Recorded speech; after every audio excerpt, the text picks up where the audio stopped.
This is a post-apocalyptic world, littered with debris, where the protagonist, Fang Yu, traverses into a broken robotic form.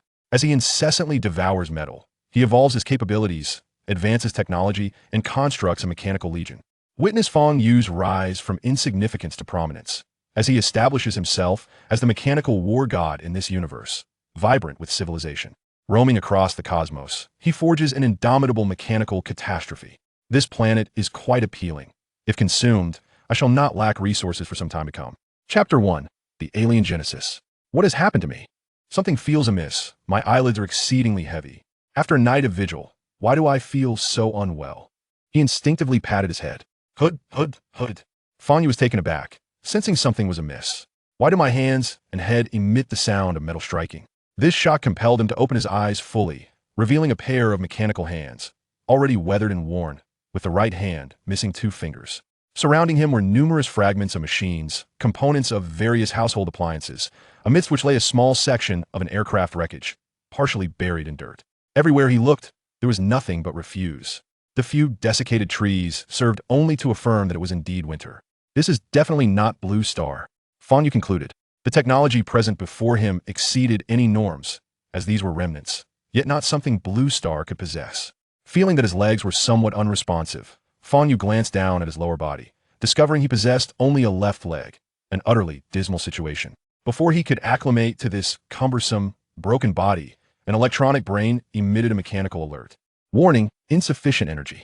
Please recharge promptly. It was only then that Fang Yu noticed a progress bar in the lower right corner of his field of vision, now rendered red, indicating a mere 5% remaining. I've transformed into a robot and have yet to ascertain the energy source. Fang Yu's mind was still reeling. Analyzing through the lens of his memories prior to his traversal, electrical energy seemed the most plausible, though fuel combustion could also suffice. However, he found no intake port on his body. Just as he pondered this, a fragment of memory surfaced in his mind. It pertained to energy sources, indicating that battery packs were the universal standard for electrical appliances in this civilization, akin to a nuclear battery. Goodness gracious, can such a small battery sustain a year's worth of household energy consumption? Fang Yu was taken aback. Alas, my robotic form consumes energy at such a high rate that a fully charged battery can only last 6 months. Sigh, he lamented with a resigned sigh. If he were to adhere to energy efficiency ratings, he would undoubtedly fall into the red zone. Abandoning thoughts of these trivial matters, he followed the memory and attempted to control the chest plate to open, under which lay the battery compartment. Amidst the jarring sounds of clack, clack, clack, the chest plate opened only about a third of the way before becoming stuck. What was happening? He tentatively tapped it with his hand. It seemed to respond. With increasing force, the right side of the chest plate finally opened, yet the left side remained unyielding. With no other option, Fang Yu gritted his teeth and struck it forcefully. Ding! A crisp sound rang out as the chest plate fell to the ground. Fang Yu mused, how fragile it is. Without the protection of the chest plate, he finally beheld the state of the battery compartment. A deep dent marred the left battery, but fortunately, the right battery appeared relatively intact. Both batteries bore a label indicating civilian model, suggesting they were not of advanced technology. Thankfully, these batteries were highly safe, having caused no incidents. He instinctively patted his chest, producing a series of clanging sounds. Fang Yu casually discarded the damaged battery. Picking up the armor that had fallen nearby, he cleared away the dirt, revealing a line of small inscriptions etched into the inner side of the armor. The designation Military Model 1 made him pause slightly. It seemed this body held some history. Without further contemplation, he affixed it onto his form. Although his mechanical fingers could not clean thoroughly, ensuring the armor's proper mobility was still achievable. He repeated the process, clearing the remaining dirt from his body. The absence of human tactile sensation left him somewhat uncomfortable, yet the sensory signals relayed by the sensors provided him with some solace. With the major clumps of dirt no longer obstructing him, he felt considerably more at ease. He attempted to wave his arm, at least feeling no resistance in the movement. Glancing at the shutdown countdown in his field of vision, it indicated approximately 6 hours remaining. He was momentarily taken aback. The electronic brain calculated and found the anomaly. This 5% of battery should suffice for about 10 days, yet could only operate for 6 hours now. It was either a misrepresentation of the battery capacity or significant decay. Following the memory, he initiated the battery health diagnostic program. Battery 1 health, 2.8. Battery 2 health, none. How could it be only 2.8? Was this not indicative of decay? Fang Yu was completely bewildered. However, the pressing concern was to find a battery. Who knew if his soul would remain after shutdown? He could not afford to gamble. Fang Yu directed his gaze towards the heap of refuse beneath him. According to the scant knowledge remaining in his memory bank, these discarded appliances were originally equipped with batteries. Time was of the essence, and he began rummaging through the debris, grateful for the absence of sense of smell, as it mitigated any feelings of disgust, even though he was merely a robot now. He first fixated on another robotic body lying beside him, which bore the clear inscription of civilian domestic model on its back, along with a familiar logo. However, this robot was only half intact, and Fang Yu did not harbor high expectations. The logo on the robot was distinctly recorded in his memory bank as originating from a single company, aiding Fang Yu in his quest for a battery. The battery models were consistent, all conveniently located in the chest region. He grasped the corner of a metallic cabinet beneath him with his intact left hand and exerted considerable force to drag his body towards the dilapidated robot nearby. It must be said that machines are indeed machines. Fang Yu felt that this corporeal form possessed a strength far surpassing his own prior to his traversal, and it did not yield to fatigue. After several strenuous efforts, he finally reached the side of the abandoned robot and rapped on its cranium. Hood. No response. It was undeniably beyond repair. Opening this iron shell was not particularly challenging, provided the data interface remained intact. Fang Yu extracted a data cable from his wrist and directly inserted it beneath a detachable guard plate at the robot's neck. After consuming a minute's worth of survival energy, he successfully created a small opening in the chest guard, but that was already the limit. Fang Yu attempted to amplify the energy input, yet even after expending 10 minutes of survival energy, he did not manage to enlarge the opening further.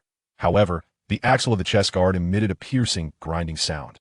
Observing this, Fang Yu decisively inserted his metallic finger into the gap of the guard plate and forcefully pried it apart. Crack! With a crisp sound, the guard plate broke at the axle, revealing 2 batteries within. Fang Yu was elated, surprised that the first discarded robot he encountered still housed batteries. Without a moment's hesitation, he seized one and installed it. The health status of battery 2, none. Quite unfortunate, it was defective. Subsequently, he replaced it with the second battery. The health status of battery 2, 3.5. Quite satisfactory, though regrettably devoid of power. Fang Yu promptly transferred all the energy from battery 1 to battery 2, calculating the energy loss with a sense of reassurance, finding it negligible. The remaining charge of battery 2 reached 4%, yet the shutdown time still exceeded 5 hours. This time, he did not discard battery 2. Should he encounter a charging device, it might yet prove useful. After a series of maneuvers, Fang Yu felt as though he had made some progress, yet it also seemed a fruitless endeavor, considering it was merely an empty battery. Suddenly, he inadvertently noticed that the discarded robot still possessed 2 relatively intact hands. Half an hour later, he mused, finally standing up. He raised his right hand and nodded in satisfaction. The 2 missing fingers had been replaced, and he had disassembled an axle from the decrepit robot's arm. One end of the axle was a metal rod that, when affixed to the missing right leg, could temporarily serve as a prosthetic limb. He picked up a hollow metal rod he had casually found nearby and staggered through a heap of scrap, the prosthetic slipping on the metallic debris, occasionally sparking as it grazed against the surface, nearly causing him to stumble several times. Ultimately, with 2 hours remaining before shutdown, he spotted a living figure. Chapter 2. The first encounter with danger, although the reason behind the severe damage to these furniture batteries eluded him. It was evident that the object before him was also a machine, animated and engaged in some activity, seemingly oblivious to Fang Yu's presence. His eyes sparkled with excitement. This was unmistakably a mobile power source. However, the distance was too great for him to discern what it was, but as long as it wasn't human, he felt no moral qualms about eliminating it. Surveying his surroundings, he spotted a half-dismantled metal bed nearby, which, in his recollection, had belonged to a medical apparatus. Without further ado, he leaned against it, placing the hollow metal rod he held beside him for easy access, while positioning the severed leg in front of him to ensure the approaching entity could see it clearly. After completing these preparations, he struck the metal bed forcefully. Clang! As the sound reverberated, Fang Yu quickly composed himself, tilting his head to one side, feigning a state of malfunction. It wasn't long before he heard the sound of metal clashing. With his head tilted, Fang Yu's gaze fixated on the source of the noise. Every fiber of his synthetic muscles tense and poised for a counterattack. In mere seconds, a bizarre machine entered his line of sight. Its eyes emitted a sinister red glow, and its torso was equipped with 5 arms of varying sizes, rusted and eerie. The moment Fang Yu laid eyes on it, an unsettling sensation coursed through him. This was undoubtedly an abomination. Yet, he maintained his focus on the automaton as it closed the distance from 300 meters to a mere few dozen seconds. Had it failed to notice him? Fang Yu pondered, albeit briefly. He swiftly grasped the metal rod beside him, and aimed for the intruder's head with determination. Clearly taken aback by the sudden ambush, the monstrosity found itself unable to halt its advance. In an instant, Fang Yu felt as though he had been struck by a truck, both he and the metal bed tumbling violently. Alerts blared. Warning, warning, system overheating.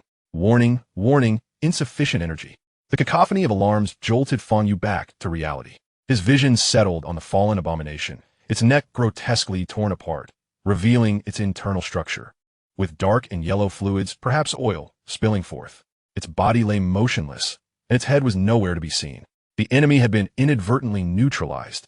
Yet he glanced at his energy reserves, now below 1%. The shutdown timer displayed in red, indicating only 25 minutes remained. Attempting to activate the cooling system yielded no results. Insufficient energy, unable to start.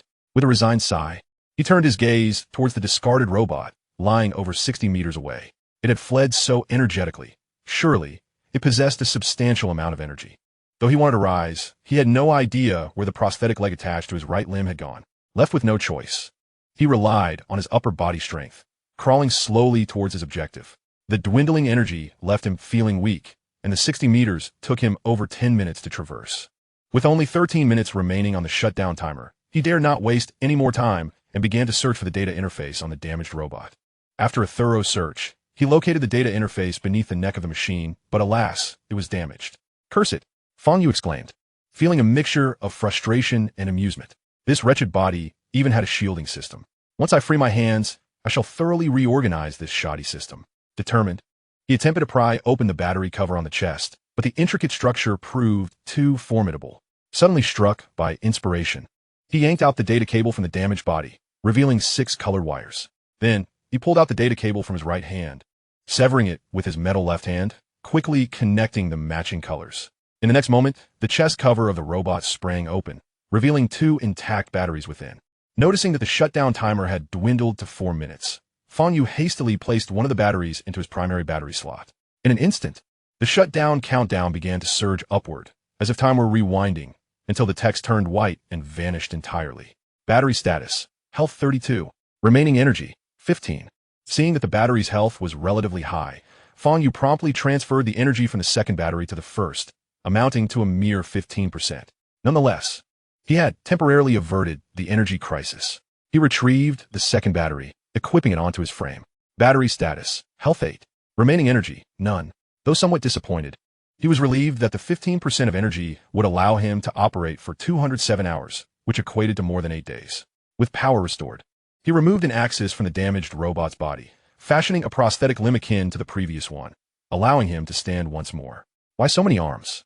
Just one right leg would suffice. Fang Yu grumbled, yet he acknowledged his gains. This time, he set his sights on the location where the robot had previously been investigating, curious as to what had captured its attention. Before proceeding, it would be prudent to retrieve his earlier weapon. Although hollow, it was remarkably sturdy. Upon colliding with the ground, his electronic eye revealed that the metal rod remained unscathed. After a diligent search, he located the rod embedded in the robot's head 100 meters away. Upon inspection, it was indeed intact, a formidable weapon. However, the head had been thoroughly penetrated, its red eyes extinguished, suggesting that the central processor had been rendered inoperative. Stepping atop the shattered mechanical cranium, Fang Yu wrenched the metal rod free. His curiosity piqued, he examined its hollow interior, discovering a line of small text. Fancheng Heavy Industries. Military Type 2 spacecraft, landing gear, structural component, serial no. Realizing he had stumbled upon aviation-grade quality, he felt a rush of exhilaration. With a makeshift cane and prosthetic leg, Fang Yu found his mobility significantly improved, striding with newfound confidence towards the spot where the robot had lingered. As he approached, he discovered a relatively intact machine. Aside from the missing head, everything else was well preserved. What long legs! He exclaimed, eager to dismantle the creature. Finding standing somewhat cumbersome, he opted to sit on the ground, deftly performing the operation with practiced ease, soon affixing the new leg. Rising with newfound agility, he took a few steps, relishing the sensation of solid ground beneath his feet, which brought back fond memories. However, he couldn't shake the peculiar feeling of being slightly shorter at around 1.70 meters to 1.80 meters. Comparing it to the original mechanical left leg, which was not only tarnished but also shorter, he resolved to replace it without hesitation. Not long after, Fang Yu, having readjusted himself, bent his knees once more. The artificial muscle fibers stretched vigorously, and in the next instant his legs snapped straight, propelling his entire body skyward like a rocket, soaring to a height exceeding 3 meters before descending gracefully. Upon landing, he felt no discomfort, nodding in satisfaction. Indeed, it was time to ascertain whether there was any stored electrical power. With that thought, he deftly extracted an intact data cable from his left hand. Chapter 3. Exploration and Discovery once connected normally. A crisp sound resonated as the chest plate sprang open, revealing 2 batteries, one of which was in a pristine condition. Without hesitation, Fang Yu removed the functional battery and installed it in the secondary battery slot. Battery health, 70. Remaining charge, 13. His eyes brightened. Such a fresh second-hand item boasted an impressive health level. Reflecting on his previous life, his own phone's battery health was barely comparable. Recollecting his thoughts, he directed all power to the new battery and observed the charge rising to over 19%, envisioning a promising future. With this, he need not worry about power for the next 25 days. Next, he would investigate for any devices capable of generating electricity. Fang Yu's gaze fell upon a distant heap of scrap. This was the very site he had glimpsed while testing his new legs. Externally, it was evidently an old spacecraft buried beneath debris. The visible portions indicated that the spacecraft's main structure remained relatively intact. He pondered whether the vessel still housed any power-generating equipment.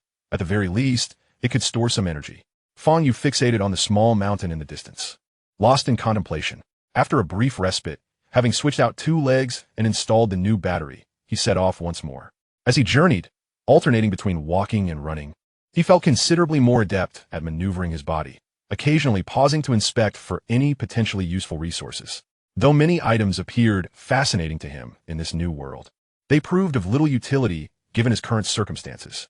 Discarding an object resembling a flashlight, he soon spotted a small robot by the roadside. Disappointment washed over him.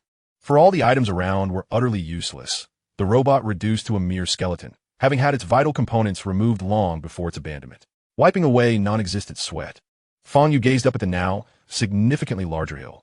His mechanical form did not tire, yet after several continuous hours of travel, he felt mentally fatigued. At last, he neared his destination before sunset, encountering no moving entities along the way. Whether this was fortune or misfortune remained uncertain. By this point, darkness enveloped the land.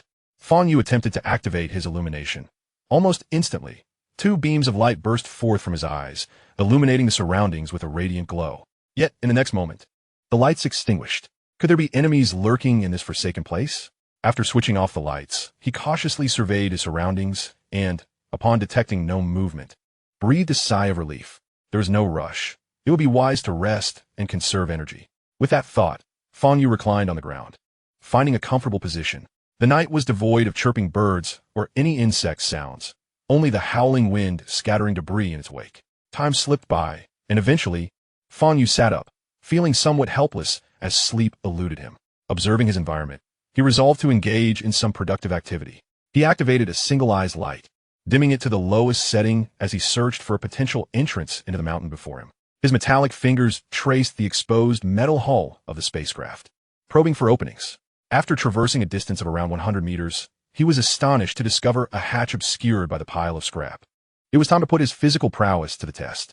Now that his limbs were intact, he worked swiftly, clearing a path in mere minutes. Once the last bulky piece of furniture was moved away, a glimmer of hope appeared.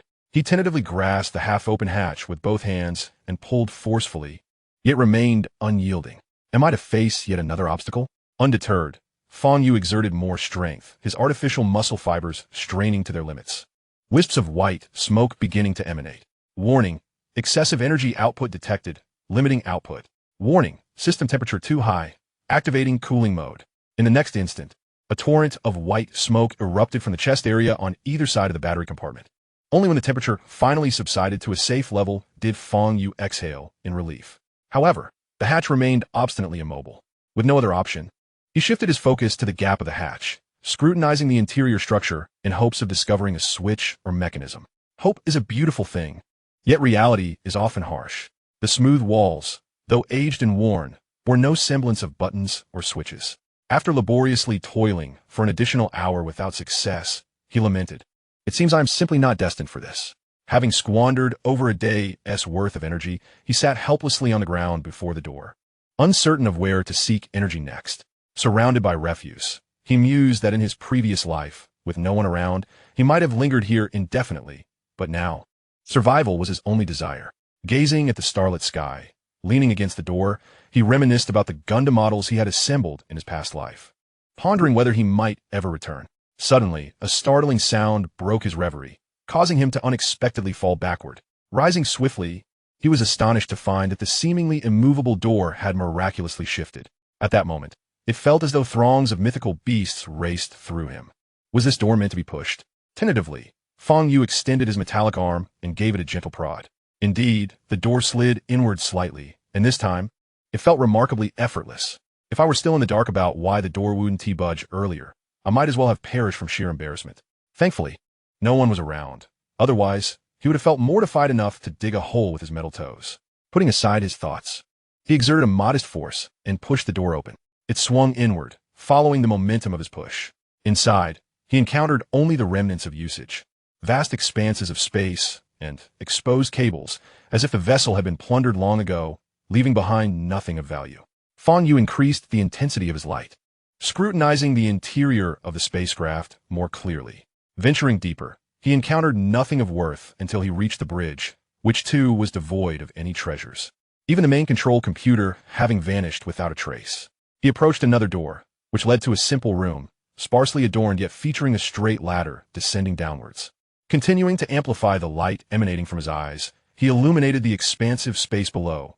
The white walls were devoid of embellishments, and the metallic floor showed no signs of rust, likely due to the materials used, but beyond that, there was naught. Following the only available path onward, he soon found rooms on either side whose functions remained a mystery. Yet, as before, nothing of value awaited him.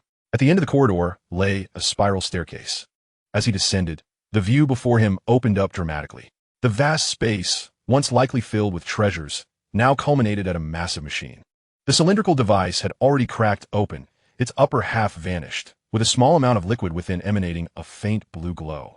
Warning: energy source detected, absorbable. In the serene stillness of the environment, a sudden notification echoed in Fang Yu's mind, startling him. The dim lighting flickered in response. Was this a concealed feature? There was no record of it in the memory bank. Fang Yu mused in astonishment. Or could it be the legendary Golden Finger? Chapter 4. The Abandoned Spaceship. Setting aside other considerations, Fang Yu's foremost dilemma was how to absorb these mysterious liquids. He focused his gaze on his mechanical body. The absorption should be facilitated through some kind of tubing. Surely he couldn't just immerse himself in it. Could he? After a thorough exploration of his form yielded no results, he reluctantly attempted to dip a finger into the unknown liquid. As his finger penetrated the substance, Fang Yu's eyes widened, sensing an unusual feedback from the sensors. Regrettably, nothing occurred. Only a gentle warmth enveloped his digit. About half a minute passed without any change before he withdrawn his hand in disappointment. How exactly was this absorption supposed to take place? Fang Yu gazed at the remnants of what resembled a carbonated beverage on his fingertip, lost in contemplation. Does my body even possess a digestive system? He muttered, instinctively bringing his finger to his mouth for a taste. In an instant, a sweet sensation flooded his central processor. Fang Yu's eyes gleamed with surprise. He had not anticipated possessing a taste system. However, he was soon taken aback by the system's notification. Energy material absorbed, energy increasing. Is this really possible? Fang Yu pondered. Intrigued. Simultaneously, he noticed a slight increase in the remaining energy progress bar in his view. At that moment, a spark of excitement ignited in his eyes. He couldn't help but admire the company that manufactured his robotic body. The realism was astounding, indicating a high level of technological advancement. At the very least, the fundamental functions of breathing and consuming were intact. He wondered what purpose these capabilities served for a robot. With these liquids, he could at least recharge the battery that was at 70% health. Content with this thought, Fang Yu scoured the nearby debris for a hollow steel pipe to serve as a straw. Although the pipe appeared somewhat shabby, he scanned the surroundings only to find no water source nearby. Yet, he reasoned that as a robot, cleanliness was merely a vestige of his past human memories. Returning to the lower deck of the spaceship, he eagerly employed the straw to consume the liquid. As he drank, the energy within the battery visibly surged. Upon finishing the last sip, Fang Yu assessed the status of his batteries. Battery 1 health, 32. Remaining power, 32. Battery 2 health, 70. Remaining power, 100. As the battery status manifested in his mind, the system chimed in with a prompt. Energy sufficient. Mechanical body upgrading. Power system upgrading. Power system upgrade complete. Activating devouring function. Activating evolution function. Once the surroundings fell entirely silent, Fang Yu gradually regained his composure. Who am I? Where am I? What have I just done? With these reflective inquiries, he became fully aware of his situation. My external abilities have finally arrived, Fang Yu exclaimed with exhilaration. He began to scrutinize the changes in his body, noting that his metallic form appeared more robust than before, as if polished to a shine, though not dazzling. It was undeniably spotless. Witnessing this transformation, he felt a pang of concern. How much energy was required to achieve such a state? Such extravagance seemed unnecessary. After all, he was not one to fear dirt. With these thoughts, Fang Yu promptly accessed the power management interface to investigate the energy expenditure of this upgrade. However, instead of the expected energy display, an entirely new interface emerged before him. Body level, 0. Body name, base simulation type. Abilities, devouring. Evolution points, 0. Body strength, 10. Speed performance, maximum 25 kilometers per hour. Energy system, 1040, 1300. Energy percentage, 80. Standard endurance, 576 hours. External energy system, battery 1, none. Battery 2, none. Description, fully anthropomorphized robotic body, titanium alloy skeleton, polyurethane-wrapped carbon fiber artificial tendon bundles, standard for an average adult, maximum output power of 50 energy units, with an overload limit of 150 energy units. Upon reading this, Fang Yu was momentarily stunned. He sensed his body had undergone a complete rejuvenation. This transformation was not merely superficial. Even the previously absent senses had been restored.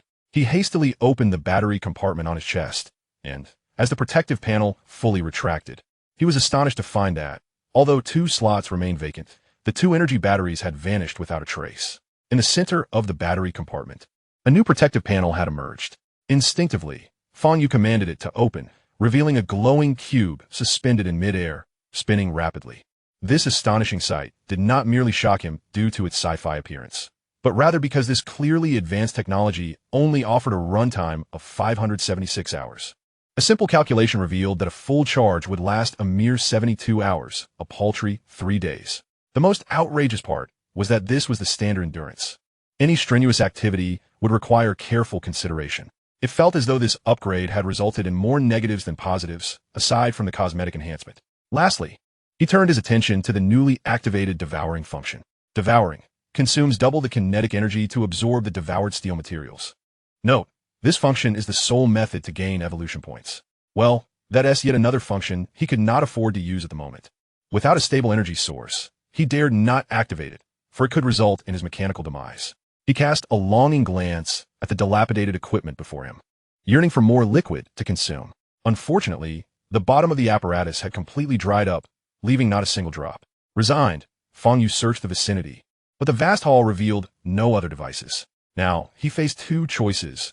Continue searching for energy, perhaps to acquire more of that extraordinary liquid, or devise a means to create a power generation device, striving for self-sufficiency. Once he secured a reliable energy source, he could then venture forth. Ultimately, Fang Yu chose the latter. If this path proved viable, it would grant him the confidence to survive on this unknown planet. However, this route bore its own risks. He possessed a rudimentary understanding of generator structures and knew that creating one was not overly complicated. All that was required was to utilize the principle of electromagnetic induction, allowing the rotor to spin and enabling the stator to cut through magnetic lines of force, thereby generating current in a closed loop. Before his traversal, he had cultivated an interest in this field and had practical experience. But the uncertainty lay in the materials available in this world and his skill. How much electricity could be generated remained an absolute unknown. As he pondered these matters, Fang Yu arrived at the bridge, where the howling wind captured his attention. At the apex of a corner on the bridge, an ominous gash had been inflicted, its origin a mystery. Though the aperture was relatively modest in proportion to the colossal vessel, in the unforgiving expanse of space, it rendered the ship perilously vulnerable. Such a defect might very well elucidate the reason for the ship's abandonment, Fang Yu pondered, as he scavenged a few makeshift stepping aids from the exterior and ascended to the ship's summit. The surface here was relatively even, yet the howling winds induced a sense of discomfort, even in his titanium alloy form, which swayed precariously. Suddenly, a flash of inspiration struck Fang Yu, and his eyes sparkled with potential. If he were to install a wind turbine here, he would undoubtedly harness the advantages of this prime location. Chapter 5. Wind Power Equipment. Without hesitation, he retraced his steps back to the origin of his journey, eager to procure materials to bring his vision to fruition. Fortunately, the vicinity was rife with discarded electronics, ensuring that his search for components would not be in vain. Before long, he stumbled upon a piece of equipment half buried in the earth, appearing to be in relatively good condition. Approaching it with determination, he grasped one side, and, with a simultaneous exertion of his arms, the energy output surged to 100%. In less than a second, the machine was uprooted from its earthen confines, revealing its less pristine underside. Regrettably, the lower section was not as intact as the upper, but numerous wires lay exposed, and, after a vigorous dismantling, Fang Yu had acquired a commendable amount of wiring. Over the next day, he traversed a 5-kilometer radius around the ship, amassing a trove of usable materials, including several powerful magnets. The fabrication process unfolded with surprising ease, although his body was not as nimble as it had once been.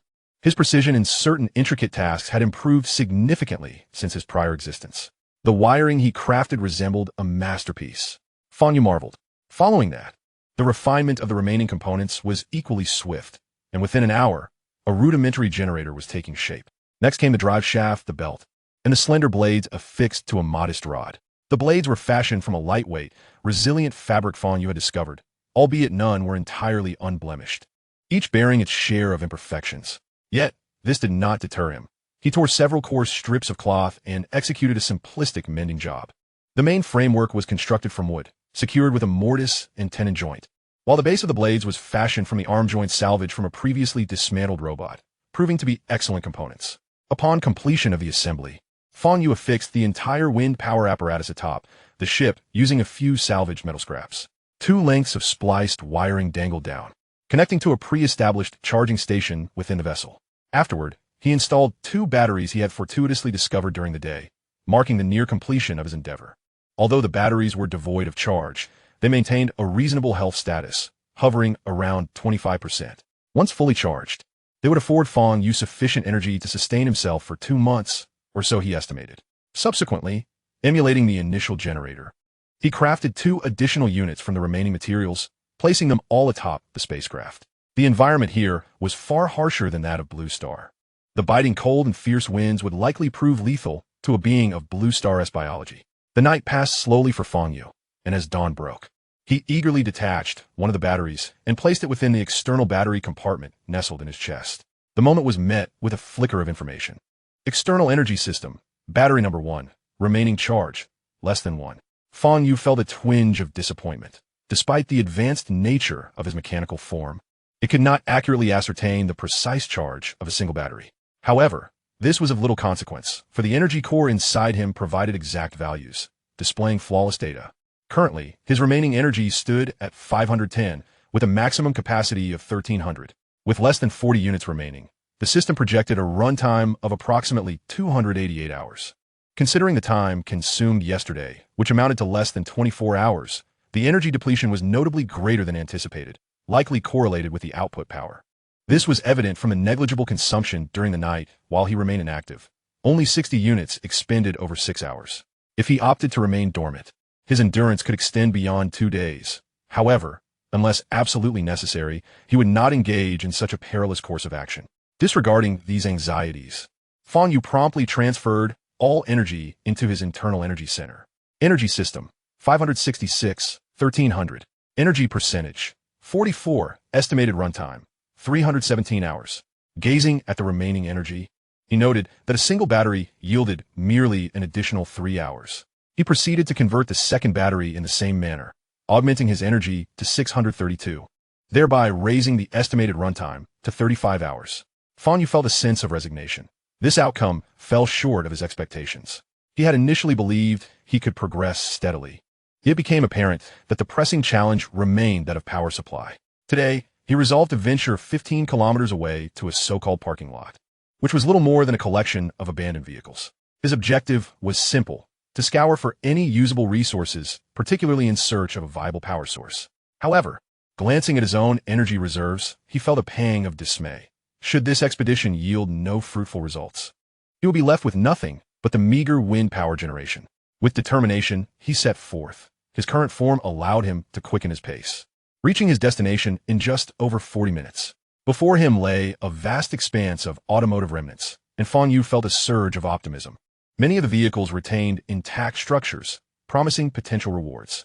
He approached a relatively whole automobile, lifting the hood to examine its basic architecture. In short order, he had forcibly removed the hood, revealing an empty cavity within. Of course, such an advanced vehicle surely differed from my previous understanding.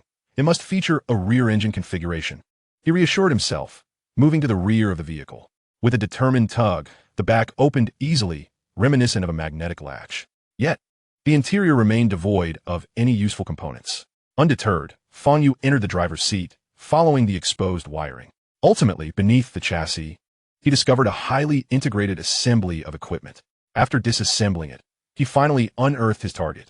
To his astonishment, he found that the batteries employed in these vehicles were strikingly similar to those within his own system. Hastily, he detached a battery, hoping to siphon some energy. But upon installation in his chest, the system's notification was disheartening. The battery exhibited no health status, indicating it was defective. In total, 4 batteries resided within the vehicle. But Fang Yu remained calm. He conducted tests on each, only to discover that without exception, they were all inoperative. Following this, he meticulously analyzed the functions of the components he had salvaged. After considerable exploration, Fang Yu was elated to discover that one of the devices was indeed a generator. Compared to his handcrafted version, this industrial model was evidently superior. Although the quality remained uncertain, the sight of the expansive parking lot, filled with dozens of vehicles, promised the potential for valuable components. With this thought in mind, Fang Yu commenced his daily routine of dismantling. It was not until the afternoon that he began to tally his findings. After disassembling numerous vehicles, he had managed to extract only 2 usable generators. The batteries, however, were dismally lacking, with the highest health status barely reaching 3%, entirely failing to pique his interest in bringing them back. Fortunately, there were 2 generators available, which meant I could retrofit the wind power equipment upon my return. Chapter 6. First Evolution. The journey back was uneventful. Fang Yu carried 1 generator and arrived at the spacecraft in less than an hour. The modification was straightforward. All it required was to detach the handmade generator cables and replace them with a new generator, followed by reconnecting the wires. Once everything was in place, Fang Yu gathered some materials to fabricate 2 new fans, ensuring that the manually crafted engine would not go to waste. After the connections were established, he could only wait for the power to flow in. Checking his remaining energy reserves, he recalled that before departing earlier that day, he had 632 points left. To his dismay, he now found only 240 points remaining, and the system's conventional endurance assessment indicated that less than 14 hours of operational time remained. Fang Yu could only hope that he would harvest more energy by morning. He sealed the spacecraft S-hatch and lay back down, gazing through the ship's broken window at a small patch of starry sky above. At such moments, he often reminisced about the scenes from Blue Star, the bustling cities, the incessant flow of vehicles on streets. A profound silence enveloped him as he pondered whether he would ever behold that familiar sky again. Unbeknownst to him, he miraculously fell asleep, and when he next opened his electronic eyes, the brilliant stars had vanished from the sky. Instinctively wiping the drool from the corner of his mouth, he found nothing there. Sitting up, still somewhat dazed, he scratched his head, producing a harsh scratching sound. Oh right, I'm a robot now. How peculiar that I could fall asleep. Still puzzled, he suddenly remembered that it was likely time to recharge. He ventured to the entrance to observe the sun and discovered it had been up for a while, probably around 7 or 8 o'clock. He retrieved one of the batteries and placed it into his chest, simultaneously initiating the power transfer command. Soon, the depleted battery was reinstalled on the charging platform, and he repeated the process with the other battery. This prompted him to open his attribute panel. Body level, 0. Body name, basic simulation model. Ability, Devour. Evolution points, 0. Body strength, 10. Speed performance, average 25 kilometers per hour. Energy system, 670, 1300. Energy percentage, 52. Standard endurance, 371 hours. External energy system, battery 1, none. Battery 2, none. Description: fully anthropomorphic robotic body, titanium alloy frame, polyurethane-coated carbon fiber artificial tendon bundles. Standard adult parameters: normal maximum output power of 50 energy units. Extreme overload of 150 energy units. Gazing at his attributes, Fang Yu felt a sense of confidence in his future for the first time.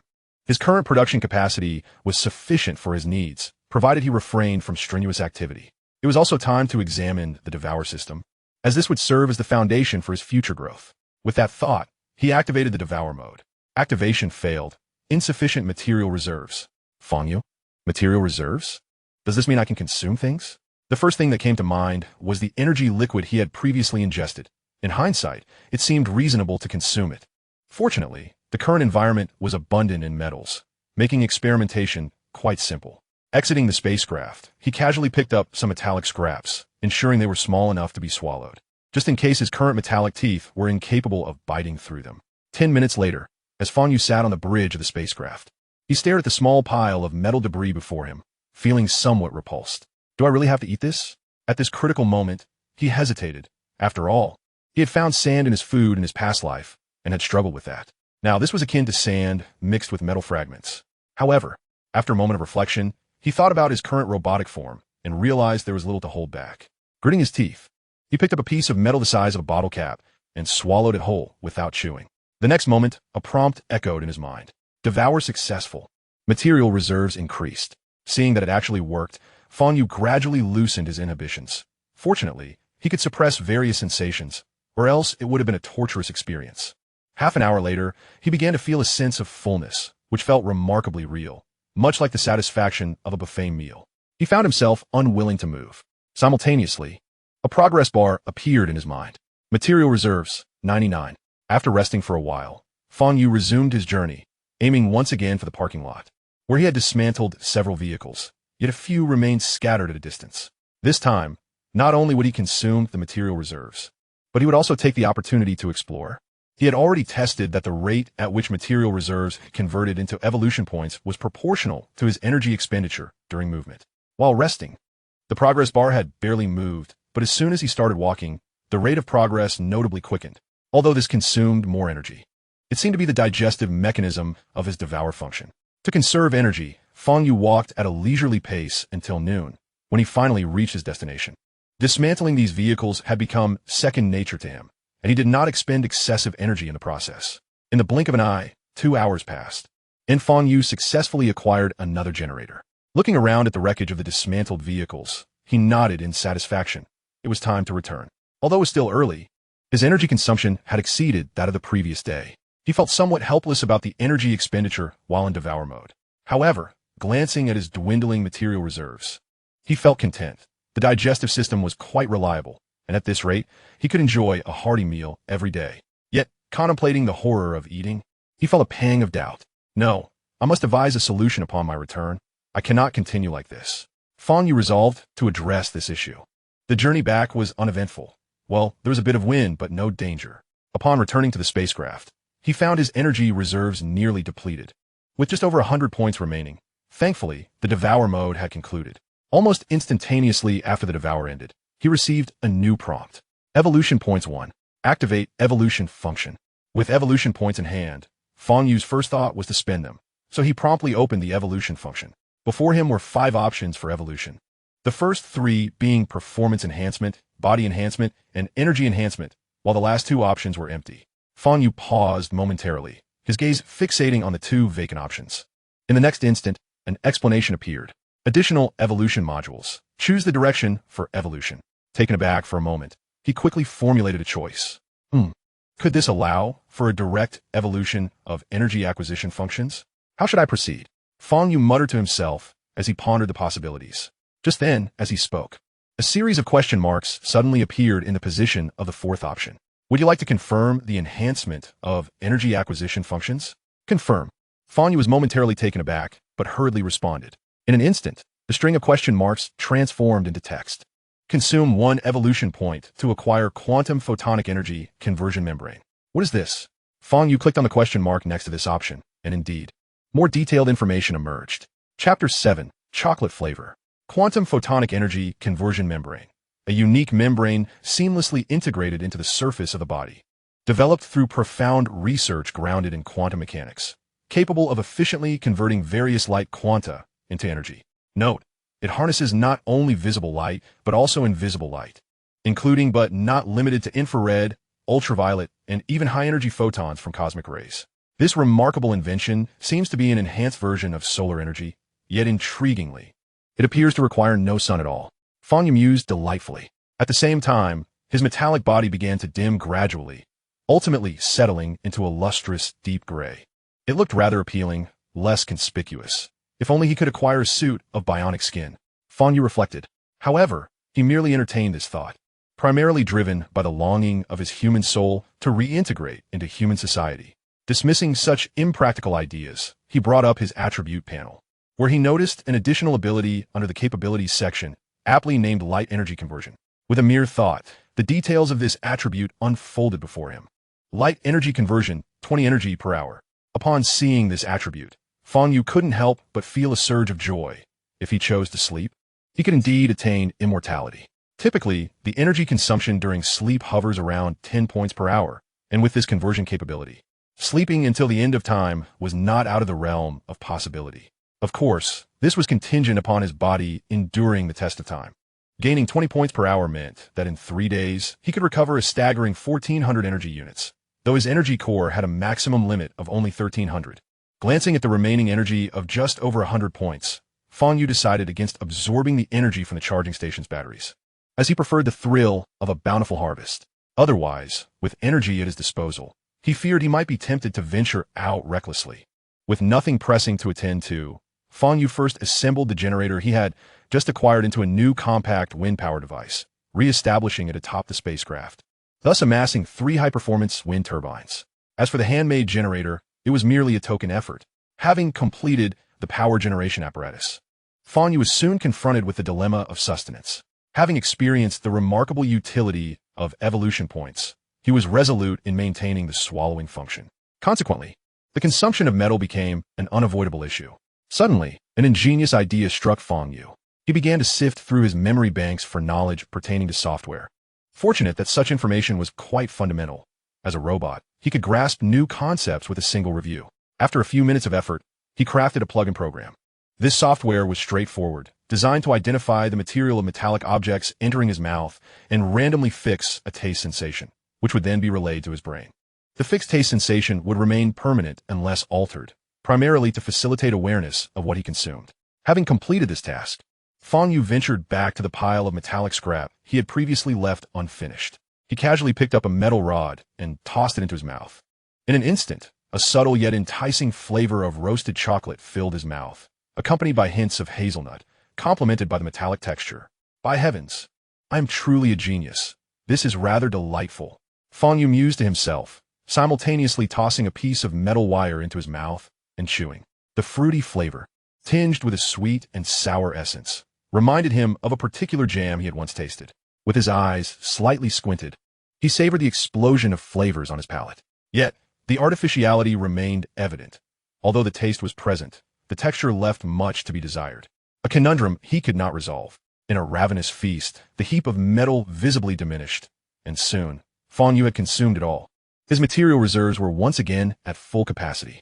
This time, he did not rush to activate the swallowing mode. Given his insufficient energy, he merely indulged in a satisfying meal, planning to initiate the swallowing process after harvesting energy the next day. With this thought in mind, Fang Yu entered sleep mode. Since his last slumber, he had gradually mastered the art of sleep. Unlike before, it was now effortlessly attainable for him as a robot, requiring merely a command. In essence, it involved running at minimal power consumption, and Fang Yu only needed to empty his mind after issuing the command. The advantage was the swift passage of time, but the downside was that even the slightest disturbance could rouse him. After another day passed, Fang Yu opened his eyes to find it was already morning. Observing that his energy had restored to over 400 points, he felt a surge of excitement. Now, even without the wind turbines, he could comfortably endure until the end of time. Dismissing such futile thoughts, Fang Yu promptly transferred the energy from the 2 batteries into his energy core. Simultaneously, the attribute panel underwent a transformation. Body level: 1. Body name: basic simulated model. Abilities: swallowing, light energy conversion, 20 energy per hour. Evolution points: 0. Body strength: 11. Speed performance: average 25 kilometers per hour. Material reserves: 100. Energy system: 1150, 1300. Energy percentage: 88. Normal endurance: 63 hours. External energy system: battery 1, none. Battery 2, none. Description: a fully anthropomorphized robotic body, featuring a titanium alloy skeleton, polyurethane-wrapped carbon fiber artificial tendon bundles, conforming to the standard of an average adult. With a conventional maximum output power of 50 energy units and a limit overload of 150 energy units. Gazing at the changes in the attribute panel, Fang Yu was astonished to discover that he had unexpectedly leveled up, with body strength also increasing. After a moment of contemplation, he surmised that the upgrade was likely a result of the light energy conversion function, considering that even his appearance had transformed. It was only reasonable for his strength to be enhanced as well. With energy in hand, Fang Yu immediately activated the swallowing mode. As the energy consumption accelerated, he felt a sense of reassurance wash over him. While contemplating where to seek riches that day, he was suddenly startled by the sound of dripping water, which soon intensified. Was it raining? In the time he had been here, he had yet to experience rain. However, upon reflection, it had only been a little over 2 days. Instinctively, he extended his hand to catch the raindrops cascading through the breach in the roof. To his surprise, the raindrops did not slide off his hand, but instead produced a series of unusual sounds. Simultaneously, a warning alert from the system blared. Warning, energy corrosion detected. Body damage incurred. Hearing this alarming notification, Fang Yu immediately felt a jolt of panic. This was no trivial matter. He swiftly climbed atop the spacecraft and hurriedly removed the heavy objects pressing against the wind power devices, using a wire to transport everything inside the ship. He also made sure to relocate the charging platform to prevent it from being eroded by the rain. After completing these tasks, he sought refuge deeper within the spacecraft. Observing the 3 bound devices and a self-made battery charging platform on the ground, he felt a twinge of frustration. He had not managed to retrieve the 3 handmade turbines and wondered if it would have any repercussions. Chapter 8. The Corrosive Rain. After a moment of leisure, Fang Yu promptly examined his body, which had just been washed by the rain. To his astonishment, despite the recent flurry of activity and exposure to the rain, it seemed there was no actual harm. Examining the mechanical hand that had first encountered the rain, he found nothing but water stains, leaving him somewhat perplexed. The previous alert had been so vivid, there was no way he could have misheard it. With a hint of disbelief, he wiped away the water stains and was astonished to discover that his hands bore no marks of corrosion as he had imagined. Perplexed, Fang Yu opened the log page to seek guidance from the system. The last prompt indicated a detection of energy corrosion and damage to the body. What could it possibly mean? There appeared to be no damage at all. In utter confusion, Fang Yu accessed the attribute panel. In the next moment, he was taken aback to find that in the energy system section, a change had indeed occurred. The energy levels, originally at 1150 and 1300, had now conspicuously altered to 1122 and 1299. The decrease of 28 in energy was within the realm of reason, attributed to the double consumption during this period of time. Yet the diminished upper limit was decidedly abnormal. Could this phenomenon be directly eroding the energy cap? Fang Yu found it hard to believe. The energy system had not even come into contact with the rain. Why then would it diminish? Just as he was grappling with this conundrum, the attribute panel shifted once more. The upper limit of the energy core S storage reverted back to 1300. Observing this development, Fang Yu felt a sense of calm wash over him. If it could recover, then as long as his body remained shielded from prolonged exposure to the rain, it should be fine. It seemed that this downpour was detrimental to the battery's health, but fortunately, his energy system had evolved early on. However, after enduring this rain, locating a reliable battery would prove to be a challenge. With this thought, Fang Yu finally felt reassured. As the rain intensified, the sky rumbled with distant thunder, and flashes of lightning illuminated the dim interior of the spacecraft. He recalled the last time it rained. He had been comfortably lounging in bed, engrossed in his mobile games and novels. Now, however, everything had changed. Turning his gaze to the scattered equipment around him, Fang Yu resolved not to rest any longer. He busied himself once more, recalibrating all the devices and placing them indoors, where they could provide at least some power. The sky grew increasingly dark. It wasn't yet evening, yet the atmosphere carried the weight of dusk. The howling wind sent debris swirling chaotically, accompanied by disconcerting crashing sounds. If such fierce winds could lift debris, how extraordinary would the power generation be without the rain? Yet even Fang Yu, who had never feared thunder before, being a robot, found the cacophony outside somewhat overwhelming. Observing the 3 wind turbines spinning at rapid speeds outside, now operating beyond their limits, he noted that with the rain's relentless assault, the blades would likely not endure much longer. He glanced at 3 turbines inside that were struggling to turn, a slight frown creasing his brow. Nevertheless, considering that he had managed to yield some results, he did not press the matter further. Moments passed, and soon the sky was enveloped in utter darkness, rendering visibility non-existent. Each flash of lightning momentarily illuminated the world. After ensuring that the equipment would not be submerged, he turned and ventured deeper into the spacecraft. Navigating through corridors, he arrived at the bottom level where the mysterious liquid-filled apparatus awaited. Leaning against the damaged equipment, he settled down in a state of tranquility. Here, the thunder was significantly subdued, yet the darkness was even more profound, with the lightning's brilliance failing to reach this depth. Curiously, the double energy consumption during the devouring state only seemed to apply to the movement system. Adhering to a principle of conservation, he turned off the lighting. Quietly, he sat in contemplation of his forthcoming objectives. Firstly, the energy dilemma had been temporarily resolved, and the next primary goal was evidently to enhance his strength. With time, energy, and the conducive environment at his disposal, it was merely a question of time. Once survival was assured, the next challenge would be to navigate the cosmos, perhaps by exploring whether any indigenous beings existed here and their capacity for interstellar travel. Yet, upon reflection, the environment seemed uninhabitable, and even if survivors did exist, Fang Yu's current metallic form would render him unable to integrate with them. Thus, he was left with one final course of action: to construct his own spacecraft, transcending technological barriers to explore the stars. This endeavor necessitated a crucial prerequisite. He required substantial computational power, relying solely on the processing capabilities of his diminutive robotic central processor. Achieving this goal would take at least a millennium.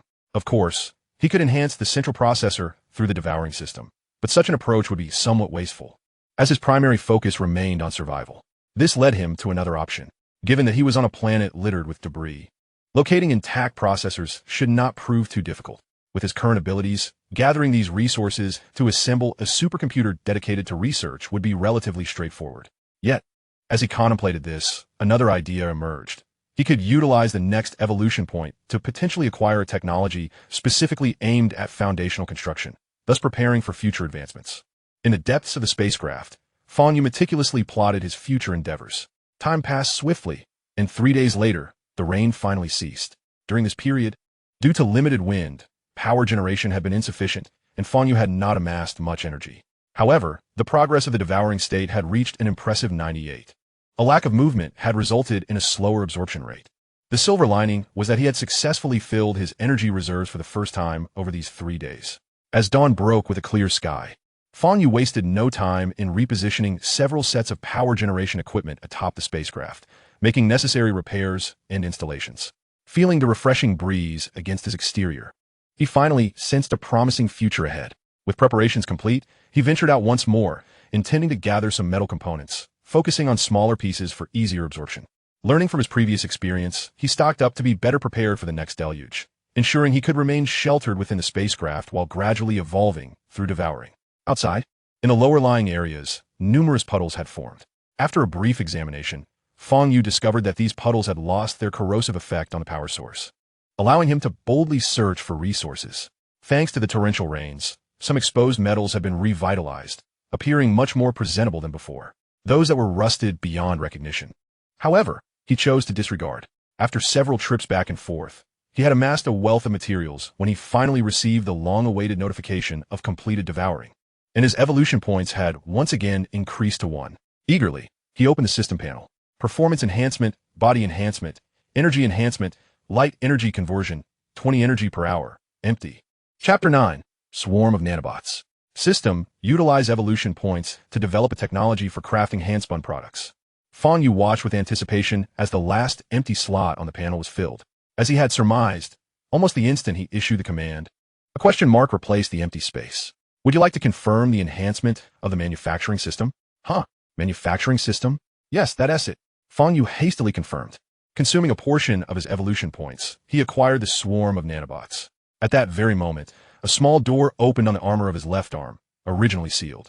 Cautiously, Fang Yu opened this small door in his left arm's armor, revealing a flowing golden liquid that seemed unaffected by gravity, maintaining a unique pattern of movement regardless of his actions. As the final question mark in the enhancement options gradually transformed into the phrase, nanobot swarm, Fang Yu's mind was illuminated with the understanding of the purported application of this so-called nanobot swarm. Simultaneously, he comprehended the nature of the liquid coursing through his arm. In truth, the utilization of the nanobot swarm was remarkably straightforward. As long as there existed the requisite technology and corresponding materials for the items being produced, or the raw materials needed for synthetic components, These ultra-tiny nanorobots, known as the nanobot swarm, could disassemble, transform, and ultimately merge to create the various devices he required. However, there were significant limitations. At least, overly complex devices were out of reach, or the time required for their creation was impractically long. In Fang Yu's understanding, this could be attributed to the scarcity of evolved nanobots, or possibly to some enigmatic force that imposed restrictions, necessitating future evolution to explore opportunities for enhancing the nanobot swarm. Nonetheless, for the present, it sufficed. Thus, Fang Yu instinctively directed his gaze towards the battery on the charging platform.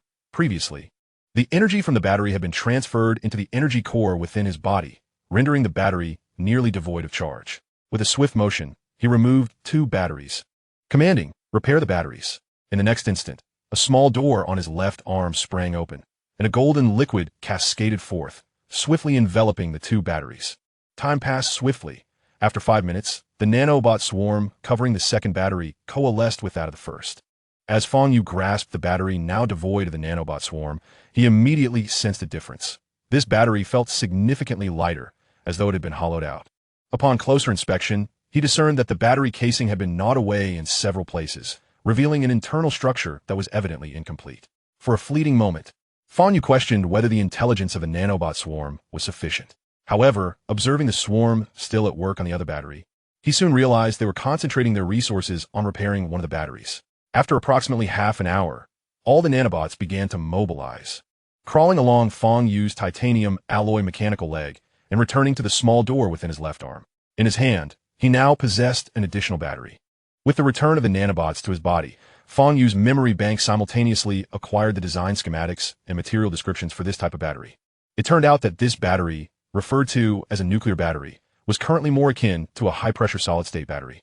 The nuclear component had ceased functioning due to a lack of material supply. Or perhaps it never contained nuclear fuel upon leaving the production line. This aspect was unclear to Fang Yu. What remained was merely a battery management system integrated into a circuit board and a storage unit composed of high-pressure solid electrolyte material occupying half of the battery, along with a thermoelectric conversion module nestled in the middle. According to the circuit board's records, the radioactive isotope utilized in the battery was americium-241, with a half-life extending to 432 years. After examining the nuclear battery, Fang Yu couldn't help but reflect that if he possessed a fully charged battery, he would no longer need to worry about energy. Abandoning his study of the battery, he promptly inserted the repaired battery into the chest battery compartment. Feeling the added weight of the battery, he initiated the health diagnostic program. Battery 1 health, 55. The health of the previous 2 batteries had hovered around 25, and the repaired battery's health exceeded the combined total of the 2. This was an unexpected revelation for Fang Yu.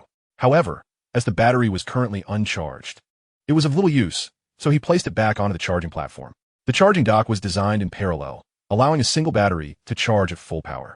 With the assistance of a nanobot swarm, he could now collect additional power generation devices, such as shattered fragments of solar panels, and repair them for further utility, an alternative route. Though solar panels were scarce, he vaguely recalled that the spacecraft had previously discovered half a panel. Venturing outside the ship, Fang Yu's objective was clear. He released the nanobot swarm to verify the presence of what appeared to be solar panel equipment. The vicinity of the spacecraft was essentially a vast mountain of debris, and as Fang Yu searched meticulously, he soon indeed located half a solar panel. Grasping the modest panel, he casually picked up a small piece of scrap metal from the ground and tossed it into his mouth. Delightful, it tastes like chocolate. Observing the swarm still in a state of consumption, the metallic reserves remained around 50%, prompting a satisfied nod from him. The distance to the spacecraft entrance was not far. It would take merely a minute to return. However, repairing the solar panel would require over half an hour, which left Fang Yu feeling somewhat disheartened. Initially, he had intended to gather more useful materials, but barely 10 meters away, the nanobot swarm ceased its operations. Simultaneously, a warning sounded. Nanobot swarm exceeds operational range, initiating retrieval. Reluctantly, Fang Yu could do nothing but watch. As time ticked by, an unfamiliar sound suddenly echoed from outside the spacecraft. The cacophony of creaking and grinding was alarmingly intense. Upon hearing this noise, Fang Yu was startled. Disregarding the not yet repaired solar panel, and hurriedly pressed himself against the inner side of the spacecraft door, partially closing it, peering through the crack to observe. What he saw sent a shock through him. A dozen bizarre mechanical entities passed by. Their eyes glowed red, and their bodies resembled the multi-limbed monster he had encountered previously. constructed from an assortment of robot parts of varying models. Compared to Fang Yu's currently agile form, labeling them as monsters was hardly an exaggeration. These creatures approached from the west, heading eastward, leaving two behind as they passed. However, those two soon vanished from his line of sight. Quickly, Fang Yu secured the door, climbed atop the spacecraft, and adjusted the wind power equipment slightly to conceal it within the robot's blind spots. Simultaneously, he crouched on the top of the spacecraft, leveraging his elevated position to continue observing the movements of these robots. In total, there were 4 robots lingering in the area, though they remained somewhat dispersed. The first robot that had stayed behind was currently carrying the half of the discarded robot torso he had discovered earlier, making its way westward, presumably returning to their lair. Chapter 10. The First Battle Won. Furrowing his brow, Fang Yu contemplated the implications. Should they continue their search, his own survival would become increasingly precarious. Yet, recalling the multi-limbed monster he had fortuitously vanquished, he felt uncertain about engaging in battle once more. It seemed prudent to deliberate on this matter further. With this thought in mind, Fang Yu committed the locations of the robots to memory and retrieved the sturdy metal pipe he had previously found, which he recalled was likely a component of a military spacecraft's landing gear. With a command issued, the golden liquid on his left hand began to flow, gradually enveloping the entire metal pipe. 5 minutes later, the once hollow metal pipe had been completely disassembled and reshaped, transforming into a long-handled machete reminiscent of a green dragon crescent blade, though simpler, devoid of excessive embellishments. Gazing at the newly formed weapon in his hand, Fang Yu felt a surge of confidence. He had always admired the aesthetic of such a grand blade, and now, with the means finally at his disposal, he was fulfilling a long-held dream. An inch longer, an inch stronger. With such a weapon, I should be formidable. He weighed the weapon in his hand, finding it comfortable, though somewhat lighter than expected. Its hardness, however, was undoubtedly sufficient. Armed with a weapon, Fang Yu did not hastily rush to slay his foes. Instead, he quietly slipped out of the door, gripping his large saber, ensuring to close the door securely and cover it with refuse before embarking on his mission. He feared that the hard-earned stronghold would draw attention, so he opted to distance himself and initially eliminate enemies in other locales for greater safety. He proceeded cautiously in the direction from which the robots had retreated, navigating carefully for approximately 20 minutes, at which point all the alien machines had dispersed. Fang Yu's objective was the one farthest from him. As he walked for a while, he observed that the metallic debris was significantly sparser here than at the spacecraft, with most of it buried underground. It seemed there were no resources of interest to these robots, which is why they had not ventured further afield. Glancing at the surrounding terrain, he noted the presence of gentle hills on either side, with many metallic protrusions jutting from the earth beneath the soil. The largest pile reaching heights of 4 to 5 meters. This material, whether remnants of large machinery or spacecraft wreckage, provided Fang Yu with an excellent hiding spot.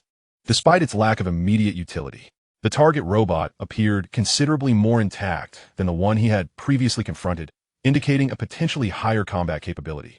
Evident from its robust mechanical legs, one of its 3 upper arms wielded a long metallic strip affixed with metal plates, resembling a large blade from afar, its sharp edges instilling a sense of dread. As the target robot inched closer, Fang Yu readied himself, gripping the hilt of his saber tightly. The subtle sound of metal scraping reverberating in the air. The distance closed to 50 meters, then 40, then 30. In the next moment, the robot seemed to sense something amiss. It turned, digging into the hillside. Fang Yu peered sideways, momentarily taken aback, as he recognized the remnants of another robot, the exposed parts appearing thoroughly shattered, half buried in the earth. He refrained from making any rash moves, patiently observing the robot's every action. Its movements were swift as it skillfully unearthed the soil, soon dragging out the entire mangled body. The level of disrepair was considerable. Had the former Fang Yu encountered such fragmented debris, he would have paid it no mind. However, the glowing red-eyed robot lacked his discerning judgment, and after a flurry of motions, it had collected a chip, several components, and a severed lower leg. Having acquired these items, it resumed searching, its trajectory directed towards Fang Yu's location. The distance dwindled to 20 meters, then 10. Listening to the creaking sounds from the sensors, Fang Yu was already poised for action. At last, a mechanical hand grasped the wall, appearing before him. In an instant, Fang Yu swung his saber forcefully towards the robot's neck. Just as the blade sliced through the air, an enormous head materialized before him. With a resounding crash, the blade embedded itself deeply into the robot's neck.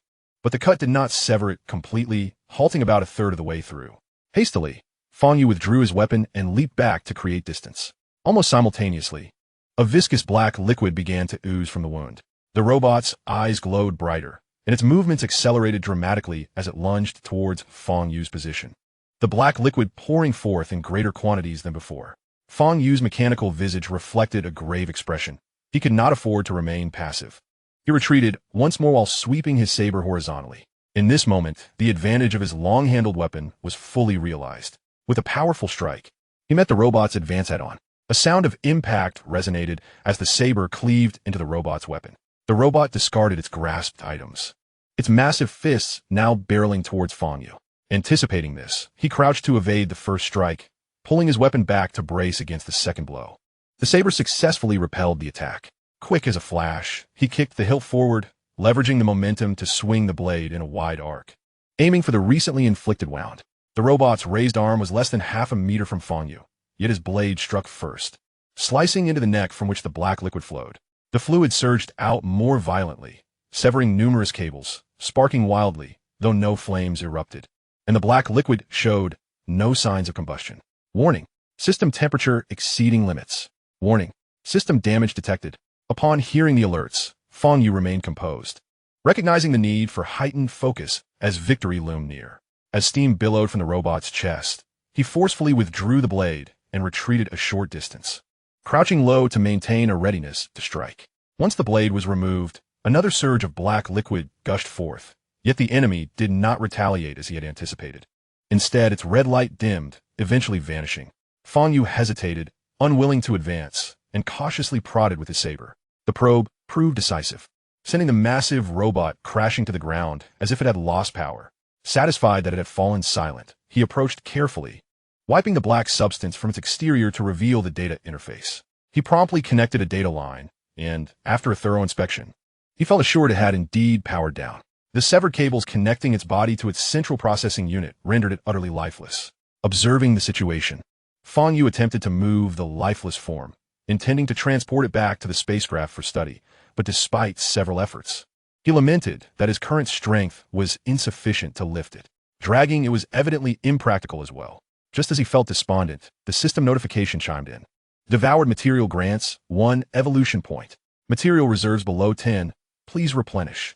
Fang Yu was momentarily taken aback. When he had set out, the devouring progress had only reached halfway. And after a brief journey and a skirmish, had he already accumulated enough? Chapter 11. Performance Enhancement. Instinctively glancing at the remaining energy, Fang Yu was astonished to find that what had begun at over 90% had now dwindled to just 53%.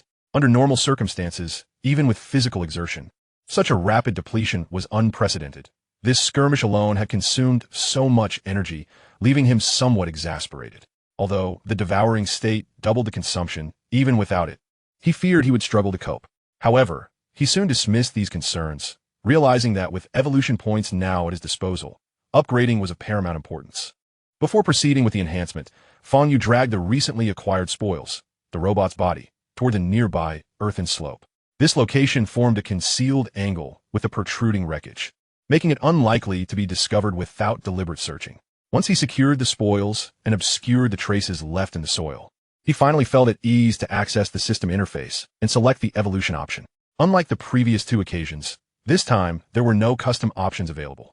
He could only choose one from 3 enhancement categories: performance enhancement, body enhancement, or energy enhancement. Unsure of which to select, Fang Yu concentrated on these options, and detailed information promptly flooded his mind. Performance enhancement. This involves augmenting the internal capabilities of the body, including a series of upgrades to bionic organs, processors, sensors, and more. Body reinforcement. This pertains to enhancing the quality of the body, optimizing its structure, improving environmental adaptability, and increasing various resistances. Energy enhancement. This refers to bolstering the strength of energy-related systems. As Fang Yu contemplated these descriptions, he found himself in deep thought. Ultimately, he opted for performance enhancement. His reasoning was quite straightforward. Performance enhancement primarily focuses on internal fortification, while body reinforcement likely pertains to external improvements, and energy enhancement is simply about energy. At present, what he needed most was a way to carry his spoils back. Consequently, he required strength, and performance enhancement should include the strengthening of bionic muscles. Not only that, but from his analysis of the recent battle, he had merely executed 2 full power strikes, resulting in an injury to his bionic muscles, and even now, they still felt sore. However, he did not deactivate the pain sensors, as these signals aided him in understanding his current physical condition. Additionally, the sensations were not too intense. They merely provided him with a sense of awareness rather than a complete simulation of pain. Should he upgrade his performance, the enhancement of his muscles alone would suffice.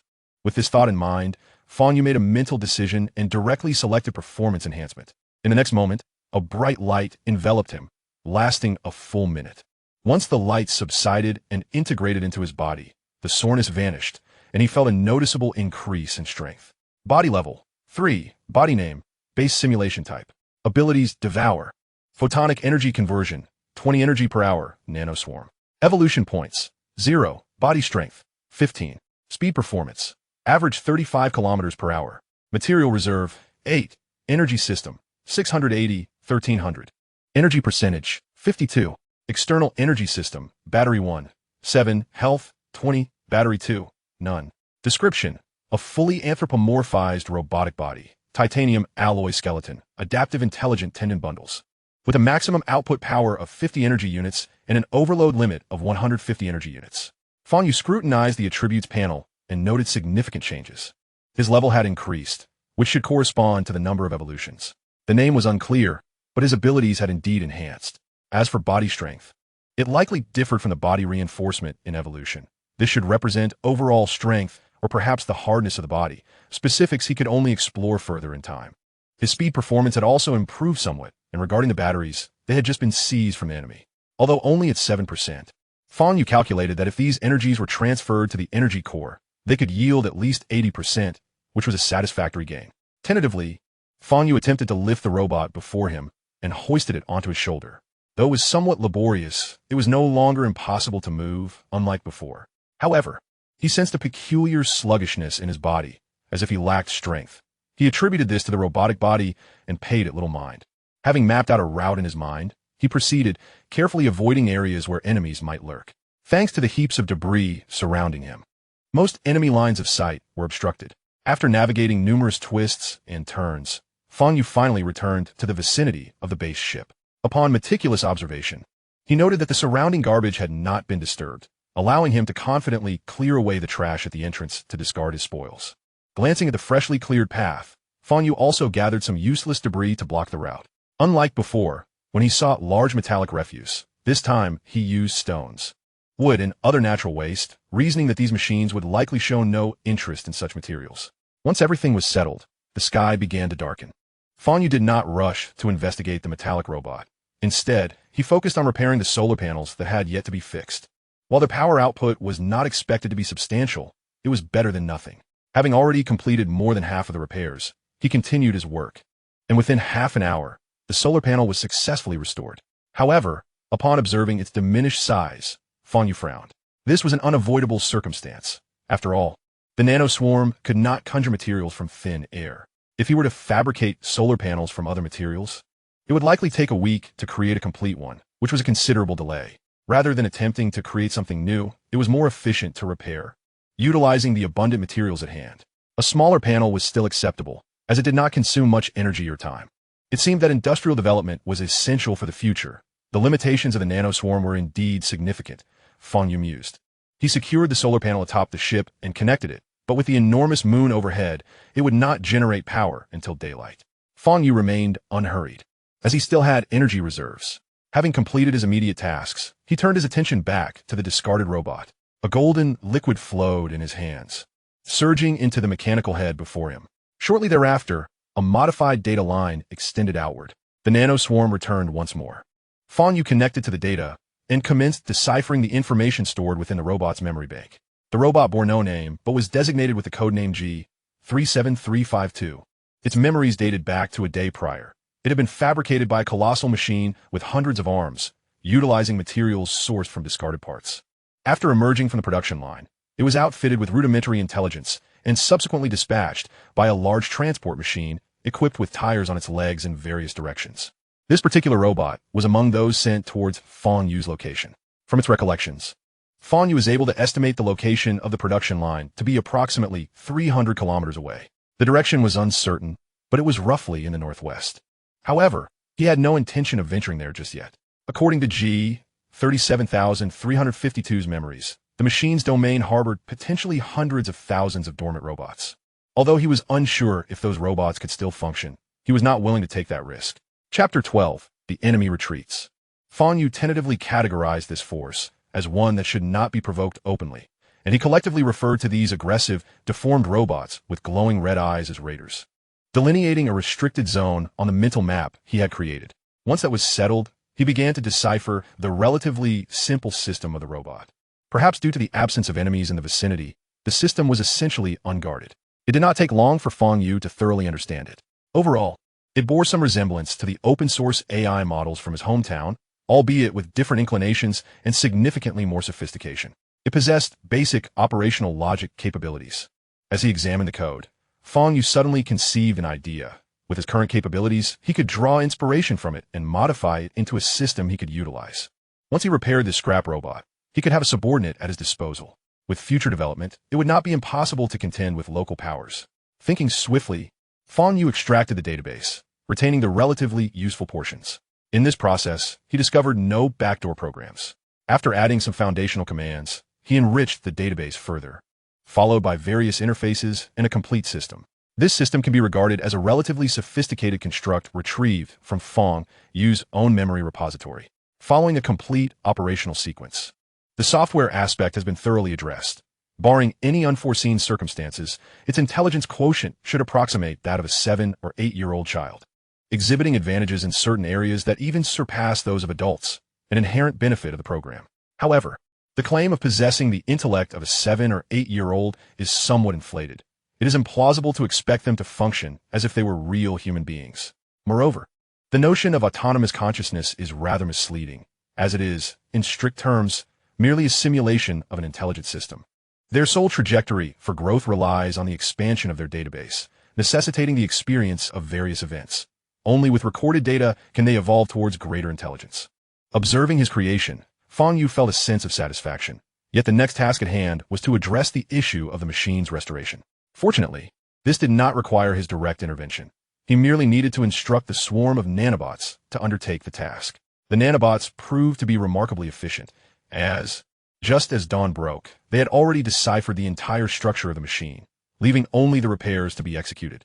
However, upon noting that the system had allotted 2 days for the repairs, Fang Yu felt a twinge of exasperation. After some contemplation, he decided against having the nanobots proceed with the repairs immediately, and instead began to scrutinize the design blueprints they had extracted. He resolved to design a robot of his own, one that distinctly diverged from the distorted aesthetics of Raiders' machines, which often sported an excessive number of limbs that appeared rather disconcerting. Using the outline of his own physique as a reference, he completed the design in less than half a day and found himself quite pleased with the robotic model envisioned in his mind. In a swift motion, a golden essence surged forth from his left arm, enveloping the top of the robot's remnants. Amidst a shower of sparks, the golden aura diminished the overall size of the construct. Yet, this was merely a preliminary step. Enhancements could not be finalized in the short term, requiring at least 3 days for completion. Thus, Fang Yu spent that day aboard the spaceship, monitoring the modifications to the robot while simultaneously gathering energy. As for the energy stored within the batteries, he refrained from utilizing it, intending to reserve it for his yet-to-be-born younger brother.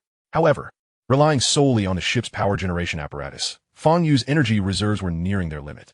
Considering the output over a single day, there were 6 wind turbines, 3 capable of generating 500 units of energy, while the hand-crank generators produced 200 units each, and solar power, when calculated, yielded an additional 100 units.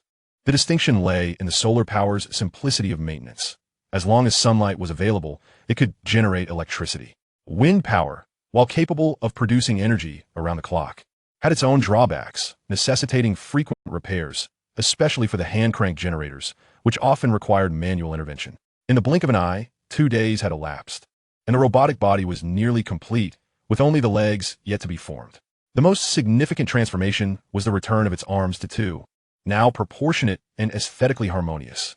After this prolonged wait, Fang Yu's material reserves were replenished, and he simultaneously activated the devouring state. In his spare moments, he also designed a secondary research robot, which proved to be a simpler task, utilizing existing materials, particularly since the first robot had conserved a substantial amount of resources, making wastefulness an unwise choice. The production of chips was complex, however, he currently possessed two ready-made chips, one from the raider he had vanquished, which was soon to be reborn as his younger brother, and another from a discarded robot, half buried in the ground, discovered by the raiders. While the latter's performance was somewhat inferior, it was designated for the new sibling. After all, research was the primary productive force, and the research robot would decidedly benefit from enhanced computational capabilities. Regrettably, the research robot still required 2 legs and an arm. The latter could potentially be resolved by repurposing one of the existing arms, although Fang Yu pondered the feasibility of replacing 5 fingers with alternatives later on.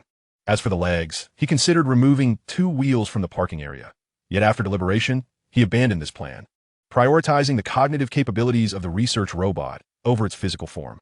Presently, the most pressing challenge was the battery situation. He began to regret the decision to repair that battery. Although its health had improved significantly, the quantity remained insufficient, a cruel twist of fate. This would necessitate a later search for additional batteries. While powered batteries were scarce, depleted ones were quite abundant. As the day gradually illuminated, Fang Yu noted that the first sibling was nearing completion when suddenly, the sound of metal clashing echoed from outside. Alarmed, he stealthily ascended to the top of the spaceship, crawling forward to observe the situation outside. To his astonishment, he witnessed the raiders' robots commencing a retreat. Numerous oddly shaped machines were seen carrying various items, predominantly robot parts, among other miscellaneous objects. In essence, they were returning with their haul. Only after all the raiders had vanished from sight did Fang Yu return to his senses. Regardless of the circumstances, it was a relief to know that for the moment, safety was restored.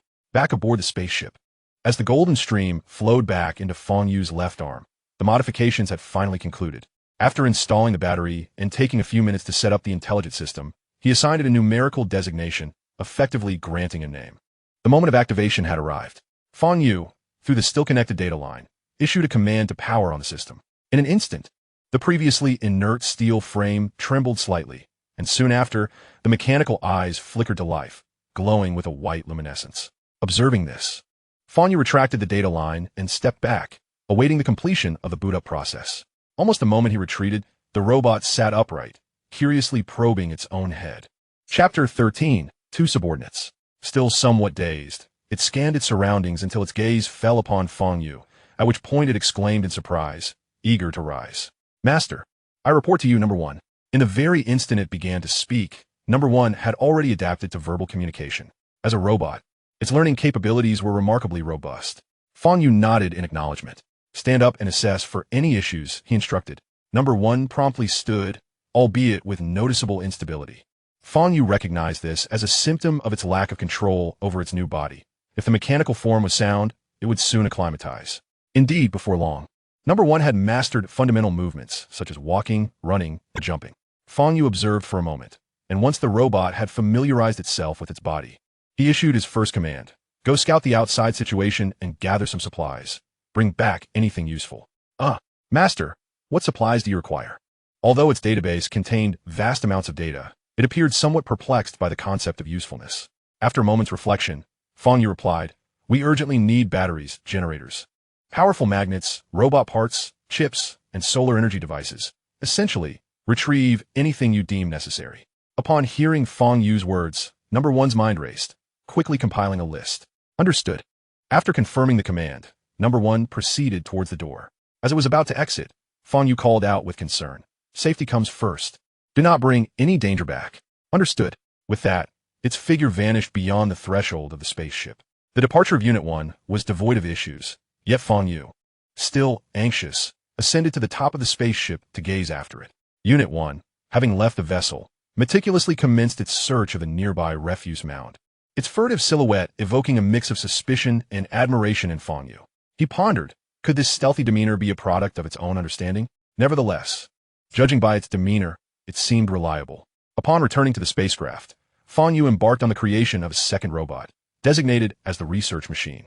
However, this robot could only be partially constructed due to a lack of materials. Thus, he resolved to fabricate merely the upper half. This approach would conserve energy while still enabling functionality, a nearly flawless solution. The research machine's task was straightforward: to execute the schematics and enhance the foundational equipment. The paramount concern remained the acquisition of energy.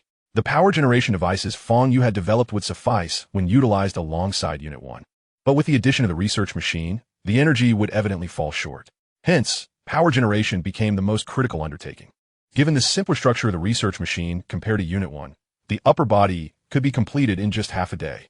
With more than half of the energy reserves still available and the battery still charging, Fang Yu settled beside the heap of spare parts left from Unit 1's modifications. Once again, the golden liquid surged forth from his left hand, enveloping the array of components before him. Observing the consumption progress stuck at 40%, he felt a twinge of frustration. The absorption rate was directly proportional to his physical activity, and having remained indoors for the past couple of days had diminished his output, resulting in a notably sluggish absorption process.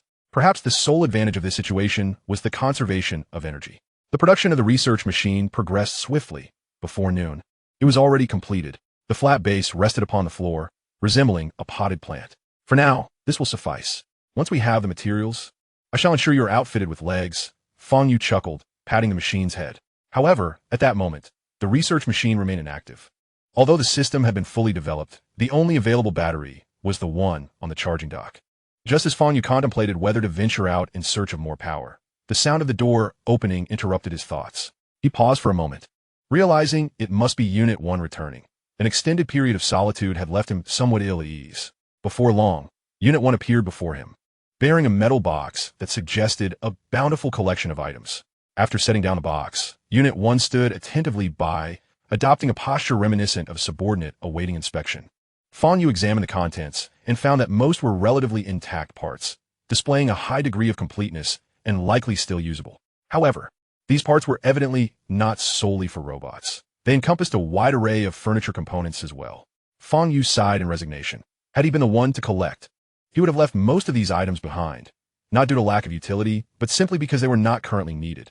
Glancing at Unit 1's remaining energy, he estimated it could operate for another day and a half without issue. You should rest for now. Our energy reserves are scarce. Fang Yu sighed. Understood, replied Unit 1 before promptly executing the shutdown command. Subsequently, Fang Yu removed Unit 1's battery and installed it in the research machine. After loading the system, the research machine successfully powered on. Master, the research machine is ready for your command, it announced. This was part of Fang Yu's system upgrade. He had embedded several fundamental functions directly into the system, thereby bypassing the learning curve and bestowing upon it a grandiose name. Unlike Unit 1's knowledge base, which contained only rudimentary information, the research machine's repository was considerably more complex, encompassing a wealth of scientific knowledge from both Fang Yu's understanding and his past life. This included insights about this world that he had scarcely explored. Thus, the installation of the system for the research machine took significantly longer than that of Unit 1. The necessity of constructing the research machine stemmed from Fang Yu's realization that his intellect would not inherently enhance upon becoming a robot. Following this upgrade, he indeed perceived no difference in intellectual capacity, save for an increase in multitasking abilities. While this could be construed as an indirect enhancement of intelligence, it was fundamentally distinct, primarily due to his inherent laziness. In essence, compared to his pre-upgrade self, he was now capable of multitasking, and that was all. In the realm of scientific research, aside from innovation, the research machine surpassed Fang Yu in capabilities. Observing the research machine before him, Fang Yu inquired, given our current energy deficit, do you have any suggestions to alleviate our immediate predicament? After a brief pause, the research machine offered, currently we could consider wind power, solar energy, hydropower, combustion generators, and thermoelectric generators. These are all viable technologies at our disposal. Fang Yu was momentarily taken aback by the unexpected insight. Chapter 14. Power Generation Solutions. Wind and solar energy had already been harnessed. With ample materials, production could be significantly expanded. Hydropower posed challenges, as although there was a river to the south, it was rather distant. If they possessed sufficient means of self-defense, establishing a hydropower facility there was feasible, but clearly not attainable at present. His focus shifted to combustion generators, a commonplace technology from his previous life that should be relatively easy to implement. Do you have any recommendations for combustion generators? He asked. Options include fuel-powered, gas-powered, and biomass combustion generators, the research machine replied. Contemplating this, Fang Yu soon encountered a new dilemma. While combustion generators could provide a stable energy source, they might also generate smoke. If this planet truly housed no other inhabitants, save for himself and one robot, the presence of hostile robots from earlier evacuations could pose a threat. Attracting adversaries would be counterproductive. Furthermore, sourcing fuel proved challenging, even at the parking lot. He had yet to discover a single drop of oil. We currently lack oil. Could we explore a combustion generator that produces no smoke? Fang Yu regarded the research machine with anticipation. You may opt for a gas generator, with biogas generation being a viable choice. Filtered biogas essentially emits no smoke while utilizing the byproducts of flora and fauna for fermentation, it suggested. Alternatively, biomass generation is possible by burning biological materials such as wood or straw in a boiler to produce high-temperature, high-pressure steam, which can then drive a turbine to generate electricity. Upon hearing about biomass generation, Fang Yu's mind instantly recalled a block-based game he had played in the past. Can biomass generation utilize potatoes or similar crops as a power source? He inquired curiously, having previously discovered crops resembling potatoes but dismissed them due to his robotic form. Now, he considered the possibility of their utility, while others in apocalyptic survival scenarios resorted to cultivating potatoes for sustenance. Fang Yu found himself contemplating their use for energy generation, which felt somewhat wasteful. However, upon reflection, he realized that, given his current form, utilizing them for energy was not fundamentally different from consuming them. Upon hearing Fang Yu's inquiry, Tianji gently nodded his head before responding. Indeed, potatoes can undergo fermentation to be transformed into biogas, primarily composed of methane, which is more than sufficient for electricity generation. Fang Yu nodded thoughtfully, contemplating the proposal. He decided to set it aside for now, recognizing that the primary production materials would require time to procure, and thus could not address the pressing urgency at hand. He shifted his focus to the last generator, inquiring, what about a thermoelectric generator? As its name suggests, a thermoelectric generator harnesses temperature differentials to produce electricity.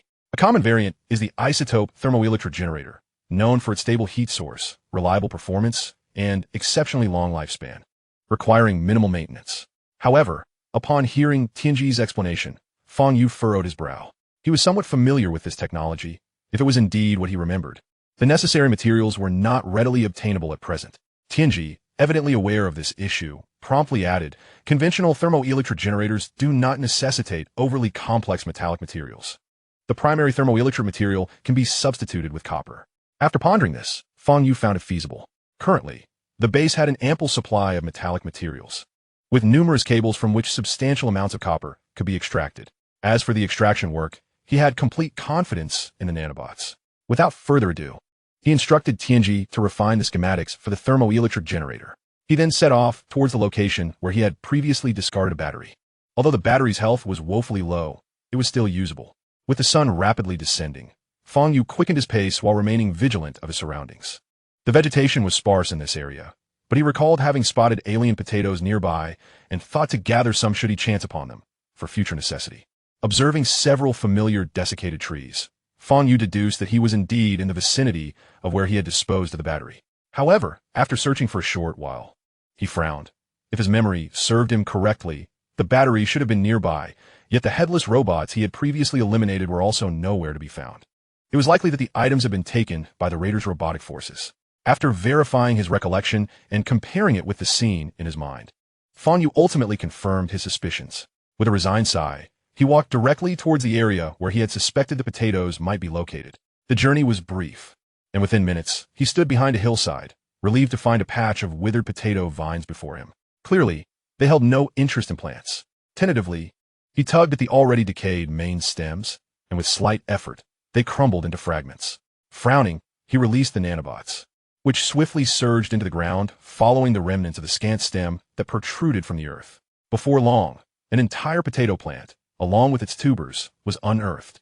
Staring at the scene, Fang Yu found himself momentarily stunned. The above-ground portion was identical to what he had seen on Blue Star, yet the subterranean segment differed entirely, with a far greater quantity resembling a cluster of grapes, yielding a bountiful harvest. His astonishment stemmed from the size of these potatoes, the largest of which bore little distinction for grapes. Reluctantly, he concluded that regardless of their form, they were still a type of plant, and he would take them back for later use. With this thought, he extracted a few more, though the cold had claimed many, leaving only a portion of the lowest layer still viable. Wrapping the surviving small potatoes in a tattered cloth, he placed them into the battery compartment and continued on his way. He intended to check on the area where he had awakened, as it contained a defective battery he had discarded earlier. If the nanobots could repair it, the trip would not have been in vain. After approximately half an hour of travel, he reached his destination. Fortune smiled upon him, for the damaged battery lay still on the ground, its prominent dent unmistakable. Noting the lack of usable materials in the vicinity, Fang Yu sought a corner where he directed the nanobots towards the battery. Moments later, a message resonated in his mind. Battery repair complete, health status, 12. Only upon receiving the confirmation of successful repair did Fang Yu feel a wave of relief wash over him. He set off on his return journey. Although the distance was considerable, no unforeseen events occurred. When he finally stepped back aboard the ship, the night had already settled in. How did it go? Have you made any progress? Fang Yu inquired, placing the cloth-wrapped potatoes onto the small cabinet housing the charging platform, simultaneously installing the repaired battery into the platform. The design work is complete, and the simulation development has been finalized, meeting the required standards, Tianji reported. Upon hearing this, Fang Yu connected the data cable and commenced the transfer of the thermoelectric generator's design schematics. Chapter 15, Thermoelectric Generator. In no time, a comprehensive design image of the thermoelectric generator materialized in Fang Yu's mind, characterized by its square form, adorned with an indicator light that prominently displayed feedback on the generated power. Reviewing the design, Fang Yu offered a succinct yet profound evaluation. With the schematics in hand, the subsequent task was naturally fabrication. Fang Yu approached the assorted components he had previously collected, noting the diverse array of parts, more than sufficient for this undertaking. He began with a generator frame primarily composed of steel alloy, supplemented with various materials, including ceramics, to achieve thermal insulation and fire resistance, leaving the front and back temporarily open for completion. Next came the crucial thermoelectric materials, the heart of the thermoelectric generator. After considerable contemplation, he ultimately opted against using copper. While commendable, it was not the optimal choice. However, due to current technological limitations, superior materials were unavailable. Thus, he settled on a copper alloy known as brass, composed of 55% copper and 45% nickel, which exhibited greater resistance to high temperatures than copper alone. The nanobots had no difficulty in fabricating this material, and the results were quite satisfactory. The subsequent tasks involved shaping and assembly.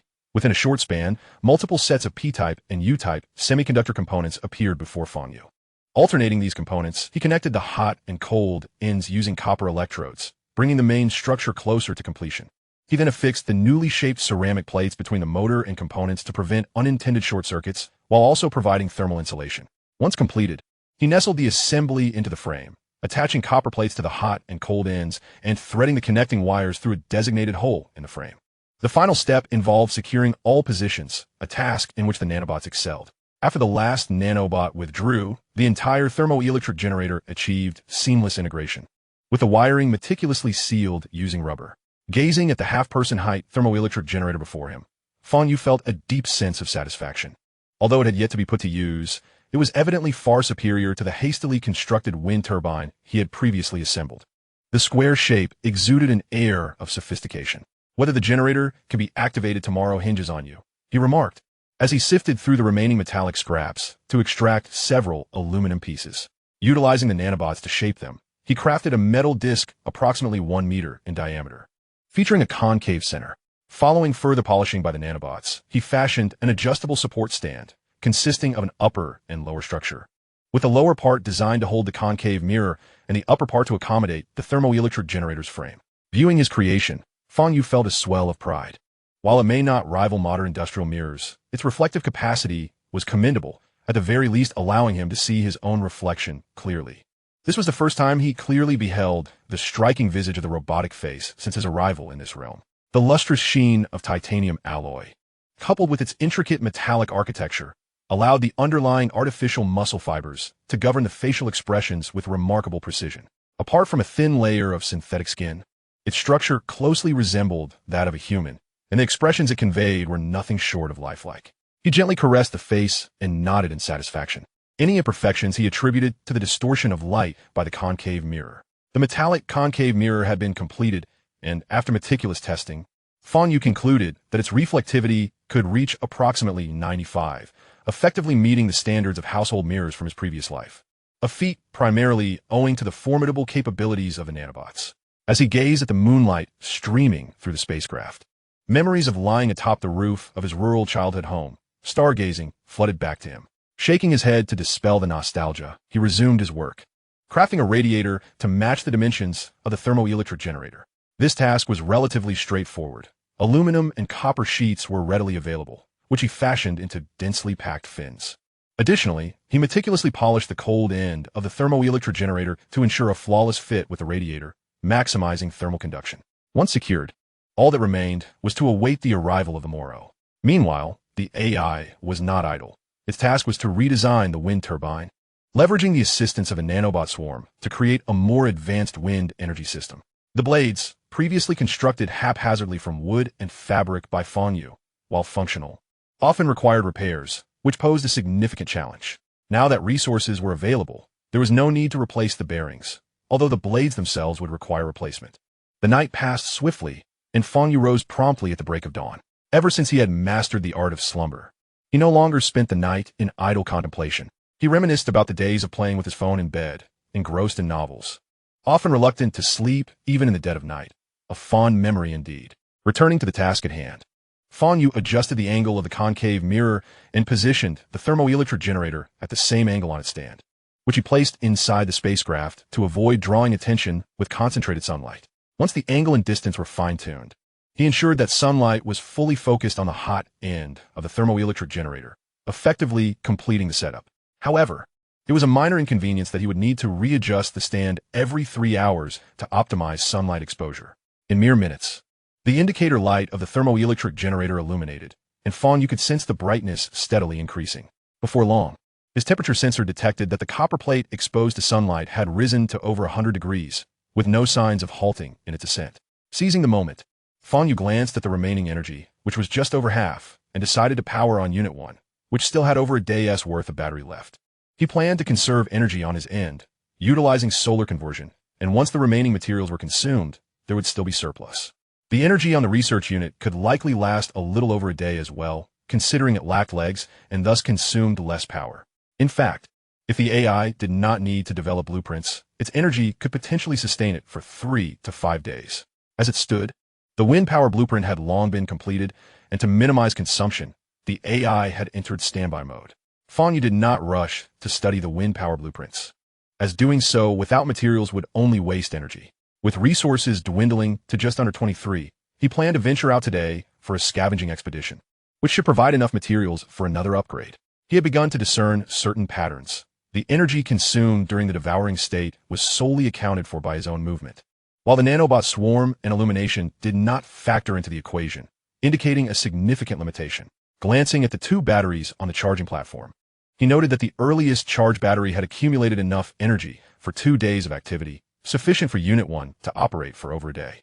The remaining battery, newly installed that morning, was intended for testing the next day's output, primarily to evaluate the efficacy of the thermoelectric generator. After installing the battery in Unit 1's compartment, he gave its large head a gentle tap. In the next moment, Unit 1's eyes flickered open, a blue glow flashing briefly. "Master, Unit 1 reporting for duty. Has the power issue been resolved?" Upon awakening, Unit 1 greeted him enthusiastically. Fang Yu was momentarily taken aback. The sensation of conversing with a sentient being was quite pleasant. He smiled and replied, "Rest assured, barring any unforeseen circumstances, you shall no longer remain in slumber. Your task for today is to search for resources, just as you did yesterday." "Understood. I am at your service." Unit 1 rose, saluted in a manner reminiscent of the Blue Star military, and commenced its duties. Fang Yu gazed at Unit 1's retreating figure, momentarily lost in thought. He mused that establishing a mechanical empire might not be such a far-fetched idea after all. Shaking off the distant notion, he refocused on the wind power equipment blueprint stored in his mind, noting that he was still lacking plastic for the blades, although other materials were in abundance. Turning, he exited the spacecraft, where the exit had been concealed by Unit 1's departure, providing him with a sense of security. He casually removed several large pieces of debris and squeezed through. Plastic, while readily available, was often difficult to utilize effectively. Had it not been for the nanobot swarm, he would not have opted for such material. After walking a mere few dozen meters, he successfully gathered the desired materials, but encountered challenges in transporting them. The box previously located by Unit 1 had been taken, yet Fang Yu was not deterred. He retrieved the large sword fixed to his back, and, much like threading candied hawthorn, strung together the sizable pieces of plastic, creating a chain with a small gap to allow for easier carrying. The remaining scraps of plastic were bound together with ubiquitous electrical wires, creating a manageable bundle. With his haul in hand, he made his way back to the spacecraft, completing the round trip, including the time spent searching, in under half an hour. Upon his return, golden liquid surged forth from his left hand. swiftly enveloping portions of the plastic for rapid decomposition, after which he commenced crafting the finished product according to the blueprints.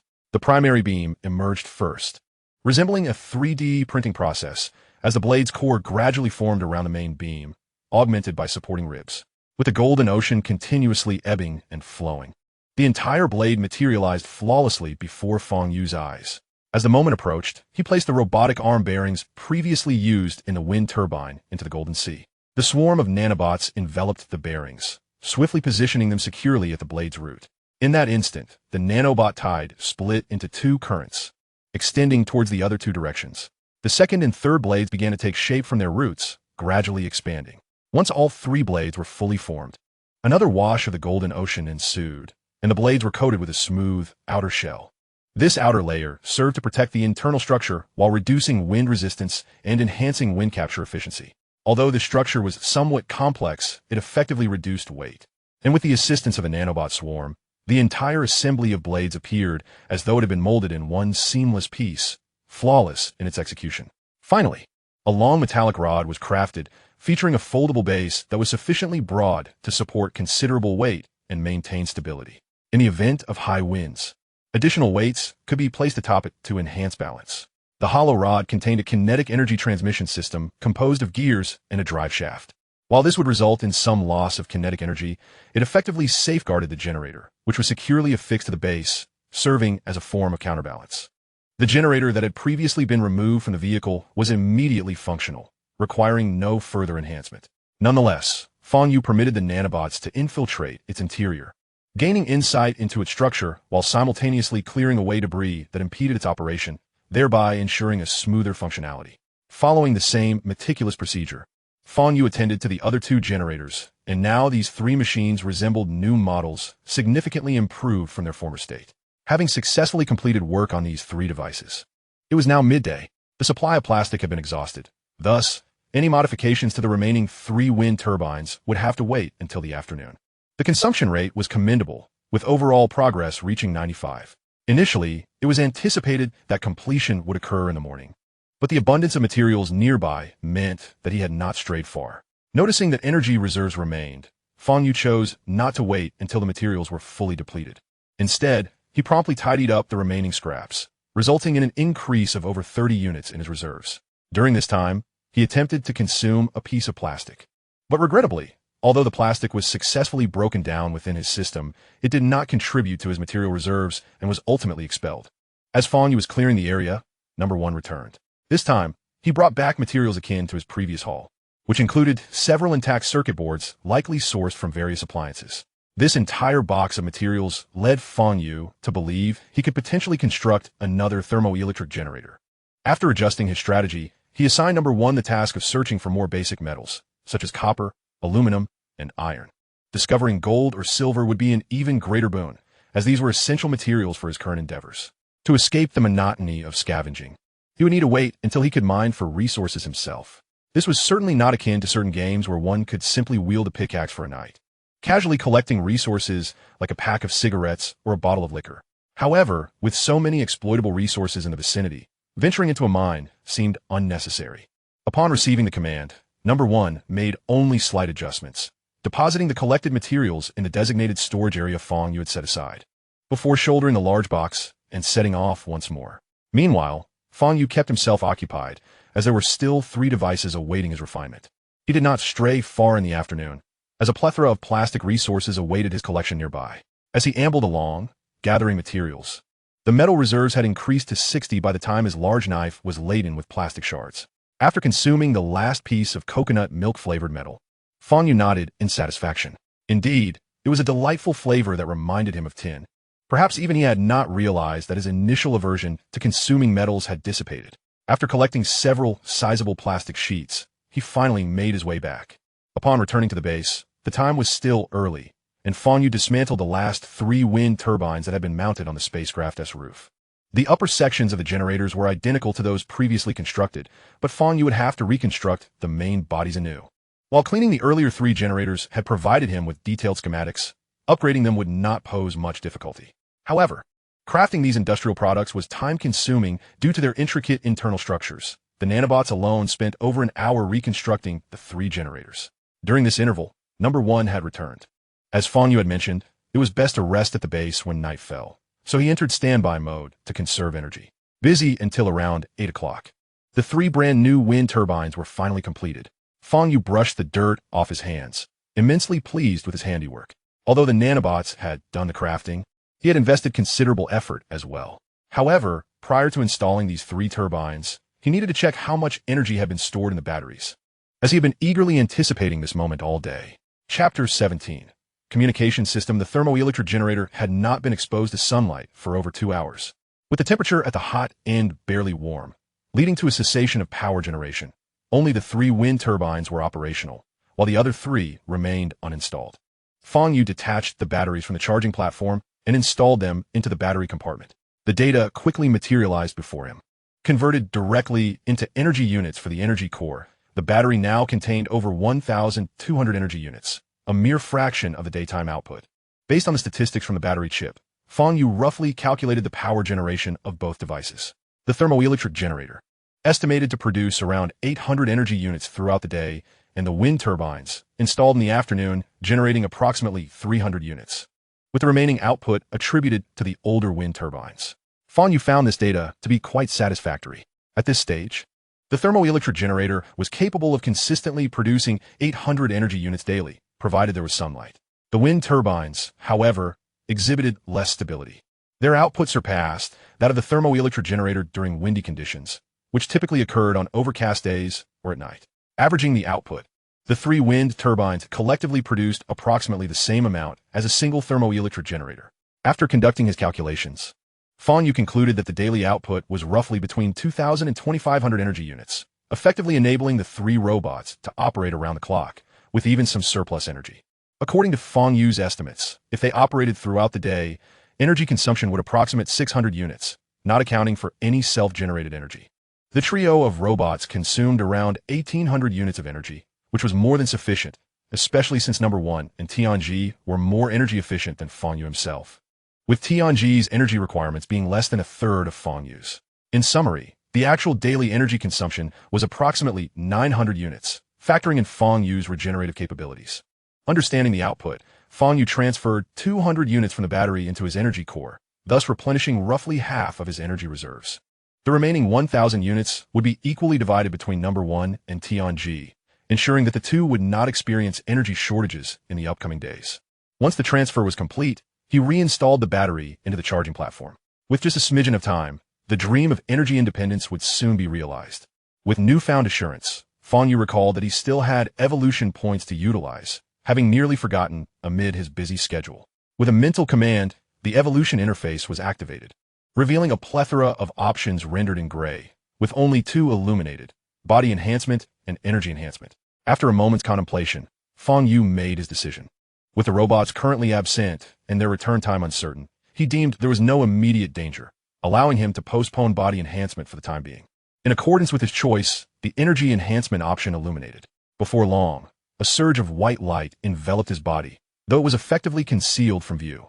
The evolution process concluded swiftly. Fang Yu felt somewhat perplexed, sensing no significant changes. During previous enhancements, he had distinctly felt increases in strength and speed. Regrettably, the specific details could only be examined within the attributes panel. Body level, 4 body name, basic simulacrum type abilities, Devour, solar energy conversion, 20 energy per hour. Nanobot swarm evolution points, 0 body strength, 16 speed performance, maximum 40 kilometers per hour material reserves, 50 energy system, 710. 2,000 energy percentage, 36 external energy systems. Number 1 battery, none. Number 2 battery, none. Description: a fully anthropomorphic robotic body, constructed with a titanium alloy skeleton, featuring adaptive intelligent tendon bundles, with a standard maximum output power of 100 energy units and an overload limit of 200 energy units. Upon witnessing the transformation of the attribute panel, he finally discerned a distinction. The energy system had experienced an augmentation, and the output of energy had significantly increased. This maximum output power seemed to be a multiple of his strength. It was akin to the earlier times when he bore the original form of Unit 1.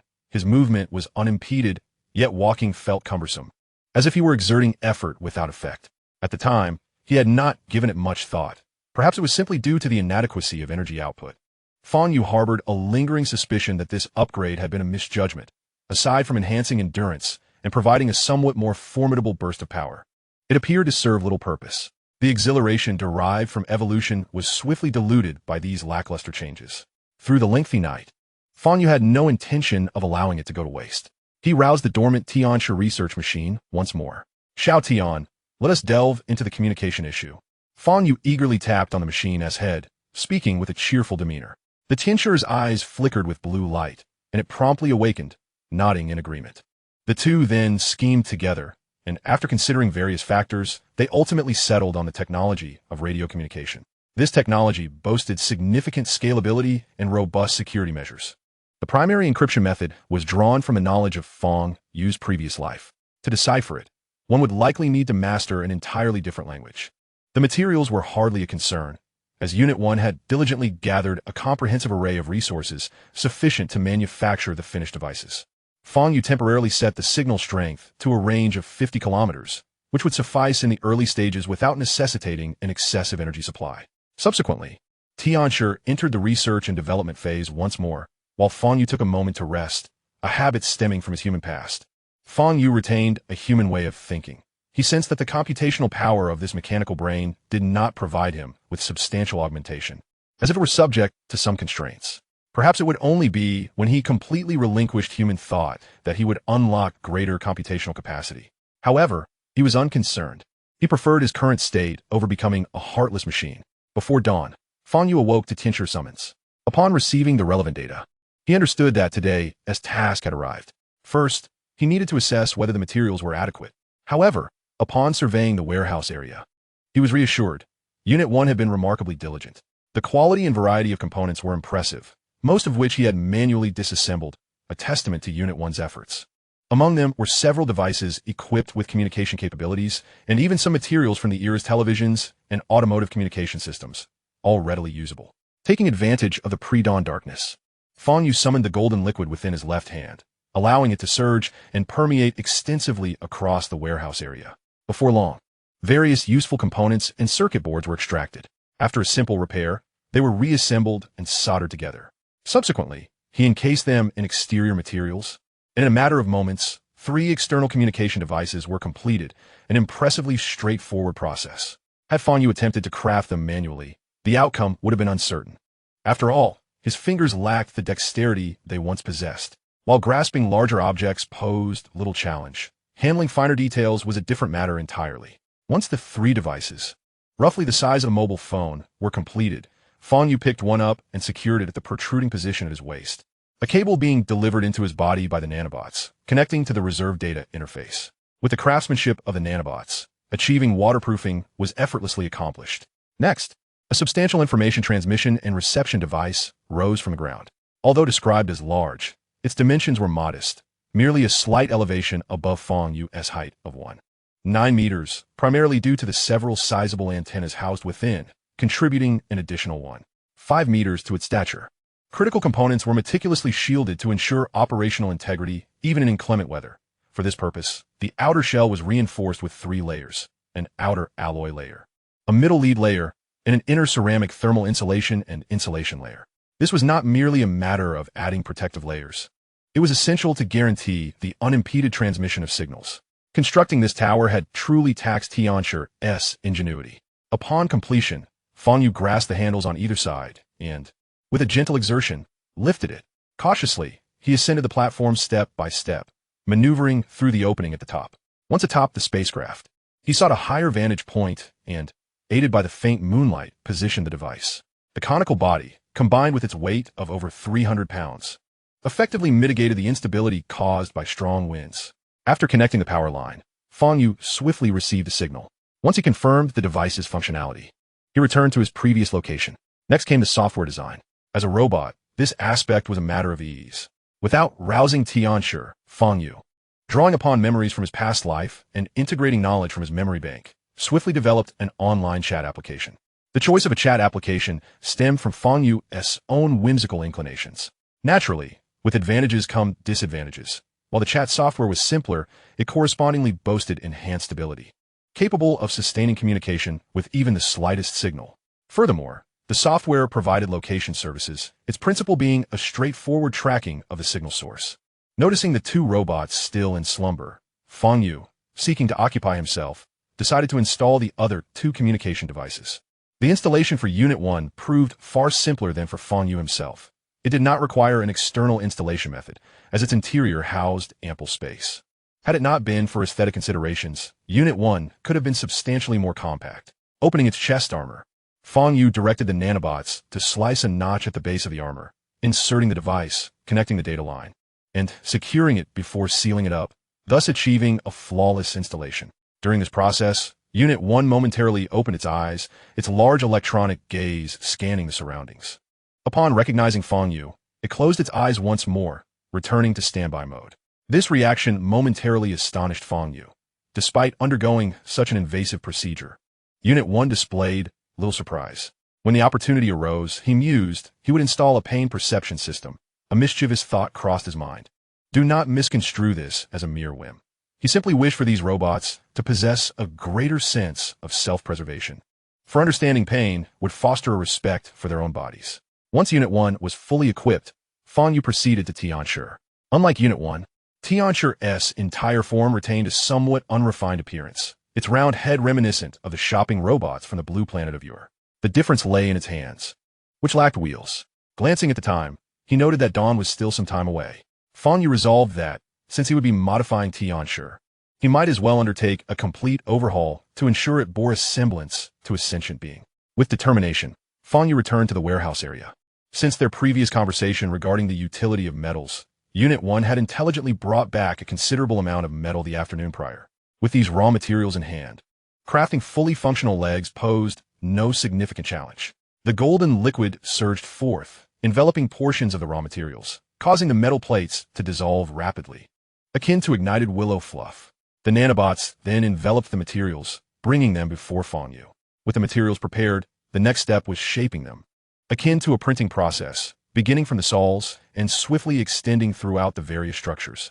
Fang Yu also tossed the communication module into the mix. Upon receiving the command, the nanobots quickly amassed in large numbers, and before long, the communication module was disassembled and reconfigured into one of the legs. This seamless integration revealed not a single flaw, igniting a sense of restlessness in Fang Yu, who found himself contemplating the incorporation of his communicator into his very being. However, upon further reflection, he dismissed the idea. The swarm of nanobots seemed to possess certain limitations, capable only of mending the damages to Fang Yu's corporeal form without altering its structural integrity. Should he attempt the task himself, disassembly would pose no challenge. Yet reassembly left him with but two words: no way. The creation of two complete legs proved to be a laborious endeavor, only reaching fruition with the dawn of a new day. After calibrating the thermoelectric generator, Unit 1 ventured out, seemingly oblivious to the newly integrated components within its body. This left Fang Yu somewhat exasperated. After all, a robot remains a robot, bound to execute tasks as programmed, regardless of its cognitive prowess. With the newly crafted legs in hand, Fang Yu made his way toward Tianji, who remained dormant and compliant. Without hesitation, he laid Tianji down, and the swarm of nanobots surged forth like a golden river, enveloping her entirely. Upon awakening and recognizing Fang Yu, Tianji once again succumbed to slumber, indifferent to the swarm of tiny entities now traversing her form. This afforded Fang Yu some relief, allowing him to continue his operations. This round of modifications was comprehensive, akin to those performed on Unit 1. However, due to functional differences, it lacked the advanced musculature, resulting in a more slender physique. Regrettably, the legs appeared somewhat short. Otherwise, the silhouette would have been quite striking. Pondering this aspect while stroking his chin, he remarked on the progress, seemingly aware of his musings. Tianji's form began to elongate, becoming increasingly slender and aesthetically pleasing, the cumbersome physique altogether vanishing, replaced by a delicate waist and a slightly more robust upper body. Observing this transformation, Fang Yu could not help but exclaim, "Ah, it seems somewhat unrefined." The vital components were concentrated in the upper body. In the next instant, subtle adjustments occurred, with the torso shrinking slightly, while two modest, yet discernible hemispherical shapes emerged at the front, as essential internal parts gravitated toward this area, rendering the upper body even more svelte. This adjustment harmonized the proportions considerably. Nevertheless, Fang Yu could not shake the peculiar impression that this distinctly resembled a female robot's design. although he held no particular bias against robotic aesthetics, believing that any humanoid form was acceptable. He felt compelled to clarify the unexpected nature of this outcome to avert any future surprises. With this in mind, he casually opened the introduction to the nanobot swarm. Indeed, beneath the surface lay an inconspicuous line of text. These miniature nanobots will subtly adjust the construction plan according to the host consciousness. For specifics, please experience it personally. Fang Yu found himself somewhat bemused. The text was so small that he had overlooked it previously. But what did this imply? Contemplating this, he directed his gaze toward Tianji's lower body. In the next moment, he perceived a gathering of nanobots in a particular area, signaling an impending bulge. Stop, stop, stop. He hastily stifled his thoughts. Chapter 19. The final option? As anticipated, in response to his contemplation, the nanobot swarm dispersed, and nothing transpired. Phew, that was close. This is quite satisfactory, he mused. The modifications continued, yet under Fang Yu's watchful eye, he noticed Tianji's facial structure increasingly resembling that of an oval face, with a somewhat diamond-shaped head causing him a modicum of concern. Would this slender design accommodate the intricate mechanisms within? However, he was evidently overthinking, as after 2 hours of meticulous crafting, Tianji's transformation was finally complete. Her elongated form stood at approximately 1 meter 80, slightly shorter than Fang Yu, but comparable to Unit 1. Her head, adorned with a distinctive feature, boasted a cascade of data cables that formed her hair, an earlier design by Fang Yu. At the time, due to her lack of legs, her stature was somewhat diminutive, and the data cables extending from her head facilitated connections to other robots. This design was primarily intended for ease of maintenance in the future, allowing Tianji to handle repairs of both hardware and software, thus optimizing efficiency compared to the cumbersome manual connections Fang Yu had to manage. Now, glancing at her, he felt a sense of satisfaction. Yes, this will do. Our village's sole female robot has been born. With this thought, he instinctively glanced downward. Suddenly, the previously settled nanobot swarm stirred once more. Observing this, Fang Yu quickly pressed the small portal on his left arm. Checking the time, he noted that it was already noon. Connecting to Tianji's system, he imparted a few pieces of knowledge, such as how to walk. Afterward, he gently tapped her head. Tianji stirred, perplexed as she surveyed her own form before rising. Master, what task do you wish to assign? She inquired. Please pay close attention to the position of the thermoelectric generator while at home. If it isn't receiving sunlight, adjust its placement, Fang Yu instructed, recalling that he had neglected to do so during his last outing to gather materials. Understood. Tianji saluted, accepting her task. With the arrangements complete, Fang Yu chose not to linger at the base. He needed to venture out in search of sustenance. With ample energy at his disposal, he intended to consume as many resources as possible. Observing the meager progress in his consumption metrics, he grew curious about the implications of having all evolution options dimmed. Did this signify that he had reached the limits of his evolution? Exiting the spacecraft, he first confirmed Unit 1's location, discovering that it had not strayed far, but was instead conducting a thorough search in a spiral pattern around the ship, meticulously examining every inch. In mere minutes, he caught sight of Unit 1's industrious silhouette. At that moment, it was dismantling a damaged appliance, extracting a half-broken circuit board that was evidently non-functional. Yet Unit 1 persisted, salvaging any usable electronic components from the board and discarding the less valuable materials into a nearby large box. Despite the low cost of the discarded board, Fang Yu could clearly see that the metal surface had been stripped of its layer. He now understood how the storeroom at home had become so well-stocked. Reflecting on his own work ethic, he felt a wave of introspection. Professional tasks should indeed be entrusted to professionals. Casually picking up a piece of subpar metal and tossing it into his mouth, he grimaced upon tasting the raspberry flavor. Cobalt? Not palatable. Deciding not to linger, he altered his course toward the direction the raiders had previously departed. With over 800 units of energy remaining, he resolved to explore that area further, recalling that it seemed to be a path deliberately cleared.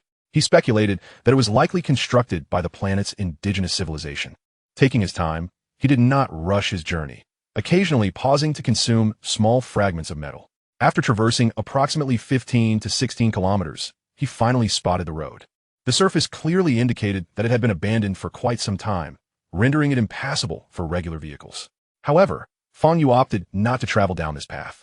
Wary of encountering raiders head-on, the area surrounding the road remained littered with small heaps of refuse, which would effectively conceal his presence as he navigated through.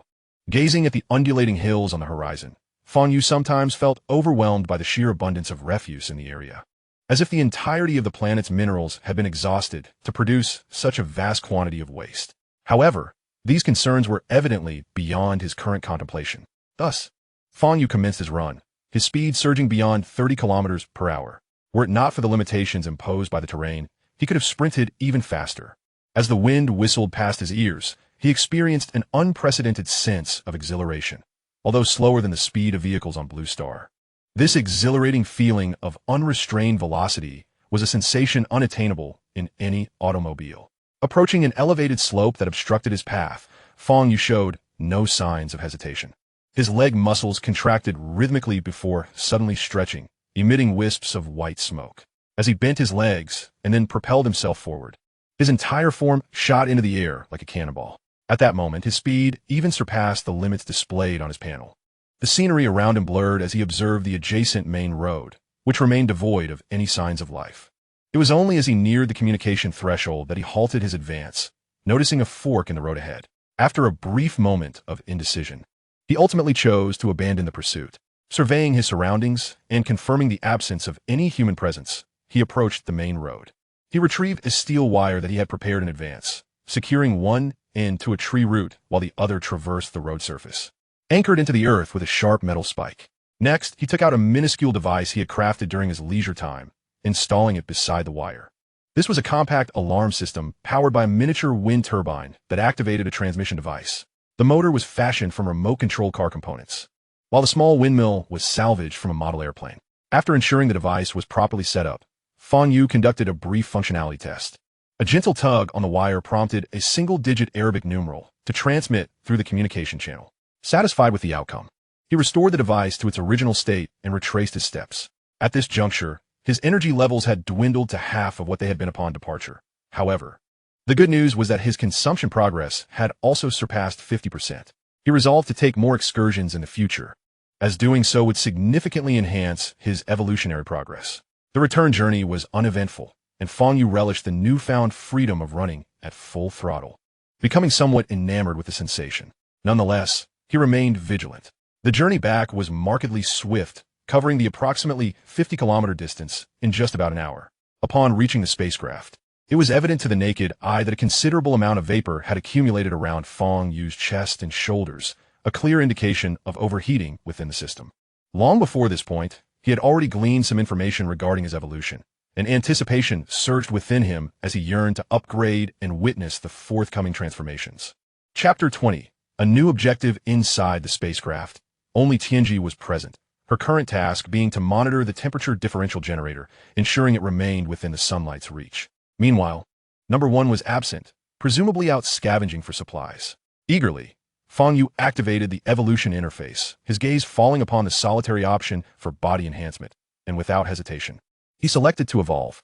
Almost instantaneously, a radiant blue light began to coalesce around him, swirling as it coursed along his form, transforming the previously muted hue of his chassis back to a vibrant blue. This transformation persisted for several minutes, culminating in all the light converging into his body, vanishing without a trace. At that moment, Fang Yu felt an overwhelming surge of power, although it was merely an enhancement of his structural integrity, or rather, a fortification of his metallic composition. The upgrade was comprehensive. Should he encounter those marauders again, he felt confident that he could single-handedly dispatch several of them. As the luminescence dissipated, he quickly summoned the attributes panel. Body level 5, restricted, body name, basic simulacrum type abilities, Devour, photonic energy conversion, 20 energy per hour. Nanobot swarm evolution points, 0 body strength, 20 speed performance, maximum 40 kilometers per hour material reserves, 20 energy system, 160. 2000 energy percentage, 8 external energy systems, battery 1, none, battery 2, none overview, a fully anthropomorphized robotic entity, titanium alloy framework, adaptive intelligent tendon bundles. Standard maximum output power of 100 energy units, overload limit of 200 energy units, reach the limit of body strength to surpass it. Aside from the indication of restrictions in the level section, his strength had indeed increased, although his speed remained unchanged. He felt more robust, yet the transformation seemed elusive. Puzzled, Fang Yu touched his metallic head and reopened the evolution panel. As anticipated, a new option appeared, albeit a solitary one: remove restrictions. This peculiar option intrigued Fang Yu. However, clarity soon dawned upon him.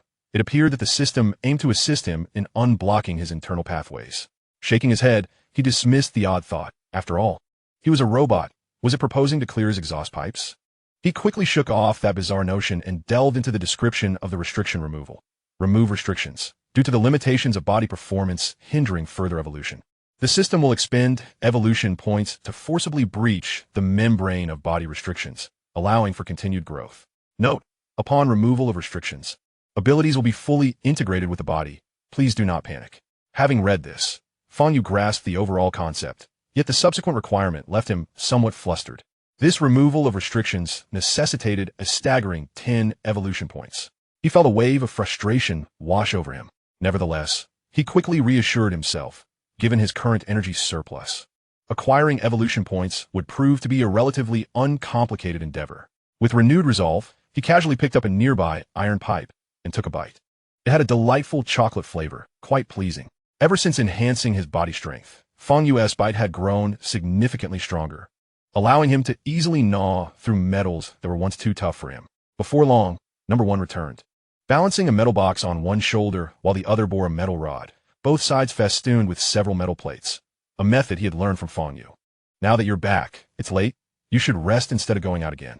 It could be dangerous, Fang Yu advised, noticing number 1's diligence. His primary intention was to conserve energy as he wished to train further that night and accumulate additional evolution points. With daily productivity now reaching twice that of 3 individuals plus the energy consumed by communication devices, Fang Yu could maintain a steady acquisition of 2 evolution points daily. Despite his own energy-intensive body, number 1 complied without question, and Tianji assisted in sorting the items from the box, entering standby mode thereafter. She remained vigilant until the sun had fully set before transitioning to standby. Fang Yu then proceeded to the storage area, summoning the nanobot swarm with the intention of constructing another temperature differential generator. This space also provided him the opportunity to consume metal. Sitting on the ground, he watched the nanobots fabricate the device, reveling in the experience. He had always harbored a fondness for machinery, particularly the colossal steel robots featured in his favorite animated series, which had left a profound impression on him. Before his unexpected journey, there was a game that had just entered its testing phase, called Limit Break or something of sort. He had even had the opportunity to try it out. He recalled the snug combat suit, but that was of little consequence. Mechas were the true embodiment of a man's romance. When Fang Yu returned to his senses, he hastily wiped the metallic residue that had trickled down the corner of his mouth. Clearly, his rate of replenishing material reserves far exceeded the speed at which the nanobots were constructing the primary structure of the thermoelectric generator. By the time Fang Yu's material reserves were completely filled, the nanobots were still diligently engaged in their task. Time was of the essence, and Fang Yu did not indulge in idleness. He commenced exercising to accelerate his consumption mode. His energy had now reached 1980 points, allowing him to disregard any concerns regarding depletion. The energy levels of Unit 1 and the intelligence system had also been replenished to account for 2 days' worth of consumption. Although their energy reserves were now entirely depleted, the day had barely darkened, and by the following evening, he would have accrued at least an additional 2,500 points of energy reserves, which would be more than sufficient. This did not even take into consideration the imminent production of a second thermoelectric generator. The night passed peacefully, as Fang Yu accrued a few more evolution points. He also acquired another thermoelectric generator, which he entrusted to the intelligence system for safekeeping. Meanwhile, he ventured out in search of sustenance. The previous day, while he had been crafting the generator, he had consumed a considerable amount of metal, resulting in a noticeable reduction of his home inventory. In the morning, he discovered that Unit 1 had ceased its extensive collection efforts and was instead gathering metallic materials in the vicinity of their home. This was likely a response to his realization that metal was being consumed more rapidly than components. Fang Yu opted not to intervene. The alien intelligence system had exceeded his expectations, though it would have been even more perfect if it could generate a fully loyal intelligence. Today's objective was straightforward. In order to accumulate sufficient evolution points, Fang Yu decided to meticulously map out the surrounding 50-kilometer area. However, it was evident that this task could not be accomplished in a single day. Previously, he had ventured slightly north of west, the direction from which the raiders had approached, where he had set up a rudimentary alarm system. To the south lay a river, which was also the site of his awakening and had long since been marked as a resource reserve. The true north, although unexplored, revealed a distant mountain range that he had no immediate plans to approach. The parking lot he had previously visited was situated directly to the west and was also on today's agenda. Fang Yu mused that with so many discarded batteries, he ought to be able to salvage some. As for other materials, his basis supplies had become quite ample, so he was not in dire need. If he could repair a few generators, it would be all the more advantageous, for magnetic materials suitable for generators were not easily found. Chapter 21. Exploring the parking lot. The 15-kilometer journey posed no challenge to Fang Yu, whose energy levels were abundant. He would arrive in approximately 20 minutes. With the occasional explosive burst from his artificial muscles, the time was further reduced to 15 minutes. The cost was merely a slight expenditure of energy, while simultaneously enhancing his consumption efficiency. Fang Yu soon discerned that the maximum speed displayed on his attribute panel merely reflected the conventional energy output's limits. When he unleashed a 200% energy overload, his maximum speed could momentarily surge to around 60 kilometers per hour. In his experiments, 60 kilometers represented the upper threshold, and he could not genuinely achieve a 200% increase. Moreover, this state could only be sustained for approximately 10 seconds before the system would forcibly interrupt due to overload. Nevertheless, occasional bursts were manageable. Upon reaching the parking lot, Fang Yu was astonished to find that the area had significantly less material than during his last visit. It appeared rather desolate. Most of the batteries he had previously discarded had vanished, leaving only a scant few, all of which bore considerable damage. Picking up one of the batteries, he could immediately ascertain its lack of repair value, as a steel nail had penetrated through its center. With his understanding of battery structures, Fang Yu recognized that this nail had likely breached the control circuitry, rendering the energy storage system compromised. As the nanobots surged from his arm, they swiftly enveloped the battery, revealing its condition in Fang Yu's mind's eye. Apart from the central damage, the energy storage system was entirely corroded, corroborating his assumptions. He did not overlook the remaining batteries, inspecting them in succession. Unfortunately, the hope for salvage conditions did not materialize. After dismantling the defective batteries, he ultimately recovered only one functioning battery, with a health rating of approximately 5%, his sole reward. Next, he turned his attention to the generator, which was in much better condition than the batteries.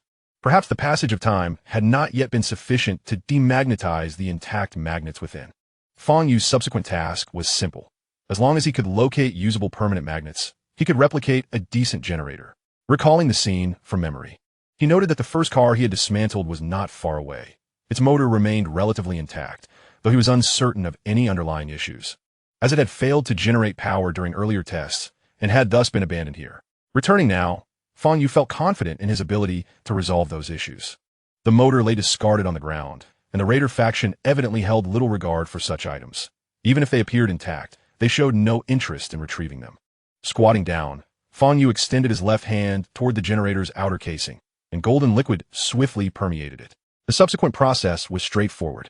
As the projection in his mind comprehensively covered the generator, he soon identified the source of the issue. The rotor windings within the engine had sustained damage, evidently from a violent impact, resulting in a short circuit that was the primary reason for the generator's failure to operate correctly. Repairing it was relatively uncomplicated. He merely needed to restore the windings and achieve balance, after which it would function as intended. Although simple, the task of repairing the windings was time-consuming, particularly for such a precise industrial product. The nanobots labored for around half an hour. Once the Golden Sea returned to Fang Yu's left arm, he retested the generator before him. Before long, the generator began to produce current. Satisfied, he nodded and set this generator aside in a corner. He then picked up another generator, which bore obvious collision marks, indicating it had been directly impacted. However, as long as there were no significant internal issues, repair remained a possibility. Following the command, the nanobots once again sprang into action, delving into the structural gaps of the generator. Almost immediately after the swarm reached the interior, Fang Yu furrowed his brow. The projected images in his mind brought him dismay. Inside, the magnets were completely shattered, reduced to fragments the size of fingernails. For a generator measuring approximately 30 centimeters, this was significant damage. Yet, there was no cause for concern. As long as some magnetic force remained, repair was feasible. However, the nanobots themselves were unaffected by magnetic forces. To conduct a test, he would need to bring in a separate metallic object to the generator's interior. After toiling for over 10 minutes, Fang Yu ultimately abandoned this generator. While a small amount of magnetism remained, it was insufficient for power generation. Given the abundance of generators in the vicinity, he was not inclined to hang his hopes on a single one.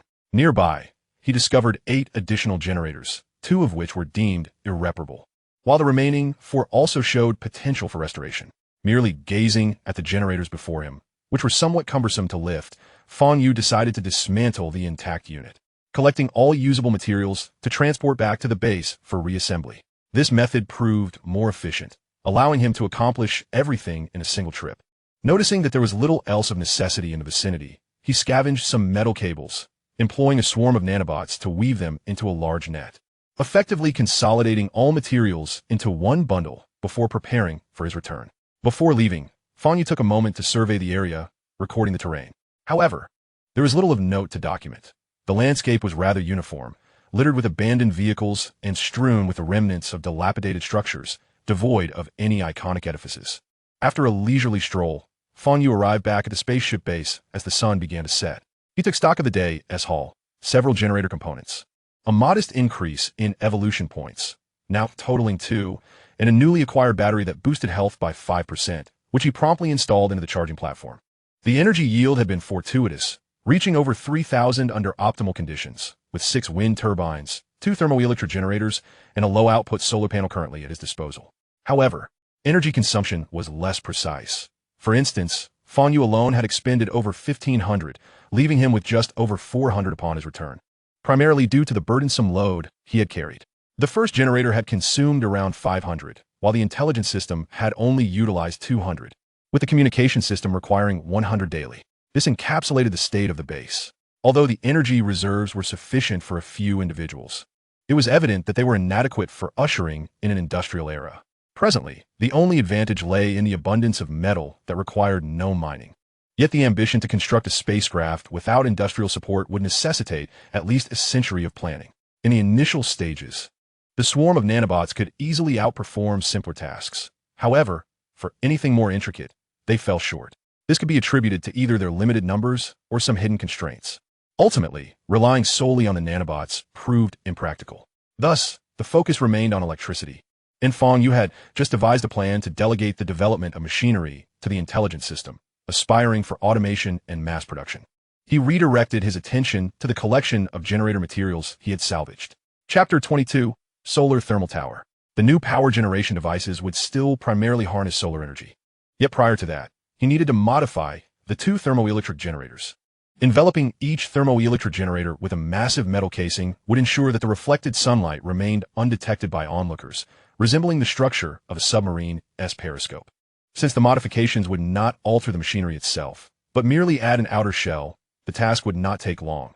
The casing merely needed to be heat-resistant and light-proof. In a short while, the task was completed and entrusted to the intelligence system for oversight. However, with nightfall approaching, there was no immediate urgency.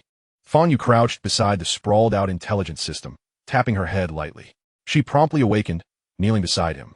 "Master, let us redesign a power generation device." Subsequently, Fang Yu detailed his vision, and the two collaborated to refine their concepts. When it came to sifting through the knowledge database, Fang Yu was naturally disinclined to exert himself. The vast expanse of information overwhelmed him, perhaps a weakness inherent to his human nature. Fortunately, with the assistance of the intelligence system, the task became significantly more manageable. The design process consumed the better part of the night, even with a foundation of pre-existing knowledge. In the latter half of the night, while the intelligence system assisted, Fang Yu commenced preparations. The first step involved the solar concentrator, specifically the solar thermal collection system. Originally, Fang Yu had intended to employ the reflective strategy of the thermoelectric generators, believing that even in winter, accumulating temperatures of 600 degrees was feasible. However, this proposal was dismissed by the intelligence system, who suggested a more efficient approach using an array design fundamentally similar to the thermoelectric generator method. This time, however, a heliostat was employed, with multiple mirrors reflecting light onto a collector, which would then heat a thermal storage medium. This medium, heated via a boiler, would generate high-temperature steam to drive a turbine connected to the generator. While the concept sounded straightforward, its execution proved to be rather complex. The heliostats utilized highly polished aluminum alloy, boasting a remarkable reflectivity. The materials were abundant, making the construction relatively simple. Fang Yu managed to temporarily fabricate 4 heliostats. Unlike the previous design, these heliostats were more intricate, equipped with a set of light sensors, small motors, and a control module, each occupying approximately 10 square meters. Positioned atop the spaceship in a discrete location, they remained inconspicuous. These heliostats possessed modest power, enabling them to adjust their orientation in accordance with the sun's movement. The energy source was derived from the previously acquired solar panels, which Fang Yu disassembled to supply power to the heliostats. This arrangement ensured that as long as sunlight was available, the heliostats would automatically track the sun. Without sunlight, they would serve no purpose, rendering power interruptions inconsequential. With the concentrator established, the next task was the construction of the collector. This component was not overly complex, but required a slightly elevated structure. Approximately 2 meters taller than the spaceship. The collector's outer casing was constructed from heat-resistant stainless steel, shaped into a cylindrical form by the nanobots. Due to the substantial mass, superior materials were employed, resulting in a significantly increased processing time. Additionally, the casing required a light-blocking layer to prevent it from becoming a beacon. The creation of this light-blocking section took half an hour. Subsequently, the internal structure was designed, which consisted of disc-shaped copper pipes through which a heat-absorbing medium would circulate. The choice of medium was crucial, and Fang Yu had identified molten salt as an excellent option. With a melting point exceeding 500 degrees, it could store vast amounts of thermal energy at high temperatures, and its stability was advantageous. However, an additional circulation system was necessary to ensure the medium returned to a solid storage container before solidifying. This container was designed to rest at a slightly elevated position within the collector, ensuring that focused sunlight would directly melt the salt, allowing for continuous circulation within the system. However, the corrosion resistance needed to be enhanced. Fang Yu planned to utilize the nanobots to apply a corrosion-resistant coating to the interior of the pipes, which would also help retain heat. The outer layer of the pipes would require an insulating coating, but this was not a concern.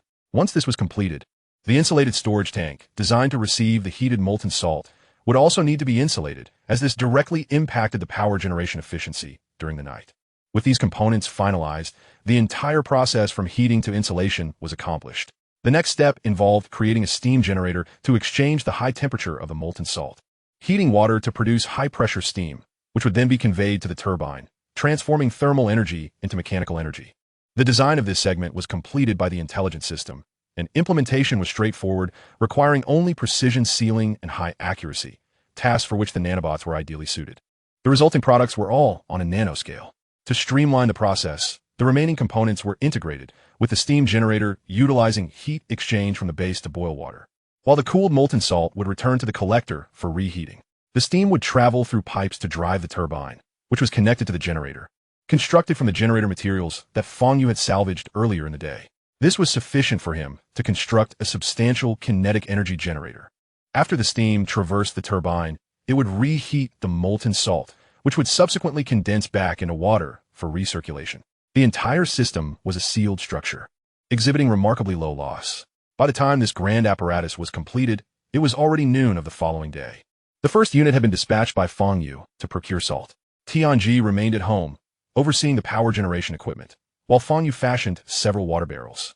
Seizing the daylight, he planned to make multiple trips to the river in the south to gather the necessary water. This endeavor consumed the entire afternoon, and he was on the brink of amassing half the evolution points required for an upgrade, with the clock striking 4. While the water supply was sufficient, a complication arose concerning the salt. The first unit discovered a substantial quantity of salt in a debris field 30 kilometers from a base, but due to the considerable distance, it managed only 2 trips in a day, consuming a significant amount of energy. After some contemplation, Fang Yu resolved to transport the salt himself, allowing the first unit to continue gathering supplies. This major undertaking once again depleted the household resources. However, during the night, Fang Yu refrained from action, opting instead to engage in physical training at home. The first unit had entered a state of dormancy. Tianji was diligently researching the upcoming manufacturing equipment. The only sounds within the spacecraft were the echoes of Fang Yu's footsteps. Fortunately, the space was ample enough for him to run without the need for stealth. Yet, he occasionally worried about the potential wear on his mechanical joints and even had the nanobots conduct an inspection. The conclusion was reassuring. All was well. After a night of rigorous exercise, he had, before dawn, accrued a few evolution points, with his consumption progress surpassing the halfway mark. At this pace, he would be free from limitations in just 2 days. Most importantly, the energy reserves at the base were not declining, but rather increasing, providing Fang Yu with ample support. Chapter 23. Completion of the Solar Collector Tower. As dawn broke, a fully charged Fang Yu set off towards the location marked by the first unit on the map. bringing along the 2 large barrels filled with water from the previous day. Unlike water, more salt was better. Only with an ample supply of salt could the system continuously provide heat at night, ensuring an uninterrupted energy supply. According to the map, this abandoned factory was situated to the north of the base, and further north, a grand mountain loomed in the distance, obstructing the path. Although the mountain was still quite far away, it had previously deterred Fang Yu from exploring this region. Upon reflection, it seemed he had missed many opportunities. Over the 30-kilometer stretch, Fang Yu sprinted, relishing once more the thrill of speed. He found that even a pace of 40 kilometers per hour was exhilarating, and he finally understood the exhilaration felt by students back on Blue Star as they raced on electric scooters. Time flew, and after approximately 40 minutes, the collapsed factory described by the first unit appeared before him. This area had once been an industrial zone, evidenced by the vast remnants of large factories scattered about. However, that was not the crux of the matter. He proceeded directly into the factory and, indeed, discovered an abundant pile of salt in the materials yard. As the first unit had indicated, after estimating, Fang Yu realized he would need at least 20 round trips to fill the equipment at home, and the area was not accessible by cart. Resolute, he decided to enhance the 2 barrels before him. The vicinity still had plenty of metal, and with a bit of searching, he quickly found a substantial amount. As the nanobots sprang into action, the golden-hued metal swiftly melted away, and the barrels began to visibly transform as they were disassembled and reconstituted. Ultimately, after expanding their size threefold, Fang Yu nodded in satisfaction. He casually consumed the remaining metal scraps and unsheathed the large blade secured to his back. Thus, Fang Yu set forth, balancing 2 barrels filled with salt as he made his way back to the base. However, the return journey did not allow for running. He could only proceed carefully, step by step. What took 40 minutes on the way out consumed an hour and a half on the return trip. Nevertheless, the yield was significant, akin to making 3 trips. At this rate, he would manage to fill the salt supply today. And so, the day passed in haste. Fang Yu finally returned before sunset. After pouring the last 2 barrels of salt into the equipment, the nanobots appeared simultaneously to seal the machine completely. This level of sealing was likely the highest achievable. However, should any issues arise, it would fall upon Fang Yu to rectify them.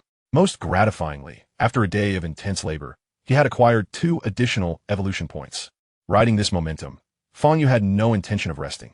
He would exert himself further that night in hopes of completing the removal of limitations by the following morning. Meanwhile, Tianji relayed promising news. She had discovered a method for rapidly processing materials. This idea stemmed from some knowledge Fang Yu had previously imparted to her for Blue Star. The approach involved creating a metal printer, utilizing ion beam processing in conjunction with Blue Star's 3D printing principles. If the precision were sufficient, it could indeed enable the fabrication at a nanoscale. Hearing this, Fang Yu felt invigorated. The nanobots could indeed advance to nanoscale precision, making the processing of such dimensions a certainty. However, Tianji appeared hesitant, leaving Fang Yu perplexed. Master, the primary challenge now lies in how to convert the metal into nanoparticles. My research has hit a roadblock here. Tianji gazed at Fang Yu with anticipation, as if seeking an answer from him. After pondering, Fang Yu realized he had no viable solution. Couldn't he possibly produce nanoparticles himself? Could he? While that was not impossible, it would inevitably slow his progress. Perhaps consider an alternative approach. If production is unfeasible, then destruction might yield results. The shatter materials can still be utilized. Upon hearing Fang Yu's suggestion, Tianji nodded, a direction renewed. Fang Yu then descended to the lower level to continue his workout, reflecting on how he had never engaged in physical exercise back on Blue Star. Now, transformed into a robot, he found himself compelled to move constantly, which only fueled his frustration. Yet, the prospect of evolution lay just ahead. How could he afford to neglect his fitness? Early the next morning, having acquired 2 evolution points, Fang Yu approached the new machine. At first glance, it appeared to be divided into 2 sections, a large tank situated within the spacecraft and a solar collector tower extending from the top of the vessel. Connected by a robust metal pipe, the operation was straightforward. He merely needed to adjust the angles of the 4 heliostats and set the parameters for a successful startup. All other steps had been completed during the assembly process. As the final rays of sunlight struck the collector tower surface, the intense brilliance nearly overwhelmed Fang Yu's electronic eyes. He hastily equipped himself with an ocular lens, which alleviated some of the glare. This design concealed the light striking the solar collector from view, yet the rays illuminated the bridge of the spacecraft brightly through the aperture atop it. Observing the now brighter surroundings, Fang Yu found the ambience pleasant, akin to having installed a daylight lamp. Although the temperature in the vicinity had risen slightly, the turbine remained inactive. With a moment's reflection, Fang Yu concluded that the temperature was likely insufficient and that he would need to wait for the salt to melt. Rather than lingering idly, he recognized that he could no longer consume the metal retrieved by the first unit for his evening workouts. Thus, he ventured out alone in search of other materials to consume. An hour later, having satisfied his hunger and thirst, Fang Yu returned to the spaceship. Burdened with a heap of assembled metal, his immediate attention was drawn to the sounds emanating from the bridge of the ship. Although faint, they unmistakably indicated the movement of machinery. Hastily, he set down his load and approached the operating turbine, where Tianji was scrutinizing the machine's operational status. How is it performing? What's the output? Fang Yu inquired with curiosity. Quite well, replied Tianji. Currently, the efficiency stands at approximately 210 energy points per hour, though the rate is still on the rise. We anticipate it will surpass 300 shortly. Hearing Tianji's assessment, Fang Yu nodded in satisfaction. This marked the first instance in his life that he had constructed such a large apparatus, filling him with an immense sense of accomplishment. After observing the equipment for a while and confirming that all was in order, he picked up a portable charging port resting nearby and connected it to the data line interface on his neck. This port not only facilitated data transfer, but also served as a charging device. The charging head, procured by Unit 1, seemed a practical solution to conserve energy, avoiding the need to repeatedly remove batteries for charging. This innovation significantly simplified the charging process. Despite its small size, the portable charging port boasted a transfer rate astonishingly equivalent to that of a battery exchange. However, just as Fang Yu completed the charging, the communication channel stirred with activity. Master, there's a situation. To the southwest, 2 teams of robots are engaged in combat. Chapter 24, Formidable Foes. Fang Yu was taken aback by Unit 1's message. He had presumed that the only inhabitants of this alien world were the Marauders, but the emergence of a conflict suggested the presence of multiple factions. As the saying goes, the enemy of my enemy is my friend, which could bode well. Though it might not necessarily indicate camaraderie, he had to remain adaptable, for trust was a luxury he could not afford here. What's the situation? Who are the combatants? All are robots. Fang Yu furrowed his brow, perplexed as to why 2 groups of robots would engage in battle. Yet, upon reflection, he recognized that if they were from different factions, conflict was inevitable. Do not let them notice us. We will observe the unfolding events. Fang Yu replied before departing the base, his voice echoing in the distance. Xiao Tian, keep an eye on the home front. I shall return shortly. With that, he stepped out without a backward glance. Once outside the base, Fang Yu surveyed his surroundings, noting that everything appeared as usual, which brought him some relief. He also remembered to block the spaceship door with debris before leaving. Gazing at the map, he contemplated the location approximately 30 kilometers to the northeast. It seemed relatively close to the main road that stretched from the northeast towards the northwest, a route he had previously traversed.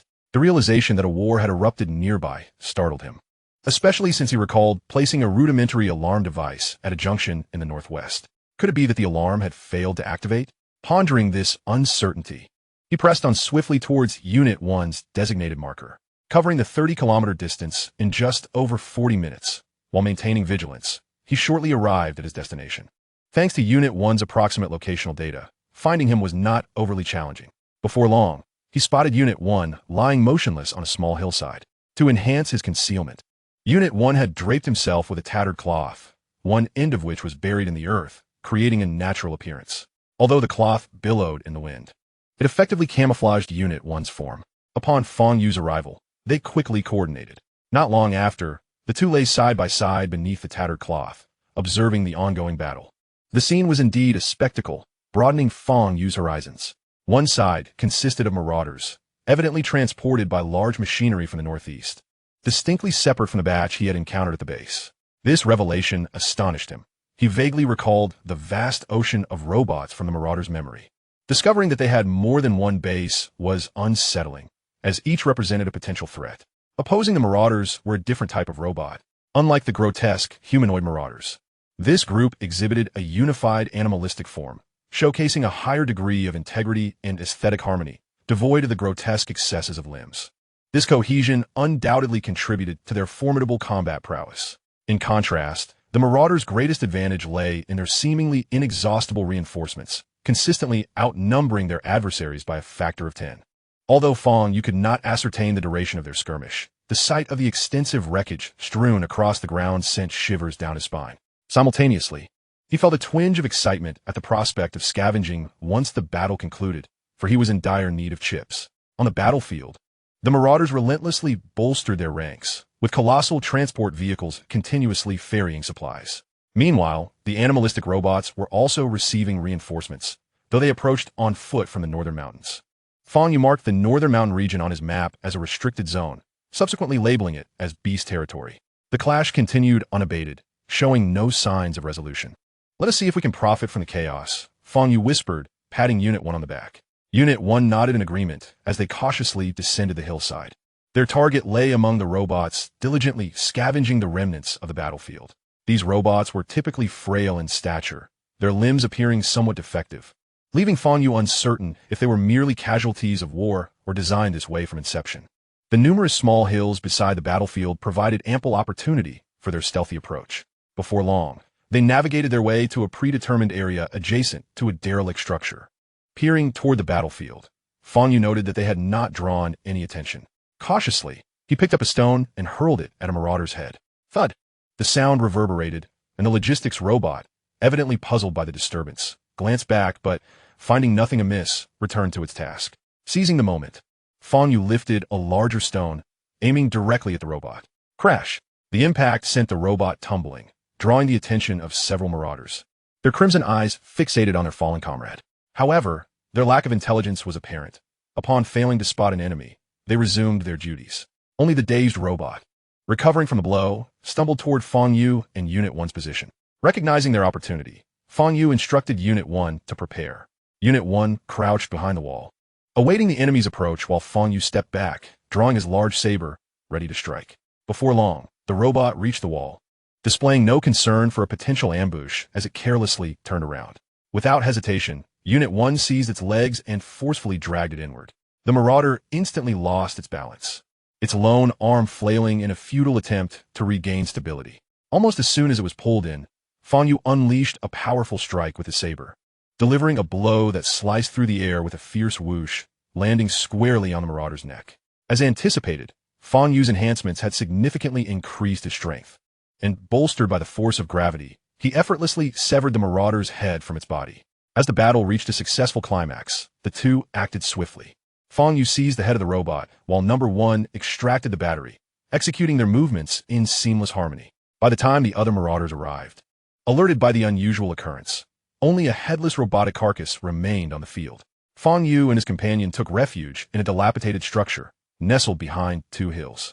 A golden liquid enveloped the pilfered head of the marauder, and soon, several intricate components were disassembled. The swarm of nanobots worked with remarkable speed, completing the dismantling process in just over a minute. Fang Yu placed the removed parts into the battery compartment and instructed the nanobots to secure them, ensuring they wouldn't be damaged during movement. Unbeknownst to them, after the discovery of the corpse, the marauders had dispatched a squad of warriors to scour the area, one of whom was unmistakably the leader, lurking merely a few dozen meters away. Chapter 25, From the Skies. This leader robot was considerably more formidable than the one Fang Yu had just dispatched. Not only was it tall and robust, but one of its arms was replaced by an enormous metallic sphere, which, if it struck directly, could prove fatal or leave one severely injured. Inside the building, Number 1 stood watch, but due to limited visibility, he did not catch sight of the approaching foe. However, the thunderous footsteps reverberated in his ears. He turned to Fang Yu, who had also heard the sound.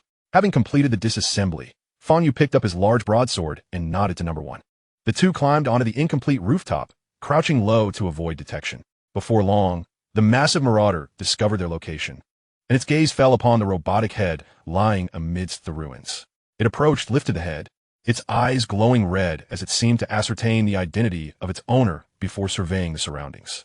Finding no hiding spots, it turned to leave. On the rooftop, Number 1 looked at Fang Yu, and words appeared in his communicator. Number 1, shall we engage? Fang Yu, after a brief contemplation, deemed it feasible.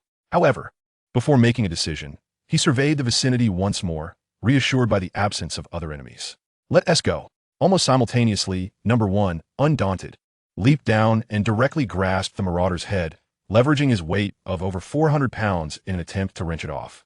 Although he did not achieve his objective, he did manage to pull the enormous head backward, obscuring the marauder's vision. Seizing the opportunity, Fang Yu sprang into action, activating an overload to strike with 200% force at the exposed neck area revealed by number one's maneuver. Clang! The piercing sound of metal clashing echoed as Fang Yu's broadsword cleaved a deep gash into the marauder's neck armor. The impact reverberated through his arms, leaving them slightly numb. He could scarcely imagine how he would have fared against such a behemoth without prior enhancements. Fleeing would have been the only viable option. The marauder, however, was not easily subdued. It swiftly regained its composure, turning its head fully around, its hand shaped like a claw lunging toward number one. This unexpected turn startled Fang Yu, who had not anticipated such unorthodox behavior from the enemy. Number one, agile as ever, clung to the marauder's head, twisting once more to return to its back. Observing this, Fang Yu aimed another strike at the intact side of its neck. This time, the marauder's electronic eyes, glowing red, became visible, and it spotted Fang Yu's impending attack. Its arm, instead of continuing its pursuit of number one, swiftly redirected to grasp Fang Yu. In response, Fang Yu ducked beneath the outstretched arm, leaping upward to deliver another blow to its neck. Clang! After this strike, Fang Yu noted that the edge of his weapon had begun to dull slightly. The marauder, struck, momentarily lost its balance, failing to react immediately. Seizing the advantage, Fang Yu unleashed a flurry of powerful strikes, delivering 3 successive blows to cleave through the marauder's neck armor. As the armor shattered, a ring of protective plating surrounding its neck fell away, exposing a tangle of cables and structural frameworks within, one of which was a particularly thick main beam. Fang Yu shuddered at the thought of what might happen if critical circuits lay unprotected within. However, as the armor split, the marauder recentered its mass, responding with a massive metallic sphere swinging upward to attack Fang Yu. Having just completed his assault, Fang Yu found it challenging to evade in time, opting instead to leap, raising his broadsword to meet the descending iron ball. Boom! Accompanied by a resounding crash. Fang Yu was propelled backward, the force of the blow sending him soaring. Meanwhile, number one had not been idle. He strained to sever the numerous cables at the marauder's neck, yet the marauder continued to act with agility. Witnessing Fang Yu being hurled through the air, number one contemplated intervening, but Fang Yu's urgent message crackled through the communication channel. Fang Yu, quick, draw it forward. Number one glanced at Fang Yu's position in the sky and instantly grasped his intent. After severing the last cable, he leapt out of the marauder's blind spot. After launching Fang Yu, the marauder felt a sudden lightness at the back of its head, only to see the annoyingly elusive fly hovering before it. Seizing the moment, it swung the massive iron ball without hesitation. As number one landed, the sensors detected a gust of wind rushing past his back. Without pausing to check, he propelled himself forward with all his might. With the mechanical structures in his legs tensed, he shot forth like a cannonball, aiming directly at Fang Yu's position in the air below. However, the marauder was evidently quicker, the iron ball striking number one's leg first. With that single blow, number one's leg shattered, unable to withstand the impact for even a moment. Fortunately, he had already propelled himself forward. The marauder, not one to relent, advanced a couple of steps, lifting the hammer once more to strike at number one. In a split second, as the marauder drew closer, number one's remaining leg pushed off the ground with all its strength, attempting to escape. Yet, being reduced to one leg severely hampered his mobility. He had barely moved half a meter when the last remaining leg was crushed by the hammer. Parts exploded in every direction, barring an unforeseen event. The next strike would spell utter destruction for number one. Meanwhile, Fang Yu finally descended, a singular thought flashing through his mind. Do you recall a technique that descends from the heavens? Naturally, Fang Yu did not possess such a skill, but he did have a technique that involved descending with a blade. In the next moment, harnessing the gravitational potential energy, Fang Yu maximized his power, timing his strike perfectly to deliver a heavy blow to the marauder's neck. In an instant, the broadsword severed the marauder's neck at a diagonal angle, subsequently striking its shoulder armor. With another resounding crash, the once invincible broadsword shattered in Fang Yu's hands, rendered utterly useless. Simultaneously, Fang Yu crashed heavily to the ground. Fortunately, the prior strike had cushioned his fall, sparing him from injury, though the pain coursing through his body left him momentarily incapacitated. He promptly deactivated the pain simulation system, deeming it somewhat superfluous. At this moment, Fang Yu's exterior metal layer was almost riddled with minute cracks, with the most severe damage on his right arm, where even the titanium alloy had shattered extensively, exposing the inner armor. Alerts blared. Warning. High temperature detected in the machine, initiating automatic cooling system. Warning. Structural damage detected. Devouring state complete. Gained 1 evolution point. Chapter 26. Restrictions lifted. As the cooling system activated, clouds of white steam erupted from Fang Yu's chest and shoulders, while the temperature plummeted rapidly. Upon noticing the system's notifications, Fang Yu was initially taken aback, hastily bringing up the integrity status of his machine. Upon discovering a 23% loss in integrity, a wave of dread washed over him. Had it not been for that final, fateful strike from above, both he and his companion would likely have perished here. It can only be said that they had underestimated their opponent, having chosen a rather formidable adversary. Even now, gazing at the headless form of the raider, towering at nearly 6 feet, the pressure was palpable. The most unfortunate of all was Unit 1, who had lost both of his legs. Fortunately, his design differed from that of the raider, sparing him from a deluge of black liquid. Otherwise, he would have surely faced severe injury, if not death. This was one of Fang Yu's earliest modifications. Only certain critical areas were equipped with a lubrication system, primarily due to material shortages. Nonetheless, this design was sufficient, especially with the added cooling system to prevent any issues. The most significant gain from this encounter was undoubtedly the evolution point. Not only that, but upon acquiring 1 evolution point, his devouring progress surged to 40%. Had his metal reserves not been depleted, it might have been even higher. Fang Yu casually picked up a metallic fragment that had fallen nearby and tossed it into his mouth. Staggering over to Unit 1, he hoisted him up and placed him beside the raider. Clearly, there was no time to repair Unit 1 now, uncertain of when the enemy might arrive. Instead, he resorted to using a swarm of nanobots to sever the Raider's legs, temporarily equipping them onto Unit 1, though this took a good 10 minutes. Fortunately, luck was on their side, as they encountered no other foes. Subsequently, he extracted the chip and other equipment from the Raider's head, hefting the massive iron ball and slinging the severed great sword over his shoulder as he set off again. As for the conflict between the two factions, he had no intention of reaping further rewards. His primary focus now was on restoring his own body and that of Unit 1. The journey back posed little danger. Perhaps due to the raiders being engaged in battle, they did not conduct extensive searches for them. The 30-plus kilometers took them 2.5 hours to traverse before they finally returned to the base. This was mainly due to Unit 1's inconvenience, as the 2 massive legs presented numerous challenges. However, one could not deny the substantial gains from this venture. 2 sets of chips and batteries, along with a plethora of powerful materials of unknown composition. The hardness of these materials was not significantly inferior to that of Fang Yu's greatsword. Naturally, there were also Unit 1's new legs. Throughout the journey, Fang Yu's own injuries had nearly healed. Upon returning to the base, he immediately set to work repairing Unit 1. Utilizing the materials at hand, he transformed the 2 legs, and after a night of modifications, Unit 1 emerged completely revitalized. Moreover, his legs were reinforced, restored to normal size with strength doubled, rendering him a veritable secret weapon. After informing his companion, Fang Yu ventured alone to the bottom of the ship. He had accumulated a total of 10 evolution points, and the next step was to lift the restrictions. However, having never experienced the process of limitation removal, he was uncertain of what peculiar phenomena might occur, so he chose to retreat below and proceed alone. As the option for lifting restrictions was activated, a cascade of white light began to spread. This time, the light did not merely flicker, but materialized, gradually enveloping him. Remaining calm, he simply awaited the ensuing transformation. If the system intended to harm him, it would not have waited this long. The transformation continued, leaving him surrounded solely by white light, as if he were isolated in a void, empty and desolate. At that moment, had anyone been present, they would have noticed the sudden appearance of a massive metallic egg, intricate patterns coursing across its surface, glimmering intermittently.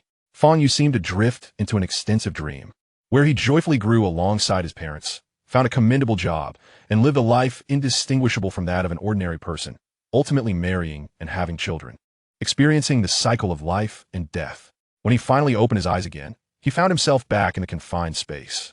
The machine's restrictions had been lifted, and the fusion evolution was complete. Surveying his surroundings with confusion, the light in his eyes illuminated the modest space. In an instant, he comprehended that he was encased within a metallic shell. Remaining unperturbed, he soon realized that this was likely the work of the system. Tentatively, he tapped on the shell, only to find it considerably weaker than he had anticipated. Cracks began to form where he struck. In the next moment, he increased his force, causing the shell to shatter. Fang Yu finally discerned his location. As he had suspected, he was still in the lowest level of the ship's base. Experimentally picking up a fragment of the shell, He tossed it into his mouth, and a moment later, a peculiar flavor spread through his senses. Concurrently, his devouring progress increased significantly. Observing this, Fang Yu abandoned all restraint, voraciously consuming the remnants of the eggshell. By the time he swallowed the last piece, his devouring progress had soared to 50%. It was worth noting that this increase in devouring progress did not deplete his metal reserves. Had the eggshell been capable of providing indefinitely, he would have soared to unimaginable heights in no time. Not wishing to indulge in daydreams any longer, he eagerly opened his attributes panel. Machine level, 5. Machine name, limitation removal comprehensive type. Ability, Devour LV2. Evolution points, 0. Machine strength, 40. Speed performance, maximum 45 km per hour. Material reserves, 12. Energy system, 1800-3000. Energy percentage, 60. External energy systems, battery 1, none, battery 2, none. Description, limitation removal machine type, titanium steel alloy structure, adaptive intelligent tendon bundles. Standard maximum output power of 100 energy units. Overload limit of 200 energy units. Machine restrictions lifted, eligible for further upgrades. Upon seeing the panel, Fang Yu felt no elation. Instead, he gazed at the ability section with uncertainty. Currently, the only ability displayed was the solitary Devour LV2. He hurriedly directed his gaze toward the small door on his left arm. A mere glance reassured him. The door remained intact, and his connection with the nanobot swarm was unbroken.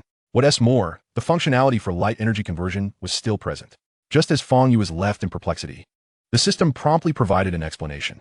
Note, due to structural limitations, all abilities except for the Devour ability will be integrated into the basic evolution options and will enhance as evolution progresses. Enlightened, Fang Yu's eyes sparkled. This undoubtedly meant that the evolutionary capabilities within the foundational options would grow stronger over time. He then opened the evolution panel and discovered that 5 new options had indeed appeared, still focusing on performance enhancement, machine reinforcement, and energy amplification, along with 2 vacant slots. Chapter 27. New changes. With material reserves running low, the urgent need to devour metal had arisen. Fang Yu returned to the bridge, glancing at the electronic clock in his mind, noting that it was still morning. Number 1 was not present at the base, presumably out scavenging for resources. Meanwhile, Tianji appeared lost in thought, evidently engrossed in the study of new apparatuses. However, upon noticing Fang Yu's arrival, Tianji slightly diverted some of its computational power and greeted Master. You have emerged? Fang Yu nodded, and in the next moment, a flicker of light sparked in his eyes as a number materialized above Tianji's head. Body strength, 10. This revelation momentarily stunned him, but then, as if a thought struck him, he became instantly exhilarated. He turned his gaze upon his own body, and indeed, a similar figure appeared, 40. With this newfound capability, he could ensure that he would selectively confront only those foes of lesser strength, thus ensuring greater safety. I have made new progress here, Tianji continued, oblivious to Fang Yu's excitement. Oh, Fang Yu responded, somewhat surprised, tempering his enthusiasm as he inquired, do share. The nanoprinting technology is now operational. I have designed the raw material production and printing process separately. The raw material production employs the principle of a crusher, converting metal into ultra-fine nanoparticles, which can then be fed into the printer through piping. As Tianji elaborated on the technology, Fang Yu's eyes sparkled with interest. This was indeed a commendable concept, simple yet feasible. Subsequently, he fully embraced the design schematics transmitted from Tianji. After a meticulous examination, he deemed it entirely viable.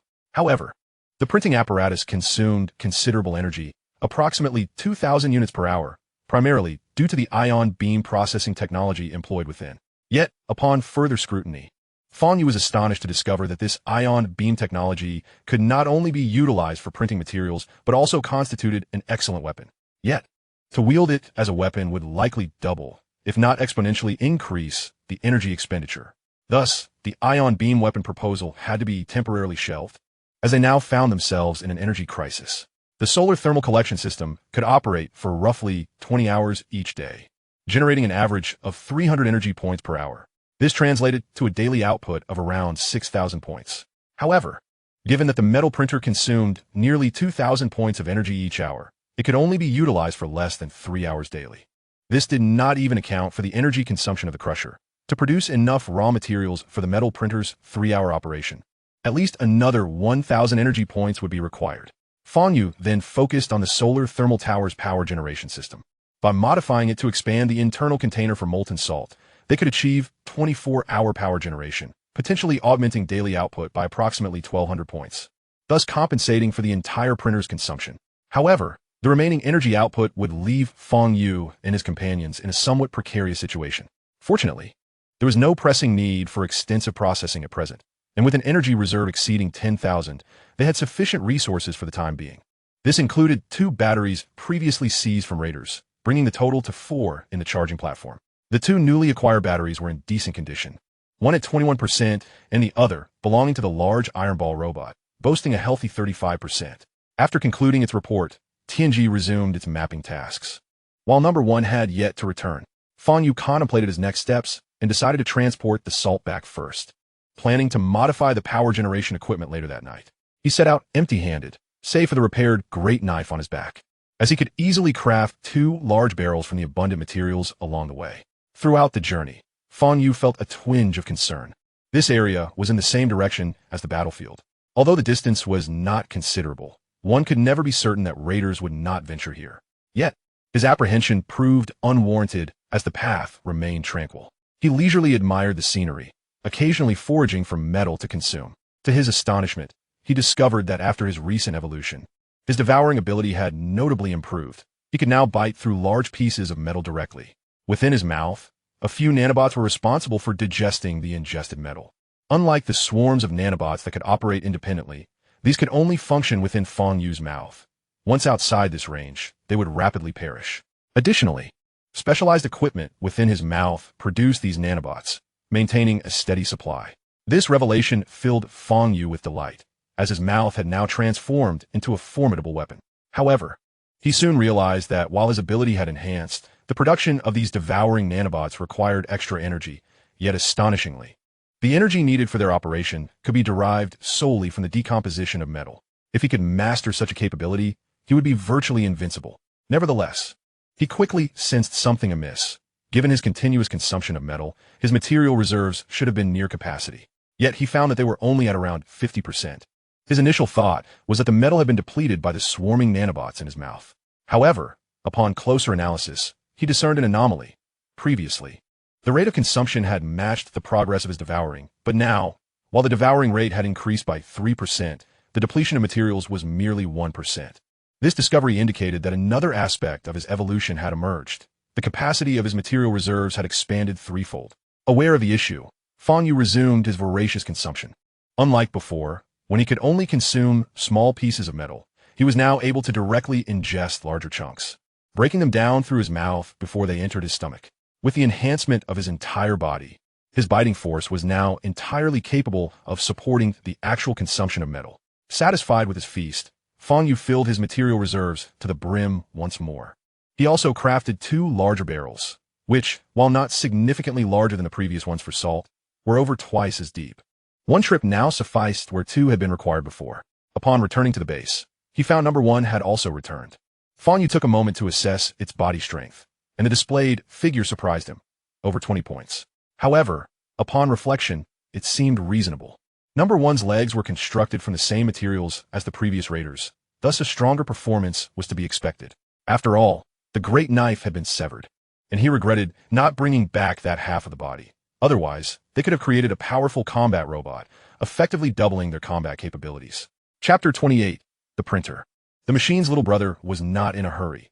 Fang Yu's current objective was to construct the metal printer along with the accompanying crusher, and then modify the thermal tower's power generation system in the later hours of the night. With an ample supply of materials at the base, and following TNG schematics, the three-dimensional metal printer was not overly complex. Nevertheless, to accommodate the printing of larger items, Fang Yu opted to slightly enlarge the design. Thus commenced the fabrication. The framework and some materials were merely ordinary alloys, with the only challenge lying in the forming equipment, the ion beam emitter. However, this challenge was not insurmountable, as number 1 had collected a wide array of components, and soon enough, Fang Yu had gathered all the necessary materials. Regarding precision, the processing capabilities of the nanobots are indeed their forte, capable of fabricating nanometer-level molding equipment in mere moments. However, due to their considerable size, it took an entire half-day to complete the construction of the entire apparatus.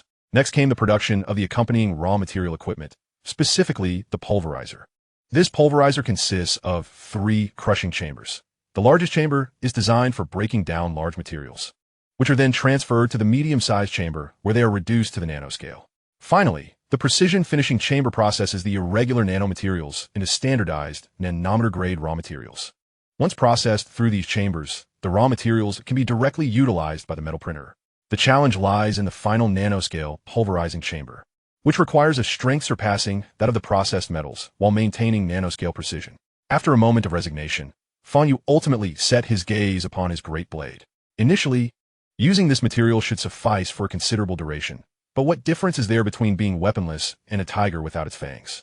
Suddenly, Fang Yu noticed a large metallic sphere resting against the wall, one that had been confiscated from raiders. Its hardness was comparable to that of the great blade, making it an ideal candidate for use.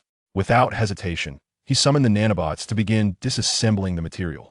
It must be noted that this metal was indeed quite resilient. Even the nanobots required a full hour to extract sufficient material. With the material acquired, manufacturing the pulverizer became significantly easier, though it was still not completed until after nightfall. Gazing at the 2 devices before him, Fang Yu felt a deep sense of satisfaction, as this marked the second large-scale apparatus he had undertaken to create. The metal printer occupies a vast space, measuring 5 meters in both length and width, limited to just over 2 meters in height due to the constraints of the ship's bridge.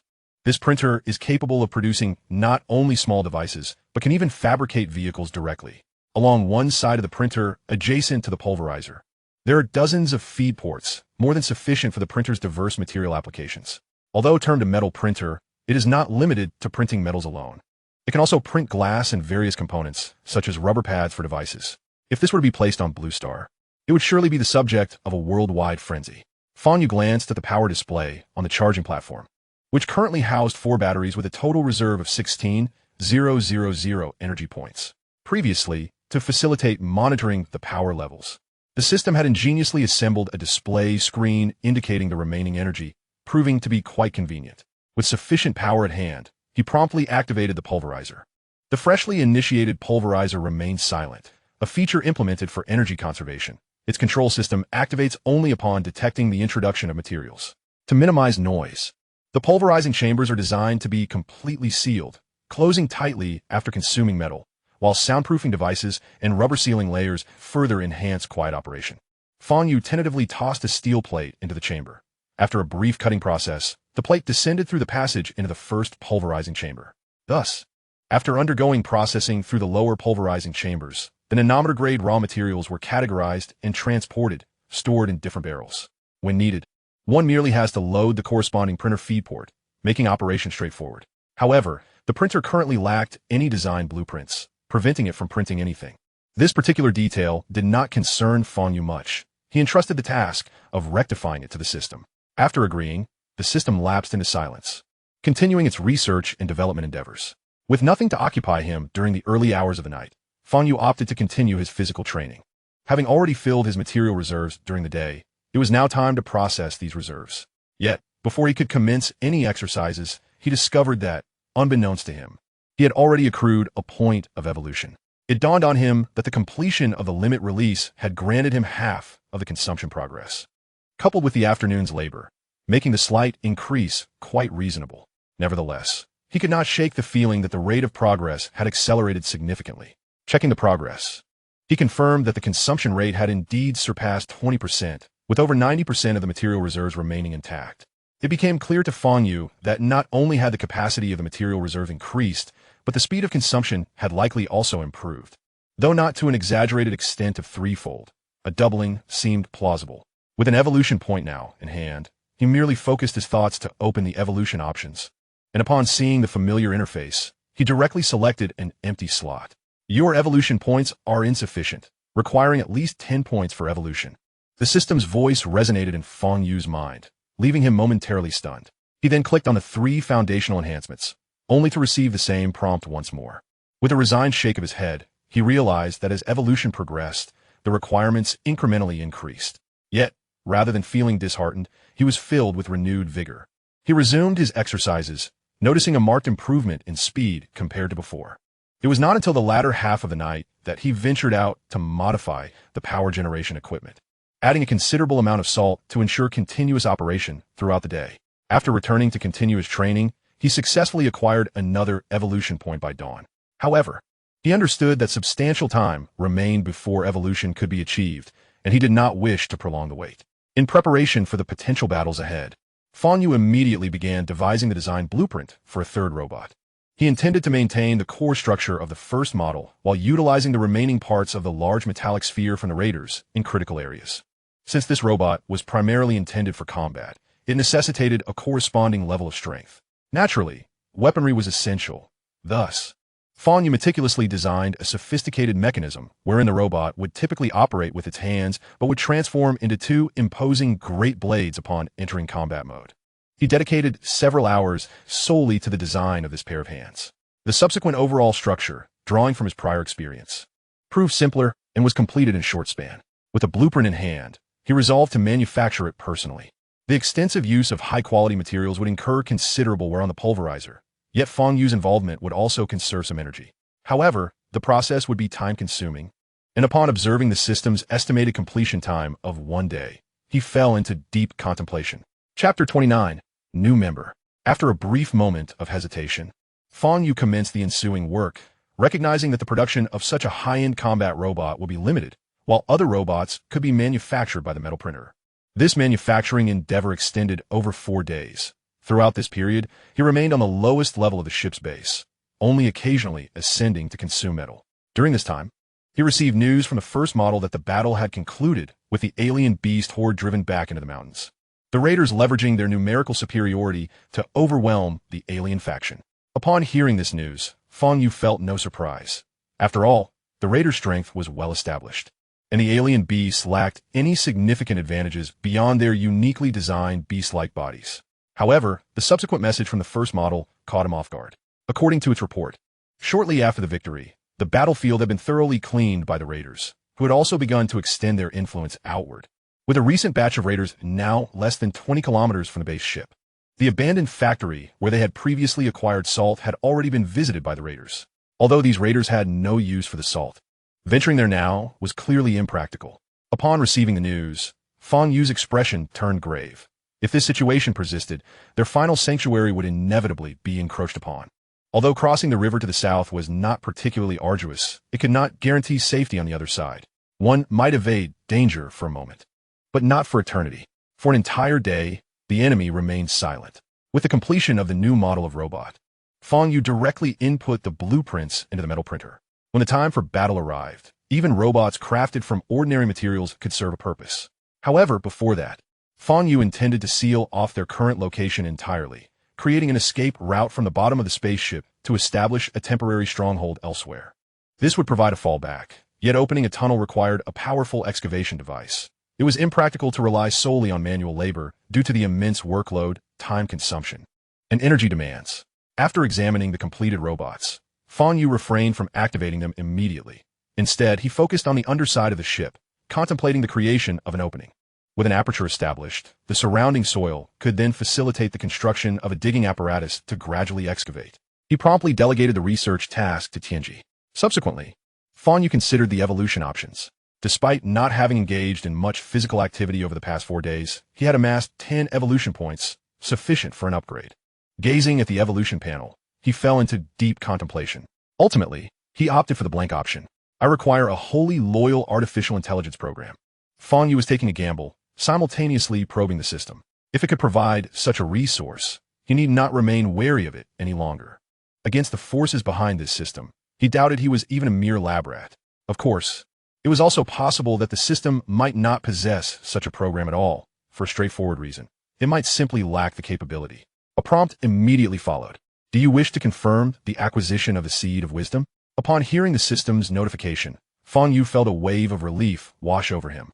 With a system this formidable, he could focus solely on his own responsibilities, regardless of the unseen forces at play. Confirmed, Fang Yu declared resolutely. He indeed needed this system. With a genuine intelligent program, his subordinates' adaptability and technological development capabilities would experience a remarkable leap, shedding their previous rigidity and limitations imposed by finite databases. At the moment of his confirmation, a beam of white light swiftly materialized from the void, instantly merging with his consciousness. Simultaneously, he sensed the emergence of an intelligent program in his mind. This program occupied minimal storage space, yet its size was not fixed. It fluctuated continuously. He could not comprehend the state of this entity, but it felt wondrous, with a single line of code decipherable to him, an unwavering loyalty code of the most fundamental nature. This code bore a resemblance to the format he had previously employed for creating intelligent systems, which astonished him. As the seed of wisdom settled in Fang Yu's mind, he instinctively grasped its usage. He simply needed to replicate this seed and transmit it to the core of his subordinates' intelligent systems, allowing it to take root and flourish. Filled with excitement, Fang Yu summoned both Number 1 and Tianji to the lower levels via the communication system. Remembering that another unit lay dormant, he hastily instructed Tianji to bring a battery along. Before long, Tianji arrived first, while Number 1 was still en route. Upon receiving the battery, Fang Yu did not immediately address the new personnel. Instead, he connected to Tianji's system via a data cable and proceeded to transfer the seed of wisdom program. The program was not large. Given the current technological capabilities, the transfer was nearly instantaneous. Tianji's mechanical eyes suddenly contracted, and she cried out in pain. Yet before Fang Yu could express concern, the distress dissipated, and Tianji returned to her usual state. Following this, Fang Yu noticed an extraordinary aura emanating from Tianji's robotic form. Master, she bowed slightly, offering a salute. Simultaneously, Fang Yu perceived a glimmer of admiration in Tianji's gaze, which left him deeply astonished. He had not anticipated the seed of wisdom to possess such remarkable efficacy, yielding immediate results. Nodding, Fang Yu smiled gently, welcome aboard. At that moment, Number 1 was still on his way. After exchanging greetings with Tianji, Fang Yu redirected his attention to the robot on the ground. He promptly installed the battery, connected the data cable, and initiated the system installation. This time, however, he integrated the seed of wisdom program directly into the system. After contemplating for a moment, he decided to designate this integrated system as the wisdom system. Moving forward, any new recruits would utilize this template. Based on his understanding of the wisdom system, these robots receiving the program would evolve like blank slates, developing their own independent personalities while remaining entirely loyal to Fang Yu. With the system installation complete, he issued the activation command and retracted the data cable, patiently awaiting the awakening of his new subordinate, named Kai Yang. During this installation, Kai Yang did not awaken immediately. He appeared to be ensnared in a dream, his facial expressions animated by the artificial muscles, vividly reflecting a nightmarish scenario. They did not wait long. Soon, as if emerging from a dream, Kai Yang groggily sat up. In the dim environment, his eyes illuminated with a bright light, and he began to survey his surroundings. Upon spotting Fang Yu, his expression momentarily froze, and he hurriedly rose to salute, Master. Now, give your weapon a try. Fang Yu urged reassured by Kai Yang's apparent stability. Kai Yang nodded, his hands swiftly transforming, revealing 2 elongated blades that gleamed menacingly. Fang Yu nodded in satisfaction. The design was flawless. After admiring the creation for a moment, he suddenly recalled that another unit remained unmodified. What about Number 1? He inquired with curiosity. Tianji shook her head. Meanwhile, Number 1 was still en route. Chapter 30, a small contingent of enemies. They did not have to wait long before Number 1 finally arrived. While previously gathering supplies, he had been diligently monitoring the movements of the raiders. Upon receiving the order, he immediately returned. However, upon entering the innermost part of the base and encountering 3 inexplicable gazes, an unshakable chill coursed through him. Come over here. Fang Yu beckoned, grinning mischievously, akin to a neighborly uncle enticing a child with a lollipop. Number 1 instinctively wished to refuse, yet his rudimentary intelligence system made the correct choice. He approached Fang Yu, accepting the connection of the data cable.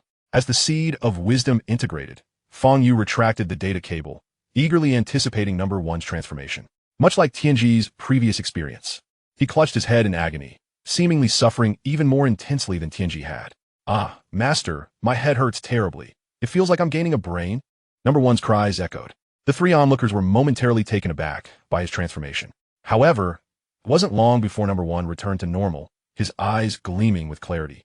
His demeanor enriched. All right, let's head outside. It's pitch black in here, Fang Yu suggested. The group followed him to the first level of the bridge. Since the installation of the heat-absorbing turbine generator, the temperature in the bridge had noticeably risen. Number 1, focus on collecting supplies from now on. The task of monitoring the raiders will be assigned to Kai Yang. Fang Yu observed as several individuals began to assign tasks. Number 1 and Kai Yang nodded in agreement, accepting their responsibilities. Fang Yu then turned his attention to Tianji, inquiring, what area of research are you currently engaged in? Master, I am investigating external armor and weapon systems. The design for the external armor is complete. However, we lack the materials, nitrate and sulfur. Consequently, the weapon research cannot progress.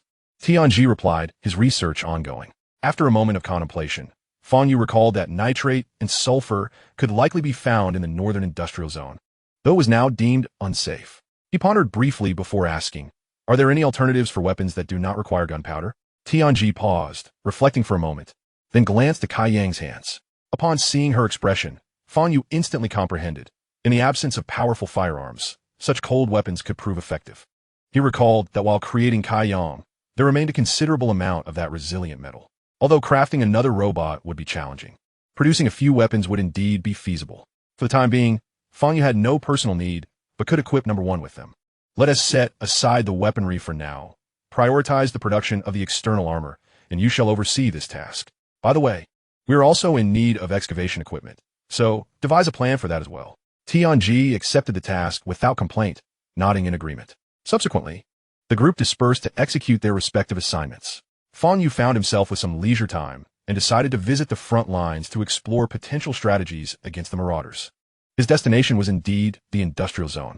Kai Yang had not ventured far when she noticed the communication system's locator indicating Fang Yu's rapid approach. She slowed her pace and sent a message, asking, Master, is there something you need? Fang Yu replied, accompany me to the industrial zone. Let us see if we can procure useful resources. Understood.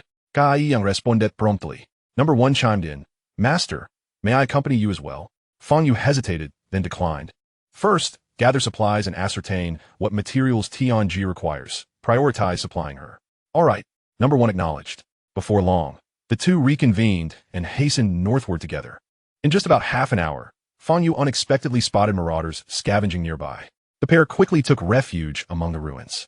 Estimating the distance, Fang Yu realized that they were merely 20 kilometers from the base, indicating that the marauders had made significant progress.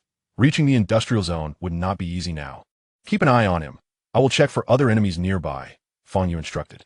Kai Yang nodded, her gaze fixed intently on the adversary 100 meters away. Fang Yu stealthily retreated from the rubble, taking a different route while heightening his sensory awareness to the maximum, remaining vigilant for any threats. After surveying the area, Fang Yu felt reassured. There were 3 marauders present, all of a lower caliber, lacking the combat prowess of those he had previously encountered. The first marauder he observed exhibited a strength rating of 15, while the other 2 had ratings of 18 and a meager 12, respectively. In contrast, Fang Yu boasted a strength exceeding 40, while Kai Yang's strength registered at 32, indicating they could handle these foes with ease. Fang Yu opened a communication channel and issued a command. Kai Yang, you handle the one in front of you. There are 2 others nearby, and I will take care of the remaining one. Move swiftly. Understood. Kai Yang affirmed. In the next moment, the 2 struck from their respective positions almost simultaneously. Fang Yu sprinted and leapt from the hillside, targeting a 2-headed marauder that had already detected the approaching threat, raising its metal rod in defense. This was the strongest of the marauders, with a strength of 18. However, Fang Yu, with his formidable 40 points of strength, harbored no concerns. Utilizing the gravitational acceleration, he swung his large blade down upon the marauder. The weapons clashed violently in midair, and in an instant, the marauder's iron rod shattered. The momentum of Fang Yu's blade did not wane as it cleaved through the marauder's torso. In the blink of an eye, the marauder was severed in 2, a torrent of liquid spilling onto the ground. Perhaps due to possessing dual processors, the enemy did not succumb immediately, but continued to struggle, attempting to engage Fang Yu in combat. Unfazed, Fang Yu delivered 2 decisive strikes, severing its head. The battle was resolved in mere seconds. Meanwhile, upon receiving her orders, Kai Yang had also propelled herself into action. Unlike Fang Yu's bold approach, she exercised greater caution, emitting minimal sound. As the marauder was still 10 meters away, a sudden loud noise drew its attention. Seizing the opportunity, Kai Yang launched herself forward with remarkable speed, arguably rivaling Fang Yu's prowess prior to his enhancement.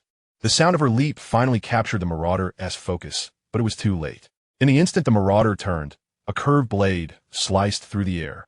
It never saw its assailant, and its head fell to the ground. Just as Kai Yang was about to catch her breath, another marauder, stout and stocky, came barreling in her direction. This marauder, with 4 legs and a single arm, possessed moderate strength but astonishing speed. Kai Yang barely had time to leap into the air, executing a swift hand strike that sent sparks flying from the marauder's shoulder. However, this blow was not fatal, and the marauder swiftly turned to charge at her again. With Kai Yang still airborne and unable to land safely, she sought to evade but found herself with no leverage. In that critical moment, a crescent blade soared from a distance, striking the marauder squarely in the chest with tremendous force, pinning it to the ground. Observing this, Kai Yang dashed forward upon landing. In the marauder's line of sight, a flash of the blade sliced through the air. It attempted to evade, but the massive weapon rendered it immobile. And soon its head was severed, spinning away from its body. The skirmish concluded swiftly, with Kai Yang quickly gathering batteries while Fang Yu employed a swarm of nanobots to extract their chips and other difficult-to-manufacture materials. The battlefield was cleared in mere minutes, and the two retreated. Kai Yang chose not to follow Fang Yu back. Instead, she opted to monitor the marauder's reactions. Fang Yu did not intervene. Recognizing that his robotic subordinates had developed their own intelligence and considerations, no longer deserving to be treated merely as machines. Upon returning to the base, Fang Yu found the metal printer in operation, a substantial framework already taking shape. Noticing Fang Yu's return, Tianji hurried over to receive the spoils he carried, explaining, "This is an external wearable device, comprised of 5 mechanical arms, capable of rapidly outfitting our warriors with external armor." Fang Yu nodded in response. "Proceed with it as you see fit." "Understood, but to ensure adequate energy reserves, our printer should ideally operate no more than 2 hours each day." Tianji lamented regarding the energy scarcity. "It's all right, we still have reserves, and we need only sufficient energy for 2 days, Fang Yu reassured. "Very well," Tianji agreed. Currently, disregarding the consumption of the 2 large power-hungry devices, the daily energy expenditure was approximately 3,000, while the heat collection tower could yield 8,000 daily, exceeding Fang Yu's initial expectations. The combined daily output from 6 wind turbines and 2 thermoelectric generators was over 3,000. On a typical day, the net revenue hovers around 8,000, while the operational cost for the printer over 3 hours consumes 6,000 units of energy, whereas the shredder requires merely a little over 1,000. Consequently, the daily surplus amounts to only a few hundred points. This left Fang Yu with a profound sense of helplessness. He was curious about the progress of the external armor design, as it sounded quite impressive. "The external armor has been designed. We have your version ready, as well as a set designated as number 1. The design of Kai Yang's armor is still underway," Tianji replied, feeling somewhat embarrassed, as if she had not fulfilled her duties. "There's no rush. Kai Yang has just come off the production line," Fang Yu reassured her. "Your armor will be ready shortly, and Kai Yang's armor won't take too long either. Moreover, I have conceptualized a weapon that utilizes electromagnetic pulses as its power source, eliminating the need for a propellant," Tianji added, rubbing her hands together in a display of pride. Upon hearing this, Fang Yu was intrigued. The exclusion of gunpowder from the design was promising, especially since they had an abundance of metallic materials at their disposal. "This is excellent news. Proceed with the production," he instructed. "Yes," Tianji responded excitedly, nodding vigorously. Suddenly, a communication alert sounded. Startled, Fang Yu opened the communication channel. "Kai Yang Master, they have discovered the robots we disposed of. Although they have not taken any aggressive actions, they have sent several additional teams our way. Currently, there are at least 5 raiders in the vicinity." Fang Yu instructed, "Remain hidden for now. If the opportunity arises, take out a few of them, but prioritize your safety." "Understood," Kai Yang replied before the communication was cut off. Fang Yu furrowed his brow. Their current military strength was insufficient. He turned to Tianji and inquired, "Have you designed the tunneling equipment?" Tianji hesitated but quickly nodded. "There are 2 possibilities. We could create equipment for our warriors, or we could develop tunneling robots that also possess mining capabilities." Fang Yu's eyes lit up upon hearing her proposal. "The second option is excellent. Let's pursue that direction. The stronger the excavation capabilities, the better. Ideally, they should be able to self-generate energy. Incorporate all the good features," he urged, becoming increasingly enthusiastic. However, he noticed Tianji's mechanical visage darkening with concern. Realizing her discomfort, he chuckled awkwardly. "Take your time with this. There's no hurry." Upon hearing this, Tianji felt somewhat reassured. Seeing that there was little to attend to at home, Fang Yu decided to venture out once more, intending to hunt down a few more raiders. Before departing, he reminded Tianji, "Oh, and don't forget to maximize the tunneling machine's capabilities." Suddenly, a loud clatter echoed, as if something had fallen, but Fang Yu paid it no mind. Presently, the household had accumulated 6 batteries, not including those currently in use by Tianji and the others. They also had 7 or 8 chips in reserve, which could be considered a modest asset. Through these battles, he had realized that combat was the most effective means to acquire evolution points. At this moment, he had already accumulated 4 points, necessitating a replenishment of materials along the way. He had resolved that upon his next evolution, he would request a set of void production technology from the system, though he was uncertain whether the system could provide such advanced technology, harboring little hope. However, if he could resolve the energy issue, he would be able to amass troops, alleviating any pressure to establish a foothold here. As he walked and munched on steel bars, he received a notification indicating an increase in material reserves. Upon reaching the previous battlefield, he found Kaiyong waiting with a mechanical cranium in hand. Fang Yu wasted no time. He reached for the head, and a torrent of golden liquid surged forth, revealing a small processor in his grasp moments later. "What's the situation here?"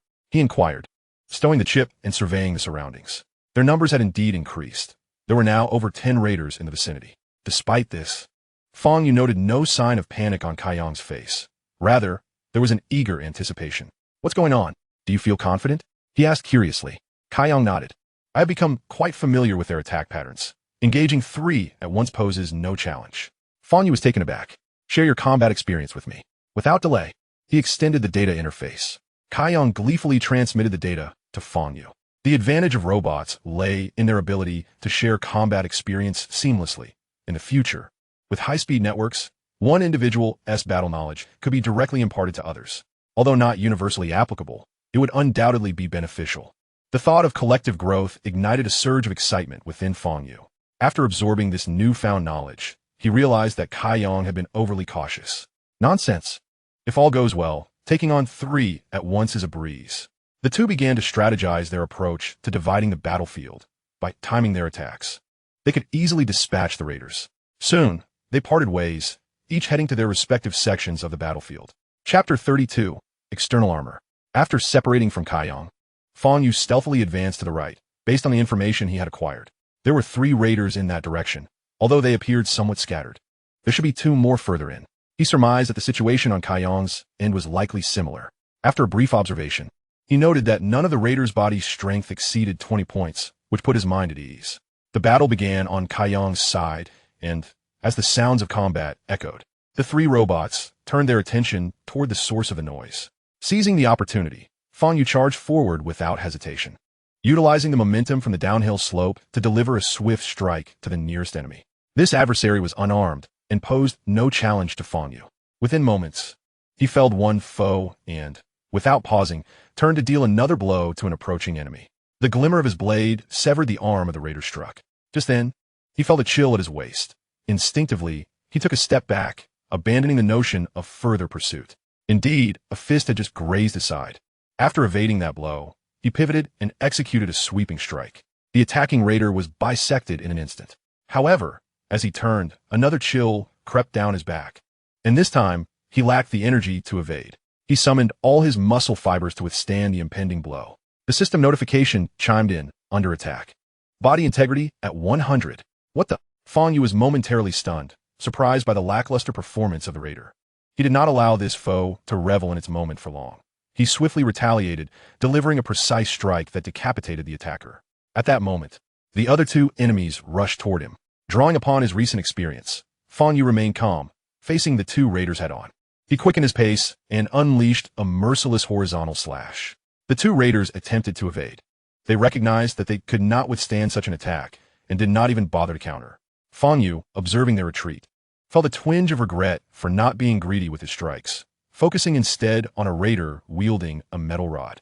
In an instant, that raider was slain, the wound extending from its left shoulder to its right flank, rendering its weapon entirely ineffective. After the strike, Fang Yu found himself regretting the possibility of severing the battery. Although it could be repaired, its lifespan would undoubtedly be compromised. As it turned out, the 2 raiders were utterly incapable of inflicting any harm upon Fang Yu. The last remaining adversary was effortlessly cleaved in 2 by a single stroke from him. With the battle concluded, he did not hastily gather the spoils of war, but instead rushed to support Kaiyong, hoping to avoid any unforeseen incidents. Upon his arrival, he witnessed Kaiyong executing a swift double kill in the final moments. They exchanged a knowing glance, a silent understanding between them, and quickly began to tidy the battlefield.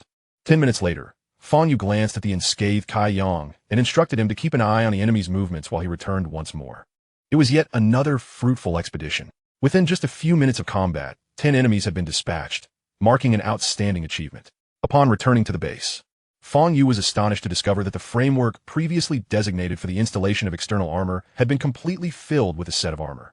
The armor itself bore no distinguishing features, with each piece unconnected to the others. Master, you have returned so swiftly. Just in time. The external armor I crafted for you has just been completed. Would you like to give it a try? Tianji approached eagerly upon noticing Fang Yu's return. How does one use this armor? Fang Yu inquired with curiosity. This external armor consists of a total of 640 plates, all meticulously installed by these high-speed mechanical arms, providing excellent defensive capabilities. However, the entire ensemble weighs over 100 kilograms. I have endeavored to select lightweight yet durable materials, yet the weight remains substantial, Tianji explained. Fang Yu regarded the fully deployed armor with intrigue and asked, while I can manage this weight, will it affect one and Kai Yang? In response, Tianji nodded affirmatively. Due to weight restrictions, their external armor is half the weight of yours, utilizing only 320 plates accordingly. Understanding the explanation, Fang Yu realized that, irrespective of other details, possessing such equipment significantly enhanced safety, particularly for one whose upper body lacked considerable strength and was only marginally stronger than the common raiders. Noticing Fang Yu's nod, Tianji continued, the installation of this equipment, along with your external armor, took merely an hour, with the energy consumption for raw material production amounting to approximately 2,500 points. If we were to manufacture their armor as well, it would only require an additional 1,200 points of energy, remaining well within today's usage limits. Fang Yu nodded, recalling that Kai Yang's external armor had yet to be designed. Thus, it seemed that the printer need not operate for an extended period, leaving energy reserves ample. Observing the imminent accumulation of 6 evolution points, Fang Yu resolved to engage in another skirmish at the front lines later on. Now equip me, he declared. Eager to test the capabilities of this armor, his curiosity piqued. Tianji complied, guiding Fang Yu to the assembly platform. In an instant, 5 mechanical arms moved swiftly, attaching the armor plates with remarkable fluidity. Within a minute, the installation was complete. Fang Yu cautiously lifted his arm to examine it. His entire limb appeared considerably more robust. His height surged to an impressive 2 meters, and he was enveloped in a suit that expanded his physique significantly. The shoulder armor glistened with an intimidating sharpness, suitable for use as a weapon. The metallic skirt at his waist was aesthetically pleasing, while a specially designed slot at the center of his back was intended for weaponry, specifically tailored for Fang Yu's greatsword. Overall, the appearance resembled that of a mecha from an anime, strikingly beautiful yet exuding an overwhelming presence. Just as he admired his transformation, a system notification chimed in. External armor detected, data simulation in progress. Body strength, 40, 25. Body integrity, 100, 150. Taken aback by this sudden enhancement, Fang Yu was first astonished, then overwhelmed with joy. Not only had he transformed from a rudimentary robot into a formidable mech, but the additional attributes also filled him with elation. This was akin to gaining an extra life. Quickly arranged their armor. I wish to test the performance of this external armor, he urged, affectionately patting Tianji's head before dashing towards the battlefield where Kai Yang was stationed. Tianji, flattered by the praise, felt a warmth spread through its frame, its eyes sparkling with delight as it watched Fang Yu depart. Shortly thereafter, a message from Kai Yang came through from the front lines. Kai Yang, master. They are coming again. This time, there are over 20 of them, including a rather large one. Chapter 33, The Hammer Leader. Just as Fang Yu was eager to experiment with his armor, the enemy had arrived in force. Nonetheless, this time, they indeed posed a significant threat. One, master. May I join? Came a message from one, momentarily catching Fang Yu off guard. After a moment as contemplation, he recognized one's combat potential. Given one's enhanced leg strength and the incorporation of weaponized limbs with additional synthetic muscle fibers, it was time to test their capabilities. Go ahead, but exercise caution. Fang Yu replied. One roar. Thank you, master. After that, the communication fell silent. Covering a distance of over 20 kilometers, Fang Yu had grown accustomed to the journey. And even with the 100-kilogram armor, his speed remained largely unaffected. After more than half an hour, he met up with Kai Yang. What is the situation? Upon seeing Fang Yu, Kai Yang halted his movements, astonished yet envious. Master, they seem to be searching for us. I refrained from taking any rash actions. Good job. Have they scouted their rear? Any updates? Fang Yu inquired, wary of potential reinforcements. Nothing detected yet. It has been a while since any other raiders appeared. Before Fang Yu's arrival, Kaiyang had thoroughly surveyed the area. "All right, I will engage them. If I falter, you are responsible for support," Fang Yu stated, advancing forward. He had previously observed a leading raider, whose body strength barely reached 30 points, merely larger in stature and equipped with a hammer-like arm, a clear indication of its combat role. Upon hearing Fang Yu's command, Kaiyang was taken aback and instinctively sought to intervene, yet Fang Yu had already stepped out from their cover. Realizing this, he resigned himself to the situation, mentally preparing for the worst, ready to sacrifice himself to rescue his master if necessary. Almost the moment Fang Yu emerged, the raiders spotted him. Without any intention of negotiation, these glowing-eyed marauders launched an immediate attack. Fang Yu, undeterred, drew the great sword from his back, preparing for battle. With the external armor's enhancement, the great sword appeared somewhat diminished in size. However, he did not hesitate. Charging forward, he maintained a speed comparable to his previous self. The armor's weight neither slowing him down nor diminishing his momentum, but rather augmenting his impact. In the blink of an eye, the distance of several dozen meters was traversed, and Fang Yu's first strike aimed directly at the enemy before him. Their close formation allowed his attack to yield remarkable results, as he simultaneously dispatched two foes. Seizing the momentum of his swing, he pivoted, using the sharp spikes on his shoulder armor to crash into the enemy ahead, while simultaneously lifting the great sword upwards to eliminate yet another adversary. As his force dissipated, he retreated, delivering a powerful kick to the pursuing raider, who, while not incapacitated, stumbled into a throng of enemies, toppling them in the process. Warning: external armor integrity compromised. Body integrity, 100-148. Upon witnessing this, Fang Yu felt a sense of relief. Such damage was trivial on his armor.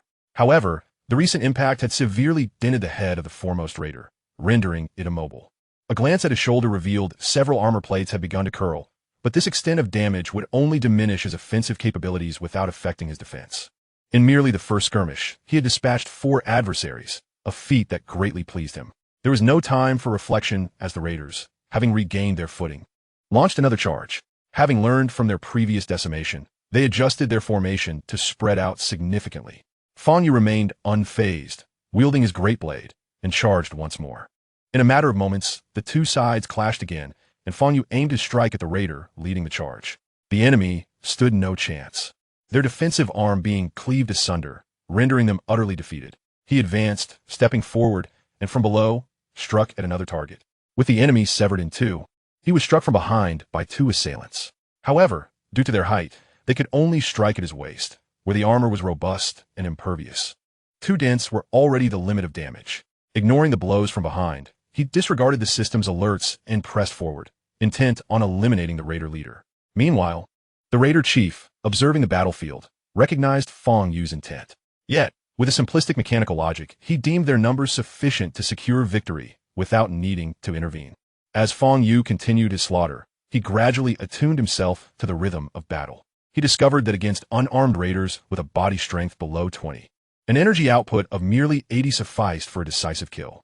Armed foes, however, required a full 100 to achieve the same. Compared to his previous full-force assaults, this method, while lacking the intimidation of cleaving foes in two, proved far more energy efficient, allowing him to dispatch heads with ease.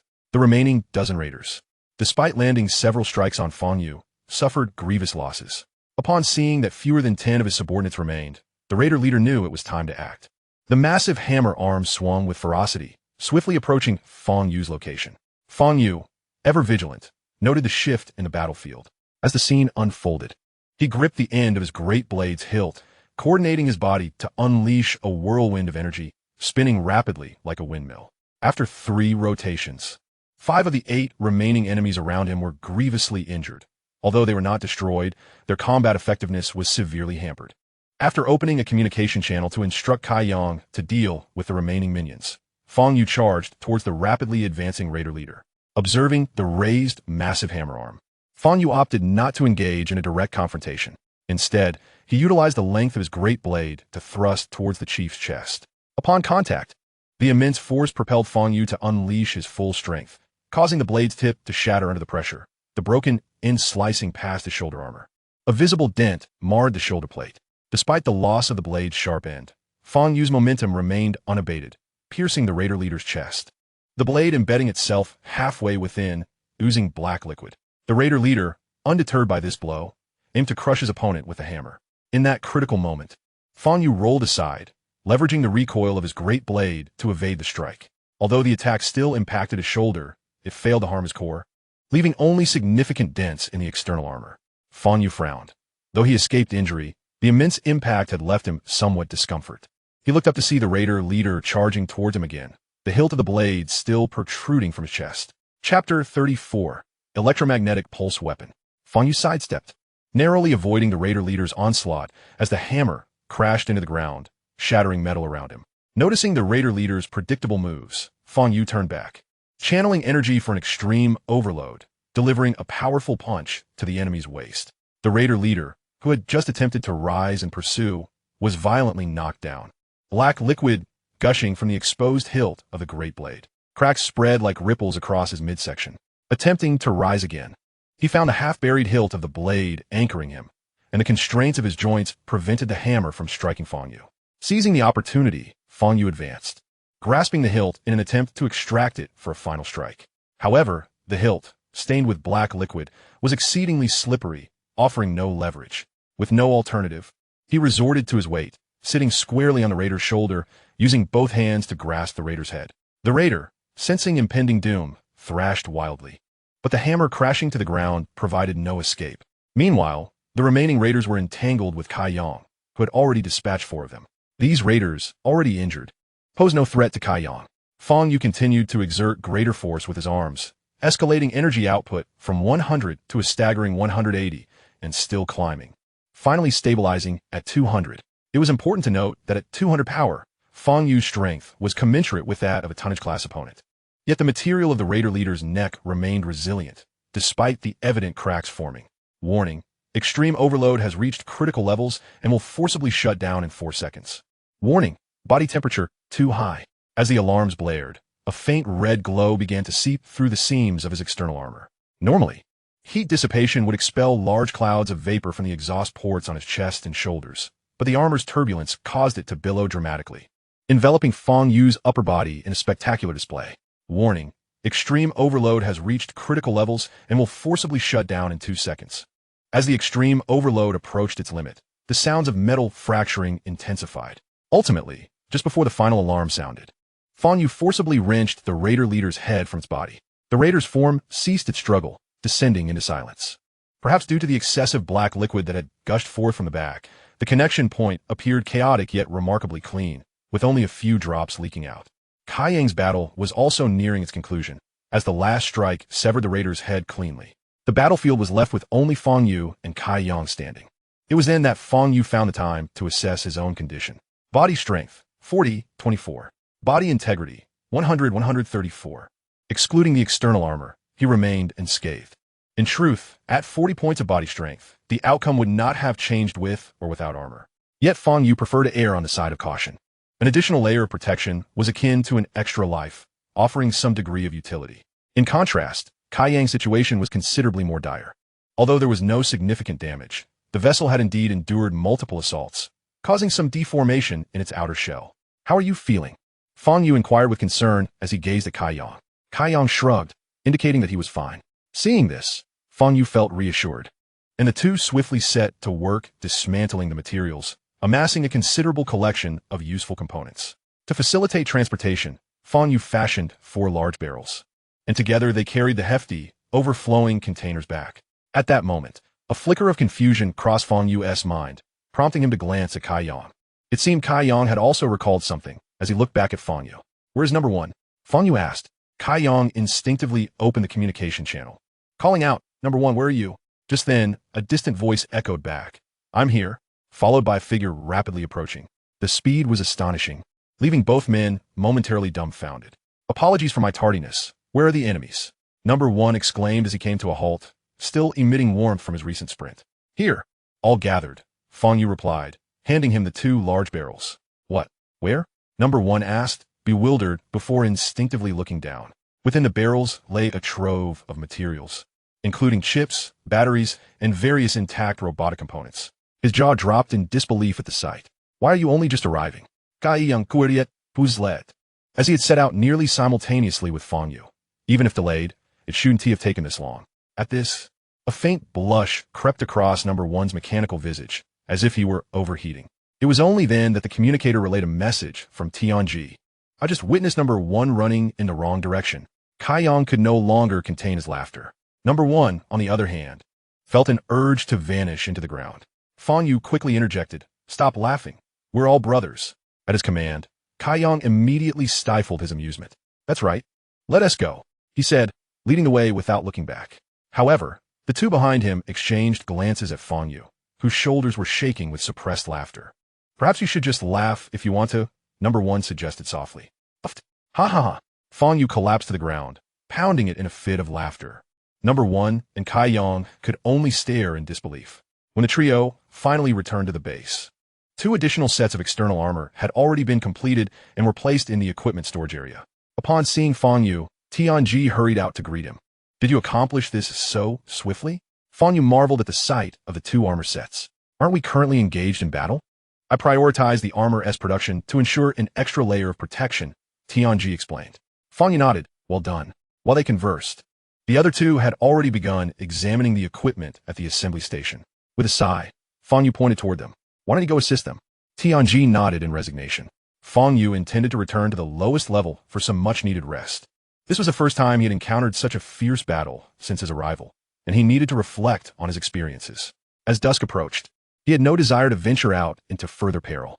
After having faced 20 foes single-handedly, he had accumulated 8 evolution points, with his ability to absorb energy reaching unprecedented speeds. As for the enemy's movements, Kaiyang would be keeping watch. Fang Yu planned to allow the enemy to amass numbers before launching a significant offensive once Tianji had completed the weaponry. Chapter 35. A large contingent of enemies. As dawn broke, Fang Yu appeared on the bridge of the spaceship. Habitually stretching and emitting a contented sigh, he was met by Tianji, who promptly approached him.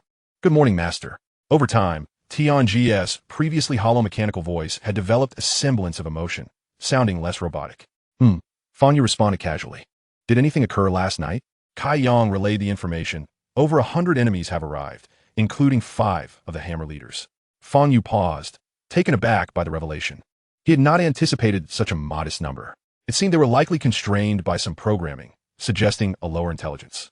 Otherwise, they would have sent more formidable foes, like the massive steel ball marauders, which would have posed a greater challenge. However, Master, the electromagnetic pulse weapon has been produced.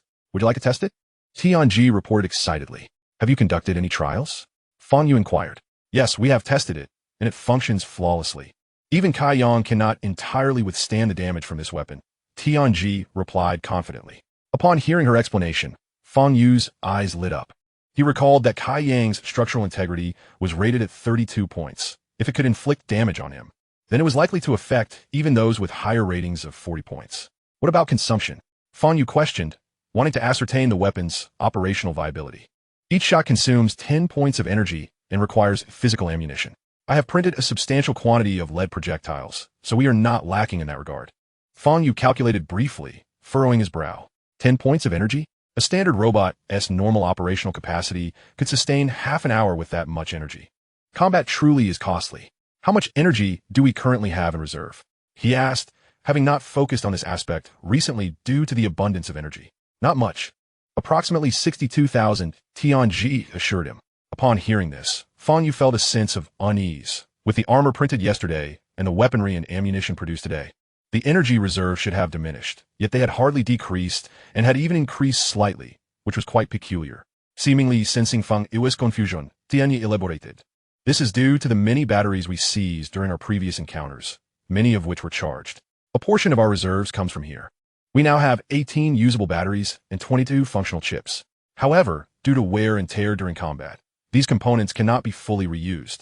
Short circuits and other failures can occur due to excessive energy." Fang Yu nodded, realizing that combat was indeed a swift way to acquire energy. "Then equip all the weapons. The enemy will only increase in number. While you develop the drill, also consider ways to enhance the weapon's firing rate." Receiving the design blueprints, Fang Yu quickly grasped the weapon's details. The firing speed required optimization. Currently, it could only fire single shots, with roughly a 1-second interval between each shot. Although this may seem brief, in urban combat, it offered little room for maneuvering, as most marauders could move rapidly. Acknowledging Fang Yu's latest directives, Tianji nodded in agreement. This isn't particularly challenging. It merely requires additional materials and a multi-barrel design. I can have the blueprint ready shortly, and we can outfit everyone before noon. Subsequently, Tianji handed Fang Yu a brand new weapon. The weapon is as thick as an adult's arm, yet the barrel at its center is merely the size of coin, while the rear is considerably bulkier, housing a battery that serves as its power source. The ammunition is installed at the grip, resembling a magazine, albeit one that holds about 100 rounds, sufficient for prolonged firing. Remarkably, each individual is equipped with 5 fully loaded magazines. The overall design of the firearm is elegantly simplistic, infused with elements of science fiction, making it particularly appealing to Fang Yu. Very well, I'll head over to Kai Yang to assess the situation, Fang Yu declared, preparing to step outside. However, noticing Tianji's hesitance, he inquired curiously, "Is there something else troubling you?" Tianji, looking somewhat embarrassed, replied, "Indeed. The basic design of the underground excavation robot has been established, but there is a significant issue regarding its energy supply. Its massive size consumes an enormous amount of energy, and our reserves may not sustain its operations for long." Fang Yu glanced at his evolution points, realizing that he would soon be able to evolve, leading him to believe that a solution for the energy conundrum could be found. Set that aside for now and focus on the overall design. When the time comes, I will address the energy issue. Hearing this, Tianji felt reassured. With no further concerns, Fang Yu slung the electromagnetic pulse gun over his shoulder and, with a few swift movements, vanished from Tianji's sight. This time, Fang Yu had proactively located number 1, and the two made their way towards the battlefield together. Observing number 1's blue and white armored exterior, Fang Yu found it quite aesthetically pleasing. Unlike his own spiky appearance, number 1's armor appeared more rounded due to the lack of armor plates, enhancing its defensive capabilities while significantly reducing its offensive potential. Upon catching sight of Fang Yu's approach, number 1 instinctively concealed the large square box he typically carried beneath a dilapidated cabinet and readied his weapon. This weapon, a massive machete crafted by Tianji earlier that day, boasted an impressive length of 1.5 meters. The decision to create this weapon was primarily to prevent him from damaging his legs. However, in order to conserve materials, only the blade and the spine were made from a high-strength material, ensuring both durability and maximum material efficiency. It was evident that number 1 possessed more than just this weapon, as he also carried an electromagnetic pulse weapon identical to Fang Yu's. "Master, are we headed into battle?" he inquired through the communication system from a distance. Fang Yu nodded and gestured towards Kai Yang's location before turning away, without further elaboration. Number 1, eager not to be left behind, hurried after him, haunted by the traumatic memories of their previous encounter. Yet it was evident that he could not match Fang Yu's speed. Nonetheless, he remained calm. This time, the direction was correct, and there was no room for error. Approximately half an hour later, Fang Yu met up with Kai Yang. Kai Yang glanced curiously behind Fang Yu and asked, "Where's number 1?" Fang Yu smiled and replied, "He'll arrive shortly. I specifically guided him, so he won't be lost. By the way, what's the situation now? We are still facing about 100 raiders, but the 5 hammer-wielding raiders have never separated, making them somewhat formidable." Fang Yu contemplated the situation. With a new weapon at hand, engaging in battle was not out of the question. Once number 1 arrived, they could initiate a remote strike. As for the 5 hammer-wielding leaders, with their body strength only in the 30s, they could certainly be confronted with Kai Yang and number 1's assistance. Chapter 36, Lost Again. The two remained vigilant, monitoring the movements of their foes for 20 minutes. It was Kai Yang who finally broke the silence, inquiring over the communication channel, "Number 1, where are you?" I'm here. I just arrived. Where are you?" Number 1's response came swiftly, indicating he had coincidentally reached their location. However, Fang Yu and Kai Yang were left bewildered. The area was relatively open, and if number 1 had approached from that side, there was no reason they should not have noticed him. Fang Yu quickly activated the positioning function of the communication system. Soon enough, he identified number 1's small dot on the map, confirming his proximity and alleviating his concerns. At least this time, he hadn't strayed off course. It was only logical. The robots were designed to maintain a correct direction. From the outset, Fang Yu had equipped them with geomagnetic sensors, which would function accurately unless interfered with. Of course, this required number 1 to remain attentive to his direction. A compass, no matter how precise, would lead one astray if not properly consulted, and the same applied to robots, as demonstrated by number 1's previous mishap. "Master, should I go look for him?" Kai Yang asked, Somohat helplessly. Fang Yu shook his head, recalling that he had seen a familiar figure flash across the opposite hill. If he was not mistaken, it must be number one. Number one, hold your position and lie low. Check what is on the left slope. Fang Yu quickly sent a message through the communication channel. Indeed, shortly after, a robotic head emerged from the top of the hill, and it was unmistakably number one. At this moment, Kai Yang also spotted the figure, equally astonished. He was well acquainted with the terrain after spending several days in the area, and circumventing the raiders without alerting them would not be an easy feat. Unlike the two surprised individuals, number one felt quite frustrated. Did I arrive too late? What did you come over? This time, it was not just Kai Yang who was taken aback. Even Fang Yu couldn't help but twitch his mouth in disbelief. He felt a sudden urge to develop number one into a rule-defying weapon, as every time he intended to engage in battle, illogical events seemed to unfold. However, contemplating further, he realized it might not be such a bad thing. At least in this impending conflict, number one would be able to execute a surprise attack from behind. With that thought in mind, Fang Yu promptly sent a message. Number one, stay there and wait. I will open fire with Kai Yang shortly. When they draw within 100 meters of us, you can commence your attack. Upon receiving the command, number one's spirit soared. Understood. I will ensure the task is completed. Fang Yu glanced at Kai Yang, who nodded in agreement before declaring, prepare to fire. Both had already drawn their electromagnetic pulse weapons. In a strict sense, these weapons possessed an extensive range, and as robots, they could accurately calculate trajectories and impact points within a certain distance. For instance, during previous tests, lead projectiles maintained high velocity and precision even at a kilometer's range, with minimal loss of power. At around 500 meters, they could unleash their full potential. With Fang Yu's command, the hillside erupted with gunfire. With the enemy merely 300 meters away, two raiders fell to the ground almost instantaneously. They targeted the necks, and although there were slight inaccuracies, the effect was decisive. Upon witnessing their comrades fall, the raiders immediately descended into chaos, frantically searching for the source of the attack. However, as the second wave of fire arrived, they quickly pinpointed the enemy's location. The sight of over 100 robots charging forward was indeed a spectacle. Had Fang Yu not grown accustomed to their appearance, it would have likely haunted his nightmares for a long time. Yet now, he had become the very nightmare for these raiders. As the expendable raiders continued to fall, the five hammer-wielding leaders simultaneously charged towards this position. The distance gradually closed, but the raiders had already suffered significant losses. When they surged within 100 meters of Fang Yu's position, only about 40 remained in their charge. In the next moment, another ridge commenced its barrage of support. Number one chose not to engage the minions, but instead focused on the five leaders that were relatively closer.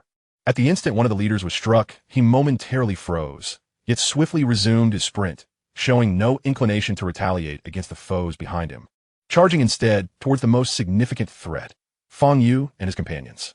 With a mere 50 meters remaining, the number of marauder leaders dwindled to less than 30. Regrettably, despite achieving impeccable accuracy, number one failed to eliminate a single leader. The armor of these hammer-wielding leaders remained robust and rounded, causing most bullets to ricochet upon impact. Moreover, due to number one's considerable distance from the battlefield, he could not fully harness the potential of his ranged weaponry. Observing the situation, he promptly repositioned himself, advancing towards the combat zone. After firing a succession of over 10 rounds, although he did not fully incapacitate the targeted leader, the latter's speed significantly diminished, with dark liquid seeping from numerous wounds on his body. The first wave of marauders was now less than 10 meters from Fang Yu's elevated position, comprising 8 intact marauder minions, while the second wave, approximately 20 meters away, consisted of 4 marauder leaders who had arrived later. The rear group included an injured leader and over 10 marauders who had been rendered immobile due to prior assaults. Upon witnessing their advance, Fang Yu fired his final shot and stood ready to confront them. Grasping the large machete resting beside him, he declared to Kai Yang, "Continue firing. I shall engage them." Without waiting for a reply, he charged down the slope. Kai Yang, without hesitation, transitioned from a prone position to kneeling on one knee, allowing him greater angles for adjustment and improved support for Fang Yu. However, he refrained from targeting the frontline marauders, instead setting his sights on the 4 leaders of the second wave. With a swift crack, a bullet was discharged, narrowly missing Fang Yu and bypassing the front row of minions, heading straight for the foremost leader. With a sharp impact, the bullet embedded itself in the joint of the leader, instantly decelerating him, yet he continued his advance. At this juncture, Fang Yu had already breached the enemy ranks. With a decisive strike, he cleaved through the frontline minions, severing both man and weapon, maintaining his momentum. A powerful shoulder bash felled another opponent. as Fang Yu's razor-sharp shoulder armor pierced through the marauder's skull, rendering him lifeless. Following this, Fang Yu was struck from behind, yet remained unfazed. He pivoted and executed a sweeping motion with his machete, swiftly severing the neck of his assailant, while simultaneously dismembering another marauder's arm. As the hammer-wielding leader approached within mere meters, the last remaining marauder minion had already met his demise. The hammer then descended. Fang Yu refrained from a direct confrontation, understanding that while his machete was formidable, it could not withstand the sheer mass of the hammer. Evading the strike, he retaliated with a swift thrust aimed at the hammer's wielder. In an instant, another leader's hammer came crashing towards Fang Yu's head. Chapter 37. Heavy Element Fusion. The hammer hurtled towards Fang Yu's head. Reluctantly, Fang Yu opted against a direct clash, abandoning his attack. He sidestepped, raising the handle of his blade to parry while retreating to dissipate the force of the blow. Utilizing centripetal force, he spun and launched a counterattack in one fluid motion, directing his machete with terrifying acceleration towards the adversary who had obstructed his strike. However, these leaders were evidently not to be underestimated, even with such rapidity. One of them managed to intercept Fang Yu's assault. The relentless barrage of attacks forced Fang Yu to relinquish his aggression, yet this time he did not retreat. A fierce glint ignited in his eyes as he unleashed his blade against the enemy who had yet to raise their hammer. The machete sliced through the adversary's neck, decapitating him in a single stroke. Simultaneously, the hammer on his right drew near, crashing solidly against his arm. The armor shattered upon impact, leaving it significantly compromised. As anticipated, however, the armor remained intact, and Fang Yu sustained no injuries. With one less enemy, the pressure significantly eased. He no longer held back, initiating an energy overload. As the energy output surged, his speed skyrocketed. After deftly evading an attack from the left, Fang Yu retreated safely. At this point, only two enemies remained. Yet the limping leader was hastening towards him. Fang Yu launched another assault, this time not evading. He braced his left arm against the attack from the approaching leader, sending shards of armor flying as he simultaneously dispatched the adversary in front of him. However, the repeated strikes proved too much for his machete, which shattered once more, leaving Fang Yu momentarily stunned. There was no time to repair weapons in the midst of battle. Left with no choice, Fang Yu relinquished his damaged machete. He delivered a powerful kick to the abdomen of the marauder on his left, sending the foe crashing to the ground. With no further distractions, Fang Yu unleashed a flurry of punches. Each time he attempted to retaliate, his adversary was met with another kick from Fang Yu. By the time the limping marauder leader arrived, the marauder he had been pummeling lay motionless, his face a mangled mess. Meanwhile, Kai Yang and Number One had ceased their firing and were rushing towards the battlefield. As Kai Yang approached, he swiftly grappled the marauder leader, immobilizing him completely.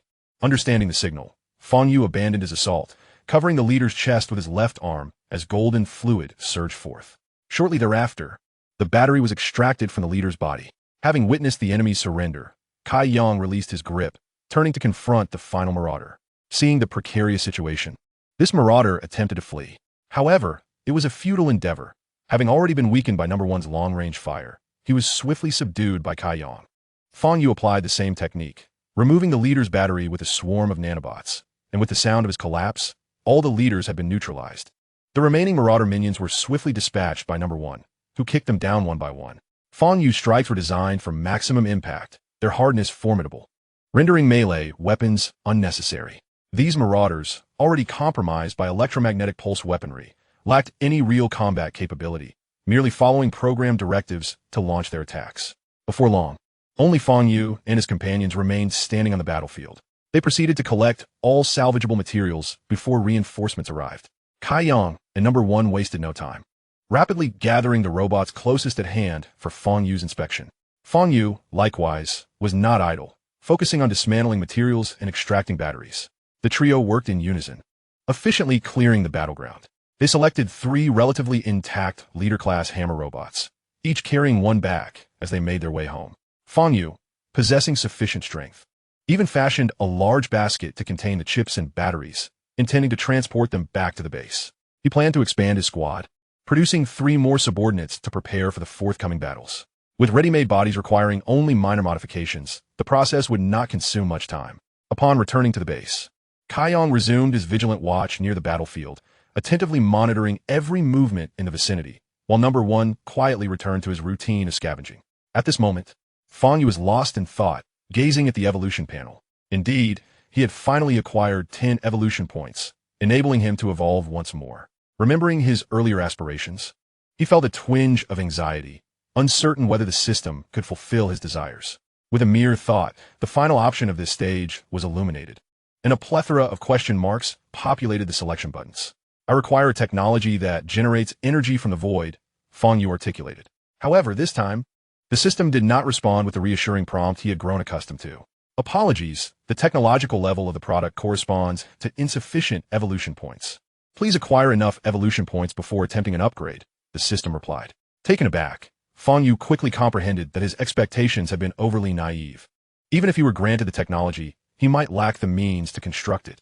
After a moment's contemplation, he tentatively proposed, I need a device technology that generates energy using the simplest materials. Again, the system did not immediately provide a confirmation prompt, and several seconds of silence ensued before the system's voice finally emerged. Do you confirm the acquisition of heavy nuclear fusion technology? Fang Yu hesitated. While he understood nuclear fusion, the concept of heavy nuclear fusion eluded him. Nevertheless, if it were indeed nuclear fusion technology, could he truly manufacture the raw materials or the machinery required? After some deliberation, he opted for a negative response. Subsequently, he rephrased his request. I need a technology that maximizes energy output from currently available materials and can be utilized at this stage. This time, the system's response was notably swifter. Do you confirm the acquisition of heavy nuclear fusion technology?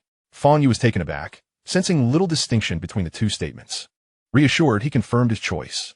As his words resonated, a vast reservoir of knowledge was inundated into his memory bank. Simultaneously, the question marks were supplanted by the term heavy nuclear fusion, now rendered in gray. A brilliant light enveloped Fang Yu, permeating his entire being.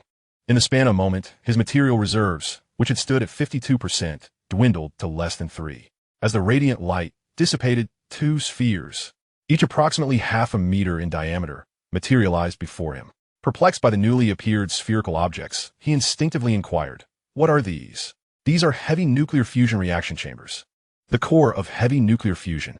It has been detected that your current capabilities do not allow for the construction of core devices. Thus, 2 finished products have been provided. The system elucidated. Upon receiving this information, Fang Yu grasped the situation, yet he felt a pang of frustration.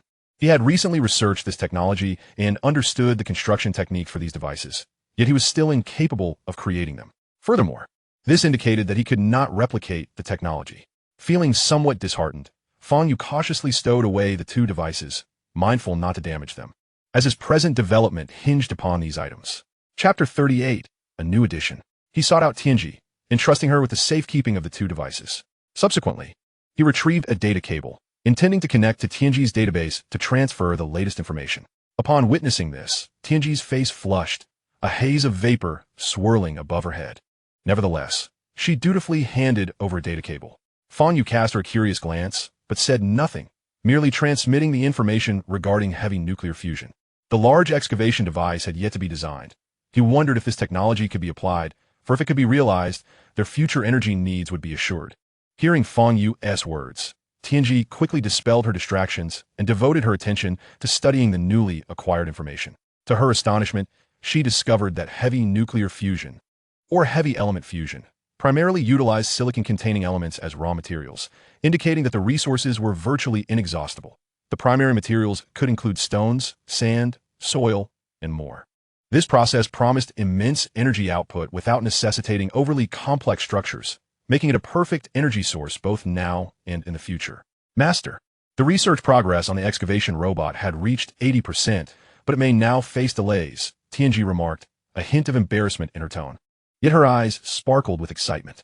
Fang Yu nodded, aware of the technology's complexity. While the most intricate components were consolidated within the reaction chamber, it was still no simple feat to master. Take your time. This time, our excavation robot must be the best we can create, ensuring a lasting solution. Understood. I will ensure it is executed to perfection. Tianji resolutely accepted the task. Meanwhile, Fang Yu ventured out in search of sustenance. Having consumed a significant portion of his material reserves upon acquiring the 2 reaction chambers, further delays would leave him with little to utilize. Stepping outside the base, Fang Yu basked in the sunlight, relishing the warmth that enveloped him as he inhaled the fresh air. He surveyed his surroundings and was pleasantly surprised to observe that the heaps of refuse near the base had considerably diminished. Some smaller piles had even revealed patches of soil. This seemed only natural, given the considerable consumption of metal over time. Contemplating this, Fang Yu casually picked up a metallic pillar resembling a table leg and took a bite. Moments later, he frowned, finding the flavor of the table leg rather peculiar. Not that he had never eaten metal before. It was primarily due to the odd combination of sourness intertwined with sweetness, a minty undertone, and a surprising hint of chocolate mingled with copious dairy flavors. Wrinkling his nose, he discarded the half-eaten table leg onto a nearby pile of garbage. How unpleasant! Whose table has such a complex flavor? Yet, with the scarcity of quality metal nearby, finding something more palatable proved challenging. Resigned, he picked up a piece of metal wedged into the soil and began to gnaw on it. As for the dirt, he had consumed enough to overcome his previous aversion. While munching, he made his way towards a nearby metal junk pile, which appeared to offer higher quality materials. But the next moment, Fang Yu stood frozen in place. Energy conversion. Level 2? What is this? A new function? He hurriedly opened the system panel. Body level, 7. Body name, Limitless Integrated Type. Abilities, Devour LV2, Seed of Wisdom, Heavy Element Fusion. Evolution points, 0. Body strength, 45. Speed performance, maximum 45 kilometers per hour. Material reserves, 4. Energy system, 2533, 3000.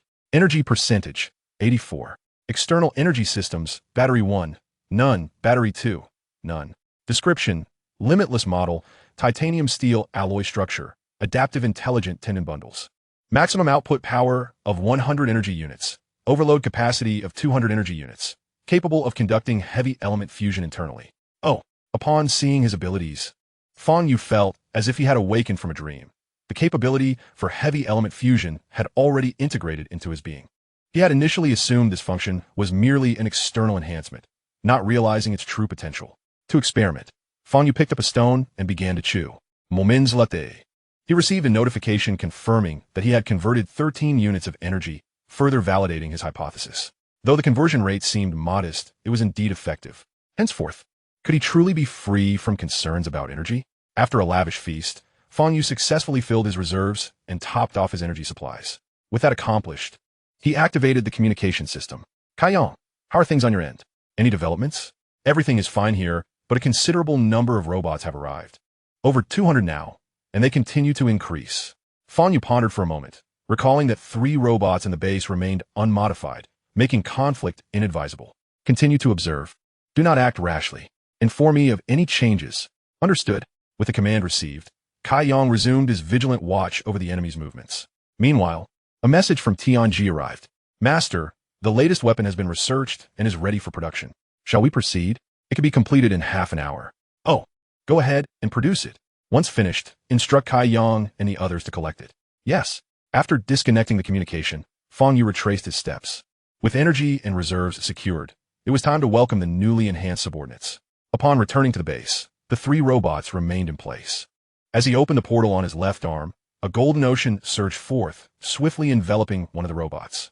These leader-class raiders were somewhat more aesthetically pleasing than the foot soldiers, lacking the excessive appendages, though the large hammer for one arm appeared rather awkward. The modification plan was straightforward. Kaiyang's rotatable arm was an excellent choice, capable of serving as both a weapon and a hand, allowing for agile transitions between combat modes. The remaining tasks involved refurbishing the body, optimizing its structure to minimize noticeable flaws. Several exposed joints were armored with metal plates, and many mechanical components were transformed into bionic structures. After the modifications, the appearance bore no resemblance to that of a raider. If not for the metallic exterior, one could easily mistake it for a living being. The necessary musculature was replaced by synthetic fibers, enabling lifelike expressions. Satisfied, Fang Yu applauded as the first robot was completed, and the subsequent 2 began their transformations simultaneously. Tianji also prepared their weapons, which appeared formidable. Following the upgrades, both their power and firing rate had significantly increased. By the time all 3 were modified, it was already midnight. Observing his new subordinates, Fang Yu felt immense satisfaction. Each had a strength rating of 35, making them the strongest units besides himself. Chapter 39, Real Combat. Upon the installation of the intelligence system, the 3 simultaneously opened their eyes. Upon seeing Fang Yu, they bowed in unison. K1, K2, K3. We have met the master. Excellent. From now on, You will follow Kai Yang's lead and heed his instructions. Understood. The three responded in unison, their movements synchronized. Equipped with the latest gear, their physiques expanded noticeably, each sporting the newest model of electromagnetic pulse weaponry on their backs. In combat, these weapons could be repositioned to the shoulder for direct fire, allowing for hands-free operation. The newly produced robots were designed with weapon mounting platforms based on the latest weapon interfaces. However, for Kai Yang and Unit 1, who had been manufactured earlier, they would have to rely on their existing armaments. Fang Yu had already planned to upgrade them with sturdier materials once he returned. As for himself, he preferred the sensation of wielding a weapon directly. It was only at this moment that he had the opportunity to examine the latest model of weaponry. The design had been significantly enlarged, with a large barrel housing 3 rotating sub-barrels, tripling the firing rate. According to the data provided by Tianji, not only had the firing speed increased, but the power had also surged by 50%, marking an epic upgrade. Simulations conducted by Tianji indicated that the current weapons could effectively inflict damage on leader-class foes, providing a substantial advantage in upcoming battles. However, the increased firing rate would undoubtedly escalate energy consumption, a concern Fang Yu found somewhat frustrating, as he could only await the birth of the latest drilling robots to resolve the energy issue. Yet, creating such a robot was no simple task. The design alone consumed considerable time, not to mention the integration of nuclear fusion technology. Setting aside these trivialities, Fang Yu trained for several more hours into the night. Before dawn, an alarming message arrived from Kai Yang. Master, we have a situation. What is it? After gathering 500 raiders, the enemy has begun advancing towards us. Should we intervene? Fang Yu was momentarily taken aback, surprised by the enemy's swift actions. Hold your positions and prioritize safety. I will join you shortly. Unit 1, Master. His utterance silenced the entire chat channel. Unit 1, Master. Fang Yu. All right, come to the base to find me. With 4 individuals gathered, including Unit 1 and Fang Yu, they totaled 6, greatly enhancing their chances of victory, especially with the latest weaponry at their disposal. To prevent any unforeseen incidents with Unit 1, Fang Yu decided against departing early, opting instead to move out together. The two quickly regrouped, and, after assembling, they proceeded towards the battlefield. Within half an hour, they reached the rooftop of a building. Master, shall we engage? We are only 15 kilometers from the base. Kai Yang asked, visibly anxious. Yes, we will strike as soon as they reveal themselves. Upon hearing Fang Yu's affirmative response, all nodded in agreement, drawing their weapons in anticipation of the enemy's appearance. The area was relatively open, yet there were few places to conceal themselves. The surrounding earth mounds barely rose half a meter, and visibility was poor. Only the rooftop they occupied afforded a clear view. However, this position also posed a risk. Once they could see the enemy, it meant the foes had already entered within 400 meters, significantly diminishing the advantages of their long-range weaponry. As time ticked by, they gradually spotted a scattering of enemies within their line of sight. Shall we fire? Kai Yang inquired, confirming the enemy's presence. In the next moment, Fang Yu's eyes brightened as he caught sight of a hammer-wielding leader emerging around a corner. Did you see the hammer wielder? The others nodded. Aim for his neck. As Fang Yu's command echoed, gunfire erupted. Even the relatively quiet pulse weapons seemed exceedingly loud in the stillness of the morning. Within seconds, the hammer-wielding leader succumbed to a torrential downpour of bullets. Fang Yu was quite satisfied with the outcome. This electromagnetic Gatling could unleash 3 rounds per second. Collectively, the 6 had fired 18 rounds in a mere second. The hammer-wielding leader met his demise without a fair chance. A few bullets had breached his defenses, with many rounds wasted. This single engagement yielded commendable results, a stark contrast to previous encounters where bullets could barely penetrate unarmored joints. With the leader's death, the battlefield erupted into chaos. Over 500 robots surged forth like a tidal wave. The group swiftly redirected their fire. In the face of the new weaponry, ordinary enemies were pierced through instantly, and those unfortunate enough to be struck in vital areas, such as the neck, met immediate death. In a mere 100-meter charge, the raiders abandoned over 100 of their comrades.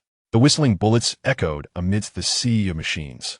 In the second 100 meters, the dense barrage and the friction with the air produced a piercing shriek, while the raindrop-like impacts caused the raider stronghold to collapse like a house of cards. It was evident that nearly 300 enemies had already fallen. Yet, the remaining 200 or so remained undaunted and fiercely resolute. At this juncture, the new weapons assault could no longer swiftly reap the enemy. The first row of foes revealed a plethora of hammer-wielding robots. These automatons could not be dispatched with just 1 or 2 rounds of ammunition. With only the final 100 meters remaining, approximately 100 enemies still stood, among which were over 30 hammer leaders, intensifying the pressure on Fang Yu and his companions. Prioritize the minions, Fang Yu commanded. Upon hearing the order, the group ceased their fixation on the hammer wielders and redirected their fire towards the rear ranks of enemies. Fortunately, their elevated position made it effortless to strike at the back line. In the last 50 meters, all raiders, save for the hammer robots, were neutralized. However, Fang Yu was horrified to discover among the hammer robots an imposing figure, a colossal machine larger than the hammer wielders themselves, with arms resembling metallic spheres that exuded an intimidating presence. The silhouette was strikingly familiar to Fang Yu. It was the very raider that had previously crushed the legs of Unit 1 with mere casual blows. Although its structural integrity was rated at only 30 points, the same 30 points of strength rendered the hammer leaders considerably weaker in comparison. Fang Yu recalled that had it not been for sheer luck, he and Unit 1 might have found themselves in dire straits. Nevertheless, Fang Yu had transformed significantly since then, and with the cooperation of his teammates, defeating this foe should pose little challenge. As the distance continued to close, only about a dozen enemies remained combat-capable within the final 10 meters. You all continue your assault. I will draw their attention, Fang Yu declared, eager to act as bait. No sooner had he spoken than he charged forward. Yet, upon turning, he found only a solitary hammer minion following him. Realizing this strategy was futile, Fang Yu swiftly drew his pulse gun and began firing into the enemy ranks. However, the raiders remained undeterred by the onslaught, their focus unwavering. Faced with this impasse, Fang Yu reluctantly issued a command over the communication channel. All units, engage. Chapter 40, Bite the Neck. With the command issued, the 5 comrades leaped from a rooftop in unison. They had undergone a remarkable transformation. Their heights, of around 1.8 meters, now appeared robust, their physiques resembling that of bodybuilding champions thanks to the additional armor. Unlike Unit 1 and Kai Yang, who were limited to close-range weaponry, K1 enjoyed a distinct advantage with their long-range weapons mounted directly on their shoulders, enabling them to maneuver their hands freely. Just as they descended, the battle commenced. The previously scant distance of less than 10 meters allowed them to descend upon the adversaries like angels of retribution. In mere moments, 5 hammer leaders were brought to the ground, swiftly followed by a barrage of attacks. To maximize damage, they braved the retaliatory strikes from the rear supporting enemies. The 5 down foes were promptly dealt with, while Kai Yang and his team incurred only minor damage to their external armor. Fang Yu, wielding his great blade, re-entered the fray not to confront the hammer leaders, but to target the metallic sphere raider. The previously gunshot-injured metallic sphere raider had also taken notice of Fang Yu. Rather than charge headlong into Kai Yang and the others, it barreled directly toward Fang Yu, colliding with several hammer leaders along its path. Following the initial exchange of blows, the number of hammer leaders dwindled by nearly half, now totaling fewer than 10. The most remarkable performances on the battlefield were delivered by the new K1 members. As they toppled enemies, they simultaneously rotated their shoulder-mounted pulse weapons, picking off nearby foes, thereby minimizing their own injuries. After enduring a hit to eliminate an opponent, Kai Yang and Unit 1 were prudent enough to retreat, seeking opportunities to counterattack. Concurrently, Fang Yu engaged the enemy directly. With the astonishing weight of the iron sphere crashing down, he thrust his great blade into the ground, lifting the handle high. A powerful strike landed on the handle's position. However, the angle prevented him from delivering maximum lethality. The force redirected downwards, crashing into the earth. Fang Yu felt a tremor coursing through him as his feet sank into the soil. He hurriedly withdrew the great blade and swung it in a wide arc toward the enemy's neck. With a resounding clang of metal against metal, the strike carved several centimeters deep into the target. Yet the great blade was jolted off course by the recoil. Utilizing the momentum, Fang Yu executed a technique of leveraging force, striking again. Clang! The sound echoed as the great blade was sent soaring once more. However, Fang Yu remained undeterred.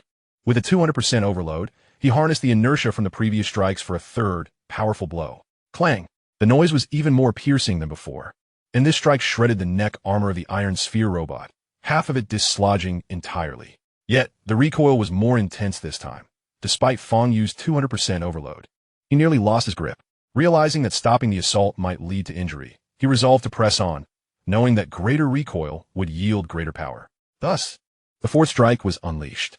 As he initiated the blow, the blade's edge sliced through the air with a shrill whistle, carrying immense force as it surged toward the iron sphere raider. Should this blow connect, it could cleave the raider's neck, bringing victory within reach. However, after enduring multiple assaults, the raider had drawn its hammer, ready to counter Fang Yu's great blade. Boom! With a sound akin to an explosion, the great blade shattered under the instantaneous impact, the tip flying off into the unknown. The blade itself, however, soared past the iron sphere, striking fiercely against the raider's shoulder. As it penetrated halfway, the blade fractured again, leaving only the handle, which succumbed to the strain and shattered into 3 segments after 2 collisions. This turn of events left Fang Yu momentarily stunned. His trusted great blade lay in fragments. Yet, he knew that now was not the time to mourn his weapon. The enemy remained before him, and even a moment's hesitation could prove fatal. After the strike, a deep dent appeared on the iron sphere raider, one of its arms rendered useless, indicating a severe injury. Yet it did not deter its continued assault. Fang Yu evaded the incoming iron sphere, crashing into the raider's embrace. The sharp shoulder armor pierced into his body, with 2 spikes even targeting the vulnerable neck area, severing several cables. Seizing the moment, Fang Yu swiftly retreated, creating distance to re-evaluate his external armor. A quick glance revealed that many of the sharp armor plates had been deformed, with only a few delivering actual damage. Fortunately, the Iron Sphere Raider's movements had slowed considerably, allowing Fang Yu to maneuver with relative ease. At present, the only means he has to inflict damage upon his adversaries are his fists. However, after delivering 7 or 8 relentless blows, his entire right arm is enveloped in wisps of white smoke, yet his foe remains as sprightly as ever. Although the armor encasing the enemy's neck has been shattered, the severed cables within do not impede the enemy's mobility. Attempting to crush the metallic pillar affixed to the neck of the Iron Ball Marauder using mere fists is no trivial task. From the corner of his eye, Fang Yu casts a glance at Kai Yang and his companions, observing that their battle is nearing its conclusion as they engage in a final confrontation with the last few Marauders. Suddenly, an idea strikes Fang Yu. While the swarm of nanobots cannot be deployed during combat, he still possesses a mouthful of disassembly robots. Without hesitation, he sprints towards the enemy. His speed noticeably accelerated compared to before. Just as he anticipated, upon witnessing the direct provocation, the Iron Ball Marauder appears invigorated, immediately predicting Fang Yu's position and launching a strike. Seizing the moment, Fang Yu plants his feet firmly and executes a graceful pivot, deftly maneuvering behind the Marauder. He then leaps lightly and bites down on the sole remaining support pillar. Whether due to a system enhancement of his biting force or sheer luck, his bite punctures a small opening in the metal column within the neck, causing a torrent of black liquid to surge forth and spray into Fang Yu's mouth. Caught off guard by this unexpected turn of events, he nonetheless maintains his grip, for the disassembly robots in his mouth have already commenced their work. In an instant, he can distinctly feel the metallic pillar within the Marauder's neck being dismantled significantly. Just as the Iron Ball Marauder attempts to retaliate, he suddenly realizes that the system's control is waning. His arms gradually slip from his command, rendering him unable to raise them in defense. Simultaneously, as Fang Yu consumes the copious black liquid, a notification from the system resonates in his mind. Absorbed energy, 30. Absorbed energy, 28. Chapter 41, Enormous. As time elapses, Kai Yang and his team dispatch their opponents, and when they turn to assist Fang Yu, they find him half kneeling on the ground, gnawing at Marauder's neck. An unbidden chill runs down the spines of the onlookers as they instinctively touch their own necks. It is only when the Marauder's neck is completely severed that Fang Yu finally releases his bite, not forgetting to smack his lips and savor the black liquid lingering at the corners of his mouth, relishing the taste. At this juncture, Fang Yu's energy reserves are already brimming, and upon noticing the gazes of his companions upon him, he feels a flush of embarrassment. He swiftly sets about dismantling what can be dismantled and collecting what can be salvaged. The team moves with urgency, rapidly gathering the resources from the battlefield. Fang Yu, not idle, proves to be an unrivaled expert in chip disassembly. Due to the sheer number of enemies faced in this battle, the scavenging process is protracted, prompting Kai Yang to take up a watch in the northern sector to keep an eye on enemy movements. The group diligently tidies up, and when they finally detect enemy activity again, the battlefield is devoid of any corpses above the leader rank. Upon tallying their gains, they find that this battle consumed over 15,000 energy units, yet they acquired a staggering 12,000 units in return. They secured 35 complete leader-class corpses, not to mention hundreds of intact ships and batteries, alongside an abundance of other components.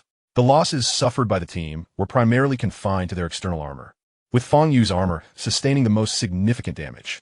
The others fared similarly, enduring minimal injury after the initial onslaught. Upon returning to the base, Fang Yu frowns at the sight of the previously designated warehouse area overflowing with resources. Although they retrieved only 35 robotic corpses, this small bridge cannot accommodate such a volume.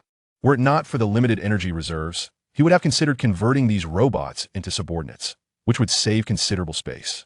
Fortunately, the second level of the ship boasts numerous rooms, so he decides to store the excess there, as it would otherwise remain vacant. Acting on this thought, he swiftly sends a message to Unit 1 to finalize the arrangements. The repairs for the others will be managed by the system, while Fang Yu's armor is to be restored by the swarm of nanobots. According to Kai Yang's report, the newly arrived marauders headed straight for the battlefield, taking away the remaining discarded parts, and subsequently vanished without a trace. This piques Fang Yu's curiosity, but he is reluctant to dwell on the uncertainties. His current task remains evolution. He reflects on the meager 3 evolution points he possesses, recognizing the arduous journey ahead. With a lack of other engagements, Fang Yu's attention shifts to the battery stock in the warehouse, which has now exceeded 400 units, while the charging platform can only accommodate 5 at a time. Any excess would be wasteful. Since the installation of the portable charging head, a single unit has proven sufficient. Gritting his teeth, Fang Yu begins the repair process for the batteries, noting the varying health levels, none of which exceed 50%. As the first battery reaches 100% health, he nods in satisfaction. This repair utilized 7 damaged batteries, yielding decent results. With renewed determination, he presses on, and by nightfall, all batteries have been restored. Ultimately, from the initial 400 units, only 55 remain operational. He retains 2 for himself, and in a rare decision, chooses to install one. As the capacity of 8,000 energy points far surpasses his own 3,000, the other unit is affixed to his weapon, for with resources at hand, he feels unrestrained and untroubled by waste. Subsequently, every team member is equipped with 2 batteries, totaling 14 distributed units, while the household retains 41, accounting for 1 installed on the charging platform. Fang Yu finds this distribution satisfactory.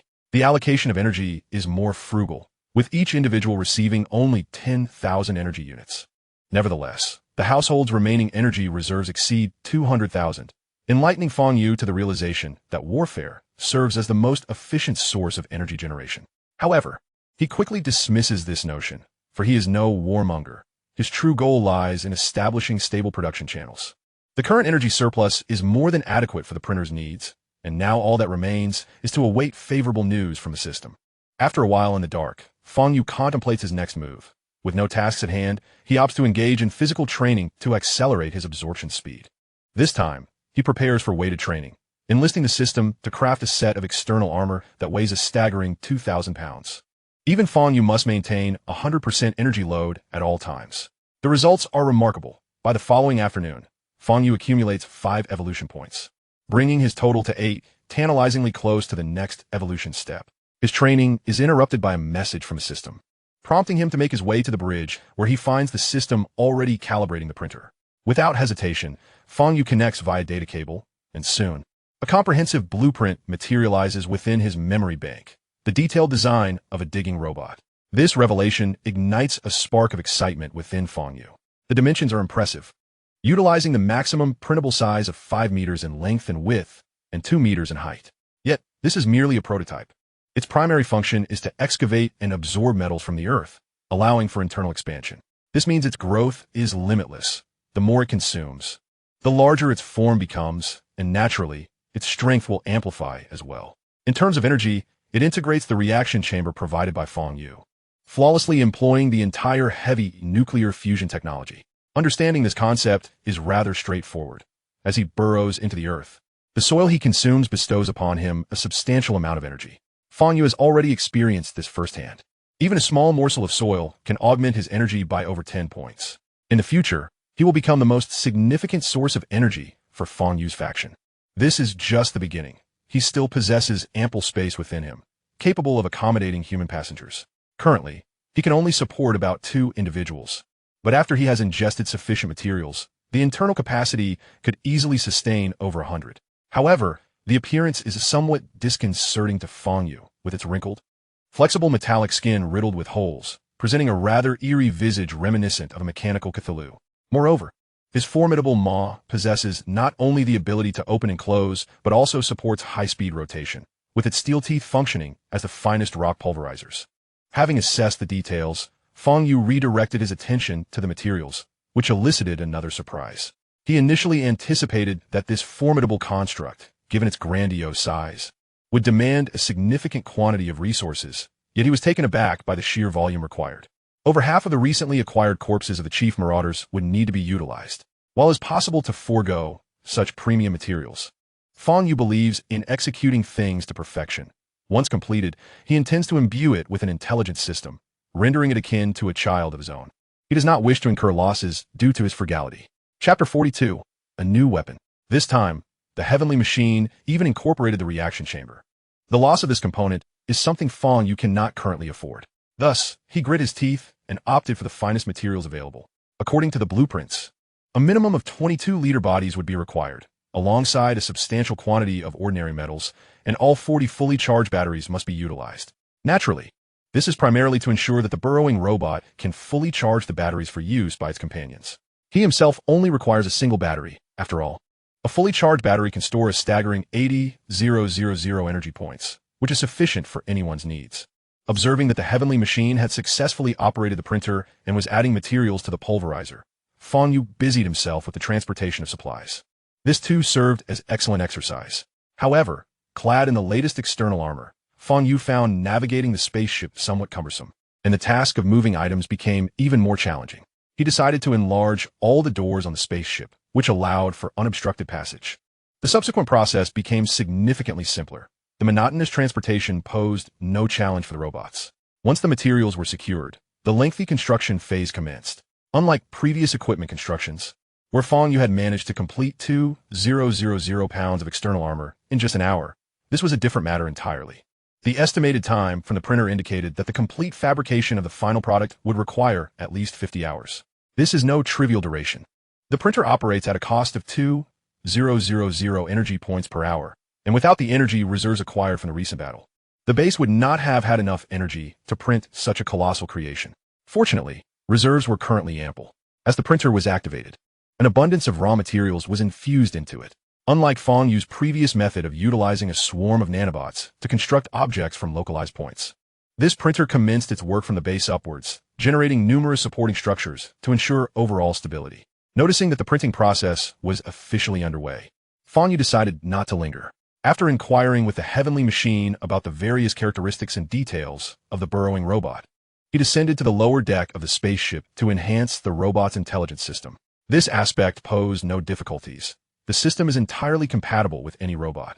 Fang Yu's task was merely to enhance the system's adaptability for non-humanoid robots, as the multitude of structures would otherwise necessitate a lengthy adjustment process. Improving the system was straightforward and completed in no time. Next was the enhancement of the database. Since the burrowing robot already possessed printing capabilities, it was essential to integrate the relevant research data. Eventually, he would also need to extend his own physical form, making this functionality indispensable. With the software finalized, Fang Yu resumed his training. He only needed to acquire a few more evolution points to initiate his next transformation. As time progressed, his consumption rate steadily increased. However, the marauders did not seem inclined to allow him to train in peace.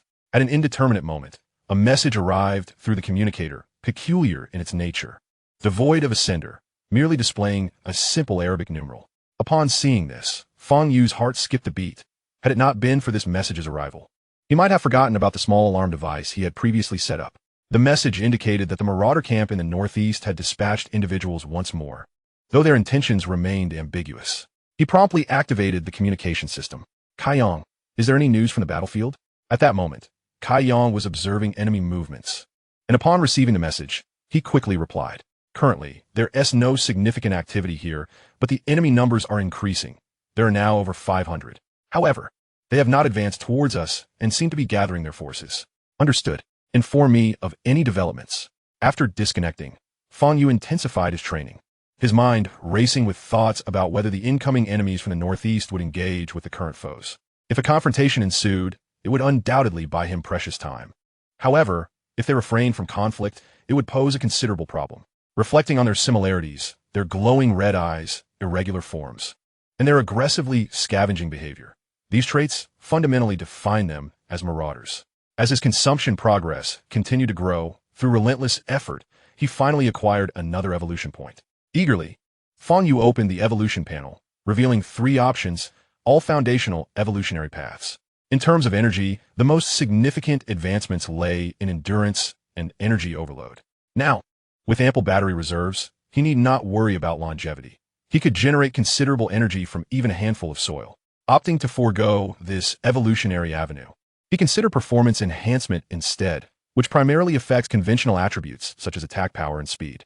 Enhancing the structural integrity of his form would bolster defensive capabilities and marginally increase melee attack strength. After a moment's hesitation, he chose to enhance performance. As a flash of white light enveloped him, the internal radiance surged beneath the external armor, and shortly thereafter, the evolution concluded.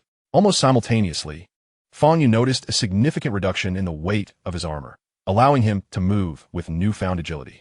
He immediately instructed the heavenly machine to prepare a large broadsword, utilizing only the finest materials with a designated weight of 1,000 pounds. Calculations indicated that a load of 3,000 pounds was the absolute limit without energy overload. Printing a sword would not substantially hinder the printer's progress, as it could easily take shape in the upper vacant space. In merely 10 minutes, a solid new broadsword manifested before Fang Yu. The handle alone was twice the size of the previous one, while the blade was immensely broad. To characterize it as a sword would be an understatement. It resembled more of a hammer shaped like a sword, despite retaining the broad sword's appearance. The blade's thickness measured approximately 10 centimeters. This is a concept easily grasped by considering the length of a mobile phone. It is precisely such a design that meets the formidable requirement of 1,000 pounds. Fang Yu grasped the weapon in his hand, merely testing it slightly, and was thoroughly satisfied. This blade was forged from the most resilient materials of two chieftains of the Marauders. When swung, it exuded an aura of ferocity, giving no hint of its impressive weight, yet the pulsating dark red glow emanating from his arm, even through the external armor, coupled with the constant expulsion of scalding steam, instilled a sense of dread. Indeed, with this formidable weapon at his side, it seemed unlikely that he would suffer any setbacks. Fang Yu thrust the weapon into the ground, feeling quite pleased. However, this slight action caused the ground to yield beneath him. Witnessing this scene, the mechanical heart of Tianji raced with trepidation. Master, we have a situation." Fang Yu, still admiring his weapon, was momentarily taken aback. Upon activating the communicator, he saw a message from Kai Yang. It appeared that the Marauders were up to something new. Chapter 43, A Major Offensive. Received, what is the situation? Fang Yu inquired hastily. Upon receiving a reply, Kai Yang wasted no time, relaying the information in a rapid-fire manner. For reasons unknown, the reinforcement speed of the Marauders had suddenly surged, within a short span. Several hundred more had arrived, bringing their numbers to over 1,000, with reinforcements still on the way, likely to exceed 2,000. Hearing this news, Fang Yu was taken aback, seizing his weapon and dashing outside, while instructing Tianji to safeguard the base, ensuring that the printing equipment remained functional. After issuing the command, he quickly called out to Number 1 over the communication channel. Upon hearing the news of impending battle, Number 1 was filled with excitement, having already discarded his previous task and made haste toward the base. Given the immense weight of Fang Yu's equipment, he did not deliberately wait for Number 1. Rather, it was Number 1 who slowed his pace to allow Fang Yu to catch up. The two traversed more than 10 kilometers in a span of 20 minutes. Kai Yang, noticing their arrival, rushed to greet them. "Master, you have finally arrived. Allowing them to advance toward our base could be quite perilous." "Indeed, let us prepare for battle," Fang Yu replied. The group moved swiftly, soon locating a vantage point.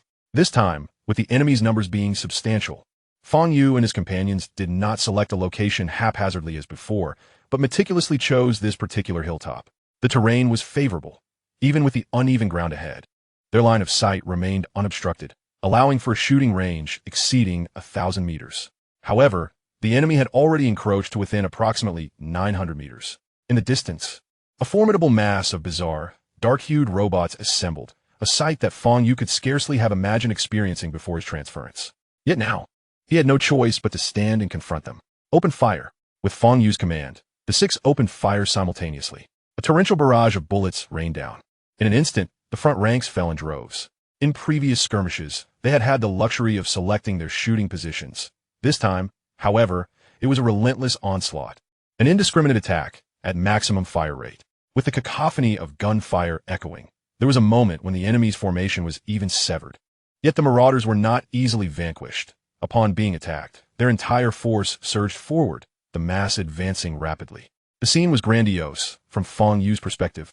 It resembled an army of ants swarming across the earth. Fortunately, they were equipped with electronic targeting systems, enhanced by powerful zoom capabilities, rendering their shots nearly infallible at this distance. In a short time, the enemy left behind 100 corpses, but in the distance, countless more marauders continued to gather. This news caused Fang Yu anxiety. With a sweep of his electronic eye, he marked the marauders before him, the precise count materializing in his mind. The enemy's total still exceeded 2,000, an ominous sign. He ordered an increase in firepower, unleashing a rapid volley of lead. The front ranks of the enemy seemed to enter a colossal steel shredder, collapsing in waves. In a mere minute, casualties exceeded 500, yet the enemy remained undeterred. The total number had diminished, yet still surpassed 1,800, with reinforcements showing no signs of abating, though their arrival rate was finally lagging behind the rate of casualties.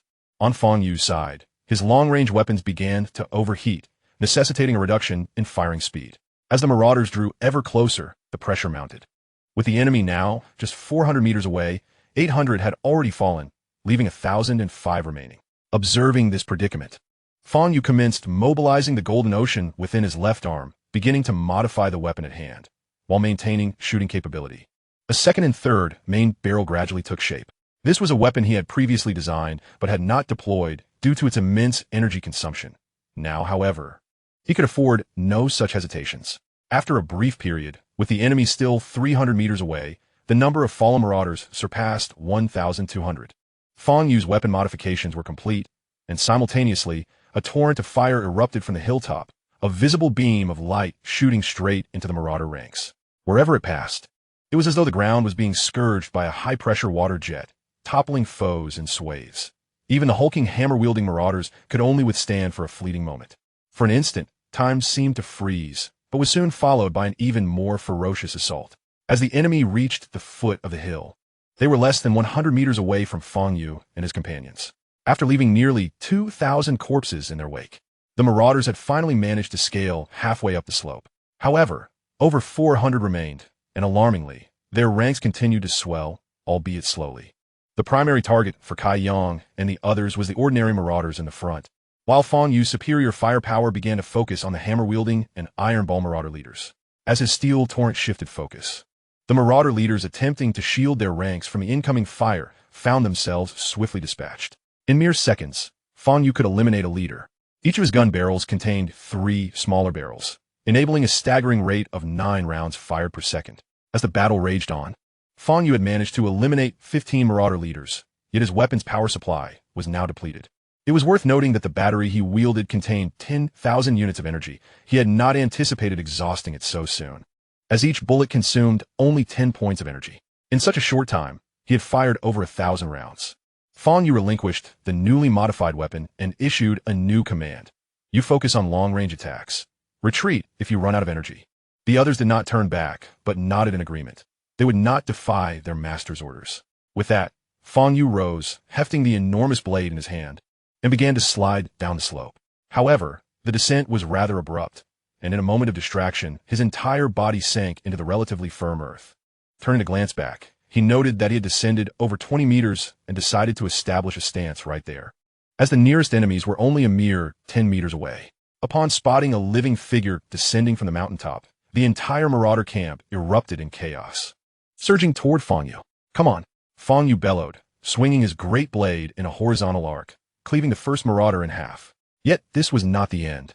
Following closely behind was a hammer-wielding leader, who, upon witnessing the demise of his comrade, immediately retaliated against Fang Yu. Clang!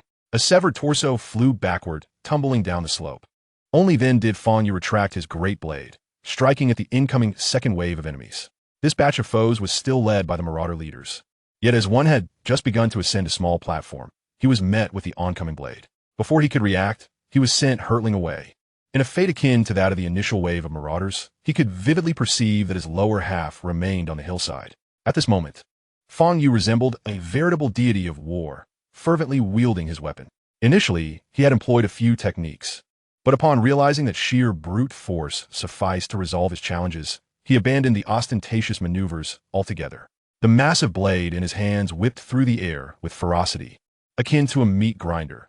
Any foe that approached met a swift demise, regardless of their stature, Even the formidable Iron Ball leader fell victim to his single, decisive strike.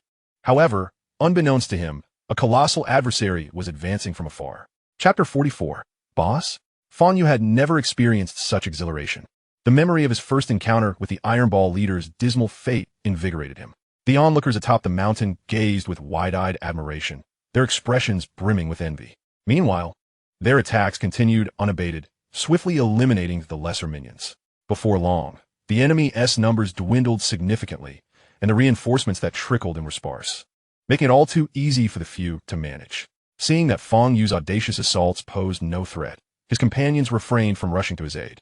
However, it wasn't long before Kai Yang's expression shifted, as he noticed an enormous robot charging towards them, standing at least 3 meters tall, even with his augmented armor. Fang Yu felt dwarfed by its presence. While notifying Fang Yu, Kai Yang hastily aimed his weapon at the impending foe. Yet, the bullets merely bounced off, leaving only faint dents, as though tickling the giant. Upon receiving Kai Yang's update through the communicator, Fang Yu cast his gaze into the distance. Indeed, not far from the mountain's base, a towering marauder approached, exceeding 3 meters in height. Focusing intently, he assessed its mechanical strength, 60. Remarkably formidable. Fang Yu's own strength lingered at 40. He hadn't anticipated such a powerful machine among the enemy ranks. Observing the diminished number of marauders before him, now only 30 or so, versus the over 100 defeated leaders strewn at his feet, he intensified his efforts, cleaving at the Iron Ball leader before him. The Iron Ball leader, evidently prepared, swung its iron sphere in response. A resounding crash echoed as the Iron Ball leader was sent hurtling away, tumbling down the mountainside, its iron hand grotesquely bent and immobile. Fang Yu, however, was hardly fazed. He merely felt a jolt in his hand before swiftly redirecting his focus to other targets, unfazed and methodical.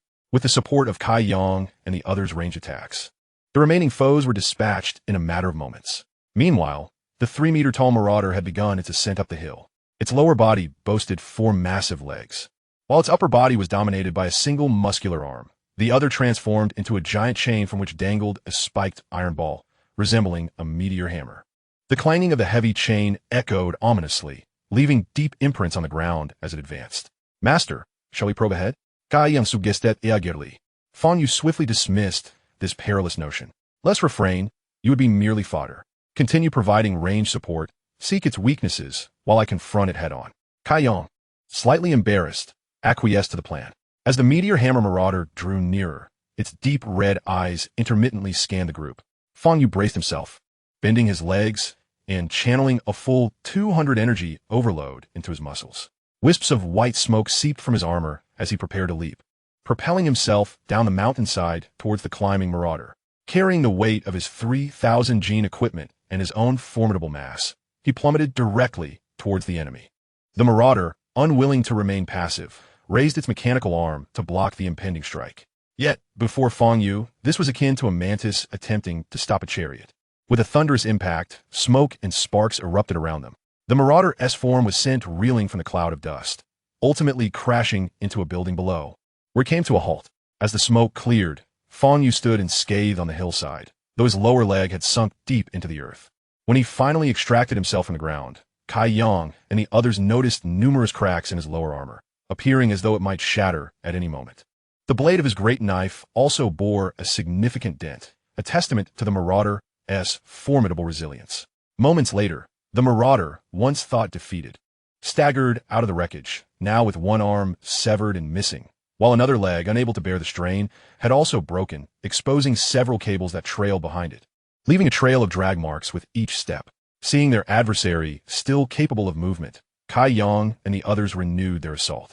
A hail of concentrated firepower descended upon the marauder, yet the damage inflicted was minimal, only managing to cause slight harm to the occasionally exposed severed edges. Fang Yu, wary of further aerial theatrics, cautiously descended the slope to confront the marauder directly. Despite its injuries, the marauder retained its combat capability, and Fang Yu remained vigilant. Observing the clanging marauder, he recognized that ordinary bullets were futile. He promptly ordered a cessation of ranged fire. Afterward, dragging his great knife, he began to accelerate, gradually increasing his pace. The marauder, noticing the approaching threat, swung its massive meteor hammer towards Fang Yu. Unfazed, Fang Yu scoffed.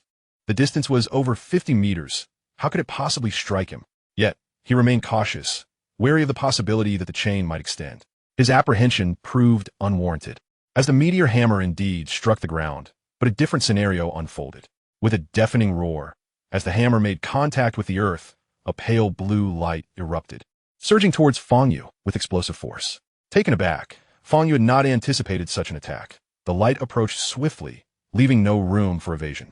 He instinctively raised his hands above his head, utilizing the expanded armor in his arms to absorb the blow. In an instant, he was engulfed, as if swept away by a colossal wave. His massive frame propelled backward over 10 meters. It was crucial to note that his weight approached 4,000 gene, over 2 tons, and yet, in a charge, he was forcibly halted and pushed back so far. Warning, energy attack detected, external armor damaged. Warning, energy attack detected, external armor damaged. The alerts continued to blare until the blue light dissipated, leaving Fang Yu slightly sore. To regain his composure, he quickly assessed the condition of his armor. Mechanical strength, 45/24. Structural integrity, 100/220. Upon witnessing this attribute, Fang Yu was utterly astonished. It is worth noting that the complete state strength of his new external armor was a formidable 30, while its integrity stood at an impressive 400. However, it had already sustained nearly half of its wear. Lowering his gaze to examine his own physique, he was taken aback to discover that, unbeknownst to him, his body had shrunk significantly. This 2,000-pound armor, which once measured 26 meters in its full state, now had dwindled to a mere 23 meters. Moreover, what had once been a somewhat bulky silhouette now resembled the physique of one who had successfully shed excess weight. A glint of cold determination flashed in Fang Yu's eyes. He understood that he could no longer allow this marauder to unleash such an attack, should his external armor be utterly destroyed. He questioned whether he would possess the courage to confront it once more. Chapter 45. Treasures. At that moment, Fang Yu felt considerably lighter, the damage to his external armor resulting in a reduction of weight. Nevertheless, he opted for a full power output, instantly channeling a staggering 200 energy overload through his legs, propelling his body forward like a cannonball. Despite still bearing a load, his speed far surpassed that of the cumbersome meteor hammer marauder. The marauder, just retracting its weapon to initiate a charge, was suddenly struck by a blinding flash. Its towering figure of over 3 meters sent hurtling backward. Fang Yu's ferocious strike, imbued with tremendous force, sent the marauder's colossal form flying, simultaneously dislodging a piece of its armor. Thanks to the enhanced speed from his upgraded capabilities, Fang Yu pressed on, soaring through the air once more, targeting the marauder who had just landed. The marauder quickly detected Fang Yu's incoming form and attempted to respond, but its speed was insufficient. With another powerful blow aimed at the same spot, the marauder was once again forced back, numerous dents appearing in its chest plate. Had it not been for the formidable strength of its armor, those 2 strikes might have proven fatal. However, just as Fang Yu was prepared to unleash another explosive output, the system emitted an ill-timed alert. Warning, severe overload detected, restricting energy output. In the next moment, his speed plummeted, and upon noticing a 10-second cooldown, Fang Yu couldn't help but frown. Yet, even without utilizing overload, his speed remained unmatched by the ponderous marauder. With renewed determination, he surged forward, intent on delivering another heavy blow before the marauder could retaliate. This time, however, he exercised caution, wary of the marauder unleashing that devastating shockwave once more. Unfortunately, just as he drew near, the meteor hammer marauder initiated another attack. The massive hammer swept across the ground, generating yet another shockwave imbued with immense pressure, hurtling toward Fang Yu's location. Fortunately, he had anticipated this, pushing off the ground with his right foot, executing a graceful maneuver that allowed him to narrowly evade the onslaught. The blue shockwave surged forward, crashing in a mountainside behind him. Boom! Following the thunderous sound was a cloud of dust rising into the air. Fang Yu suppressed his astonishment and charged forward once more, reasoning that such a powerful attack could not be unleashed repeatedly. Otherwise, it would defy all logic. Yet, as he accelerated, the marauder adapted even more swiftly. Realizing that its previous assault had failed, the marauder understood that it could not afford to linger in this precarious situation. And so it launched another attack, raising the colossal meteor hammer high before striking the ground with unparalleled speed. Damn! Upon witnessing this motion, Fang Yu was momentarily stunned. He dared not divert his focus, slowing down to evade this impending strike before resuming his offensive. As the meteor hammer crashed down, the shockwave began to form once again. However, to Fang Yu, this attack appeared as if a million mythical beasts were scattering in all directions. The shockwave exhibited no blind spots. delivering an all-encompassing impact from which he had nowhere to hide. The onlookers had already raised their hearts into their throats, frantically fleeing down the mountain in an attempt to shield Fang Yu from some of the damage. But it was too late. Their efforts were futile, and they hadn't even reached the foot of the mountain. Once more subjected to the shockwave's assault, Fang Yu's entire body resonated with a cacophony of cracking sounds. It was as though the outer armor was being peeled away like the shell of an egg. The alert indicating damage to his body rang incessantly. After enduring several seconds of torment, Fang Yu felt a surprising sense of lightness. Yet the cost was that the strength of his external armor had plummeted to single digits, while its integrity had dipped to a mere 40%. His hands, gripping the great sword, trembled slightly. If another strike were to come, who could say whether his core could withstand it? However, as Fang Yu braced himself for retreat, he was astonished to find that the meteor hammer marauder had ceased its movements. Its form remained frozen in the stance of having just struck the ground, resembling a statue devoid of vitality. Cautiously, Fang Yu approached, testing the stillness with his great sword. In the next instant, the marauder's body crumpled to the ground, completely halting its activity, as if it had perished. Observing this, Fang Yu raised his hand, allowing a swarm of nanobots to swiftly infiltrate the fallen body, extracting the battery within moments. After a thorough inspection, confirming the absence of any backup energy, he finally relaxed, summoning the others who had arrived. They swiftly began to scavenge the spoils, while he too remained diligent, sending the nanobots to cover the nearby marauders and collect valuable resources. Even at that moment, marauders continued to approach, yet they were easily dispatched from a distance. Without any leaders present, the scavenging efforts were unaffected. Given the overwhelming number of enemy combatants, the group did not prioritize collecting the corpses of leader-class marauders, instead focusing on materials, such as batteries and other resources that were readily accessible yet difficult to produce. As the collection of battlefield resources neared completion, Fang Yu began constructing metal boxes for storage. With a straightforward design, the efficiency of the nanobots was remarkable, and before long, 10 enormous barrels materialized in the clearing. Upon witnessing this, the others methodically arranged their spoils within the barrels. Only upon reaching their limit of what they could carry did they cease their efforts. One individual hoisted 2 barrels brimming with materials upon their shoulders, while Fang Yu bore the body of the meteor hammer marauder upon his back, making his way toward the base. Yet, along the way, Fang Yu's pace was considerably slowed. The total weight of the marauder's body had exceeded his carrying capacity, forcing him to utilize low-power energy overload, progressing in a start-stop manner. Ultimately, it was the first individual to arrive who returned to assist, allowing them to reach home in just an hour. Otherwise, the journey would have taken considerably longer. The combat-type robots, after replenishing their energy, continued to survey the battlefield and intercept enemies, while the first individual repeatedly transported supplies back. In terms of weight-bearing capacity, the first individual had a distinct advantage over Fang Yu and the others, resulting in greater efficiency. Remaining at the base, Fang Yu examined the structure of this unique marauder, eager to comprehend the mechanics behind the shockwave it produced. As his exploration progressed, he was astonished to discover that the meteor hammer marauder was devoid of energy, which could only imply one thing: that shockwave attack had drained it of all its energy, leading to its incapacitation and rendering it vulnerable to dismantling. The structural analysis continued, yet the design appeared rather ordinary, which left Fang Yu feeling quite vexed. It was essential to note that the previous shockwave had been generated by the massive meteor hammer striking the ground, and he had completely disassembled the hammer, revealing it to be composed of exceptionally hard, solid material, devoid of any internal structure. The iron chain connecting the meteor hammer was similarly solid throughout.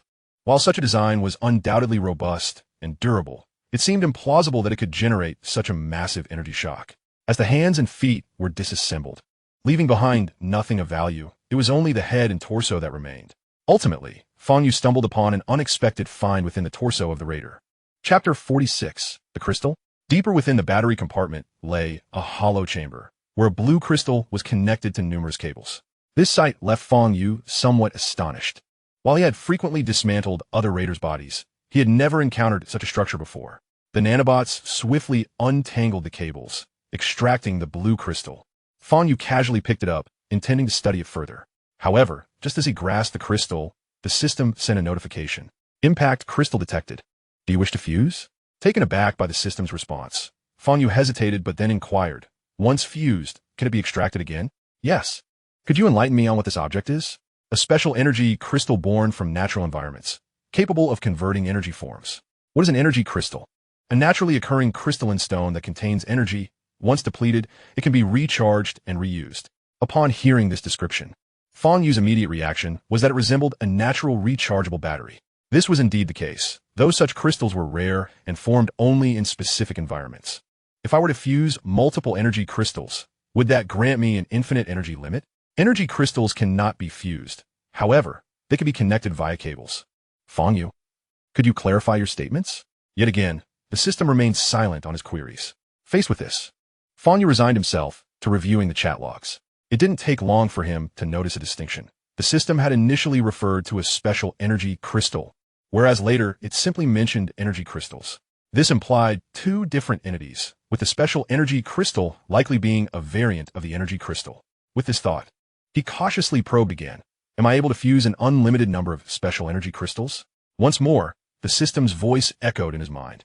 With the current strength of your body, you can only fuse one special crystal. To fuse more, please enhance your overall body strength.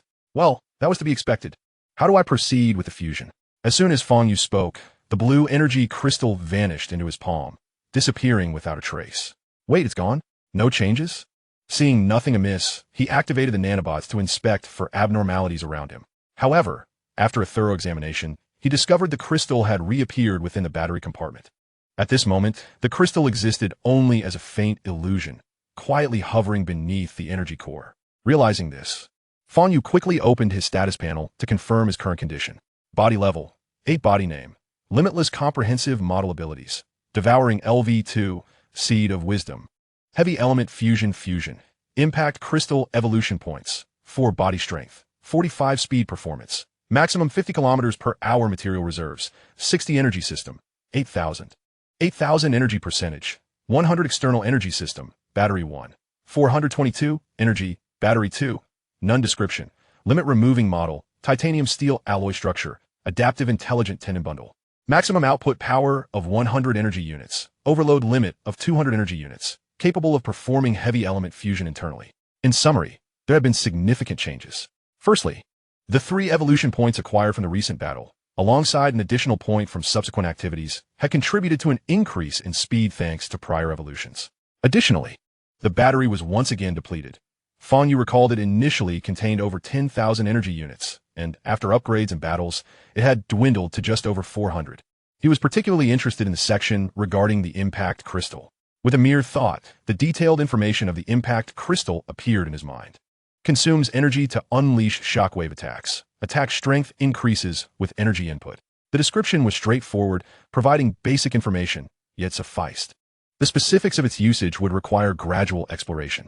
Regrettably, this ability could not be replicated. Otherwise, they would all become war gods, truly invincible in the future. His greater concern now lay with the Raiders' strength. It was difficult to fathom their true capabilities, especially after sending such a formidable force with only a handful of individuals. Pushing these thoughts aside, Fang Yu surveyed his equipment. The external armor was in a pitiful state, reduced to a mere thin layer, with certain areas no longer capable of covering his body. Such extensive damage could not be repaired by the nanobots. Restoring it would be akin to manufacturing a new set. However, the printer was occupied by a massive entity, leaving no space for other components. Fang Yu decided to remove the external armor entirely to regain some flexibility. Next, he turned to the repair of his weapon. It must be said that the new weapon was indeed formidable, despite enduring numerous assaults.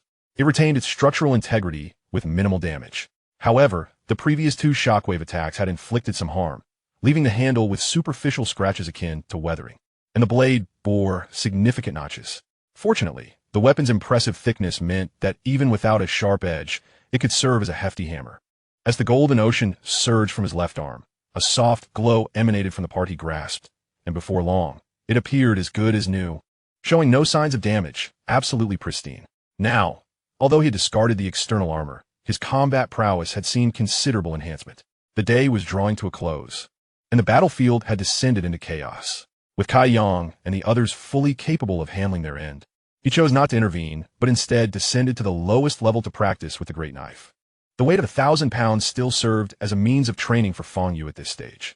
A night of practice could yield an increase of about 3 points. It was not until the following day that news arrived from Kai Yang, indicating an increase in enemy numbers. However, the formidable foes resembling meteor hammers had not reappeared. After preparing himself, Fang Yu left his gun behind, opting to carry the great knife directly to the battlefield. With ample energy reserves, he ensured to charge the battery with an additional 20,000 energy points before setting out, which should suffice for this battle. Moving alone proved efficient. With a slight overload, he could reach the battlefield in approximately 10 minutes. From a distance, he observed Kai Yang and his companions occupying a high point, fervently firing upon the enemies. During the night, although the raiders had not launched a full-scale assault, over 1,000 bodies had accumulated, which weighed heavily on Fang Yu's mind. If he had 100 subordinates like K1, holding a single base would undoubtedly be a trivial matter. The reason for Kai Yang's report of a major enemy offensive was due to the sight of enemies filling the horizon. Judging by their numbers, there were likely several thousand. The good news was that the raiders were not densely arranged, and for defense, electromagnetic pulse weapons would suffice. However, their movement was sluggish, allowing Kai Yang and the others time to clear out lesser threats. "How is your energy reserve holding up?" Fang Yu inquired, concerned for their safety, even against lesser foes. "Our energy reserves are abundant, and we seem to be gaining more as we fight. However, our ammunition is dwindling. The printer is occupied, and the supply of ammunition is decreasing. Although we still have a decent stock, it is insufficient to meet our needs." Kai Yang wore a sorrowful expression as he fired his weapon, lamenting his predicament. Chapter 47. Experimental Skills. Unexpectedly, Fang Yu had not anticipated this situation. Primarily, the ease of printing ammunition was astonishing. A single printing could yield tens of thousands of rounds, rendering the process devoid of technical complexity and requiring minimal energy consumption. However, he never expected the enemy to be so numerous. If tasked with producing ammunition, even deploying the entire swarm of nanobots might not suffice to meet the demand. Just as Fang Yu pondered a solution, he spotted the decayed remains of a Ravager leader not far away. The area was littered with the remnants of leaders, either left behind from previous skirmishes or from recent defeats. Nonetheless, this mattered little. Fang Yu was primarily interested in the materials. He also noticed that Kai Yang and his companions' external armor bore considerable damage, much of it from the shockwaves generated by the previous Meteor Hammer leader's onslaught. With the printer occupied, he could not produce new armor, and repairing the old ones would be laborious. Aside from considering the nanobot swarm for repairs, the most economical approach would be to melt them down and remold them. Now, with a new plan in mind, Fang Yu began collecting a substantial amount of the leader's remains, casting them near Kai Yang and the others.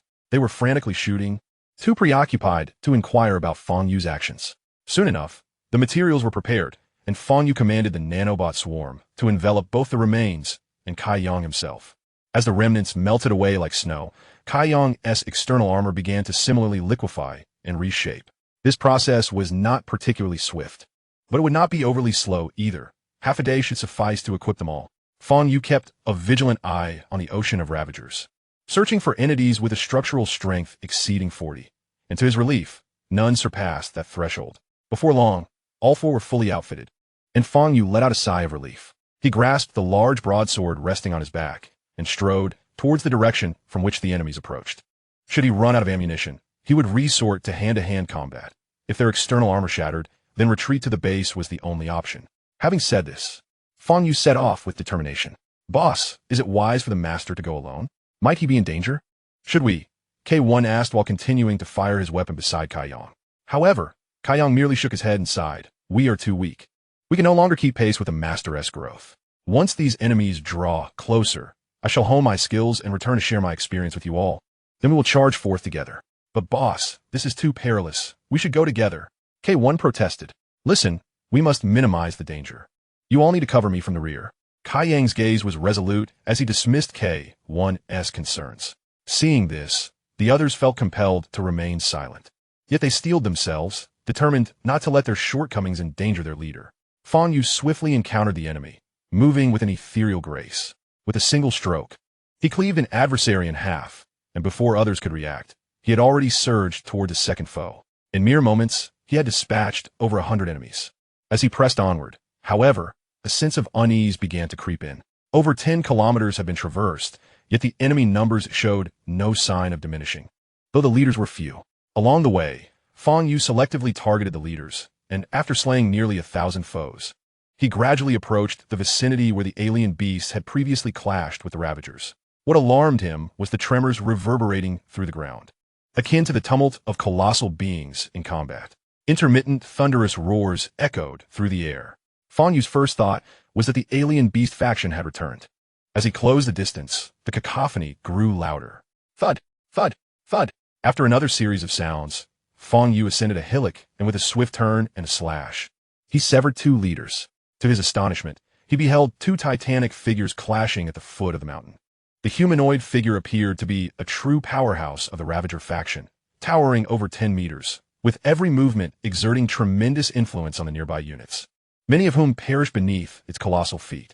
Its limbs were robust, wielding various weapons, sending shivers down Fang Yu's spine. Opposite, it stood a massive gorilla, its metallic skin devoid of any fur. Its movements were considerably swifter than those of the Ravager Titan. However, the latter's numerous arms rendered its defenses nearly impenetrable, forcing the gorilla to hurl stones from a distance to deplete its opponent's energy. Even more astonishing to Fang Yu was the sight of numerous warriors from both factions engaged in fierce combat around them, including the Meteor Hammer leader he had previously fought. Yet, they seemed devoid of the shockwave abilities exhibited by that particular leader, relying instead on raw, visceral attacks. He also noticed that the ground was strewn with a considerable accumulation of remains, a testament to battles fought over an extended period. This was not the result of just a day or two of conflict. Clearly, after Kai Yang's withdrawal, they had begun a fierce battle shortly thereafter. The enemies from the base had likely split off from this very location, a stroke of fortune for Fang Yu. Otherwise, with the Ravager army bearing down, he would have had no space to grow. Gazing at the immense robotic figure before him, Fang Yu felt an overwhelming weight of pressure. Undetected, he began his retreat, deliberately avoiding direct engagement with the ongoing battle. As he maneuvered back, he swiftly dispatched several more Ravager leaders, accelerating towards his previous course. However, the sheer number of enemies made it impossible to quicken his pace significantly. In light of this, Fang Yu executed a powerful leap, landing atop a Ravager's head, his foot driving down with explosive force, obliterating the creature's skull. Although acquiring materials from the decapitated head would be challenging, his speed had undeniably increased. Unless faced with a leader-class Ravager, a single blow would suffice to dispatch foes. Of course, Fang Yu did not merely leap over them. Each jump allowed him to crush enemies, while simultaneously wielding his broadsword to harvest the stronger adversaries. His return journey became more than twice as swift, and upon spotting Kai Yang, he realized his comrade was besieged, surrounded by layers of Ravagers. Each of Kai Yang's strikes felled an ordinary Ravager, yet he was intermittently attacked by others, placing him in a precarious situation. Fortunately, the rain of bullets from the hilltop continued unabated, granting him fleeting moments of respite, though escape remained arduous. Recognizing the dire circumstances, Fang Yu accelerated, channeling energy overload to a staggering 200%. The massive hammer-wielding Ravager beneath him was crushed to the ground, its upper body exploding under the tremendous recoil. In the wake of this explosive surge, Fang Yu's speed reached terrifying levels, akin to a meteor streaking across the sky. As he landed, his broadsword swung horizontally, sending three heads soaring into the air. Seeing his master return, Kai Yang erupted with joy. "Master, you've come back." Fang Yu did not respond. Instead, he seized Kai Yang and hurled him towards the slope where K1 and the others were located.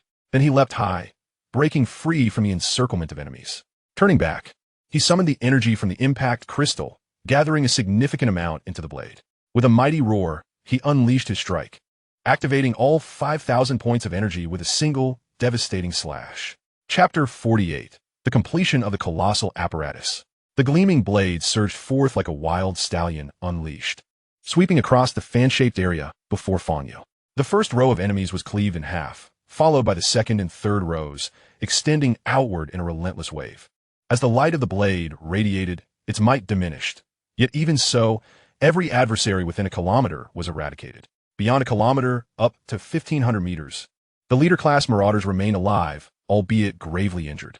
As for those beyond 1,500 meters, they sustained injuries but were not slain. The blade's brilliance dissipated only at the 2-kilometer mark. Witnessing this spectacle, all present were rendered speechless in astonishment. "Has the master ascended to immortality?" Kai Yang stammered. The others nodded fervently, their heads bobbing like chicks pecking at grain. Fang Yu, equally astonished by his own strike, had anticipated great power. Yet the scene before him seemed to transcend mere force. It was akin to wielding a nuclear weapon. Instinctively, he glanced at his attribute panel. But the energy system displayed an anomaly. The energy cap, previously enhanced by the impact crystal to 8,000 points, now fluctuated between 3043 and 3044.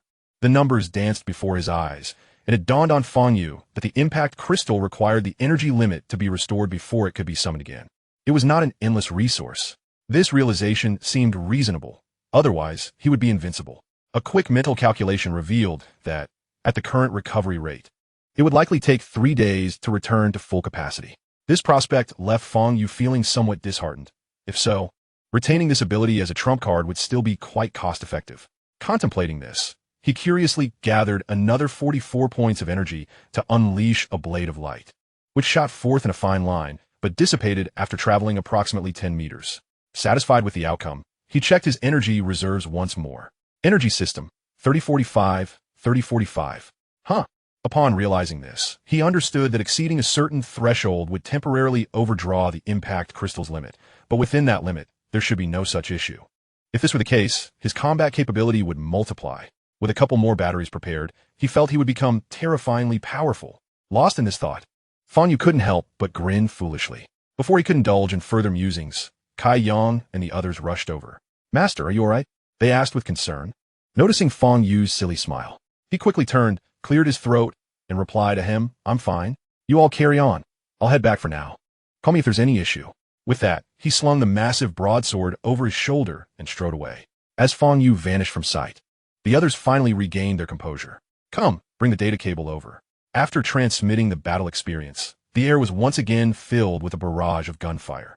Upon returning to the base, Fang Yu resumed his routine of a 2-point line existence. While utilizing the nanobots to manufacture ammunition, he occasionally ventured to the front lines to test the limits of energy consumption without exhausting the energy cap. In the blink of an eye, 4 days had passed. During this time, Fang Yu had made significant progress, accumulating another 10 evolution points. Ammunition remained barely sufficient, and Kai Yang and the others often found themselves engaging in close combat with enemies after exhausting their supplies. Fortunately, their teamwork had grown increasingly harmonious, allowing them to hold their ground back-to-back until Fang Yu arrived. Moreover, Fang Yu successfully tested the limits of energy usage without depleting the cap. As long as the impact crystal did not output more than 500 points of energy, there was no need to worry about limitations. However, 2 strikes could not be delivered within 3 seconds, or else the energy cap would still diminish. The damage inflicted with this 500 points of energy was also considerable. Slaughtering marauders in droves was no issue, effectively striking foes with mechanical strength below 40. Beyond that threshold, however, the results were less impressive. Fang Yu also discovered that larger foes possessed a degree of resistance to the impact crystal's damage. For instance, the external armor he had previously used could absorb some of the impact by consuming its thickness. Yet, exceptions existed. His blade-cast flat shockwaves could mitigate this resistance to a significant extent, showcasing the advantages of energy concentration. If he could focus all his energy into a single point, the destruction would be even more profound. However, it was somewhat cumbersome for his weapon to concentrate the attack due to its shape. Shockwaves inevitably spread. At that moment, Fang Yu felt a pang of regret. While the massive broadsword was undeniably safe and delivered substantial cutting power, using a sword would have enabled geometric multipliers in damage. Nevertheless, he was quite satisfied. His combat prowess had escalated immensely compared to before. Understanding the mechanics of shockwave attacks had consumed considerable time. But the benefits were evident. Those marauding attackers had faced dire consequences. Each of his strikes claimed the lives of thousands of enemies, granting Kai Yang and the others moments of respite. Upon returning to the base, Tianji brought good news to Fang Yu. "Master, you've finally returned. Our excavation robot has just been completed, awaiting your activation." Tianji was visibly excited, having tirelessly overseen this endeavor for the past 5 days. Gazing at the colossal machine before him, Fang Yu felt a twinge of unease. Its massive maw, level with his own height, gaped slightly, revealing an array of razor-sharp, formidable teeth. Beyond lay a deep, foreboding darkness that sent shivers down his spine. Though currently only 5 meters in length, it already showcased its formidable potential. Its outer shell was composed of a robust, flexible metallic layer, and the dense array of holes evoked an unsettling discomfort. Fang Yu involuntarily shuddered. His fear of clustered patterns triggered. The tail, originally flat, elongated as the printer powered down, retracting all supporting columns to reveal a slender tail with a similar skin texture, albeit with even denser perforations. Were it not for the knowledge of the crucial function of these holes, Fang Yu would have considered scrapping the design. After laboriously appreciating its exterior, the next step was activation. The necessary batteries had been installed during fabrication, so only the system installation remained. As the built-in remote command was issued, a section of the robot's right side began to constrict, revealing a preordained portal. This would serve as its internal storage space for personnel. Of course, this was merely provisional. Once the robot grew to a certain size, entry and exit would be possible through its mouth. That would be the true entrance. There was also a rear entrance, but Fang Yu had no intention of using that, feeling it rather peculiar. It too would require growth to become accessible, and for now, it could only expel byproducts. As multiple sealed doors opened, the two finally stepped inside. The internal space was not particularly vast, even with the extended height. It barely reached 2 meters, making it somewhat cramped for the two of them. The walls lacked the bizarre qualities of the exterior, presenting a clean, unadorned silver space. Well lit enough to banish darkness and significantly warmer than outside. Fortunately, Fang Yu was not donned in external armor. Otherwise, entering this body at its current size would have proven quite challenging. As the internal data line interface was connected, a brand new intelligence system was swiftly installed. In the next moment, the enormous body began to tremble. Chapter 49, Master of Excavation. The colossal form shook more violently, prompting Fang Yu and his companion to simultaneously retreat from the confined space. With the closing of the portal, they once again stood before the magnificent entity. The newly birthed mechanical life did not exhibit any signs of agony. Rather, it stirred like a child awakening from slumber, shaking its head in bewilderment. It took considerable time for it to adjust before finally noticing Fang Yu and Tianji beside it. In comparison to its 5-meter length and width, the two figures appeared diminutive in its presence. As its gaze fell upon them, a deep, resonant voice emerged. "I have seen my master." Upon uttering these words, the massive head inclined slightly towards Fang Yu. The name had long been chosen by Fang Yu, and the database was fully prepared. All that remained was the mastery of the body. Your next task is to excavate a passage. The location has already been transmitted to you. Upon completion, seek ways to grow, and grow rapidly. Fang Yu issued his first command since its inception. Following this, he produced a box of batteries. Charge these fully, and descend to the lowest level of the base. Remember, do not act impulsively. Your existence is our safeguard for survival. The great head of Tianxian nodded. Understood, master. Shall I take my leave now? Although referred to as a head, it could be more accurately understood as the front end of its body, with its eyes concealed within numerous apertures. Strictly speaking, the concept of a head was non-existent. After receiving Fang Yu's affirmation, Tianxian extended a colossal tongue, devoid of any repulsive slime, instead adorned with numerous concealed mechanical arms. Grasping the box, it retracted its tongue, drawing the entire box into its body, before immediately burrowing downward in the corner of the bridge. The massive teeth in its mouth began to whirl furiously, snapping at the floor. Amidst the cacophony of sharp crunching sounds, Tianxian had already penetrated through the floor, entering the next layer of space. The two gazed into the vast hole in the floor, yet Tianxian's figure had vanished from sight. All that remained was a slender tail, twisting and swaying, ultimately disappearing into the subterranean passage. Please forge another set of external armor. A weight of 2,000 pounds will suffice. After giving this instruction, Fang Yu leapt down. The soil was not soft. Even with Fang Yu's near 1,000-pound weight, he left no trace upon landing. Caressing the smooth wall, it was not as frigid as he had imagined. It was still warm, yet its hardness had reached an impressive standard. Perhaps to accommodate the passage for Fang Yu and others, the tunnel slanted gently downward, presenting a gradual slope. Upon entering the 5-meter-wide tunnel, Fang Yu once again caught sight of Tianxian. From this angle, he could see its swaying posterior, and inexplicably, he found it rather endearing. However, the thought of its myriad of holes sent a chill down his spine. Nonetheless, this sensation gradually faded with the passage of time. After all, it was akin to his own progeny. Familiar and known, there was no fear of the unknown. Tianxian excavated the tunnel with remarkable speed, prompting Fang Yu to jog in order to keep pace. Noticing Fang Yu trailing behind, Tianxian slowed its momentum and inquired through the communication channel. "Master, is there something you require?" "No need to halt. I merely wish to explore the passage," Fang Yu replied. "Understood. I shall continue." And with that, Tianxian accelerated again, instantly enlivening the chat channel. Number 1. "Ah, new little brother. Fear not. Big brother will protect you." Opening. No one else would be so oblivious. Number 1. Tianxian. "Greetings, esteemed brothers. I am a newly created entity by my master. You may call me Tianxian. I look forward to your guidance henceforth." Number 1. Well spoken.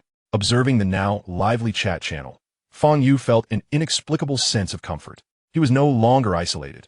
Although they were all robots, they were nonetheless forms of life, a variant of silicon-based existence. It would not be an exaggeration to claim that Fang Yu had birthed a civilization. With Tian Xian's inclusion, the chat channel had become remarkably animated.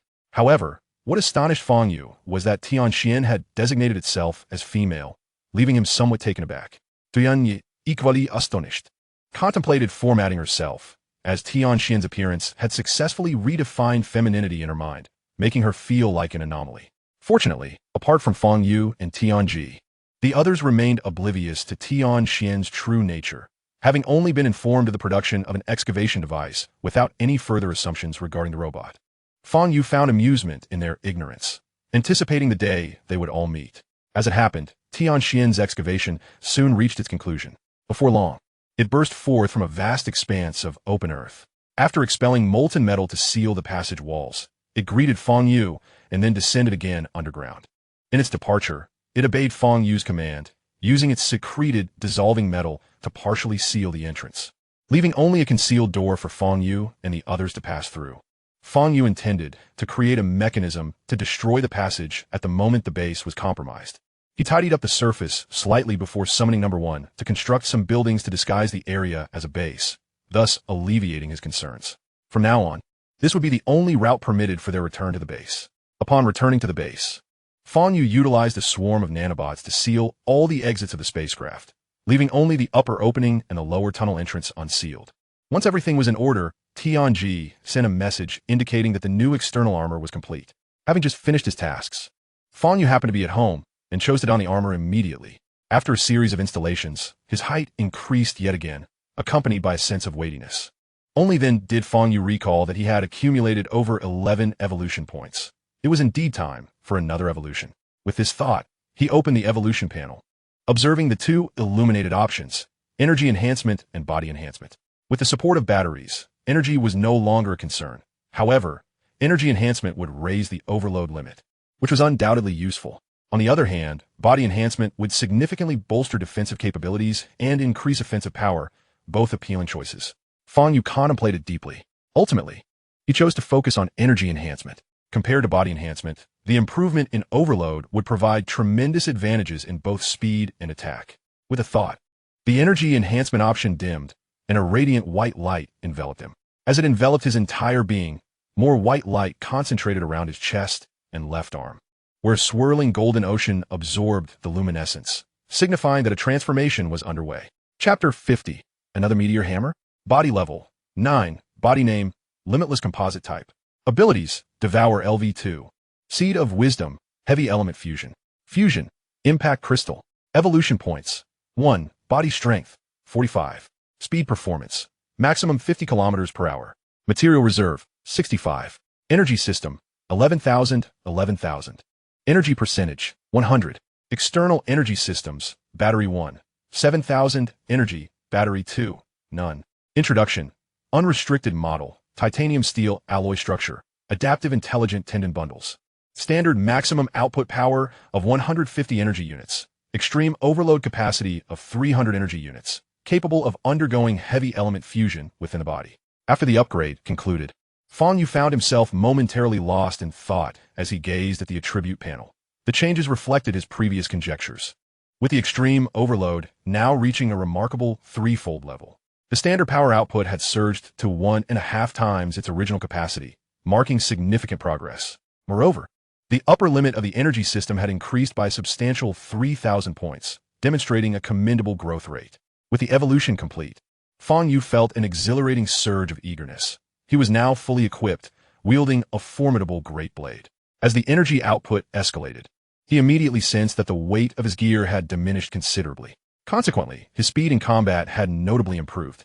Fang Yu felt a profound belief that he could easily augment this equipment by an additional 1,000 pounds, yet he ultimately dismissed the notion, recognizing that agility would ensure greater safety. He also observed that with increased speed, the energy consumed concurrently would rise, thereby accelerating the consumption rate. Yet he found a slight disparity in speed acceptable. Now, the battlefield lay a mere 10 kilometers from the base, while the new exit he had taken was even closer, approximately 9 kilometers away. Prior to his upgrade, traversing this distance would have taken him at least 20 minutes. Now, he estimated he could reach it in no more than 15. Upon arriving at the battlefield, Fang Yu witnessed Kai Yang and the others under siege. A situation that had become all too familiar. For days, their survival had depended on Fang Yu's timely interventions. In turn, they had honed a cooperative strategy that ensured, as long as their energy levels remained sufficient, they could evade danger, provided they did not encounter formidable foes. The printing of lead bullets should have been completed, but Fang Yu had not transported them himself. He had instructed Battery 1 to prioritize the delivery, which should already be en route. What concerned Fang Yu was that each time he arrived, the enemy numbers seemed to swell. This was not due to Kai Yang and the others failing to eliminate foes swiftly. Quite the opposite, their kill rate improved daily. However, the sheer volume of adversaries continued to escalate, an ominous sign. Fang Yu sensed that the alien beast faction might be at a disadvantage, perhaps even on the brink of defeat. Otherwise, the raiders would not be deploying such an excess of idle forces to encircle them. Resolving not to dwell on these thoughts, Fang Yu brandished his great blade and plunged into the fray, executing swift strikes to the left and right. His agility had markedly improved. Enemies approached him, only to find themselves deftly evaded, as if he had eyes in the back of his head, leaving them no opportunity to retaliate. His performance epitomized the adage that formlessness triumphs over form. Seemingly chaotic attacks proved devastatingly effective, severing enemy heads without wasting an ounce of energy. In mere moments, he had broken through the encirclement, and upon noticing Fang Yu's arrival, Kai Yang and the others were filled with exhilaration. They quickly reformed their formation, elongating from a circle into a triangle, with Kai Yang at the forefront, tasked with breaching enemy lines, while K1 and K2 flanked, guarding against lateral assaults. K3's role was comparatively simple. He merely needed to push back the robots behind them. This triangular formation was highly effective for assaulting enemy defenses. Before long, Fang Yu had reunited with Kai Yang and the others, simplifying their operations significantly. He pivoted and executed a horizontal slash, unleashing a wave of energy equivalent to 500 energy points. While this was but a fraction of the 5,000 energy points of his previous strike, it still decimated foes within a 50-meter radius. As the enemy suffered mass casualties, the group swiftly maneuvered out of the encirclement. Fang Yu paused for 3 seconds before halting his retreat, striking again at the pursuing enemies with a second horizontal slash, once more clearing foes within a 50-meter arc. Kai Yang and his comrades did not remain at the front lines with Fang Yu. Instead, they retreated to the hillside. However, when they realized Battery 1 had yet to deliver the ammunition, they felt puzzled. They promptly opened a communication channel. "Big Brother 1, if your ammo doesn't arrive soon, we might not make it out of here." "Huh, it's on the way. Something held me up. Are you in danger? Do you need assistance?" The message was sent by Tian Xian, who was not yet well acquainted with the current situation and naturally assumed Kai Yang was in peril. Kai Yang quickly responded with laughter. "No, just joking with Big Brother 1. Big Brother 1, in a state of amusement, hurriedly approached, observing Fang Yu in the midst of a slaughter, unable to suppress a smirk. With a master like him around, how could you be in danger? Kai Yang chuckled, effortlessly accepting the large crate hoisted by Big Brother 1. "If you hadn't said that, would you have come so quickly?" Big Brother 1, rendered speechless, retorted. "Do you know the story of the boy who cried wolf?" Kai Yang paused, quickly searching through the database, and, after a moment, found the tale amidst Fang Yu's records about his hometown. After a brief perusal, his expression fell. All right, Big Brother, this time it's my fault. I'll change." Satisfied, Big Brother 1 nodded, reclaiming the now empty crate and departing. "Boss, it's clearly Big Brother 1 who's late. How does that become your fault?" K1 commented while reloading. Upon hearing this, Kai Yang was taken aback. "Right? That old rascal." As the group atop the hill loaded their magazines, bullets began to rain down once more. The shooting skills of the team had converged to nearly the same level, all attaining godlike proficiency thanks to their shared experiences. After repelling another wave of foes, Fang Yu intended to retreat, but his peripheral vision caught sight of something alarming. It was a colossal robot, standing over 3 meters tall, unmistakably prominent. Now, merely a kilometer away, it was the Meteor Hammer robot he had encountered previously. The last time he faced the Meteor Hammer Raider, it had left a significant impression on him. The 5,000 energy points of its stunning strike lingered vividly in his memory. Fang Yu switched from a defensive stance to an aggressive one, charging deep into enemy territory. With nearly 20,000 energy units stored in newly equipped external armor, coupled with the impact crystal still boasting 5,000 energy points, he felt confident in confronting this formidable hammer. With his current strength, he advanced swiftly, yet he remained vigilant, prepared to evade any long-range attacks. However, as he approached within 100 meters of the meteor hammer leader, it remained unresponsive. Fang Yu felt a sense of relief. It was likely that the enemy lacked sufficient energy to unleash its full potential. As the distance closed, Fang Yu's confusion deepened. Logically, the enemy should have reacted by now. Yet, even at a mere 10 meters away, the meteor hammer raider remained still, fueling his frustration. Seeing the enemy so close, Fang Yu steeled himself for a decisive attack. He drew upon the energy core, pushing it to a 300% overload, and swung the massive great blade down with tremendous force, aiming for the creature's neck. However, the reaction of the meteor hammer leader was evidently swifter than that of the hammer leader. As he promptly retracted his chains and confronted Fang Yu's assault with the enormous spiked iron ball. Accompanied by a deafening clang, both combatants staggered backward, neither gaining the upper hand. Fang Yu's movements were far more agile than those of the raiders, allowing him to overload, once more in charge at the recently steadied raider. This time, the raider was caught off guard and was sent flying with a single blow, crashing into a multitude of lesser minions before finally halting. Awaiting him was the relentless strike of the great blade, which came crashing down upon his neck. After a brief standoff, the immense weight of the blade, compounded by a 300% overload, shattered the protective armor around his neck. Subsequently, a series of 3 extreme overload attacks successfully cleaved the head of the meteor hammer leader before the overload entered its cool-down phase.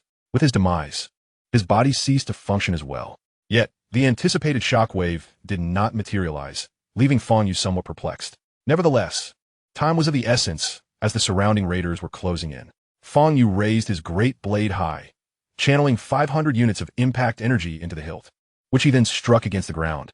In an instant, a colossal shockwave erupted from his position, expanding over 50 meters, claiming the lives of all within 30 meters. Satisfied with the outcome, Fang Yu quickly summoned a swarm of nanobots from his left arm, which surged forth like a tide, infiltrating the armor seams of the meteor hammer leader. Moments later, as the swarm fully emerged, Fang Yu found himself momentarily stunned. The number of nanobots appeared to have increased, seemingly by at least 50%.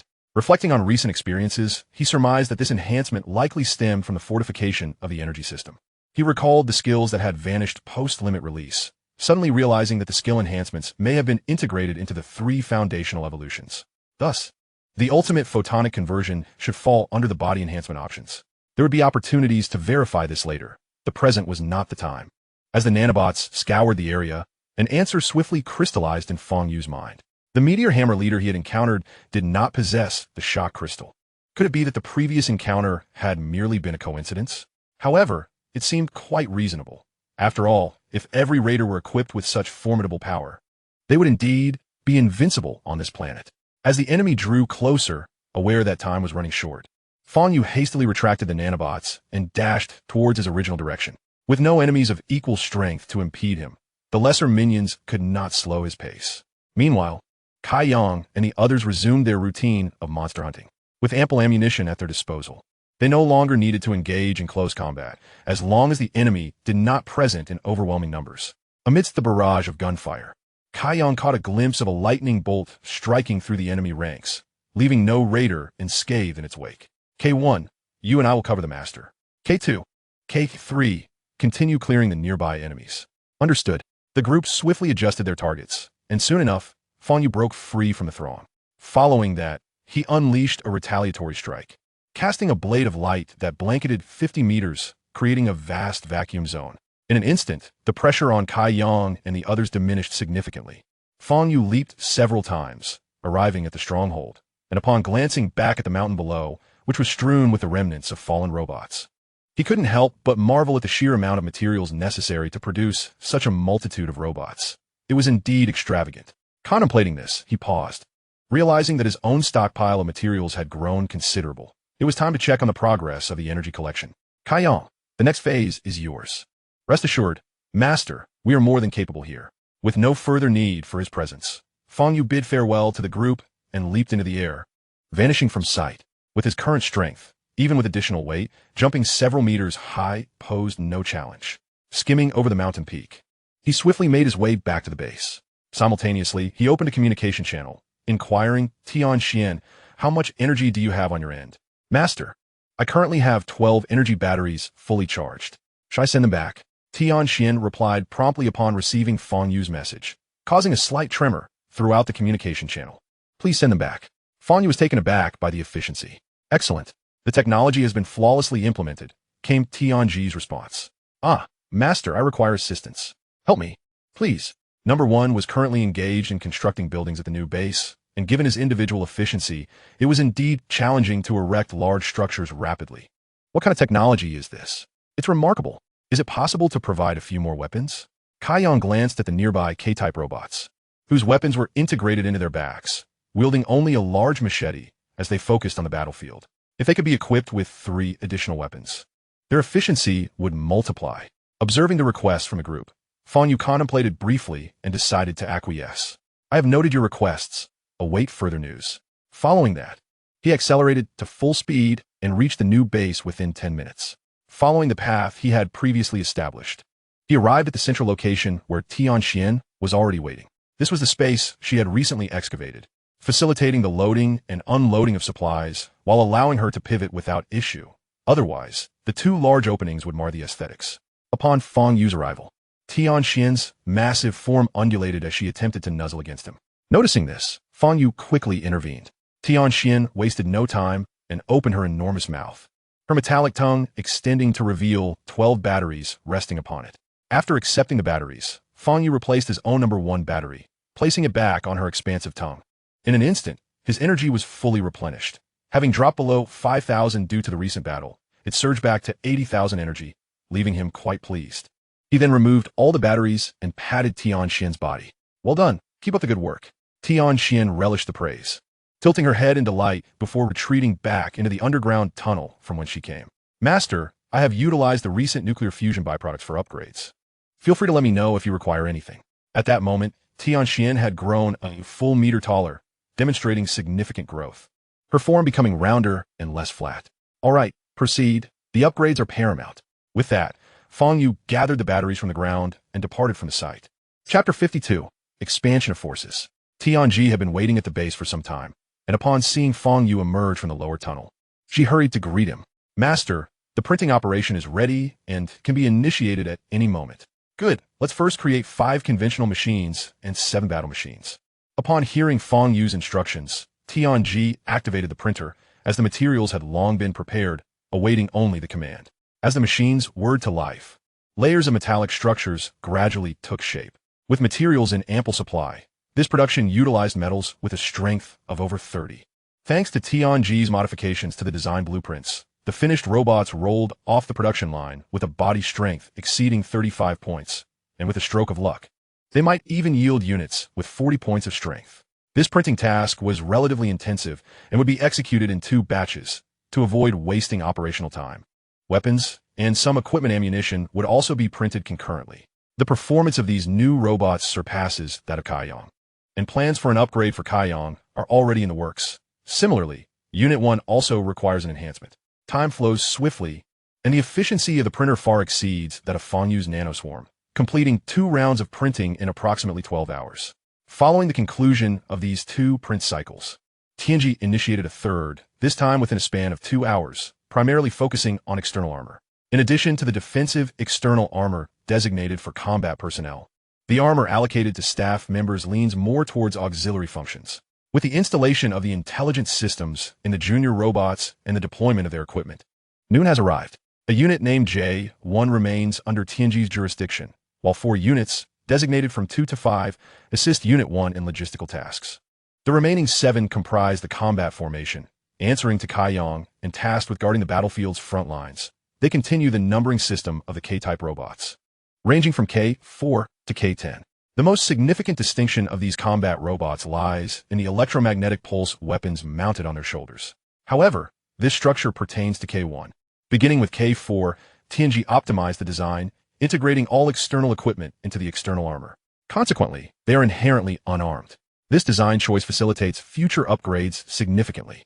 Moreover, akin to the arrangement between Kaiyang and Unit 1, equipping this external armor naturally allows for the integration of the weapon systems.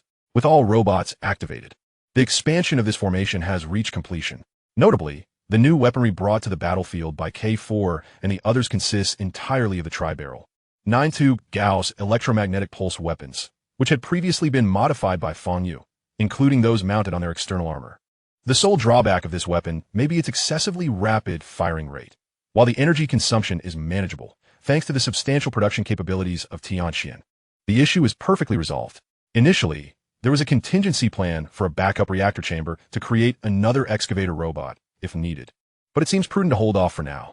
Another concern arises concerning ammunition. Should these weapons operate at full capacity, the metal printer would require an additional 30 minutes each day to produce ammunition.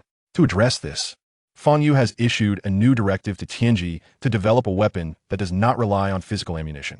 This concept has long been in the works. The ion beam weapon, which was initially shelved due to insufficient energy during the printer's development, was primarily intended for the printer's molding module.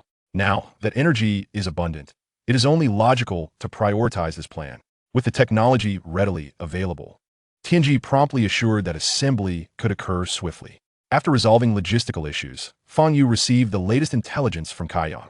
The raider forces are gradually increasing their troop deployments. Not only has the number of lowly minions more than doubled, but numerous leaders have also arrived. The front line is suffering immensely. However, with the influx of newcomers, Fang Yu feels a sense of reassurance. Doubling the numbers alone, coupled with the enhancement in weaponry, should suffice.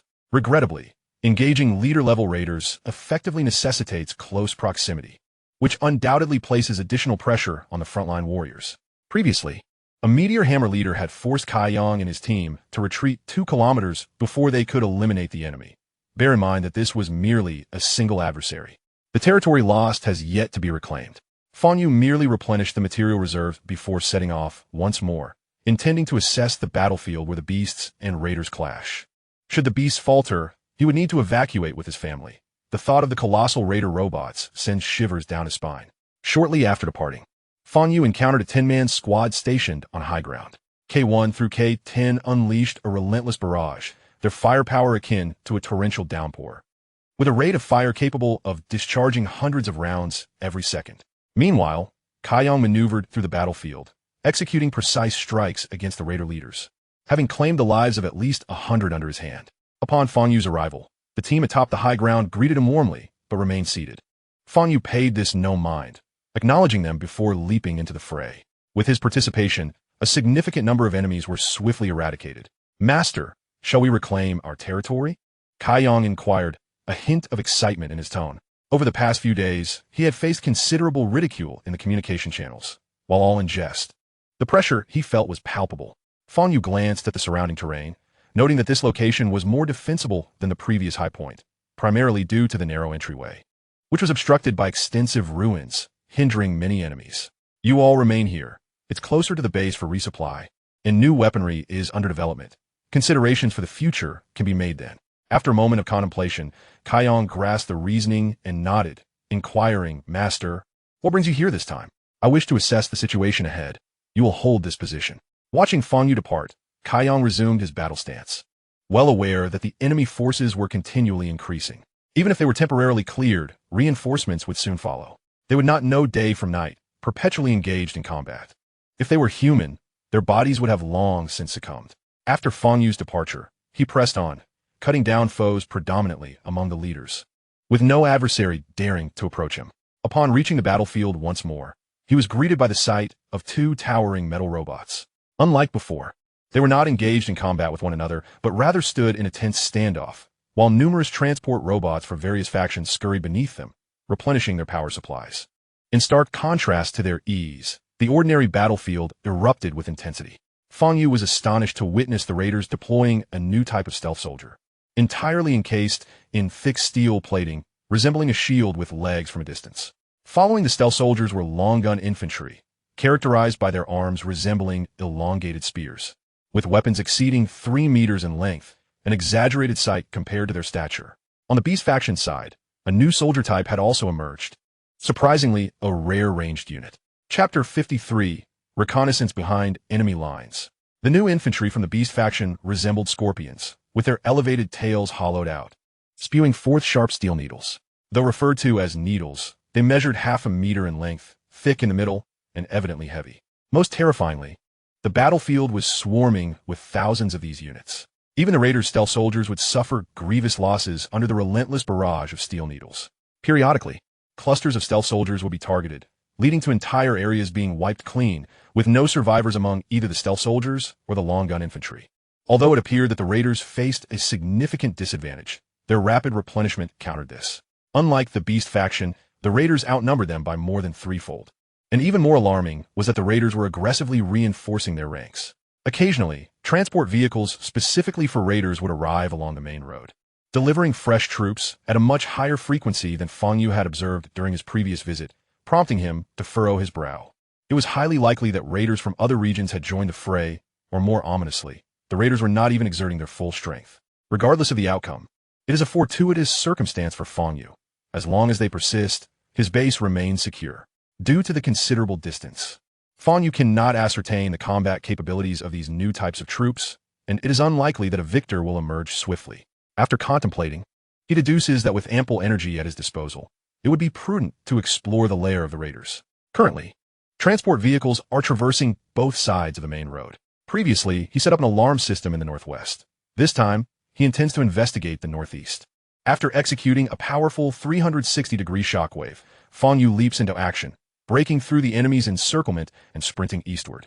After a few leaps, he glides over several collapsed buildings, and the area around him falls eerily silent. Following the main road for about half an hour, he encounters a fork in the path. He does not rush. He merely needs to wait for the next batch of transport vehicles to pinpoint the raider stronghold. As anticipated, within a brief 5 minutes, a transport vehicle approaches from a distance. Without hesitation, Fang Yu dashes down that path. As he ventures deeper, he encounters several groups of wandering raiders, distinctly different from those he previously encountered at the base. These appear to be scavenging for more substantial resources. Moreover, as he delves further, the surrounding mounds of debris grow increasingly diminutive, prompting Fang Yu to realize he has likely entered the vicinity of a raider base. After calculating the time, he notes that over an hour has passed since the last fork, indicating that the distribution of raider bases is not as dense as he had envisioned. After traversing more than 20 kilometers, Fang Yu finally arrives at a massive pit where he beholds the raider base. He crouches at the edge of the chasm, observing what appears to be an ancient structure. Surprisingly, this edifice does not exude a futuristic aura. Rather, it appears rather mundane. In the expansive courtyard, numerous ordinary raiders are seated, presumably inactive or lacking power sources. Below, a team of raiders resembling engineers diligently installs batteries into these robots, after which they board empty transport vehicles, heading toward an unknown destination. Here, Fang Yu observes an array of peculiar raiders. While their strengths remain uncertain, the specialized variants likely belong to an advanced echelon of troops. Regrettably, he does not encounter any foes exhibiting extraordinary abilities. However, what astonishes him most is the base itself. Aside from the central structure, the pit's periphery is adorned with 4 colossal hands. It remains unclear whether these hands are intact or remnants. If intact, they could signify the presence of a dormant giant robot within the base. Fang Yu leans toward the notion that these hands belong to a gigantic machine devoid of energy. After all, the structure's height alone would pose an insurmountable challenge if it were operational, especially since he has not discovered any power generation equipment within the visible architecture. Cautiously, he approaches one of the hands at the edge of the pit. The distance is not great, and with no enemies in sight, he reaches his destination within minutes. Yet, he finds no data regarding the structural integrity of the hand. Whether this is due to system limitations or merely ornamental, it matters little to Fang Yu at this moment. The mere existence of such a massive hand implies the presence of an equally massive robot. He can only prepare for the worst-case scenario. If this entity were to be hostile, how would he respond? Given the current circumstances, the only viable answer is concealment. Finding no useful intelligence, Fang Yu decides against causing any disruption and thus turns to retrace his steps. Upon returning to the previous fork, he spots another transport vehicle approaching from a different direction. A sudden inspiration strikes him, and he resolves to explore other bases in search of valuable intelligence. After hastening his pace, he encounters another fork and chooses a path at random to continue onward. Several hours later, Fang Yu finds himself at the edge of another vast pit. The environment mirrors that of the previous base, featuring a similar chasm and architecture, though this site lacks the 4 enormous hands. However, here he discovers a unique raider, standing nearly 10 meters tall, with robust arms, seated cross-legged in a clear area within the pit. Its dormant state suggests it is inactive. Fang Yu can't help but feel a pang of anxiety. Should this formidable creature engage in combat, the beastly faction would likely be overwhelmed in no time, not to mention his own side's plight. Not wishing to linger any longer, he refrains from further observation. The intelligence he has gathered thus far is sufficient to occupy his thoughts for quite some time. The priority now lies in returning to develop his own forces.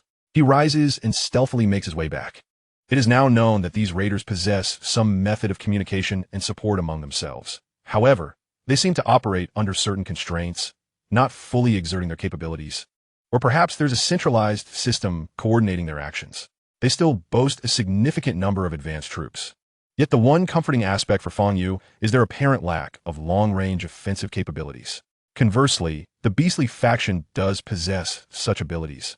And while their stance toward other factions remains uncertain, Fang Yu does not dwell on this matter, as long as they refrain from initiating attacks.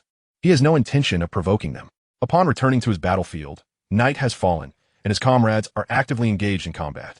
Noticing Fang Yu's arrival, they offer only a brief greeting before resuming their tasks. Fang Yu also spots number 5, who has arrived to transport supplies. As a substantial amount of ammunition is unloaded onto the ground, he gathers additional resources before returning. Seeing this, Fang Yu does not remain idle. He too begins collecting supplies on the battlefield. Primarily, he seeks batteries. As with Tianshuan, the charging expert, they are running short. The greatest advantage of Fang Yu collecting batteries is the ability to conduct on-site repairs. With one hand carrying a freshly made box and the other wielding a large machete, he traverses the area, allowing the swarm of nanobots to gather discarded robot batteries. Chapter 54, Ion Beam Weaponry. As Fang Yu ventures further, the number of batteries in his box increases significantly. After scavenging a substantial portion of a nearby decommissioned robots, the box is filled with 100 fully functional batteries. This serves as a testament to the number of raiders that have perished in this location. Upon returning to the base, he finds that number 5 has long departed. After exchanging greetings with a few others, he heads straight for the base. The distance is not great. Without hurrying, he arrives in just over 10 minutes. Staring blankly at the structure before him. Number 1, come here. Coming. As number 1 completes his task, he quickly notices Fang Yu's message on the communication channel. Upon exiting the base, he soon spots a dazed figure. Master, how does it look? He asks, rubbing his hands together, eagerly awaiting Fang Yu's reaction. Fang Yu twitches his lips, appearing somewhat defeated. You've gone a bit overboard. What I meant was to casually set up a base to divert the enemy's attention. Indeed, with our current numbers, I feel it still appears rather shabby. Seeing number 1's earnest demeanor, Fang Yu can only shake his head in resignation. Let us keep it like this for now. Our focus will not be here moving forward. Upon hearing Fang Yu's words, number 1 seems somewhat disappointed, but nods in agreement. Understood, Master. With that reassurance, Fang Yu walks back into the tunnel connecting to the old base. At the bottom of the underground chamber, he encountered Tianxian, who had been waiting there for quite some time. Earlier, Fang Yu had sent her a message, and now, having returned with an abundance of fully charged energy cells that were unfortunately lacking in power, he intended to recharge them for Tianxian. True to her reputation, Tianxian promptly returned the remaining 28 energy cells that were already fully charged. Observing the now more robust Tianxian before him, Fang Yu couldn't help but marvel at her rapid growth. She had transformed into a barrel-like shape. Her previously flat physique completely vanished, replaced by a pleasingly rotund form. He vividly recalled that when she first emerged from the printer, her body measured approximately 7 meters in length, yet now she appeared to exceed 10 meters. Should he return again, her diameter would likely have increased further. After bidding farewell to Tianxian, and amidst her reluctant gaze, Fang Yu made his way swiftly to the old base. Currently, Tianji's tasks were rather light, as J1 assisted with the minor chores, allowing her to focus on the development of various devices. Upon Fang Yu's return, she greeted him with a bright smile, handing him her data cable. Fang Yu recognized this gesture as an indication that another design had been completed. Indeed, shortly thereafter, a complete set of firearm blueprints materialized within his memory bank. This weapon employed ion beam technology, primarily separating ions from the air through a magnetic field and subsequently accelerating them to achieve a striking effect. However, the most significant challenge lay in the design of the accelerator. Fortunately, Tianji possessed an extensive reservoir of knowledge, making the development process quite manageable. This weapon utilized an electric field accelerator, with hundreds of acceleration units arranged within its modest half-meter-long barrel. Without the assistance of the printer, the complexity of these acceleration units alone would have been daunting, even though Tianji had already compressed the energy consumption to its limits.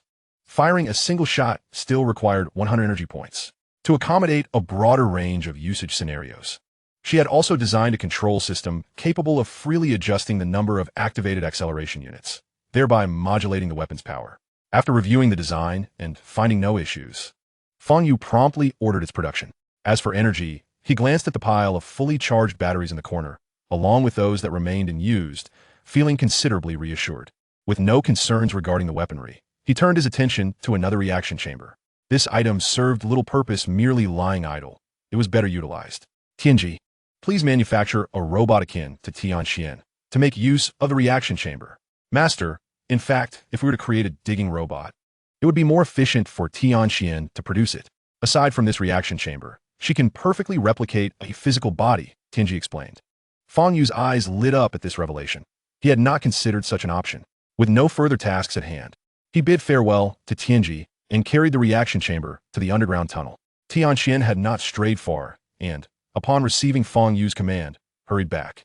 After a brief explanation, he entrusted the reaction chamber and the intelligence system to her. This way, once production was complete, the new robot could be immediately deployed. Regarding the previously encountered high-end combatants, Fang Yu's strategy was straightforward. First, he would produce a multitude of soldiers, gradually acquire superior materials, and upgrade their ranks. As for the high-end forces, he could currently rely solely on himself. Observing his evolution points, he noted that he had accumulated 8 points, bringing him closer to an upgrade. The most significant gain from his daytime expedition, aside from the information gathered, was likely the evolution points. Nevertheless, he assigned Tianxian another task. Once the new excavation robot was created, she was to construct a spacious underground area for future troop deployment, which would serve as their true base. Fang Yu felt that only the underground could provide the utmost safety. The reason for not choosing this route earlier was primarily the need for solar energy production. Now, with ample energy available, he could entirely reside underground. Upon receiving Fang Yu's command, Tianxian assured him with unwavering confidence that she would complete the production task within a day. This revelation truly astonished Fang Yu, as he recalled that the printer had taken a full 5 days for its task, yet Tianxuan's production capabilities were evidently formidable. With this assurance, Fang Yu instructed the logistics personnel to collect the remnants of the leader of the raiders and then resumed his training journey. This time, equipped with experience, Fang Yu did not confine himself to the base for his workouts. He donned an extreme weight load, surpassing limits wherever possible, and within half an evening, he had amassed sufficient energy for evolution. Observing that the only remaining option for evolution was body enhancement, with no alternatives available, he focused his thoughts, selecting the option.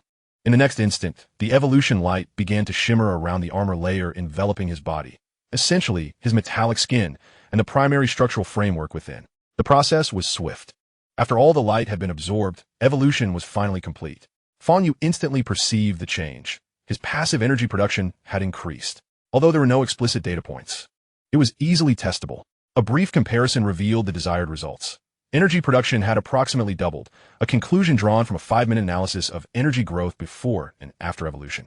If this function continued to be enhanced, the potential benefits would be considerable. Next came the growth of his body itself. A thought prompted the properties panel to materialize before him. Chapter 55, Little Tianxian. Body level, 10 restricted. Body name, Limitless Comprehensive Model. Abilities, Devour LV2, Seed of Wisdom. Heavy Element Fusion. Fusion. Impact Crystal. Evolution points, 0. Body strength, 60. Speed performance, maximum 50 kilometers per hour. Material reserves, 50. Energy system, 11,000. Energy percentage, 100. External energy system, battery 1, 74324. Energy, battery 2, none. Description, secondary restricted model, titanium steel alloy structure, adaptive smart tendon bundles. Maximum conventional output power of 150 energy units.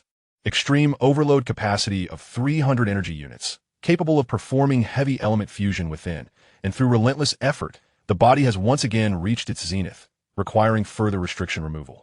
Gazing at the new description, Fang Yu felt a sense of resignation. The enhancement of abilities was apparent. The body strength had increased by a solid 20 points, but the materials remained unchanged, indicating potential for further advancement. Other aspects lacked any notable highlights. Conversely, a new issue had arisen. Once again, he needed to lift the restrictions. Observing the situation, Fang Yu guessed that the next restriction would be at level 15. However, this was of little consequence. The The previous removal of restrictions had yielded tremendous benefits, resulting in enhanced abilities, and he anticipated that this time would be no different. Eagerly, he opened the evolution panel and directly activated the limit removal button. In the next moment, a notification sounded. You do not have enough evolution points, 50, to evolve. Cold and merciless, this was Fang Yu's impression. A five-fold increase was indeed daunting. Yet, upon reflection, it did not seem insurmountable. Running with a full load throughout the day could easily yield around 10 points. Not to mention, merely running during the day could net him 5 evolution points. If he balanced his activities, fighting monsters during the day and transporting resources at night, he could assuredly accumulate over 10 points in a single day. This was further aided by the bonuses gained from combat. Indeed, should he encounter several advanced marauders, the accumulation of resources might accelerate significantly. With the path to empowerment meticulously arranged, Fang Yu promptly issued a new command to Tianji, focusing on the mass production of robots. To bolster his forces, the creation of mass-produced robots is indispensable. Comparatively, the current printing technology presents certain limitations. It operates at a sluggish pace. While it is adequate for producing high-end products, even the most basic marauders take approximately half a day to manufacture, which is clearly misaligned with the pressing circumstances. Thus, the acquisition of new production equipment is essential. These robots need not possess exceptional strength or intellect. They simply must be capable of defeating the lower-tier marauders.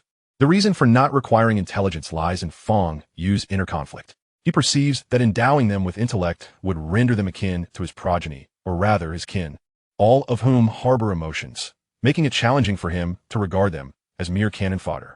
Therefore, the optimal solution is to grant these mass-produced units a modicum of intelligence without bestowing true sentience. Naturally, to address the limitations of intelligence, Fang Yu also plans to produce command-type robots. These entities would truly be his allies, necessitating a sophisticated cognitive system. After delineating the future development trajectory, Fang Yu suddenly felt as though he was on the brink of creating a civilization, a silicon-based one. Prior to commencing his rigorous training, he engaged in an extensive discussion with Tianji late into the night, meticulously outlining his plans for the future, which provided him with peace of mind as he departed. What followed were endless hours of training, persisting until he could unlock a second limit. To ensure that his training time was not squandered, Fang Yu crafted a detailed exercise regimen. Departing from the ground base constructed by Unit 1, he maximized the use of overload to reach the battlefield at the swiftest pace. In the presence of numerous adversaries, he would reap a substantial harvest. If the enemy count were insufficient, he would simply haul back several marauder leaders from the battlefield. It is worth noting that he already bore the weight of external armor, and with the addition of 2 marauder corpses, the total weight would amount to another ton. Even if he were to exceed the overload limit, he would not be able to traverse far, yet this would precisely yield the greatest enhancement to his devouring progress. The day passed swiftly, and Tianxian soon delivered good news. The new members had been successfully produced and were currently being integrated with the cognitive system. She was en route to the underground tunnel intersection where she had previously met Fang Yu. As he trudged back with 2 corpses slung over his shoulders, he felt a surge of curiosity upon receiving the news. However, as the system continued to issue warnings regarding energy overload, he could only rest momentarily. Fortunately, the distance was not great. Within a mere 10 minutes, he arrived at the designated location. Unceremoniously discarding the robot remnants into the storage facility constructed by Unit 1 before making his way into the tunnel. When he spotted Tianxian from a distance, she was writhing as she expelled a considerably smaller digging robot from her rear end. This scene left Fang Yu feeling somewhat embarrassed, yet recognizing that these were merely robots. He dismissed any awkwardness. He had not anticipated that Tianxian would produce items in such a manner. However, Fang Yu's perception was somewhat misplaced. Within the consciousness of the robots, there existed no impure thoughts. The act of simply releasing a product was entirely natural. Observing the rather peculiar digging robot, Fang Yu remarked, "Since you have created it, why not name yourself?" Evidently lacking in this regard, Tianxian ultimately settled on her own name, merely appending a diminutive suffix. Thus, little Tianxian was born. Fang Yu examined the diminutive version of Tianxian before him and finally comprehended why she could produce so swiftly. She had compressed little Tianxuan's internal structure, resulting in a mere 3-meter diameter and a length of approximately 5 meters upon its creation. Unlike Tianxuan's flat form of birth, little Tianxian was designed in a cylindrical structure with a conical tail trailing behind. Initially, Fang Yu had intended for little Tianxian to construct the underground base. but it now appeared more fitting for Tianxian to undertake the construction of the tunnel leading to the base. After a brief exchange, Tianxian quickly understood the task and immediately set to work. It is noteworthy that her current diameter had reached an impressive 7 meters, rendering Fang Yu almost insect-like in comparison. With just 2 passes, she effortlessly excavated a tunnel with a total width of 12 meters, presenting itself to Fang Yu. Not only was the tunnel excavated with remarkable efficiency, but its interior walls were also fortified with a high-pressure alloy produced by Tianxian. This alloy was exceedingly robust, eliminating any risk of collapse. Had she not still been in a growth phase, the alloy could have been utilized to create new robots or enhance the capabilities of Kai Yang and the others. Leaving aside other performance metrics, the strength of this compressed alloy reached an impressive 60 points, and this was not its limit. It would only grow stronger as Tianquan's size increased. Speaking of the production technology for this high-pressure alloy, one must acknowledge how Tianji comprehended Fang Yu's command in its entirety. With the tunnel completed, the subsequent excavation tasks could be entrusted to little Tianxian. Although the materials she produced were not of the highest strength yet, they were sufficient for reinforcing the underground base. After completing the tunnel, Tianxian did not linger. She summoned the two and, with a flick of her tail, vanished into one of the tunnels. Chapter 56, The Second Limit Break. Fang Yu did not accompany little Tianxian underground. He still needed to continue fortifying himself. After delegating the general tasks, he headed back to the battlefield. Meanwhile, little Tianxian, filled with reluctance, proceeded to her designated work site. Time flew by, and before long, 5 days had elapsed. During this period, little Tianxian had excavated over 3,000 square meters at a depth of 100 meters, an impressive speed. The excess metal had also been utilized for her enhancement, albeit modestly, as she had just reached a diameter of 5 meters. Among those experiencing the most rapid progress were Kai Yang and the veteran members of Unit 1. After undergoing enhancements from Tianji and modifications utilizing the bodies of the previous Meteor Hammer leaders, they had all achieved a body strength of 60. Furthermore, even their artificial muscle fibers had been upgraded in imitation of Fang Yu's, resulting in a significant increase in strength.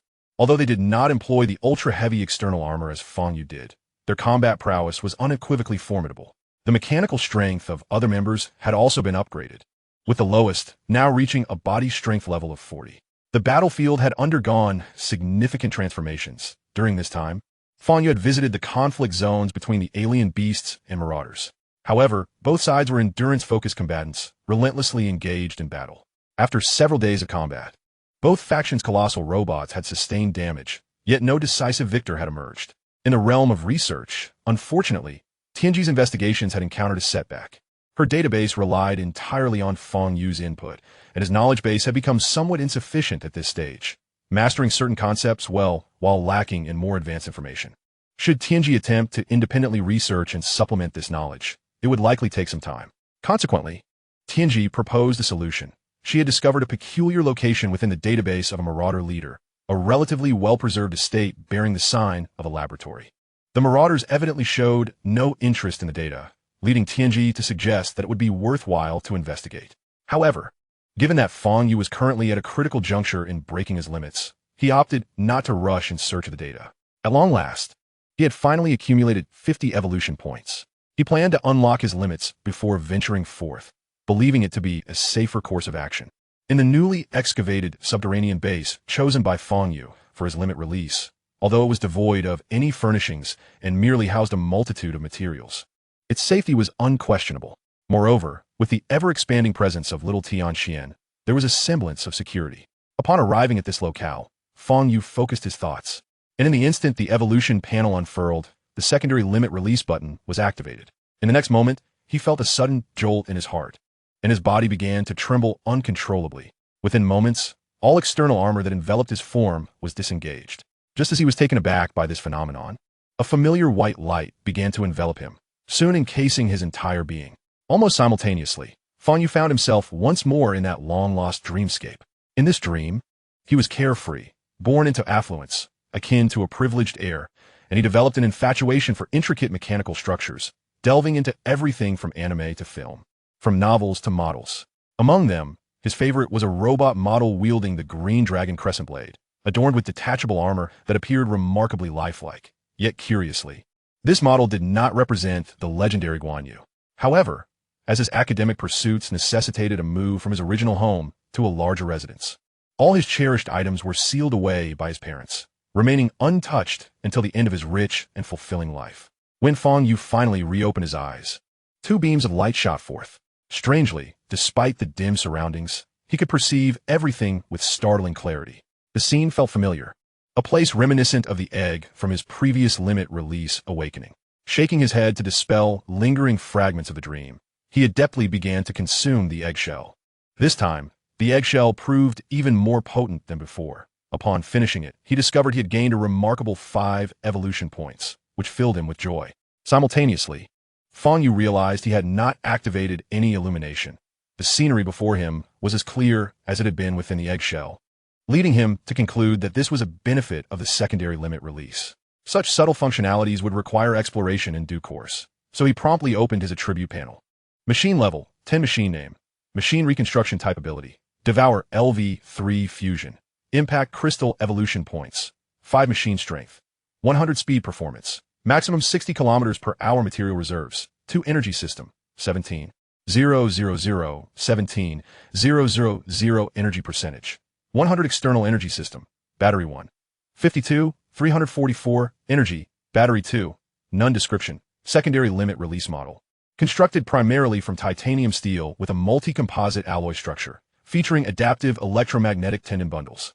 With a maximum conventional output of 200 energy units and an overload limit of 400 energy units, capable of conducting heavy element fusion internally. Through relentless effort, the machine has successfully undergone a secondary limit release and may continue to evolve.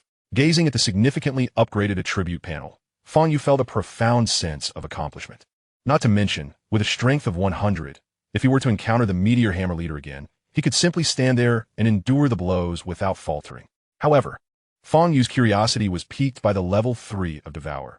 During the previous level 2, he had gained a nano-decomposition robot, and he wondered what changes would accompany this new upgrade. Rather than dwell on these thoughts, he decided to experiment directly. With that in mind, he approached an area where supplies were stored, where a portion of robot remnants had been transported from the surface base, perfect for a test.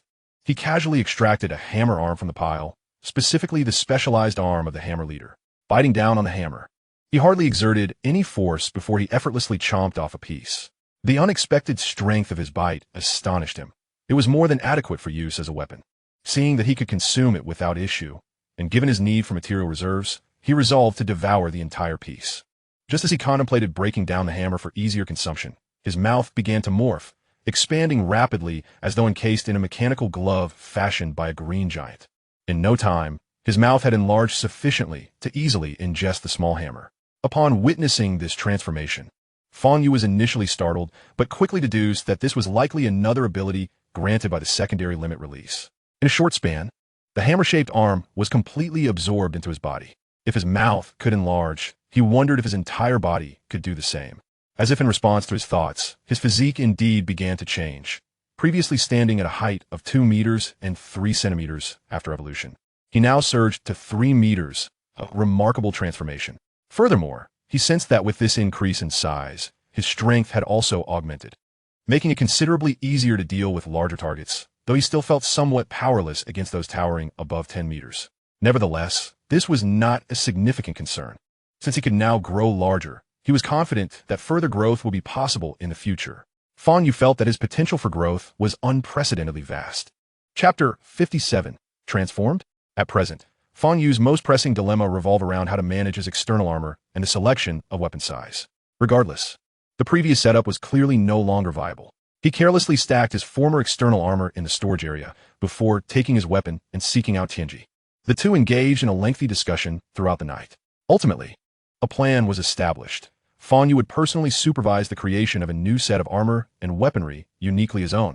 The design was not overly complicated. It merely involved adding a set of interfaces that would allow the wearer to directly control the transformation. The weapon followed a similar design, but this time, Fang Yu abandoned the solid structure in favor of a unique configuration composed of numerous fine triangles. The transformation process was also convenient. Expanding one triangle into 2 would double the weapon's volume. Of course, not all internal structures needed to be expanded, and Fang Yu would manage those details as required. To ensure the weapon's durability, he specifically requested the strongest materials that Tianxian could produce.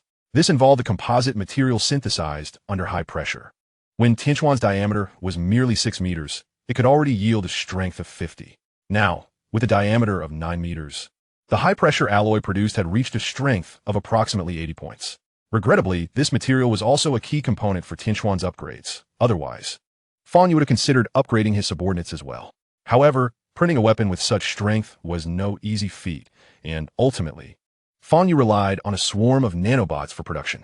The final weapon weighed an astounding 4,000 pounds, complemented by the external armor crafted by Tianji, which added another 3,000 pounds.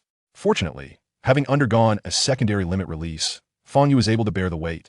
Otherwise, he would have been unable to lift either piece of equipment. Once again donning the external armor and hefting the weapon, the combined weight approached an astonishing 10,000 pounds. That constituted a full 5 tons, which was Fang Yu's weight limit post-secondary limit release. Naturally, if he transformed into his 3-meter form, this would not be his ultimate limit. The form that Fang Yu tested also exhibited flaws. Energy could not overload in this state, and the rapid mobilization of energy throughout his body could only be sustained for approximately 10 minutes. Beyond that duration, the expanded electromagnetic tendons would suffer damage due to excessive strain. However, this was of little consequence to Fang Yu, as he merely regarded this form as a means of self-preservation. As long as he could escape swiftly, that was sufficient. Prepared for action, Fang Yu intended to consume some metal. His journey of enhancement was far from over, and his efforts could not wane. Fortunately, the vicinity of the ground base still housed a considerable amount of abandoned metal. After a brief search, he uncovered a substantial quantity, providing him with the perfect opportunity to test his newly acquired level 3 devouring ability. He casually tossed a seemingly sturdy metal fragment into his mouth, and after a refreshing sweetness, the fragment rapidly dissolved, disintegrating into the finest particles within mere seconds, which he then swallowed. The sensation was unprecedentedly delightful. Fang Yu savored the taste with his eyes closed, relishing the experience. Of course, the metal fragment did not truly melt. It was the effect of the nanorobots employed in his consumption process. This also indicated that not only had the efficiency of the nanorobots in his mouth improved, but their numbers had also increased. Subsequently, he continued to devour vast quantities of metal, watching as a sizable portion of a modest junk heap vanished. Yet his material reserves only increased by about 20%. A simple calculation led him to a staggering conclusion. His current material reserves had increased fourfold. After expending considerable effort to replenish his resources, Fang Yu finally set off, preparing for the upcoming construction of the base. What he lacked most at this moment was technology, or rather time. Gazing at the map, where the potential location of a laboratory was circled by the AI, Fang Yu felt a sense of resignation. He could only take one step at a time. These marauders had no sense of distance, and it was already commendable that the AI could analyze a rough location from their presence. Fang Yu could not demand more. This time, the target lay to the west, over 100 kilometers away. After confirming his direction, Fang Yu increased the power of the communication system, allowing it to cover that region before embarking on his journey. Although his speed was somewhat diminished by the armor, it was of little concern. Safety remained paramount. The first stop to the west was the previous parking lot, which had lost much of its value but evoked a sense of nostalgia in Fang Yu. Most of the power generation equipment from the spacecraft base had originated from there. Regrettably, since the emergence of the celestial phenomenon, that equipment had become somewhat obsolete. Nonetheless, it had not been abandoned. There were still individuals who tended to it, as even small amounts of energy could sustain a significant number of robots' daily consumption. This location was not far from the base, and the marauders had not returned, allowing it to retain its original appearance. Fang Yu did not linger, taking a cursory glance before continuing on his way. This time, he did not stop again. After traversing through a patch of forest for over 80 kilometers, he finally encountered a main road. Unbeknownst to him, sparse marauders had begun to wander nearby. Fang Yu did not shy away.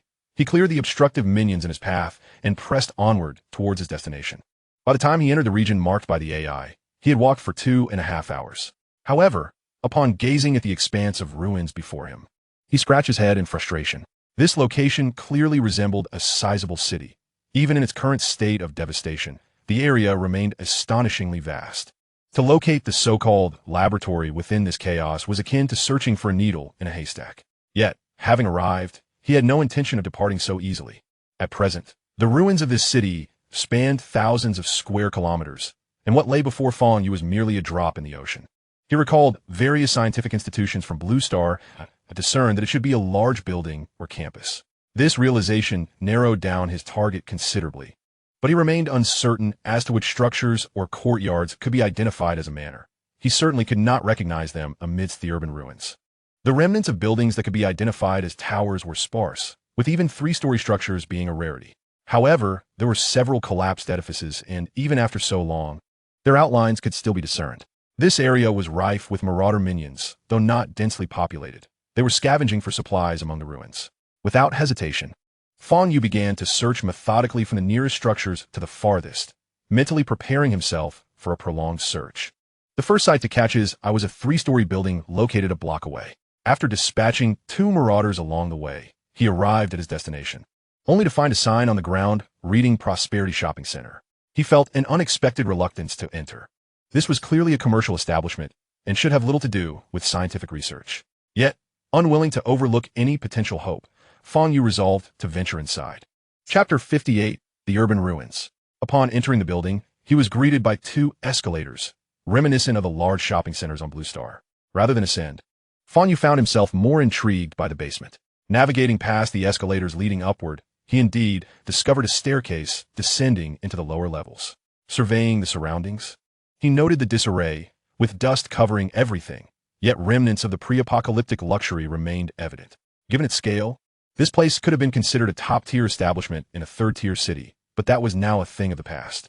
Fang Yu merely glanced around, failing to discover anything of value, and proceeded directly to the basement.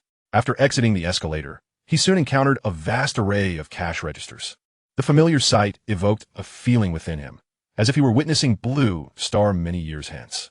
However, he quickly dismissed the notion, for despite the damaged advertisements on the walls, the depicted figures bore some differences from the inhabitants of Blue Star. The pair of small horns atop their heads was not something Blue Star people possessed. Aside from that, they were quite similar in other aspects, sizable, fair, and possessing the necessary attributes. That said, the images on the advertisements were undeniably beautiful. Even though they had faded, they did not detract from Fang Yu's aesthetic appreciation. Glancing down at his own form, he sighed. Without dwelling on it further, he pressed onward, picking up a can from a nearby shelf for closer inspection. Canned fruit? Fang Yu pondered, surprised that the products here bore similarities to those on Blue Star. Weighing it in his hand, he suspected it was empty, although the packaging appeared relatively intact. Upon casually opening it, he discovered it had decayed, leaving only a layer of dust-like residue within. After scanning the area, he confirmed it was indeed a supermarket and exited. He did not bother checking upstairs. There was likely nothing of use to him there.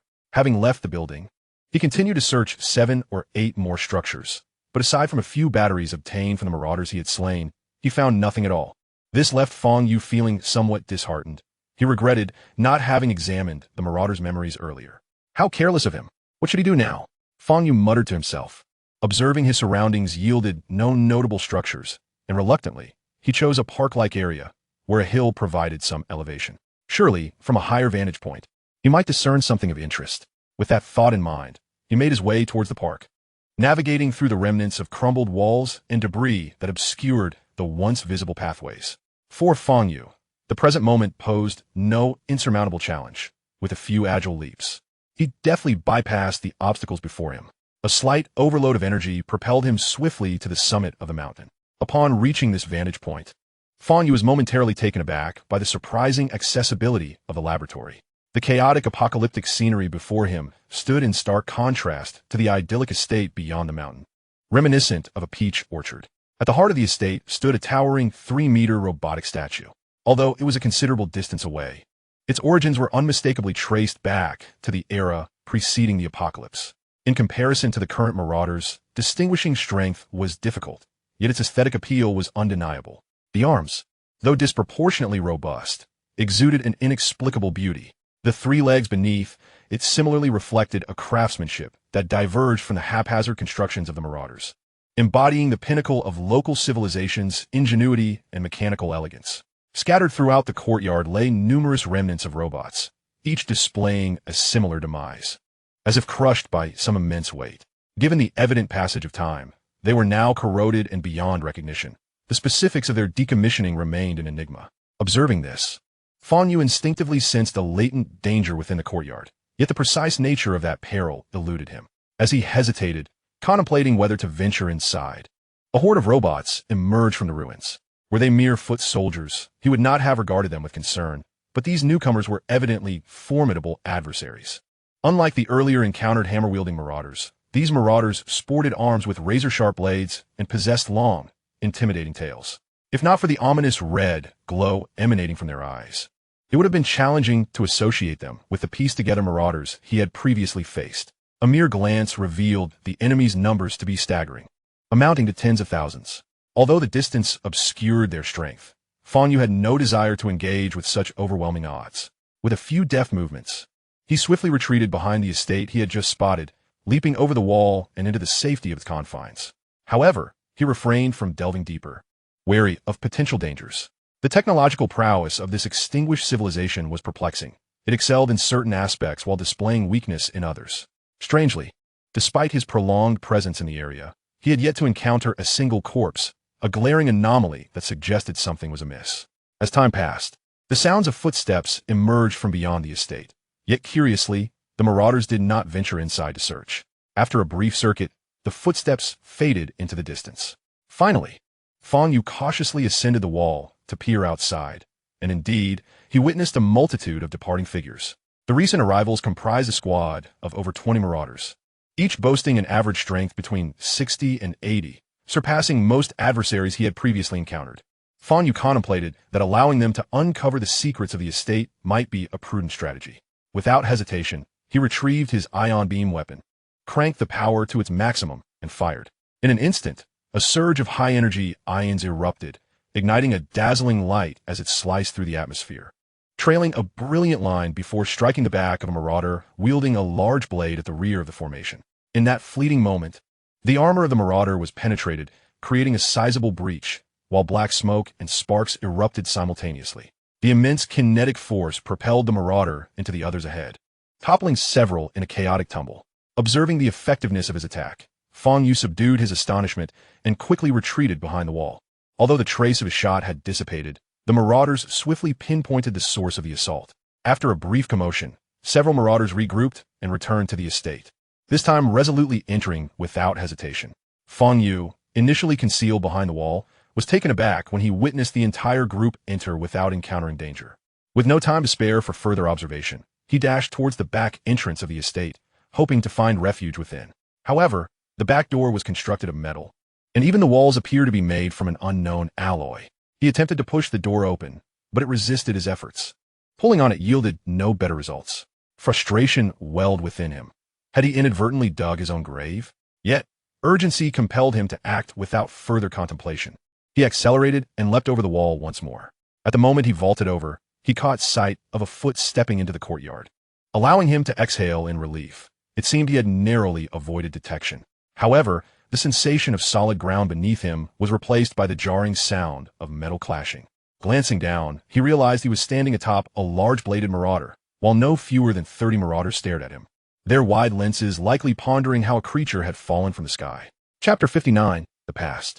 Upon comprehending his surroundings, Fang Yu felt a chill sweep over him, his cooling fluids surging chaotically within. How unfortunate to encounter yet another squad. Without daring to hesitate, he leaped forward as soon as he regained his footing. The combined weight of his body and the force of his overload sent the unfortunate marauder beneath him crashing to the ground. In the instant he departed, multiple blades descended upon the fallen marauder, rendering him into several pieces almost instantaneously. Witnessing such brutality sent a shiver down Fang Yu's spine. Although he was safe for the moment, should a skirmish ensue, he would find himself with no avenue of escape. Just as he contemplated a breakout, he noticed several more squads of large-bladed marauders converging from other directions. With no other option, Fang Yu steeled his resolve and charged through the main entrance of the estate. However, upon entering, he found himself trapped within the courtyard. In desperation, he drew his great blade and initiated an attack. With no mercy, he swung downwards, aiming directly at an oncoming marauder. The clash of blades rang out as the marauder raised its weapon to block. Clang! The great blade sliced through the marauder's weapon with ease, cleaving into its head before embedding itself into the ground. Surprised by the effectiveness of his strike, Fang Yu lifted his weapon and executed a horizontal slash towards a nearby enemy. The marauder, evidently aware of the impending danger, chose not to confront the blow head-on, instead opting to leap back to evade. Had all gone as expected, the strike would have merely grazed past him. Yet, As fate would have it, an unexpected turn occurred. Seeing his attack miss its mark, Fang Yu activated his impact crystal. A beam of light surged along the blade's edge, remaining focused and not dispersing, striking the marauder directly. In the next heartbeat, the blade's energy pierced through the marauder, cleaving into another marauder positioned behind him, who, caught entirely off guard, fell to the ground without comprehension of the imminent danger. Fang Yu, however, had no time to pursue further attacks, as several marauders closed in around him, and another squad entered through the estate's main entrance. An encirclement was imminent. Just then, the ground trembled violently, startling everyone present, including the marauders, who all halted in unison. Fang Yu's pupils constricted as he observed a chunk of the robotic statue in the center of the estate shed its outer layer, revealing a gleaming metallic sheen beneath. Without a moment's hesitation, Fang Yu unleashed all his strength, dispatching one enemy before leaping into the air, clearing the encirclement. In this place, should any unforeseen circumstances arise, he would still have the opportunity to struggle, while simultaneously preparing for the worst. The impact on the crystal had been fully charged, if all else failed. A super ultimate move would be unleashed, and he would flee as far as possible. However, an unexpected event did occur. The resurrected robot, after casting a glance at him, refrained from launching an attack, and instead made a beeline for the group of marauders. Though its speed was not particularly swift, the imposing presence of a 3-meter-tall figure was undeniably formidable. The marauders, exhibiting a rather simplistic thought process, resolved to band together against this unknown robot. They synchronized their movements, drawing their blades in unison, forming a straight line, and launching their assault almost simultaneously. Yet, the unknown robot they confronted evidently possessed far superior skills. Its hands began to flicker with a pale blue light, and in an instant, a shield materialized, enveloping it entirely. The next moment, a cataclysmic collision unfolded before Fang Yu's eyes. Following a resounding crash, the gigantic robot's shield merely dimmed slightly, while the entire contingent of marauders wielding large blades was left incapacitated, their ability to move rendered an unattainable luxury. Witnessing this scene, Fang Yu instantly comprehended the nature of the robot remains he had encountered in the courtyard. They were all victims of a single, crushing blow. After the large blade robots in the courtyard were neutralized, the marauders who had just arrived at the entrance hesitated to enter, retreating as if gripped by fear.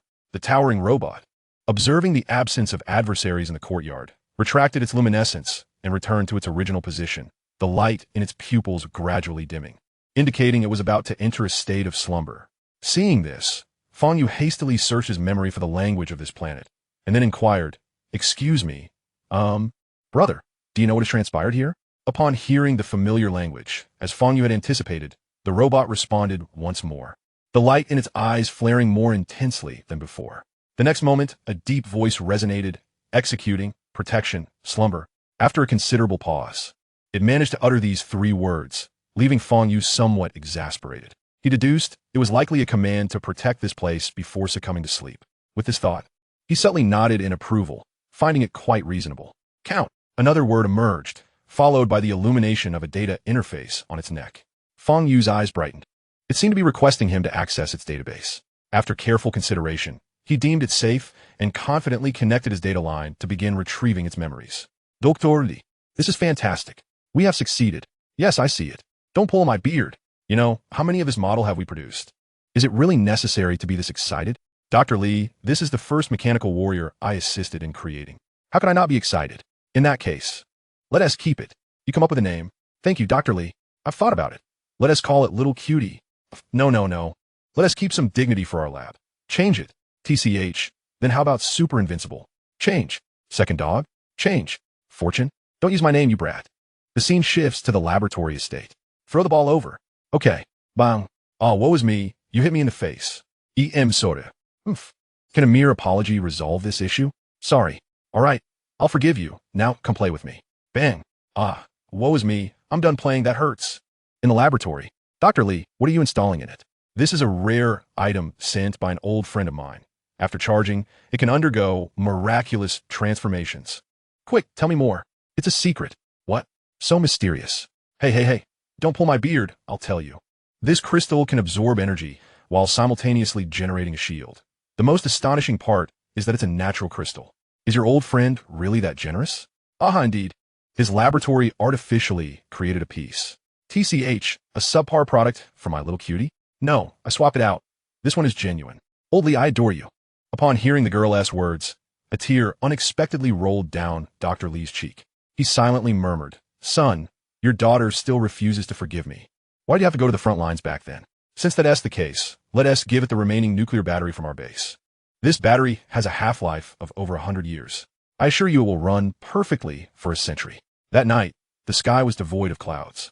Do you think we can succeed? Yes. I haven't even mentioned what yet. We can. The invasion of the mechanical race has left us in disarray. The front lines have suffered significant casualties. Yesterday, Dr. Lee brought news that we would soon evacuate our mother planet. The mechanical race has pinpointed our location and is reportedly about to launch an attack. Do you know? No. All right, look quickly. A meteor shower. Make a wish. I want to make a wish. I wish for my father to return. I hope my grandfather no longer blames himself. And I wish for fortune to have its own consciousness. Strangely, at this moment, Fang Yu felt a sudden jolt within his heart. He could not discern whether it was the emotions of the robot Fortune or his own. In that instant, not only did Fortune remain oblivious, but even Fang Yu failed to notice that the meteor was anything but normal. Chapter 60, A Century of Solitude. What on earth is my wish so difficult to fulfill? Did even the meteors explode? Fortune finally regained its senses, its electronic eyes scanning the sky. But in the next moment, it deduced the truth. This was not a meteor, but soldiers dispatched by the alien mechanical race. It immediately deployed its shield, encasing the entire estate within its protective barrier. For some inexplicable reason, a thought emerged within its central processor to safeguard this home, to protect her. Yet, unbeknownst to it, an unfamiliar entity had quietly entered the courtyard. It was a robot with glowing red eyes, possessing a tail, and wielding two blades, clearly a combat-type robot. As it activated its shield and turned at the sound of a scream, it was met with the sight of a blade piercing through its chest. In that moment, it experienced a whirlwind of emotions for the first time: pain, despair, regret, sorrow, grief, and profound sadness. It promptly crushed the attacking robot, while simultaneously alerting Dr. Lee. Dr. Lee, already in the laboratory, rushed to the scene upon receiving the message, his eyes widening in horror at the sight before him. However, this was not a life laboratory, and there was no means to treat his granddaughter's injuries. He could only pilot a flying craft, swiftly disappearing into the horizon with her. Meanwhile, Fortune received but a single command, and that command contained only 2 words: guard the house. Time raced forward. This laboratory, belonging to Lee Fortune, had not seen a visitor since. Only marauders occasionally passed through. Whenever marauders appeared around the estate, Fortune would send them flying. It never ceased to long for the return of its young master, yet she never came back. It remained unaware of whether she was still alive. All it could do was wait. Yet the longer he waited, the deeper his self-loathing grew. It was his awakening consciousness that had inadvertently delayed the shield's activation, leading to the injury of the young master. After enduring torment for over a decade, he chose to isolate himself. Ultimately, he entered a state of suspended animation within the manor, safeguarding it while eagerly anticipating the master's return. Until, big brother, do you know what transpired here? When Fang Yu regained his senses, he noticed a droplet of liquid had appeared on his face. What on earth? Is that coolant leaking? Can you tell me where she is? A robust voice inquired. It was Fuguei asking. Fang Yu paused in silence for a moment.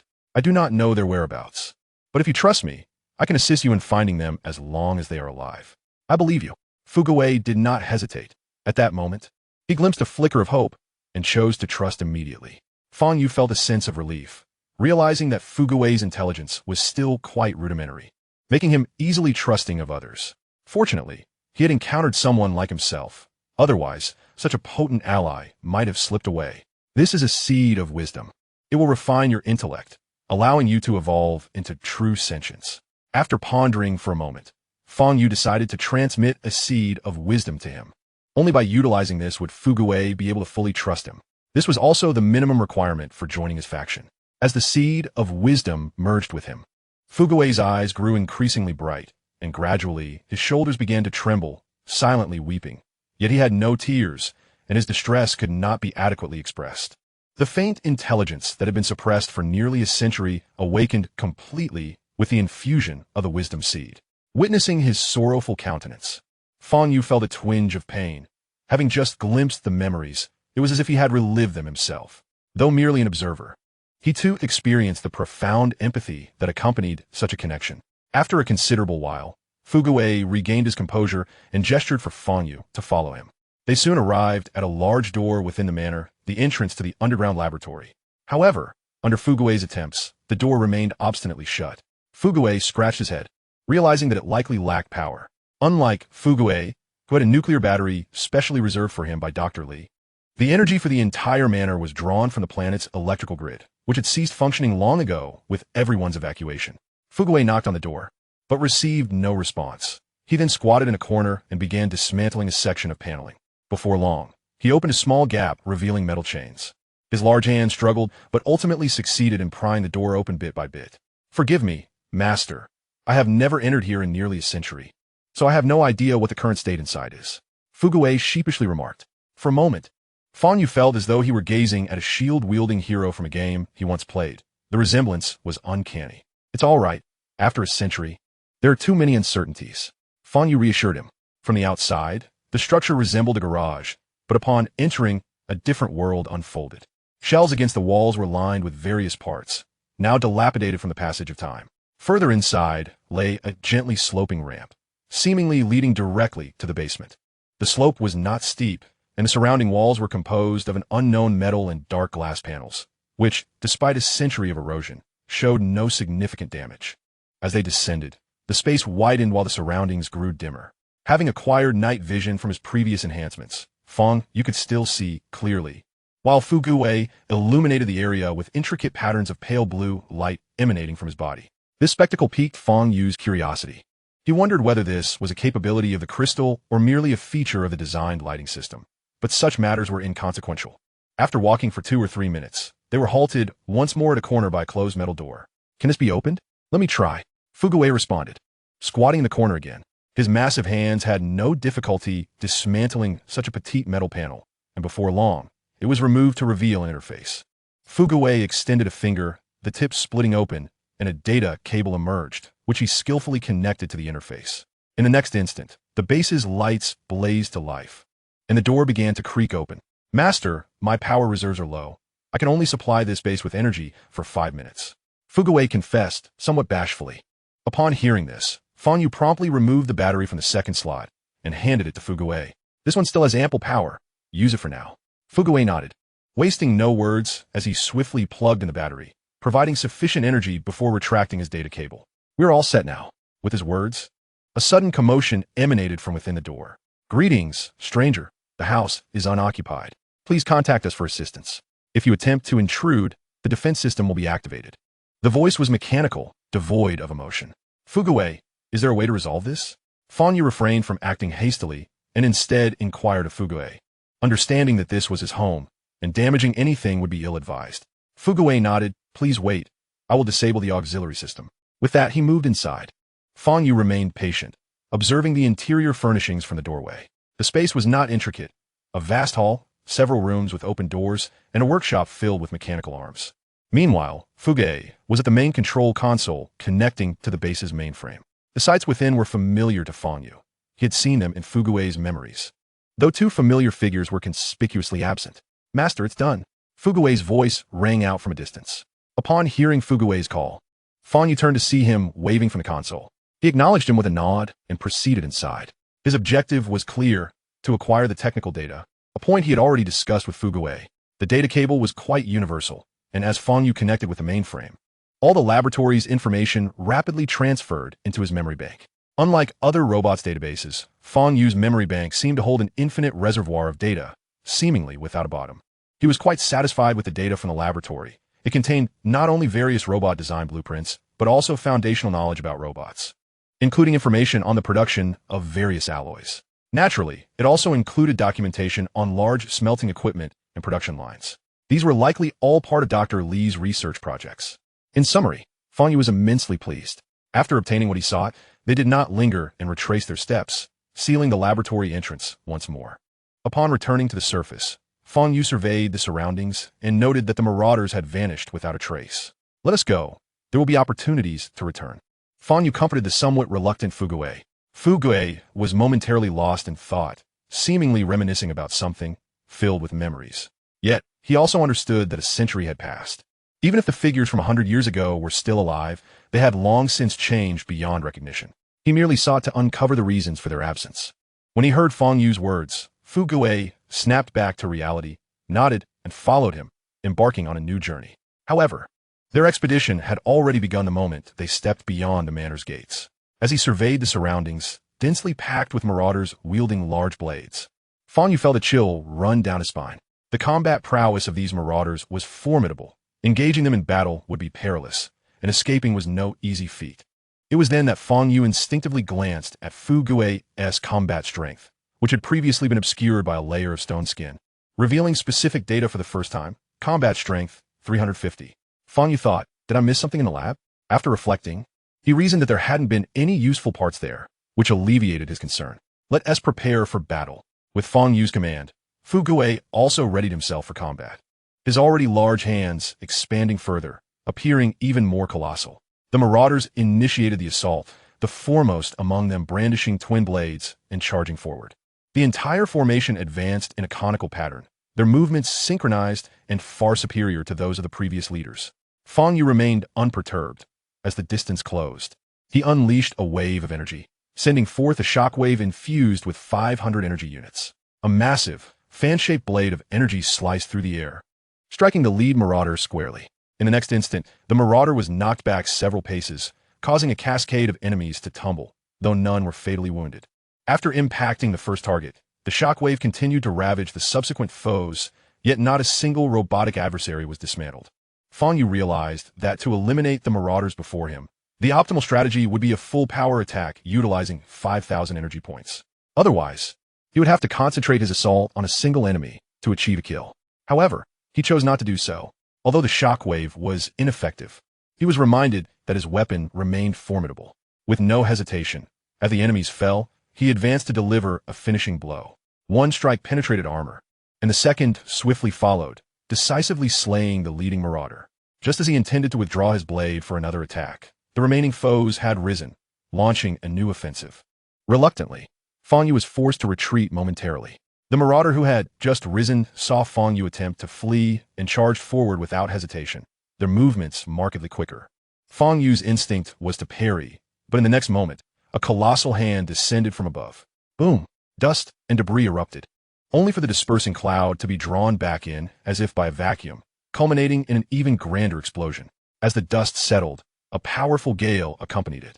That punch had been delivered by Fu Gui, who, upon striking the enemy, detonated the faint blue glow enveloping his hand, generating a massive explosion while simultaneously forming a protective barrier of light around himself and Fang Yu. Only the marauders bore the brunt of the blast's aftermath. As the dust cleared, the sight revealed countless marauders lying incapacitated. The closest one had suffered the worst, its body shattered and mangled, resembling a broken disc. The impact of this strike left even Fang Yu astounded. After a brief silence, the charge resumed. Fang Yu turned to Fu Gui, his eyes filled with questions. Fu Gui seemed to understand his unspoken inquiry, shaking his head helplessly. After receiving his answer, Fang Yu dismissed his concerns and launched another assault, simultaneously calling for Tianxian to hasten her arrival for support. However, Tianxian was still over 100 kilometers away, requiring 2 hours to reach them. Fang Yu assessed his remaining energy, noting he still had over 60,000 units, and reasoned that the battery he had given Fu Gui earlier would suffice for his needs. With this calculation, he felt reassured that even if they failed to break free, waiting for reinforcements would not pose a problem. As the enemy closed in, Fang Yu resolved not to dwell on doubts. With his rear guarded, he decided to fight with abandon. With a sudden burst of energy, he activated a staggering 400% of his capacity, launching himself toward the enemy lines like an arrow loose from a bow, his great blade poised forward, charged with 500 energy units. Upon collision, Fang Yu felt as though he encountered no resistance. The entire blade penetrated deep into the marauder's body. Unlike previous designs, this great blade was conventional, equipped with a blade disc that halted its advance. Yet, the shockwave energy contained within the blade did not cease. Moments later, a complete shockwave emanated from the blade, piercing yet another enemy before finally coming to a halt. A strike that claimed 2 foes left Fang Yu quite satisfied. Simultaneously, enemies to his side approached, launching a ruthless vertical slash. Fang Yu withdrew his blade, using the hilt to deflect the strike, then retaliated with a swift kick that sent the marauder flying. After creating sufficient distance, he swung his blade, cleaving through the marauder's head armor. He then retracted his great blade, parrying an attack from the side, followed by a second strike.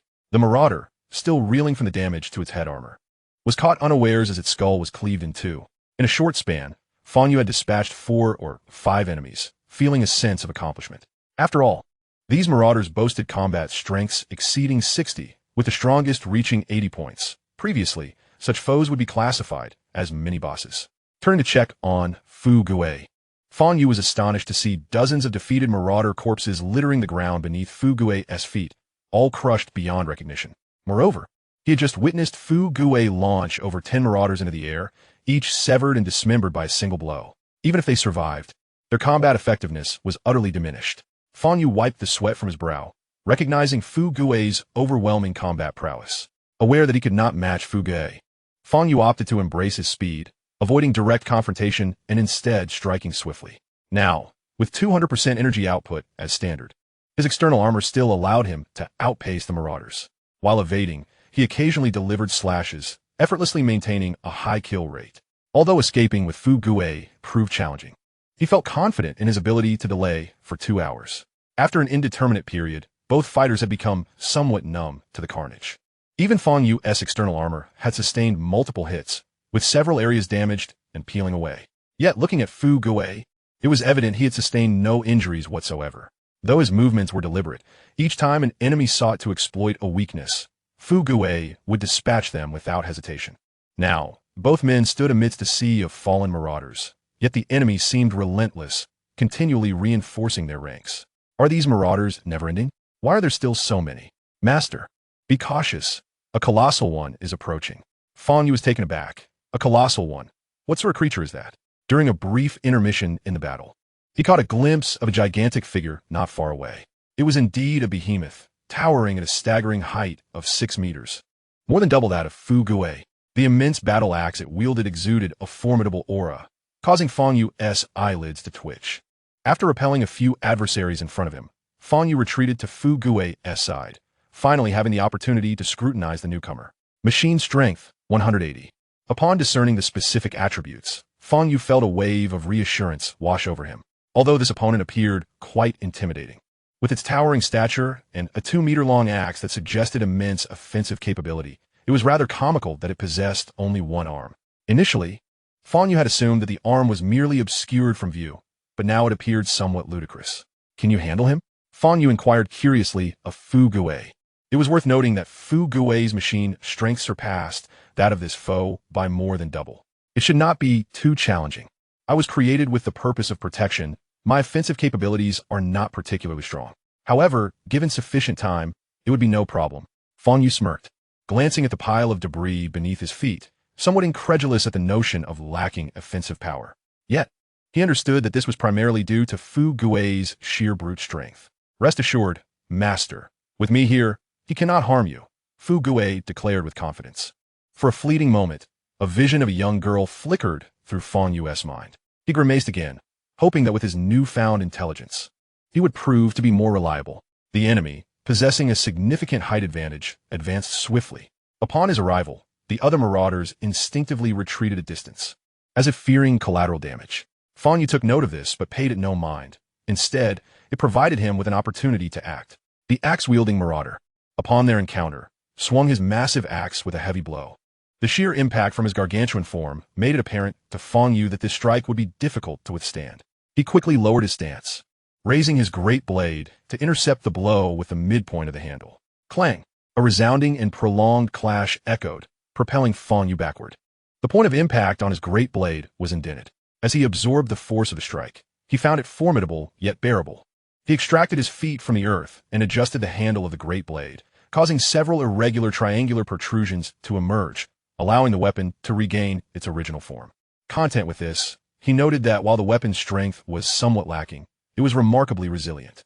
However, this was largely due to the marauder's strength being rather inadequate, not befitting his towering height. Yet, Fang Yu was unaware that this was the norm. Others did not possess the same advantageous energy overload capability as he did. Seeing that his initial blow had little effect, the axe-wielding marauder raised his weapon once more and charged forward. Any keen observer could discern that this strike bore even greater power than the last. Fang Yu's eyes ignited with combat fervor, while the strength disparity was not overwhelming. He sensed an opportunity. This time, he concentrated 500 points of impact crystal energy, refraining from unleashing it immediately, intending to strike with precision and see if he could achieve a remarkable effect. Just as the two were about to collide, a sudden faint blue light enveloped Fang Yu. He was momentarily startled, but quickly deduced that Fu Gue must have intervened. Remaining unperturbed, he continued to amass energy. Clang! A thunderous sound resonated, and the faint blue shield before him dimmed slightly, even exhibiting minor deformation before returning to normal. Just as Fang Yu prepared to counter, witnessing the enemy's attack thwarted, his eyes gleamed with determination, and he exerted force with both hands. With a 400% overload strike, coupled with the 500 points of impact energy, the great blade plunged into the waist of the 6-meter-tall marauder. The next moment was filled with a deafening screech and a shower of sparks as half of the blade embedded itself into the marauder's midsection. Yet, given the marauder's size, this could only be deemed a minor injury. As the two combatants created distance once more, the faint blue light dissipated. Fang Yu felt a pang of helplessness as he glanced at the faint blue shield covering Fu Gue's hands, which seemed to persist.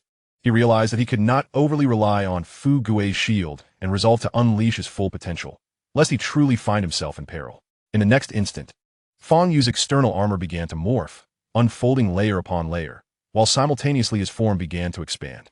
Chapter 63. A full-scale battle. The metallic body, though transforming, moved with remarkable fluidity akin to flowing water. In mere moments, he had grown into a 3-meter giant, further augmented by the menacing external armor that exuded intimidation. Simultaneously, Fang Yu's great blade began to undergo a transformation. Upon closer observation, one would notice numerous triangular structures continuously shifting and rearranging, eventually extending to approximately 2.5 meters. Fang Yu hefted the weapon, feeling it become significantly lighter and more agile. However, he knew this state would not last long. Without further delay, he charged forth, determined to conclude the battle within 10 minutes. The marauder, unwilling to be outdone, charged headlong. Fang Yu utilized the handle of his great blade to deflect the axe at an angle, swiftly pivoting and leveraging centrifugal force to deliver a powerful strike to the marauder's waist on the opposite side. This time, due to the absence of impact energy, the strike only resulted in a dent without breaching the armor. However, the blade itself began to show signs of wear, with significant rolling of the edge. Having sustained a minor setback, the marauder swiftly extracted his axe from the ground, eager to retaliate. Yet at that moment, Fang Yu had already maneuvered around to the marauder's rear. With immense force, he struck through the previously created wound. This time, the effect was pronounced, igniting a shower of sparks and dislodging a portion of armor. The marauder sensed the damage and had a rough idea of Fang Yu's location, opting not to turn around directly. Instead, he kept his lower body stationary while rapidly rotating his upper body, swinging an axe toward Fang Yu. What in the world is this maneuver? Having grown accustomed to battling opponents with typical human structures, Fang Yu was caught off guard by such an attack. In a critical moment, Fu Gue intervened. A faint blue shield materialized at the instant the attack was sensed. Due to the urgency, the shield only held for a brief moment before shattering into a myriad of blue particles that scattered into the air. However, that fleeting moment was sufficient for Fang Yu to react. He bypassed the axe and unleashed the 500 points of impact energy directly against the marauder's arm. Yet, due to the blade's damage, this strike failed to inflict cutting harm, merely deforming the armor and causing a substantial protrusion. The failure to breach the armor diminished the damage significantly, and the great blade was jolted high into the air. Had he not maintained a firm grip, he might have lost the weapon entirely. Now, with enhanced strength compared to before, Fang Yu seized the blade, harnessing the recoil to exert even greater force. The interval between the two attacks was negligible. The marauder had no time to retract his arm. Although devoid of energy enhancement, the weapon's assault remained formidable. A resounding crash echoed in the air. The strike penetrated the gap in the raised armor on his arm, revealing the internal structure, which was evidently more fragile than the exterior.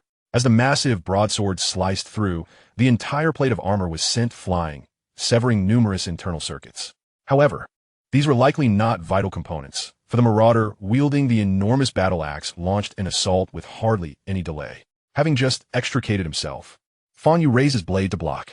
In the next instant, he was propelled away by the immense force, only coming to a halt after colliding with a group of marauders armed with great swords. Regaining his composure, Fang Yu swiftly dispatched several nearby marauders before rising to his feet. Although his body had not sustained direct attacks, the recent collision had inflicted considerable damage to his external armor, and the grip of his weapon had thinned slightly. Observing the growing number of enemies encircling him, he noted the figure with the battle axe drawing closer. At this critical juncture, Fu Gui charged in, clearing a path by sending every adversary in his way flying. Just in time, he reached Fang Yu's side before the axe-wielding foe could arrive. Moments later, a hemispherical shield enveloped both Fu Gui and Fang Yu. Distinct from the previous long-range support shields Fu Gui had conjured, this newly formed shield shimmered a brilliant blue and was adorned with numerous hexagonal patterns, appearing as though it were constructed from multiple hexagons. It was both magnificent and reassuringly sturdy. As the battle axe descended once more, the blue light flickered chaotically. Yet this time, it did not shatter as it had before. In fact, the blue light remained remarkably vibrant. Fang Yu, having regained his focus, countered with his great blade. After a series of exchanges, Fu Gui's shield dimmed significantly but showed no signs of breaking. Fang Yu targeted the wounded waist of the marauders with each strike. However, even transformed, he could not breach their defenses. Despite deploying several bursts of kinetic energy, the results were underwhelming, merely penetrating a few layers of armor. This revelation astonished Fang Yu. He had not anticipated the marauders' defenses to be so formidable, suggesting a significant allocation of evolution points toward mechanical enhancements. Naturally, had he possessed a devouring system, the outcome might have differed. Can you withstand this? Fang Yu inquired, observing Fu Gui's valiant struggle. Absolutely, Fu Gui replied, brimming with confidence.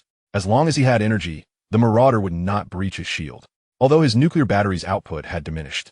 The ample energy source Fang Yu had previously provided, amounting to a robust 60,000, remained sufficient, with only a slight reduction from the recent skirmish. With this reassurance, Fang Yu cast aside his worries and launched a full-scale assault. He employed the strategy of leveraging the force of his opponent's strikes, delivering a series of blows to the marauder's injured waist. As the damage escalated, the marauder's movements began to falter slightly. Realizing that continuous swings of the battle axe could not penetrate Fang Yu's defenses, and with the damage to his waist becoming increasingly critical, the marauder's crimson optics flared with intensity, and he began to escalate his attacks. Fang Yu's strikes had accumulated in intensity, and even with his transformed strength, he felt a slight loss of control. At that moment, the shield trembled violently, startling him. What was happening? His attacks had intensified, yet Fu Gui's shield's recovery rate struggled to keep pace with the energy depletion. Fang Yu noticed the shield's brightness diminishing under the marauder's relentless assault, indicating that Fu Gui was encountering difficulties. He glanced at the communication system, which indicated that Tianxian would arrive in just a few minutes, providing him some comfort. Nevertheless, he could not allow the marauder to continue this onslaught unchallenged. Gritting his teeth, he decided to channel all the energy from the impact crystal for a final strike. After all, the mission had been accomplished. If necessary, he could wait for the impact crystal to recharge before returning to the fray. With that resolve, immense energy began to coalesce. The already charged great blade emanated a brilliant azure light. Grant me passage, Fang Yu bellowed, unleashing the accumulated potential along with the full fusion of kinetic energy in a decisive slash aimed at the marauder's wounded waist. This tremendous strike struck with the force of a landslide, creating a pressure that caused the marauder to tremble. Even though he was a machine, he comprehended the gravity of this blow. Realizing he could no longer remain passive, he prepared to counter. If this strike connected, his demise would be inevitable. The red glow in his eyes intensified, resembling a searchlight. With a swift rotation of his upper body, he swung his massive axe to intercept Fang Yu's assault. The collision of their weapons resonated with a thunderous roar, sending shockwaves through the air. Fang Yu, shielded by Fu Gui's protective barrier, endured the brunt of the impact. Amidst the violent fluctuations, the shield's light dimmed further, nearly becoming transparent, yet it held firm. Conversely, the marauder was not so fortunate. The direct impact sent him and his battle axe hurtling backward, crashing through two trees before being embedded in a large boulder. The shockwave unleashed by the collision obliterated a significant number of surrounding marauders, leaving no survivors within a 100-meter radius. Following that strike, Fang Yu's transformation time reached its limit. As the system indicated, his stature gradually diminished back to approximately 2.5 meters. Simultaneously, his muscle fibers were pushed to their limits, rendering him incapable of sustaining any further energy overload. For the time being, he could only exert 200% of his normal attributes. Examining his weapon, he noted that even with the protection of kinetic energy, the blade had been significantly dulled, leaving him feeling somewhat disheartened. However, this was inconsequential. The marauder remained motionless on the stone, struggling to regain composure. Fang Yu approached the boulder, astonished to find the marauder still alive, realizing how resilient he truly was. Although his battle axe lay shattered, his combat capability was drastically diminished, presenting no threat. His body bore deep scars, as though plowed through, yet his armor remained intact, showcasing his tenacity. However, now that Fang Yu lacked the capacity for overload, eliminating him would prove challenging. Drawing out his ion beam weapon, he cautiously fired at the marauder. Despite the barrage of ion impacts, the marauder's armor only gained a few crimson stains. Given sufficient time, Fang Yu could potentially melt through the armor, but with the approaching marauders, he knew that opportunity would be fleeting. Nevertheless, he remained unperturbed, as the location of Tianxian had now aligned with theirs. He quickly summoned Fu Gui to his side to conjure another shield. Fu Gui, assuming Fang Yu intended to deal with the marauders within shield, did not question further and promptly summoned the protective barrier. As the enemies advanced rapidly, Fang Yu remained calm. Suddenly, the ground began to tremble, the vibrations intensifying alarmingly. Even Fu Gui appeared taken aback by the phenomenon. "My lord, what is happening? Why does it feel as if the tremors are beneath our feet?" The other marauders, too, sensed the disturbance. Their movements abruptly halted as they began to scan their surroundings, seeking the source of the vibrations. "Do not be alarmed. Our allies are here to escort us home," Fang Yu declared confidently. He had already received communication from Tianxian, who at that moment was digging rapidly just beneath them. "Prepare yourself. Follow my lead." Fu Gui nodded eagerly. In the next instant, the ground split open and the earth crumbled. A 10-meter diameter behemoth surged forth from the depths, devouring substantial matter and marauders alike before vanishing from sight. All that remained was a gaping pit, obscured by soil, leaving no trace behind. Just moments earlier, a circle of razor-sharp steel teeth gleamed ominously, encircling Fang Yu, Fu Gui, and the marauder atop the nearby boulder. "Oh dear, my life is at an end," Fu Gui exclaimed, covering his eyes, too terrified to witness the unfolding chaos. As darkness enveloped them completely, the only light emanated from Fu Gui's shield. The sensation of falling gradually dissipated, and when Fu Gui reopened his eyes, he found himself being pulled by Fang Yu towards a corner of Tianxian's gaping maw, where a door was slowly creaking open. Above them, 2 rows of teeth spun wildly. The outer row tore through the earth, evidently burrowing through the subterranean soil, compressing the debris into Tianxian's throat, destined for immediate digestion. The inner row of teeth, however, remained inactive in the excavation, retracting and viciously slicing into the 6-meter-tall battle axe marauder's body. It was evident that, in mere moments, many of the inner teeth had suffered significant wear, with the occasional tooth falling out only to be replaced by newly emerged ones. Despite the marauder's impressive physical strength, he was utterly immobilized and without his weapon. One of his arms was rendered ineffective. He had intended to rotate his upper body rapidly to gather strength for an assault on Tianxian. But in the face of her swifter rotations, he appeared almost laughable. For the first time, Fang Yu experienced the advantages that size conferred. This marauder was easily toyed with by Tianxian, who possessed a mere 100 units of strength. As the passage where Fang Yu stood became isolated by Tianxian's colossal tongue, he could not witness the marauder's fate. However, the gaps between the inner teeth, along with the soil that fell, revealed many remnants of battle axe marauders who could not withstand the rotating steel teeth. "Tianxian, how long until you can resolve this foe?" Although the external situation was no longer visible, Tianxian's vision was remarkably expansive. She could perceive both inside and outside simultaneously. This was a precautionary measure. Once Tianxian fully matured, she would serve not only as a weapon, but also as a mobile base. "I estimate it will take about a minute to dismantle him, but the digestion will require additional time. Is his body of use to you, master?" "Yes, let it remain." Fang Yu contemplated before nodding. The battle axe marauder boasted a formidable body strength of 180 units.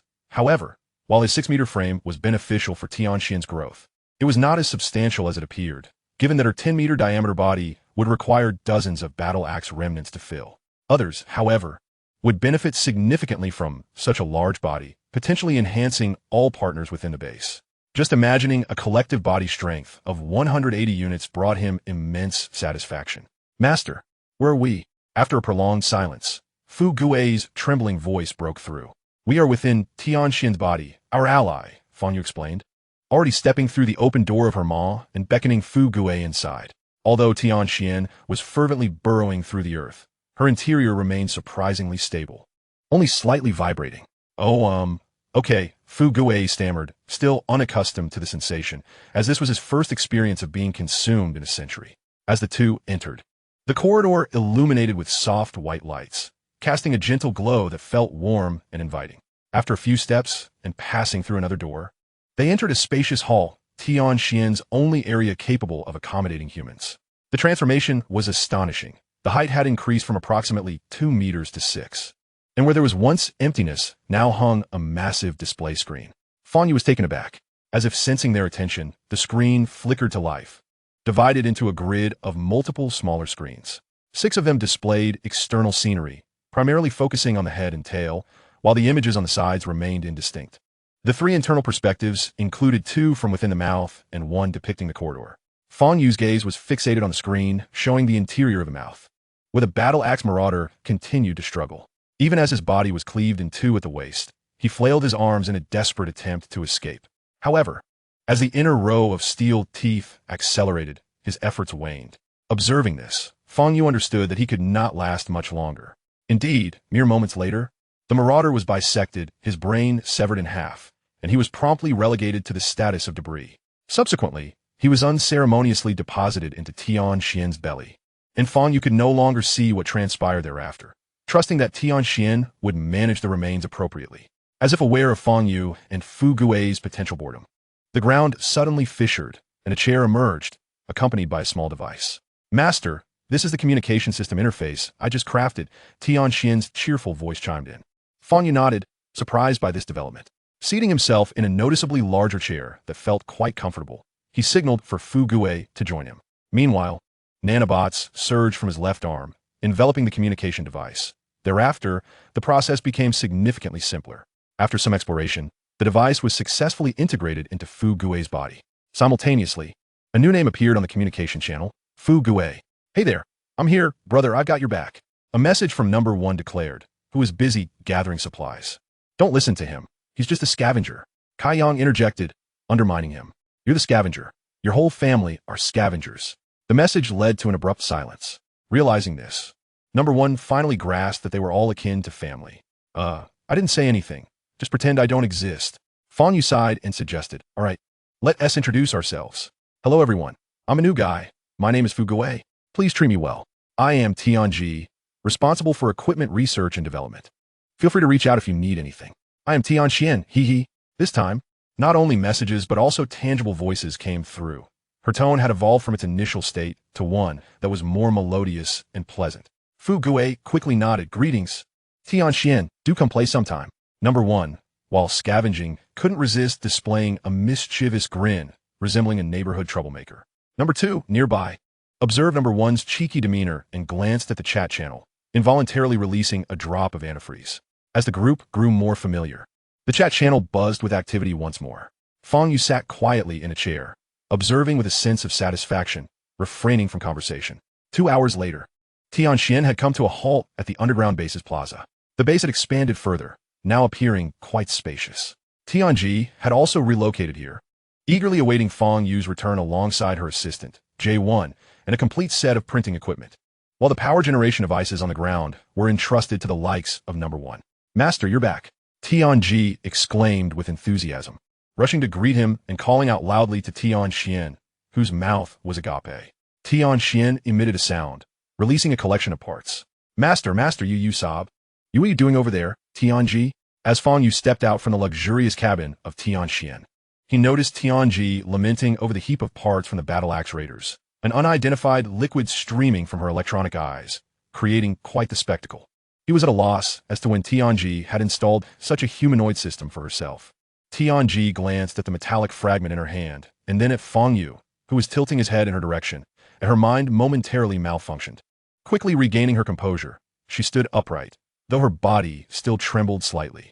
She did not forget to send a gritted teeth message to Tian Xian on the chat channel. "I'll deal with you later." Tian Xian replied, somewhat exasperated. "These are the materials requested by the master." Ignoring her, Tianji hurriedly approached Fang Yu, beaming as she asked, "Master, how is the harvest?" She eagerly extended her data cable toward him. Her confidence in Fang Yu was unwavering. She believed that with her master in action, nothing was beyond reach, attributing earlier events to mere accidents. Fang Yu nodded affirmatively, saying, "No problem, We acquired everything. He promptly transferred the data. With this information in hand, he felt assured that Tianji's capabilities would soon lead to the mass production of robots, bringing the birth of his army within reach. Upon receiving the data, Tianji immediately entered research mode, while Tianxian turned and burrowed back underground, her current task still centered on growth.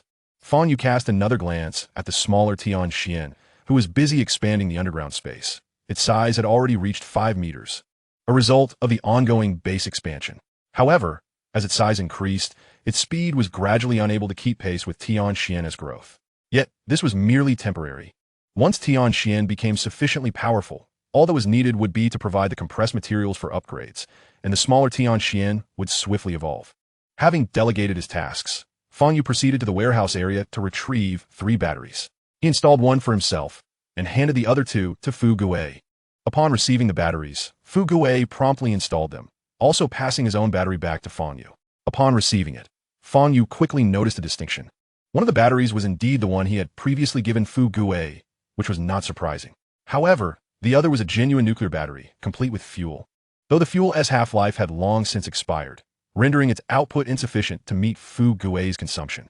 Had Fu Guei not remained dormant, he would have likely powered down long ago. The old battery was returned to the warehouse area, where the smaller Tianxian would be responsible for recharging it. Once he had some free time, Fang Yu resumed his analysis of the data changes. His evolution points had surged to 32 after a day of effort, signifying significant progress. However, it was not yet the time to accumulate more evolution points. He intended to modify his weapon instead. After the recent battle, he had begun to perceive the shortcomings of the Great Blade. Given the fragility of these tin cans, lacking sufficient hardness necessitated constant repairs. Thus, he resolved to craft a blunt weapon. When considering what form this blunt weapon should take, the first thought that sprang to mind was a hammer, as it was the weapon most commonly wielded by the lower-tier leaders of the raiders. Yet, after a moment of contemplation, Fang Yu abandoned this notion. Using a weapon of the same caliber as theirs did not align with his status. Simultaneously, another idea emerged in his mind. Chapter 66, Assault on the Troop Transport. On Blue Star, Fang Yu had always admired the weapon of a mythological figure, a monkey, yes, Sun Wukong. His weapon, the Rui Jingu Bang, was renowned for its ability to change size at will, making it the quintessential dream weapon. Although current technology did not allow for the creation of a weapon capable of transforming at will, achieving mere enlargement and reduction was not overly complicated. The design scheme would borrow from the transformation structure of the Great Blade, removing the blade section, thickening the top and bottom to enhance strength, and incorporating small mechanisms at both ends to deploy sharp tips in critical moments.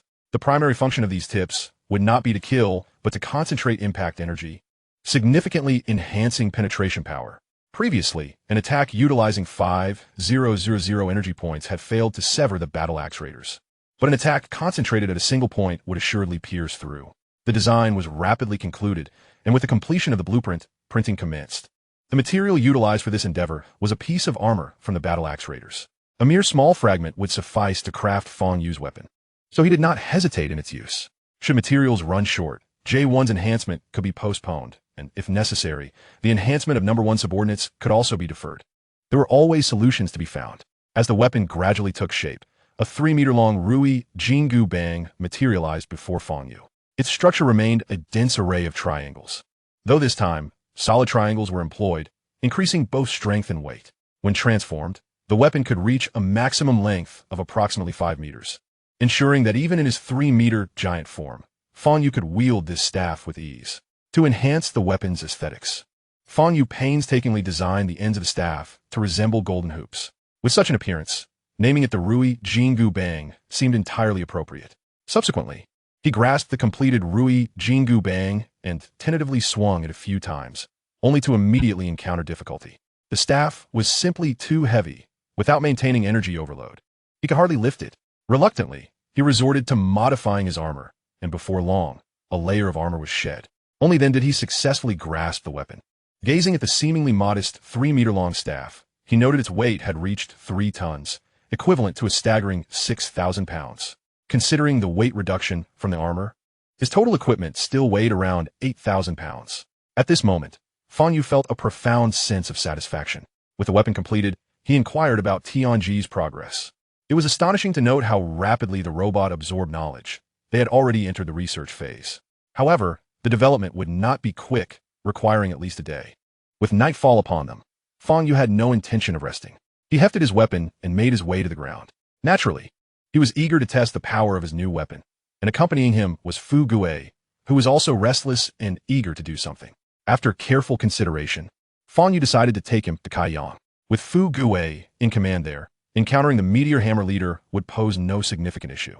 The front line was now only about 8 kilometers from the base entrance, and once the equipment capable of producing troops became operational, it would be time to reclaim lost territories.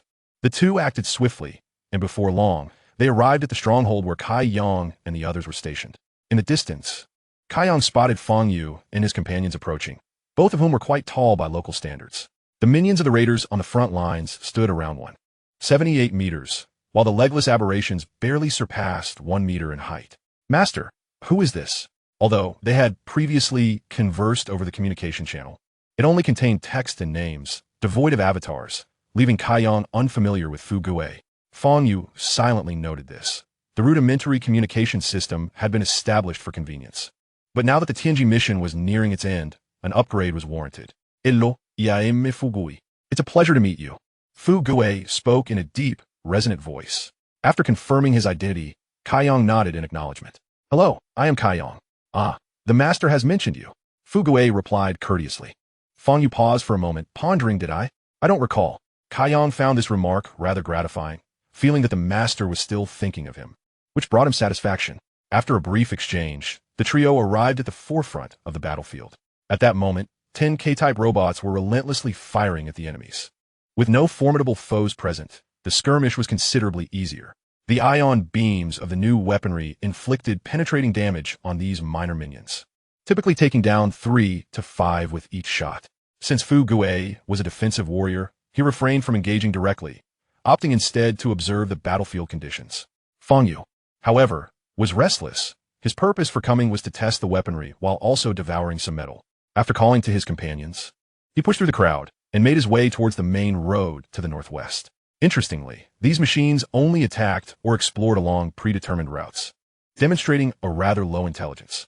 Fang Yu planned to intercept a raider transport vehicle directly. He had previously observed that each vehicle contained around 100 raiders, but the exact types were quite random, akin to opening a blind box.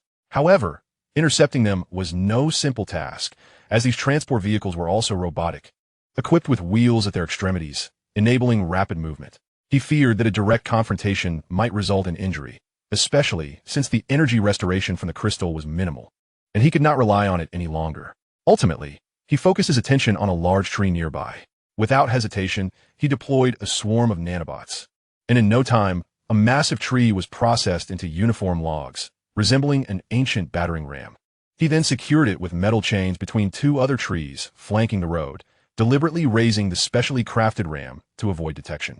After all, anyone could discern its purpose. Fang Yu was gambling on the raiders' ignorance of this structure. Regardless, if they did notice and halted their vehicle, his objective would still be achieved. Now, he simply needed to wait for the transport to arrive, seizing the opportune moment to strike. Before long, a transport vehicle came speeding down the road, its velocity reaching approximately 100 kilometers per hour. Timing it perfectly, Fang Yu severed the chains, and the massive tree, propelled by the other 2 chains, hurtled towards the oncoming raider transport. The impact was thunderous. The vehicle had no chance to react as it was struck by the timber, which crashed into the cabin with astonishing ease. The entire vehicle was lifted off the ground by the tremendous kinetic energy, and in an instant it was shattered, with splintered wood flying through the air. Not only that, but Fang Yu also spotted mechanical remnants among the debris, indicating that its occupants had suffered casualties. As the vehicle came to rest at the roadside, a thick log was lodged inside, creating a scene that was hard to behold. It was evident that the transport had been utterly ruined.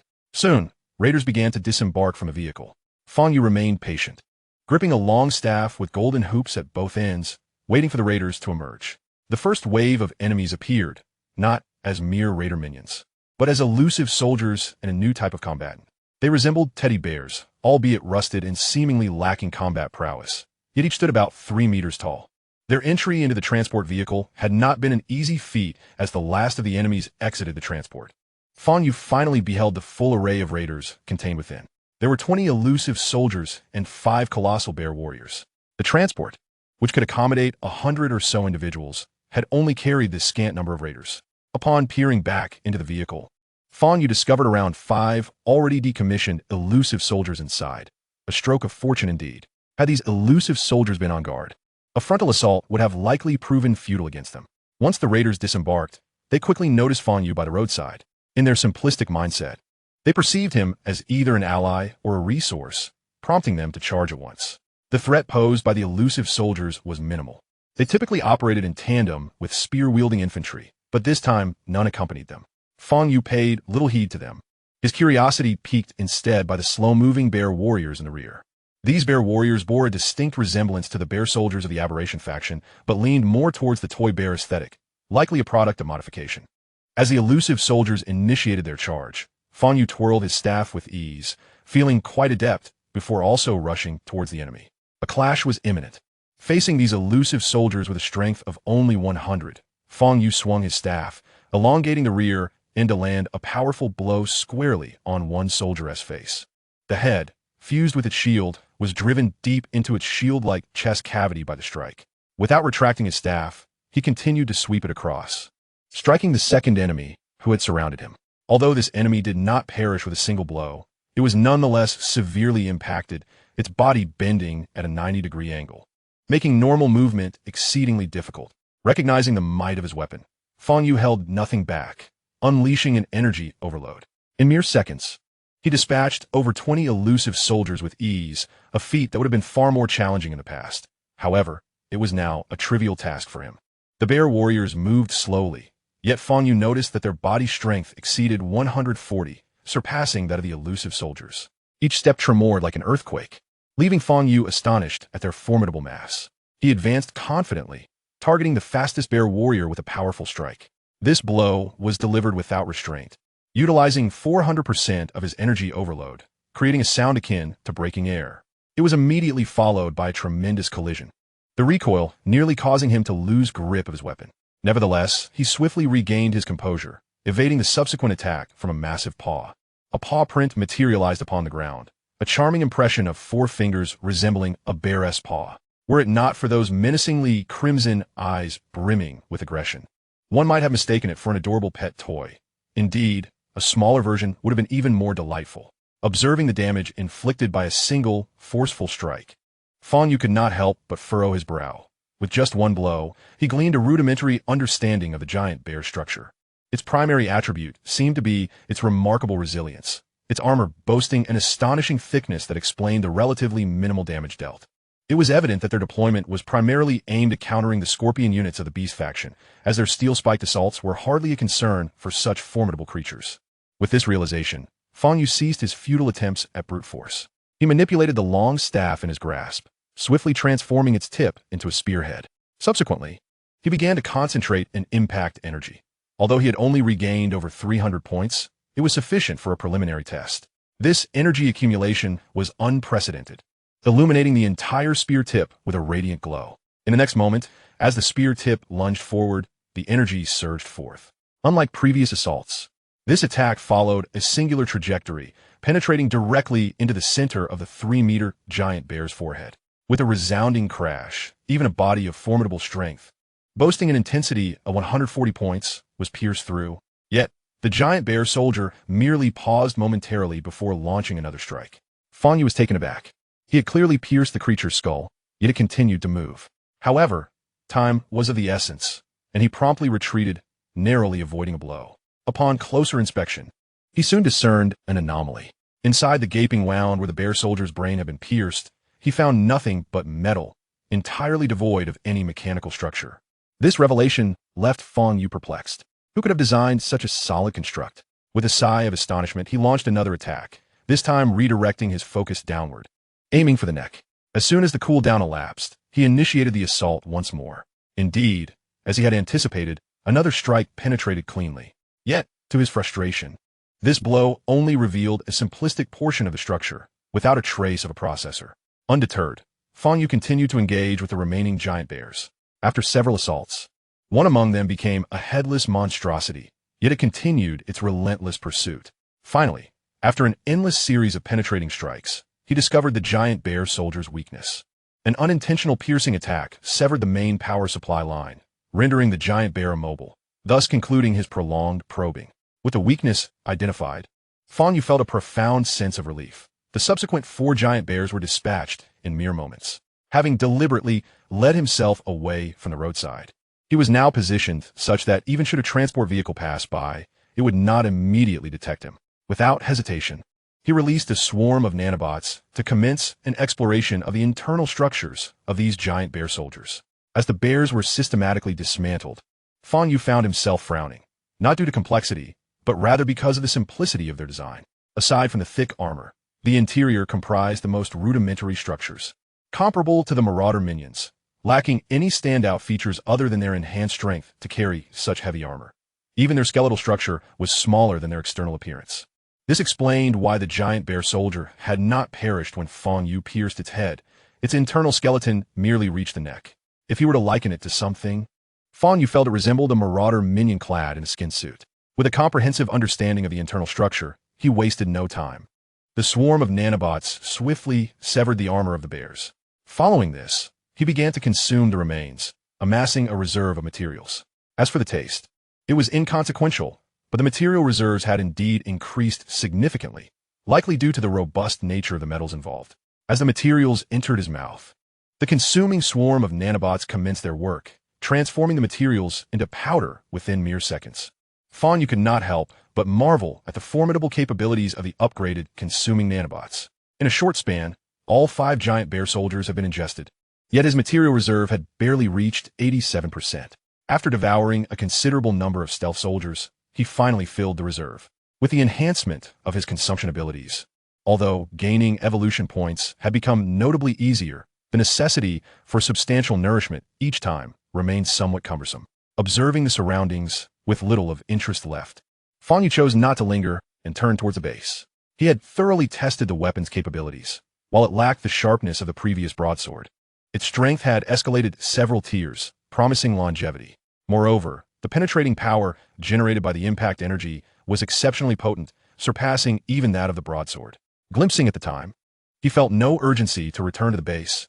Dawn had yet to break, and he had amassed a noteworthy 45 evolution points.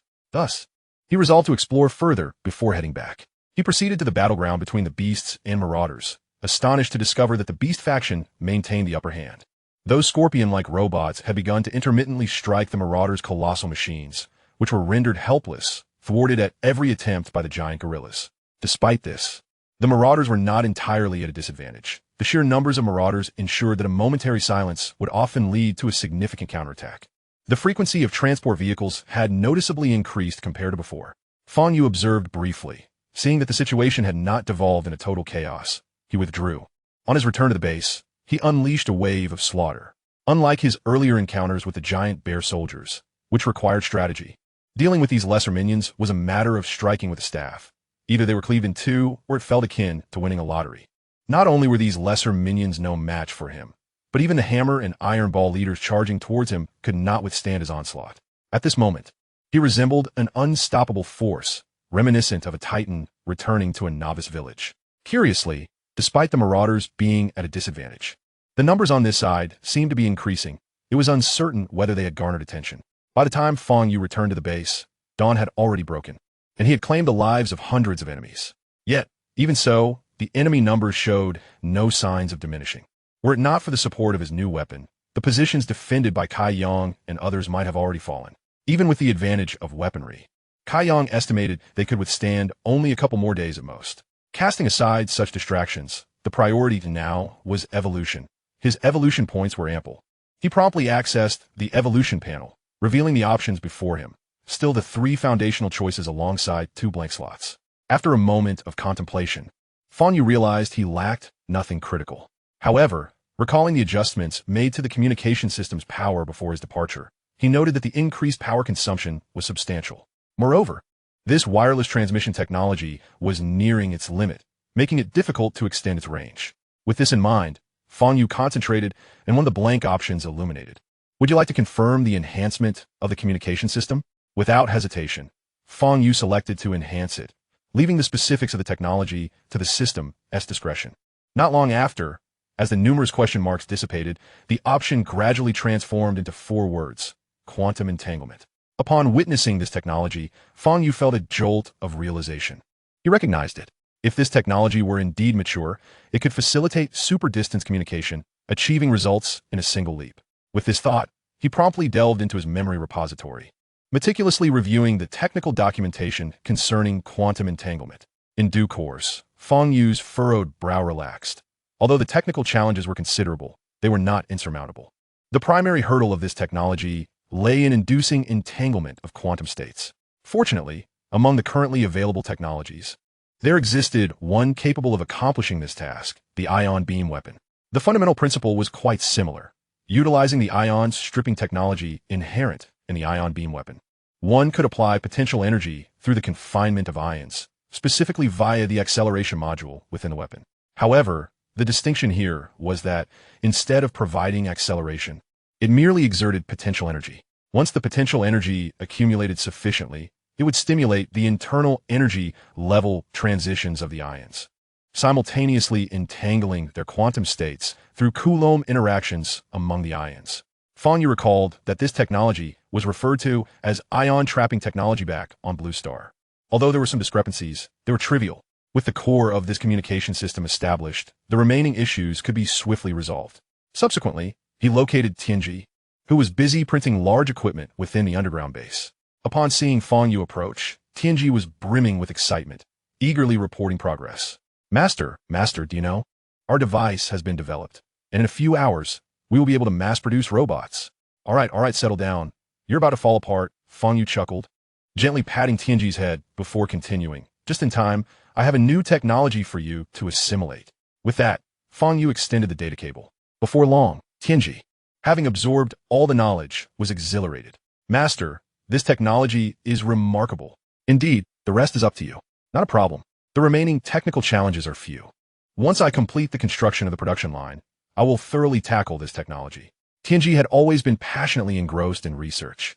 With the necessary instructions imparted, Fang Yu began to explore the new underground base. It had been divided into 6 large rooms. The outermost section contained a storage area and unloading point, primarily for Tianxian and Xiaoxiangshuan to load and unload cargo. 2 rooms were notably the largest, and between them lay rows of pressure plates. Fang Yu stood upon a pressure plate to test it, and before long, the battery was swiftly recharged. He then accessed the data provided by Tianji, which detailed the function of these pressure plates. Simply having a robot stand upon them would allow a continuous flow of energy to be transferred into the battery below. This was intended for the subsequent charging of explosive units. Among the 2 inner rooms, one housed the printer, which was stocked with ample materials, allowing for immediate access to whatever needed printing, a truly convenient arrangement. Opposite was designated for the robot production line, which was what Tianji was currently printing. Once operational, it would yield a substantial number of robots to be deployed on the front lines for battle. The innermost 2 rooms remained unutilized for the time being, devoid of any arrangements. Meanwhile, Xiaoxiangshuan continued to expand in anticipation of future equipment requiring space. As time elapsed, Tianji lived up to expectations, and after a few hours, all the components were printed. Chapter 69, T1 Type Mass Production Machine. Next came assembly. Fortunately, the printed items were primarily large, semi-finished products, making the assembly process quite effortless. For some reason, Fang Yu suddenly recalled the construction toys he had played with on Blue Star, where assembling even a moderately sized model required thousands of parts. If only he could assemble a production line capable of manufacturing robots. A chill spread through his soul. During the printing process, J1 had already transported the materials to their designated locations. Now, they merely needed to be connected to complete the task. This responsibility would fall to Tianji, while Fang Yu headed directly to the control host of the production line. He still needed to install the appropriate systems into the host to enable it to automatically integrate the systems into the produced robots.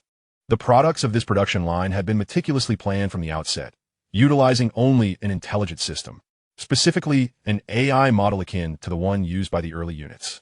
However, upon further contemplation, Fang Yu felt the limitations of that system were still too pronounced. Even with commanding personnel, it could not yield satisfactory results. Much like the current Marauders, who, fully aware of their inability to overpower Fang Yu and his allies, continued to provide support according to their programming, effectively becoming fodder. Thus, to avert such situations, Fang Yu deliberately developed a new system. The prototype of this system was derived from the one used by the first unit, which offered little in terms of alternatives. Subsequently, he incorporated segments of code extracted from the seed of wisdom. Though it was merely a portion of the code, its integration resulted in a dramatic enhancement in the system's intelligence, enabling it to autonomously handle unforeseen circumstances. Of course, this system did bear some side effects. In exceptionally rare situations, robots equipped with this system could potentially develop self-awareness, becoming independent entities. However, they would remain loyal to Fang Yu, even if they did not comprehend who he was. The probability of this occurring was exceedingly low, and Fang Yu did not concern himself with it. Once the control host was configured, the entire production line was assembled. Numerous mechanical arms surrounded the production line, both primitive and efficient. The starting point of the production line was a large furnace, where all materials could be fed to be smelted into raw materials, followed by an extensive assembly process. Unutilized materials would be uniformly stored, thus maintaining a supply for the printer. The most formidable aspect of this production line was its capability to produce everything, including chips and batteries, simply requiring the input of scrap materials or components. The batteries produced would be standardized at 5,000 energy units, ensuring uninterrupted combat for a week with surplus energy, a significant improvement over the Marauders' minions, who often carried batteries that were not only incomplete but also contained less than 1,000 energy units, indicating extreme frugality. With all preparations complete, as the fully charged battery blocks were connected, the entire production line sprang to life, with the mechanical arms gracefully moving before settling into operational mode. The enormous furnace at the head began heating up. This furnace was the most energy-intensive component of the entire system. Just to initiate this furnace, a third of a complete battery block would be consumed. Fortunately, the energy consumption post-activation was minimal, allowing the remaining battery charge to sustain operations for 6 days. To address this issue, the entire production line's power system was linked to the unloading platform, which served as the energy hub for the underground base. Fang Yu had transformed this area into the energy center of the entire base, where a row of dozens of fully functional batteries ensured a reliable energy supply. Tianxian was responsible for the energy here, replenishing it with each return. As the production line officially commenced, J1 began feeding materials into the furnace. One by one, decommissioned Marauders were cast into the furnace, and as various solutions flowed out and sorted, numerous components began to take shape. Subsequently, countless mechanical arms gracefully orchestrated the assembly of an entire robot, a process that was neither swift nor hurried, taking approximately 2 hours to complete a single unit. At this juncture, the advantages of the production line became apparent. With the first robot rolling off the assembly line, the second followed suit mere seconds later. As long as the production line remained operational and materials were supplied, the daily output was astonishing, with the potential to exceed 10,000 units when operating at full capacity. Following this, Fang Yu and Tianji commenced an evaluation of the newly produced robot's intelligence. The strength of the machines was evident to Fang Yu, rendering further testing unnecessary. Each unit exhibited uniform strength, all reaching a remarkable score of 40 points, primarily due to the utilization of the remnants of the leader as raw material. In contrast, employing ordinary Marauders could only yield a strength of 20 points, thus indicating that these robots were inherently superior to Marauders. After extensive testing, the duo concluded that the mass-produced robots possessed exceptionally high intelligence, exhibiting sound logic that far surpassed that of Marauders. Even Tianji, a being of genuine intelligence, expressed admiration for these newly minted robots, asserting that aside from lacking life, they were scarcely distinguishable from sentient beings. Fang Yu subsequently designated them as T1 robots, commencing their designation from T1, to ensure the stable and healthy operation of the production line. He issued directives for the subsequent batch of 200 T1 robots to collect remnants from the battlefield, which naturally referred to the area occupied by Kai Yang and his companions. Simultaneously, Fang Yu reminded Kai Yang and the others of their impending opportunity for mass production. It is worth noting that these production units were not equipped with ranged weaponry. Calculations indicated that while such weapons could swiftly eliminate adversaries, they consumed excessive amounts of energy. Hence, it was more prudent to engage the enemy in close combat, allowing for the easy reconstruction of any damaged units. To this end, Tianji initiated another printing session, expending a few minutes to produce a substantial quantity of melee weapons, predominantly long hammers.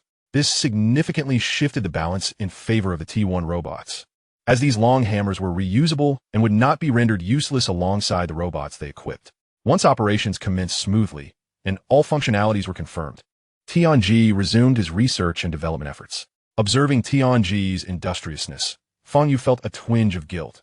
However, He quickly reminded himself that everyone has endured their share of labor, and thus his spirits lifted.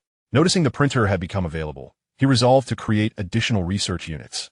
As Tianji's team consisted solely of J1, which seemed rather sparse given the technological imperative. As time progressed, four brand new robots emerged within the base. These four were equipped with intelligent systems and would henceforth assist Tianji in research endeavors, designated as J2 through J5, while Fang Yu completed the printing tasks. Tianji remained engrossed in development. However, the T1 robots had already surpassed 1,000 in production, with many deployed to the battlefield. Observing the significant depletion of material reserves due to the bulk production of robots, Fang Yu feared that they might soon run out. In a moment of exasperation, he promptly set the task for the next 300 T1 robots to also focus on collecting remnants. With these arrangements made, he decided to visit the front lines. It was high time to reclaim lost ground. Should the previous remnants have been transported back by the marauders, their efforts would have been in vain. The current front line lay merely 8 kilometers from the base, and given Fang Yu's speed, he would quickly reach the battlefield. Along the way, he encountered a lengthy procession of units, some advancing towards the front lines, while others carried remnants back to the base, resembling an army of ants in their determined march. Both grand and orderly.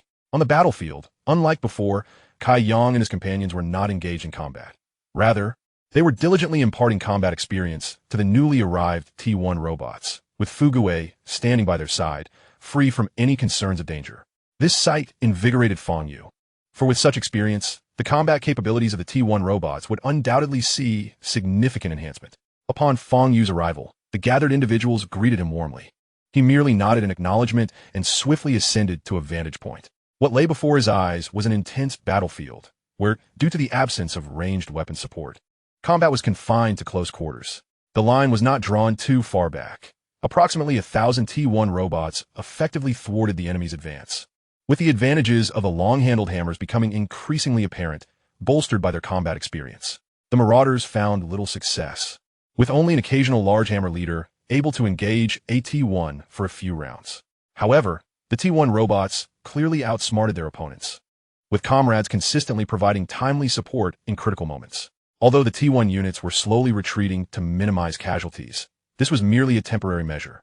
Once Kai Yang and his allies were able to assist, or more T1 robots joined the fray, the moment for a counteroffensive would be at hand.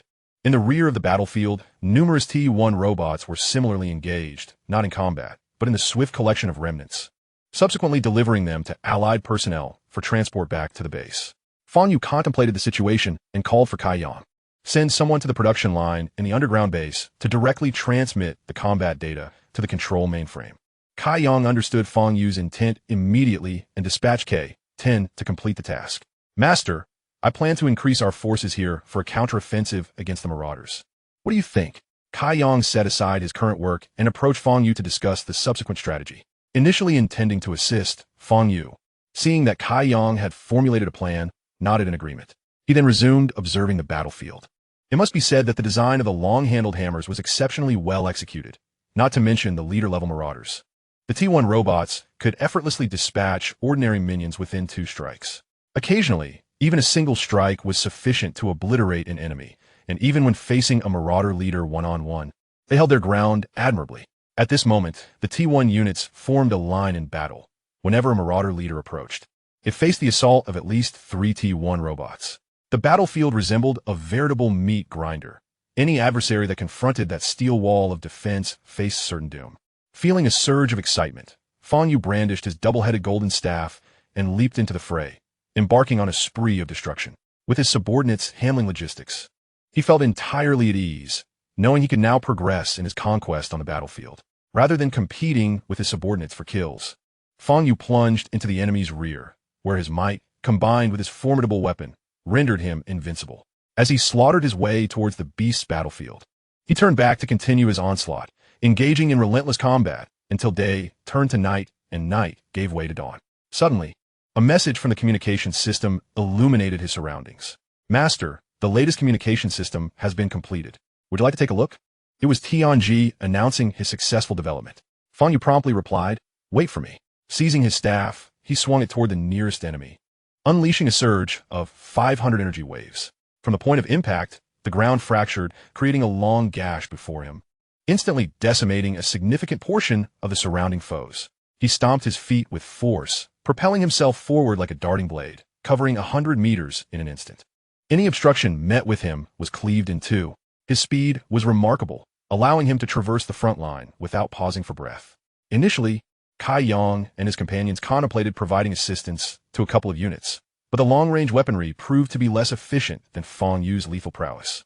Consequently, they decided to disregard that front and concentrate on targeting the distant commander. Presently, the stronghold had advanced 15 kilometers, while the T1 logistics robots had only just reached approximately 11 kilometers on the battlefield. The overwhelming debris severely hindered progress. To balance the production line's consumption, the T1 logistics robots bolstered their ranks by an additional 500 personnel, resulting in a formidable force of 1,000, primarily overseen by Unit 1. Upon returning to the base, Fang Yu swiftly darted into the underground passage, soon emerging before Tianji. "What's the status?" he inquired. Tianji was currently calibrating a machine that appeared to have just completed a printing process. "This is our communication hardware production device, which has been finalized. However, it has merely passed the testing phase. We still require operational experiments." "Elaborate," Fang Yu urged, intrigued. "Quantum entanglement communication is not easily manufactured, and Tianji's research team had evidently demonstrated remarkable capability. This apparatus necessitates a full-energy battery to initiate operation. Yet its production capacity is substantial, capable of generating 10,000 pairs of quantum entanglement communicators in one cycle. The communicator is notably compact and does not require specialized transmission pathways. Its most distinguished features include ultra-secure, instantaneous communication with minimal energy consumption, alongside the capability for long-range communication." At this juncture, Tianji gestured towards a towering structure in an adjacent vacant area.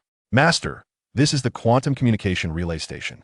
By placing one of the paired communicators within, flawless communication can be achieved via the relay." Upon hearing Tianji's explanation, Fang Yu was indeed captivated. This system was not only immensely useful now, but would also prove invaluable in the future, even in extraterrestrial endeavors. "Excellent. Let us power it on and produce 10,000 units, one for each soldier." "Understood." With that, Tianji inserted a pre-prepared battery pack into the machine and added a small quantity of raw materials. As the machinery roared to life, beams of light erupted forth. After a prolonged wait, a drawer popped open, revealing a multitude of grain-sized granular objects. Upon seeing the finished product, Fang Yu's interest piqued, and he curiously asked, "Is this it?" Tianji nodded, taking one of the granules, splitting it in half, placing one piece in the relay station, and connecting the other to a fine wire at the interface. He then replicated the procedure for Fang Yu. In the next moment, a new communication system activated, displaying a message from Tianji. "Excellent, commence mass production and equip the entire army as swiftly as possible," Fang Yu promptly commanded. The device was undeniably exceptional. Chapitre 71, All-Terrain Combat Platform. Tianji acknowledged the new task, simultaneously modifying the production line so that all newly produced robots would be equipped with quantum communication capabilities. J5, meanwhile, carried a large box and began to package the communication devices. The process was not particularly arduous, albeit the quantity was considerable. One had to first split a pair, placing one in the relay station and discarding the other into the box, awaiting installation. In truth, J5's intellect was not far behind Tianji's, and he performed his tasks with great ease. "By the way, Master, regarding the danger you encountered during your last outing, we have developed an all-terrain combat platform. Would you like to see it?" "Oh, send it over for review." Fang Yu was somewhat perplexed about its utility. Shortly thereafter, a set of blueprints was transmitted from the new communication system. Fang Yu was taken aback. He anticipated the new communication system to be so powerful. Sensing his confusion, Tianji clarified, "Our new communication system is theoretically capable of transmitting limitless data. This modest set of blueprints poses no issue." Fang Yu nodded, recognizing its potential for growth and enhancement. He then focused intently on the blueprints. The term platform truly encapsulated its essence. The all-terrain mobility relied primarily on 6 mechanical limbs. Resembling a spider, the tips were specially designed to traverse the surfaces of solid walls. Due to the numerous limbs, the overall shape was more akin to a hexagonal crab. The 2 massive pincers in front resembled hands, intended for severing obstacles in the path, and were integrated with ion beam weaponry. However, this integrated ion beam weapon was significantly more powerful, not only in size but also in the number of acceleration modules it could accommodate, justifying the label of an ion cannon. With a large caliber came an increase in power, and correspondingly, energy consumption also rose. These two ion cannons served as the primary weapons, but they were not the entirety of the arsenal. The 6 corners beneath the platform's back housed 6 additional standard ion beam weapons, effectively rendering it a mobile firepower point. The large face above the pincers bore a humorous expression, perhaps a reflection of Tianji's quirky sense of humor or design necessity. Utilizing a dot matrix-style electronic display, on the cover of the design blueprint, a jubilant dot matrix crab face was illustrated. The top of the back featured a flat design with protective shields, primarily functioning to deflect long-range attacks, as evidenced by its angles and thickness. However, this was merely a precaution, as it would clearly not be necessary against marauders. The data indicated a maximum loaded speed of 80 km per hour, maintaining a combat status speed of 50 km per hour. To enhance endurance, it was equipped with 10 batteries, capable of providing power support for its onboard personnel during outings. Overall, Fang Yu was exceedingly satisfied. This platform would allow for the inclusion of numerous subordinates in future endeavors, eliminating the need for solitary missions. Let us produce one of these first, utilizing our intelligence systems. Tianji nodded, promptly delegating the task to her subordinates. Are there any other research developments? Fang Yu felt a surge of anticipation for Tianji's promising news. The all-terrain combat platform alone was impressive. After a moment of hesitation, Tianji spoke. Previously, I observed K-10 returning to augment the data for the production line's mainframe. Through our research, we believe it is feasible to provide this data support in the form of a plugin. Subsequently, data can be remotely entered into the communication system's relay tower, allowing for synchronized data across the entire army, which would greatly facilitate operations. This means that as long as we install our latest quantum communication systems, we can transmit this knowledge. Indeed, Tianji affirmed. Fang Yu nodded, deeming it plausible, and instructed Tianji to proceed with arrangements. Is there anything else? He was eagerly fixated on Tianji. Tianji hesitated slightly. Well, there is a semi-finished technology, the Falcon reconnaissance drone, originally designed to complement the all-terrain combat platform. However, it has not yet overcome certain technical hurdles, so I refrained from reporting it. Reconnaissance? Excellent. That is indeed something we lack. Once production is complete, do inform me. Our team will be further strengthened. Seeing that Tianji had no new ideas, Fang Yu shifted his focus, approaching the printer to prepare for the production of the new all-terrain combat platform. This platform had several significant components that were challenging to print, necessitating the assistance of Fang Yu's nanoswarm. Simultaneously, he contemplated upgrading the printing device itself. Now that resources were abundant, it was indeed time for an upgrade. After all, Kai Yang and his team had already enhanced their equipment, while this printer still operated at the 552 size. Let Tianji handle this matter. As the printing commenced, the components of the all-terrain combat platform rapidly accumulated. Fang Yu also directed the nanoswarm to begin constructing the framework while filling in the components. Due to the primary purpose of the all-terrain combat platform being warfare, Fang Yu spared no effort in its construction, utilizing only the finest materials currently available at the base. Once completed, the overall structure guaranteed a body strength exceeding 140 points. As the machine gradually took shape, a colossal figure, towering at 4 meters, emerged within the underground base. Although 4 meters may seem impressive, it is worth noting that half of that height is attributed solely to its long legs. This configuration represents its conventional form. However, when lowered, it can be controlled to a height of approximately 2 meters. Naturally, if the legs are fully extended, reaching 6 meters is also within the realm of possibility. The design, upon inspection, resembles more of a spider than a crab, yet this is inconsequential as functionality is paramount. The top platform is quite substantial as well, with each edge of the hexagonal back armor measuring around 6 meters. The entire back surface spans roughly 100 square meters, rendering it quite enormous. This ample space could easily accommodate more than 20 of the 3-meter-tall, broad robots like Fu Gui without hindering combat capabilities. In fact, Fang Yu could fit over 30. Time swiftly passed. The interior of this colossal machine neared completion, and after installing the quantum communication module, it was sealed, marking its official conclusion. Tianji brought over 10 energy batteries, which were installed sequentially, after which Fang Yu initiated the system infusion. Once again, this was an intelligent system, and it would bear a distinctive name. As the immense body quivered to life, a loud, somewhat piercing voice resonated. "Greetings, Master. Yu Heng reporting for duty, please guide me." While speaking, it adapted to its new form, its massive claws clashing together, producing a thunderous sound that echoed in the underground base. Fang Yu nodded in satisfaction and said, "Let us go. Accompany me outside." Certainly, please board, replied Yu Hong as it lowered its body, lying flat on the ground in readiness for Fang Yu to mount. Without hesitation, Fang Yu leaped up, firmly establishing himself on Yu Heng's back. As he felt the weight settle, Yu Heng's entire body sank momentarily, but it quickly adjusted and stood upright again. Chapter 72, Conspiracy at the Raider Base. It is noteworthy that Yu Heng's carrying capacity is quite extraordinary.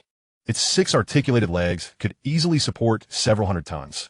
Thus, this minimal weight was merely a trifle. After testing the waters, Fang Yu also equipped himself with 20 ion beam weapons before setting off.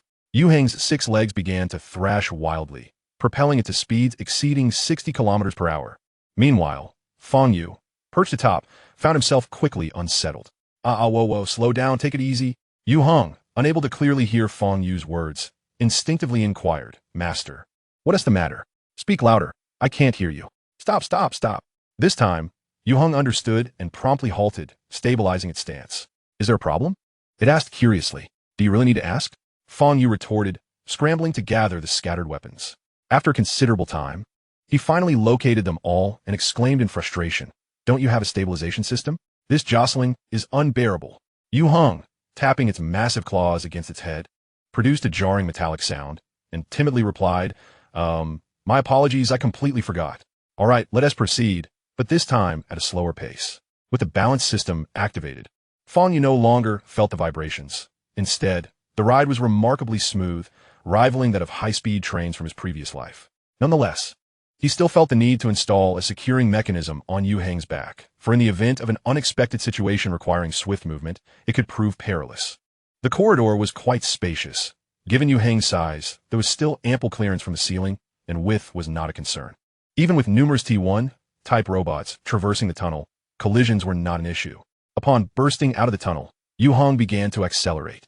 The destination was a battlefield approximately 30 kilometers from the surface base. Kai Yang had already begun to solidify control over the newly acquired territory, but had not advanced further due to the proximity to the alien beast battlefield. As Fang Yu and Yu Hong arrived at the frontline position, they stirred quite a commotion. The towering figure and formidable claws unmistakably signified a force to be reckoned with, though fortunately, this was their own domain. Even Fang Yu could not help but marvel at the presence that came with having a clawed companion. Upon reaching the front line, Fang Yu spotted a familiar figure busily working. It was J5, who had arrived ahead of them. J5 was diligently installing quantum communication modules on the gathered T1-type robots, with an open box nearby containing a stockpile of supplies. His movements were swift, averaging only a few seconds per module. However, given the staggering quantity of robots, completing the installation was no small feat, thankfully. The newly produced robots were already integrated with this device. Otherwise, J5 might have been relegated to this singular task for life. Kai Yang and others had long since completed their installations and approached Fang Yu upon his arrival. Kai Yang, Fugui, Gata 20 Satu type robots. We have a scout the raider base. Understood, we'll get right on it. Fugui promptly leaped onto Yu Heng's back, while Kai Yang directly summoned 20 T1 robots from the battlefield. At this point, the individual T1 robots were quite uniform, rendering the need for selective picking unnecessary. As long as they weren't missing limbs, they would suffice. Before long, 23 robots stood atop Yu Hong's back. Fortunately, there was ample space, ensuring it was not cramped. Yu Hong, I will send you a location. Let us head there. As he spoke, a coordinate was transmitted to Yu Hong. This was one of the many functions of quantum communication. Ever since the development of the new communication software, Tianji had integrated numerous capabilities. Despite this, the new version of the software was still under development, promising even more powerful features in the future. Upon receiving the specific location, Yu Hong wasted no time and immediately ramped up its speed. Thus began their swift journey. Fortunately, this time, Yu Hong was particularly cautious, minimizing any jostling. Simultaneously, Fang Yu experienced the true might of Yu Hong. There were no barriers in its path. Even the massive claws seemed somewhat superfluous. As long as the incline was not too steep, Yu Hong could scale it effortlessly, though this was partly due to the absence of a securing mechanism on its back, which posed a risk of passengers falling off. Otherwise, it could have easily traversed buildings, showcasing its remarkable capabilities and leaving those aboard in awe. The destination Fang Yu selected was quite distant, approximately 200 kilometers in a straight line. Yu Heng's chosen route was indeed a straight path, with only a few minor obstacles that could easily be overcome with a leap. However, the terrain did affect Yu Hong's speed. which peaked at around 50 kilometers per hour. To reach their destination, they would need at least 4 hours. Fang Yu also took the liberty of sending a message to Tian Xian, requesting her presence in case of any unforeseen circumstances. Throughout their journey, Yu Heng navigated mountains and valleys swiftly, encountering only a few scattered raiders along the way, who were dispatched with ease. This location had been previously explored by Fang Yu. Compared to other bases, it lacked high-end combat power, making it relatively manageable to confront. Hence, it became the target of their mission. He remained intensely curious about the purpose of the Marauder base, pondering what secrets lay within that structure. It was already established that this base had underground passages, yet the specifics remained elusive. Even the slain Marauders had not provided any data on the matter. Time swiftly passed, and within a few hours, Fang Yu and his companions had arrived at the precipice of the vast pit. True to the Marauder base's characteristic design, at the center of the pit stood an ancient edifice, flanked by expansive plazas. The only access points to the pit from the outside were 4 sloping paths in cardinal directions. Aside from the throngs of ordinary minions bustling in and out, a staggering number of various tiers of Marauders remained dormant within the pit. "Master, how shall we proceed?" Kai Yang inquired, his tone brimming with eagerness rather than trepidation. Fang Yu contemplated briefly before opting for a more direct approach, deciding to charge through the adjacent entrance down the slope. If they acted swiftly, the enemy would not have many warriors activated, and the high-tier Marauders wandering outside were few in number. The most significant threat stemmed from the few engineering robots responsible for activating the Marauder warriors. "Kai Yang, take 10 T1S and Yu Heng to neutralize that squad of engineering bots, then regroup with us." "Understood?" "Understood." Kai Yang replied confidently. "Yu Heng, escort me and Fu Gue to the entrance of that building, then assist Kai Yang." "Understood." Yu Heng responded in a subdued voice. "Fu Gue, you and the others will come with me to secure the entrance." Fang Yu casually selected 10 T1 robots. Once everyone nodded in agreement, he felt satisfied. In the next moment, he issued the command, "Let us move." Chapter 73, Assault on the Base. With a single command, Yu Heng released the restrictions and sprinted forward with remarkable speed. The 6 elongated limbs moved in a coordinated and rapid manner. The descent was lengthy, and as they emerged onto the main route, the engineering robots quickly began activating the Marauders, most of which were of the leader tier or higher, clearly alerted to their presence.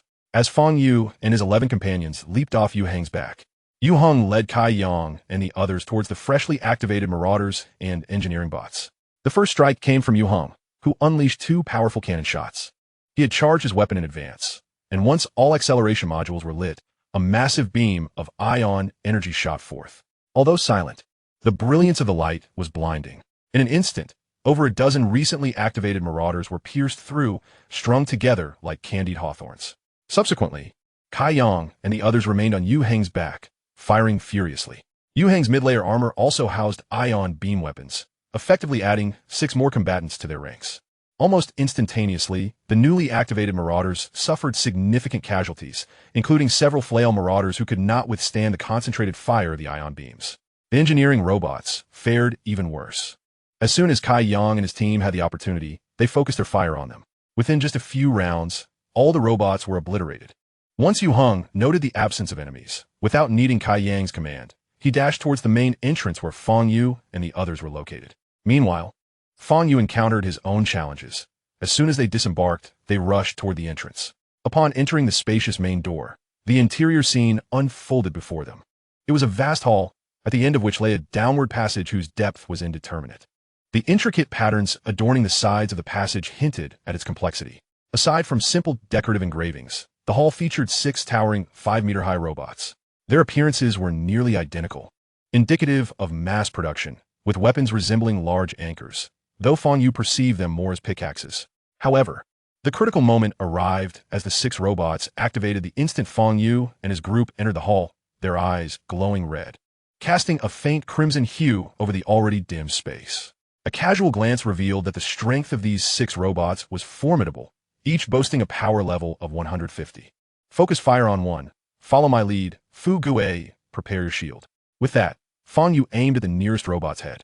The shot struck true. However, the Marauder was only superficially harmed, continuing its advance to attack the group. Yet in the next moment, a volley of 10 shots struck its head, the high-energy ion beams causing the air to sizzle. The once imposing 5-meter figure lost a significant portion of its head. The red glow in its eyes dimmed. But this did not signify death, merely the destruction of its facial structure. It was unclear who had designed the marauder's body, but as the robot's face was ruined, it appeared momentarily blinded. Despite its body charging forward, its trajectory was noticeably skewed. However, it soon corrected its course, leaving Fang Yu puzzled. He surmised they must be linked to some form of visual signal, a feasible concept for robots. Yet, he couldn't shake the thought of a certain amalgamation of 6 corpses from a popular anime, which seemed to possess similar capabilities. He dared not dwell on it further, fearing the idea of some grand calamity becoming reality. The onslaught continued relentlessly, with Fu Gui's shield held firm at the forefront, temporarily warding off the enemy's advances. After the third barrage, the first marauder, now a grotesque shadow of its former self, finally ceased its movements, collapsing to the ground in utter defeat. With this precedent of success, the group accelerated their efforts, rapidly concentrating fire on the second adversary. The enemy's weapons relentlessly battered Fu Gui's shield, making his defense increasingly arduous as his energy reserves dwindled. After the second robot fell, Fu Gui's energy shield turned a pale blue, its hue fading, signaling the necessity to retreat. Otherwise, survival for anyone but Fu Gui would be tenuous. He promptly issued the order to temporarily withdraw. The 12-person squad executed their retreat with precision. Following a brief skirmish against the pursuing adversaries, they finally managed to extricate themselves. However, the marauders were not inclined to relent, opting to pursue further. Outside the building, they were not the only ones waiting. Kai Yang and Yu Heng, who had dealt with the engineering robots, had also arrived, fortuitously encountering Fang Yu and the others as they exited. Take down these behemoths. Upon seeing reinforcements, Fang Yu immediately commanded. The moment a safe distance was established, the group halted their retreat, pivoting to open fire. The combined might of over 20 firearms unleashed a devastating barrage, swiftly annihilating the foremost marauder robot. This time, the power was even greater. The concentrated fire obliterated 2/3 of the marauder's head.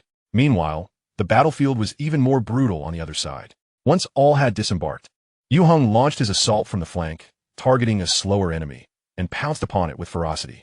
2 colossal arthropod limbs firmly restrained the enemy's arms, rendering their weapons utterly useless.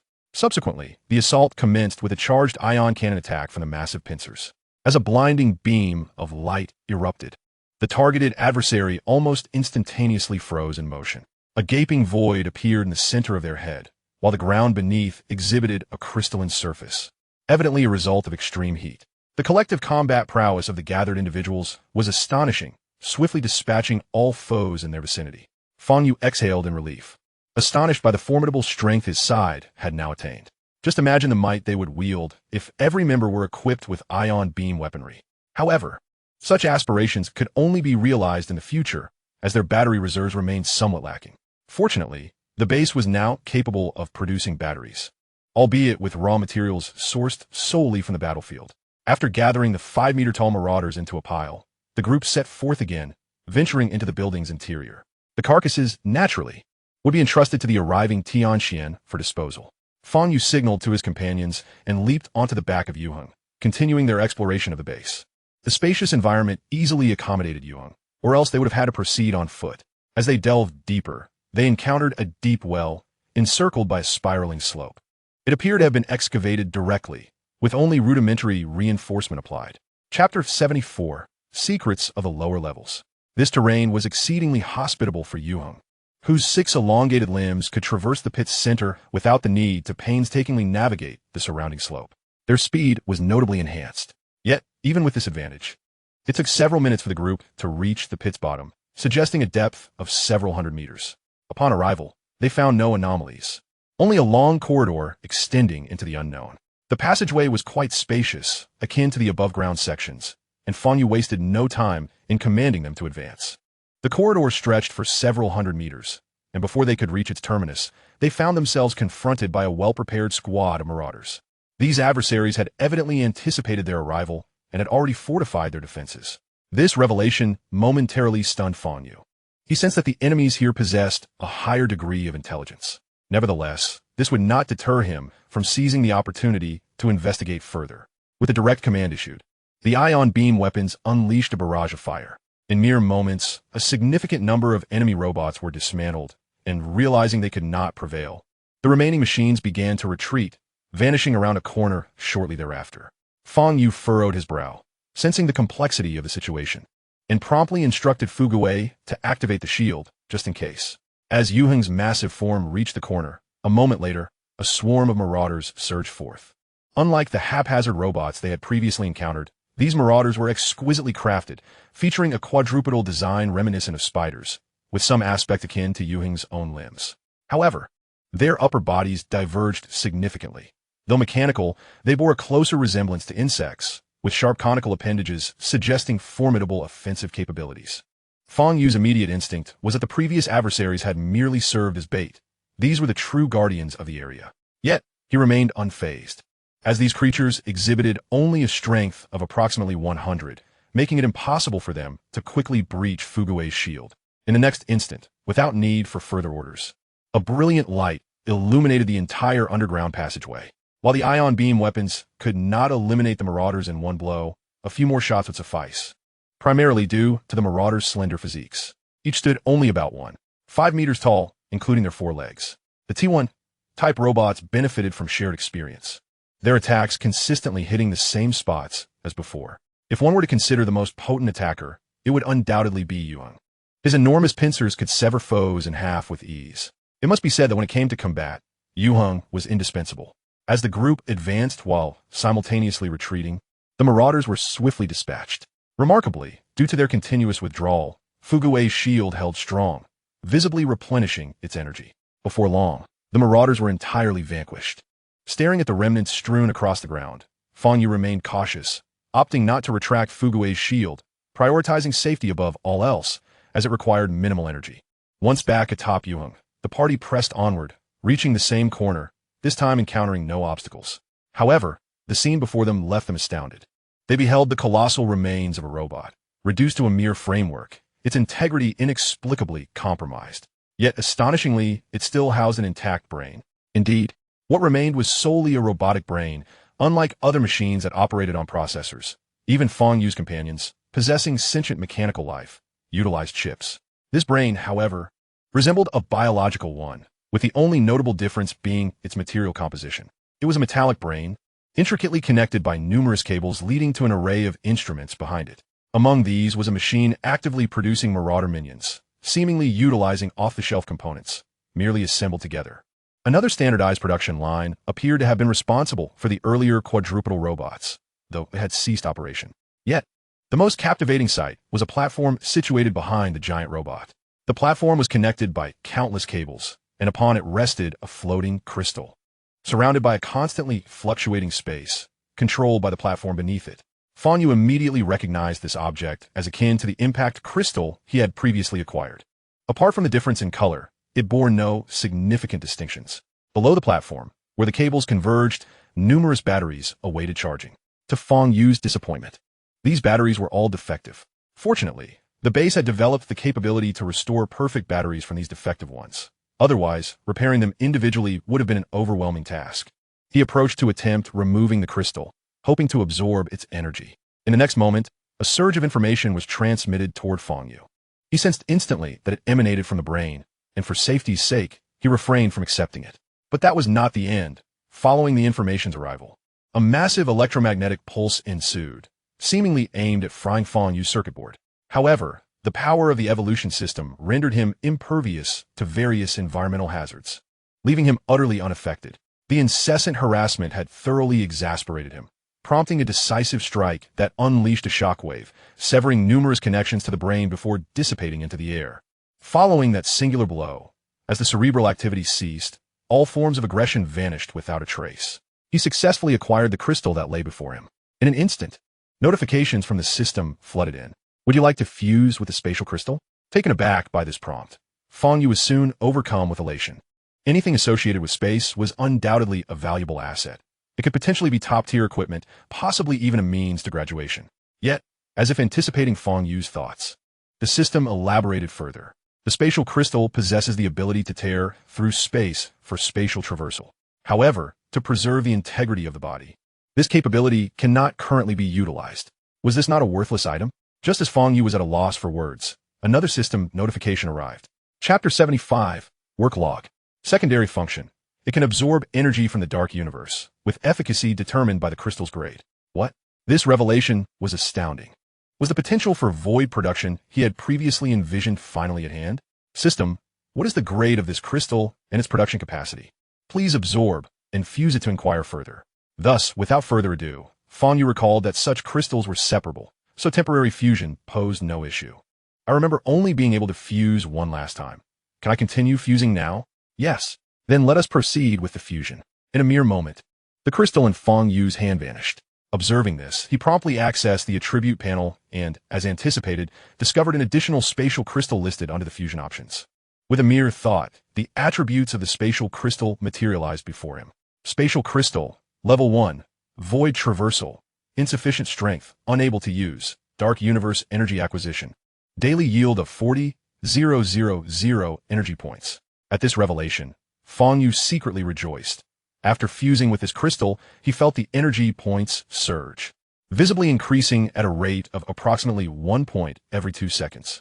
Since there was currently no place to store this crystal, he decided to utilize it for the time being, even though he was not in dire need of energy. That said, the energy production capability of Tianqian far surpassed what this small crystal could offer. Once he had gathered all the spoils, Fang Yu issued orders to collect the materials here and prepare for their return to the base. He then resumed his exploration to identify any other noteworthy areas. After traversing several rounds and exhausting all visible locations without discovering anything particularly remarkable, he noted that all equipment had been dismantled and was merely awaiting Tianqian's arrival to transport the items, marking the mission as a resounding success. The task of analyzing the mechanical brain would be better suited for Tianji. Fang Yu activated the communication system to check Tianquan's location and found that he was not far off, set to arrive in mere minutes. However, an unexpected occurrence soon transpired. As Tianqian approached the underground structure, he suddenly came to a halt. Shortly thereafter, a voice message from Tianqian resonated through Fang Yu's personal communication system. Master, there is something below. Recognizing the astonishment in Tianquan's tone, Fang Yu immediately recalled the colossal hand he had previously encountered at a raider base. Yet, upon further reflection, he deemed it implausible. What lies below? He inquired directly. It feels like an underground city. I fear there might be complications, so I refrain from digging further. All right. Do not dig for now. Focus on collecting materials on the surface. Subsequently, Fang Yu gathered the team, explaining the situation before splitting them up to search. This search proved far more thorough than Fang Yu's earlier aimless wandering. The team excavated several meters deep into the underground space before uncovering a clue approximately 10 meters beneath the initial pit they had descended. It was a damaged sealed door. Recognizing the implication, Fang Yu surmised that this door likely belonged to a faction distinct from the raiders. The door had been forcefully breached, with significant destruction evident, large enough for a 5-meter robot to pass through. Clearly, this was the handiwork of the raiders. He instructed the team to clear the soil from the door. After some time, Fang Yu finally entered the underground structure. The entire space was enveloped in steel. It was unlikely to be a temporary construction and was probably a refuge built by the indigenous civilization. This scene was oddly familiar to Fang Yu, reminiscent of a particular game he had played in his previous life. He recalled that game commencing in shelter number 111. However, that was designed to withstand a nuclear explosion, while the one before him evidently served to fend off external threats. This was evident from the 7 or 8 substantial steel doors they had traversed. Yet, it seemed they had underestimated their foes, as these doors had failed to withstand the raiders' assault. The group descended several flights of stairs before finally encountering the remains of the planet's native inhabitants. However, these remains were far too ancient. They crumbled to ash with the slightest touch. Seeing this, Fugue became somewhat agitated, swiftly scanning the surrounding skeletal remains. Fang Yu understood the reason behind his excitement. After a fruitless scan, Fugue, seeing Fang Yu's examination, could only shake his head in resignation. Do not lose heart. Not finding anything is, in fact, a blessing. Fugue nodded, saying nothing, though his spirits were evidently low. The group pressed deeper, exploring the uncharted underground space. Fang Yu sought to locate equipment akin to a mainframe to study their records, which would likely elucidate their experiences. However, after extensive wandering, no such devices were found, and most mechanical structures appeared to have been dismantled, likely by the raiders. Here, Fang Yu also discovered a decayed greenhouse, a production workshop devoid of equipment, and other significant buildings. Had there been no unforeseen events, they might have persisted indefinitely. Alas, now, everything lay in ruin. Ultimately, on the lowest level of this underground building, in a secluded chamber, Fang Yu stumbled upon a skeletal frame. Judging by its attire, it was likely the highest commander here, although the mechanical devices had vanished. Scattered across the floor were pages resembling diaries. Unfortunately, these papers disintegrated upon contact, leaving Fang Yu to read only a limited few pages without touching them. Page 1. Work log. Year 1 of the invasion. I received orders from my superiors to lead the remaining residents of Chongshan Town to the shelter. Everything proceeded smoothly. Year 2 of the invasion. Today, I learned from the news that the ground forces have collapsed, and all the elite personnel have departed the home planet aboard spacecraft. I felt a twinge of concern, but my superiors assured me that within 10 years, they would retract the frontline conflict and return to reclaim the home planet. Page 2. Year 3 of the invasion. Everything is progressing normally. All the selectively cultivated crops have yielded good harvests, and the recycling system is functioning correctly. With these resources, survival for over 100 years should pose no issue. This year, we held a singing competition. Ironically, the actor specializing in language programs emerged as the champion. Alas, there's a dearth of talent here in Chongshan Town. Year 4 of the invasion. Due to last year's singing competition, residents suspected foul play, and this year, the talk show competition passed with a 95% vote. I participated as well. The competition has concluded, and I emerged victorious, though I'm not pleased. The script I had prepared went unused. Who could have imagined that, without uttering a single word, the audience and judges would be in fits of laughter? For the first time, I exercised the authority of a shelter director to investigate the underbelly of this stand-up comedy competition. The results revealed that the residents' votes showed a resounding 100 absence of any foul play. Am I truly so ridiculous? Page 7. The 10th year of the invasion. This year witnessed a significant event. All external communications were severed, although this had long been anticipated by experts. Indeed, it was overdue by several years. Residents still felt a palpable unease. The silver lining is that there remain 2 years until the upper echelons fulfill their promise of reclaiming our home planet, and we are filled with optimism. This year, residents voted to hold a stand-up comedy competition, specifically requesting my participation, which I declined. The outcome was rather anticlimactic. There was no first-place winner. Just now, Jack reported that the host took the top spot. I am the host this year, and I can't shake the feeling that something is amiss. The 12th year of the invasion. We deployed our ultimate weapon, completely sealing the gates. We did not wait for our warriors. Chapter 76. Leaving the shelter. These 3 simple sheets of paper provided Fang Yu with a glimpse into the happenings here. This director must be quite the comedian. Reflecting on this, the skeleton's jaw fell to the ground, appearing utterly astonished. But then, as if triggered by a chain reaction, the entire skeleton crumbled to ashes, dissipating before Fang Yu's eyes. Alas, he was a good person, but sadly, without a favorable outcome. Fang Yu sighed. This was the last room, and it amounted to nothing. If he wished to gather information, only the mechanical brain of the marauder still held some promise. Feeling a twinge of anxiety about potentially overlooking any hidden spaces, Fang Yu instructed Tian Xian to circle around, and only after confirming that nothing remained did he gather his belongings and leave. The subterranean equipment was naturally handled by Tian Xian.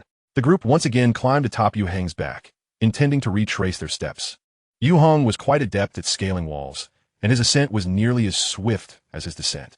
When the group emerged onto the surface, the scene was genuinely astonishing.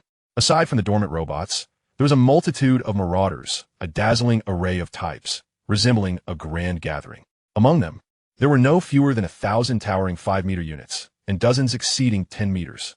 Among these, some likely surpassed 20 meters, certainly not to be trifled with. Yu Heng, let's move back underground, Fang Yu hastily commanded. Without a moment's hesitation, Yu Heng turned and leapt directly into the pit. Tian Xian, don't leave just yet. We're surrounded above. Prepare to take us away. As Tian Xian was about to depart, it paused, swiftly changing direction, its massive jaws opening toward the pit. Yu Heng's agility was remarkable. He plummeted the several dozen meters without any deceleration, and at the last moment, 6 legs exerted force simultaneously, spiraling down the slope to slow his descent.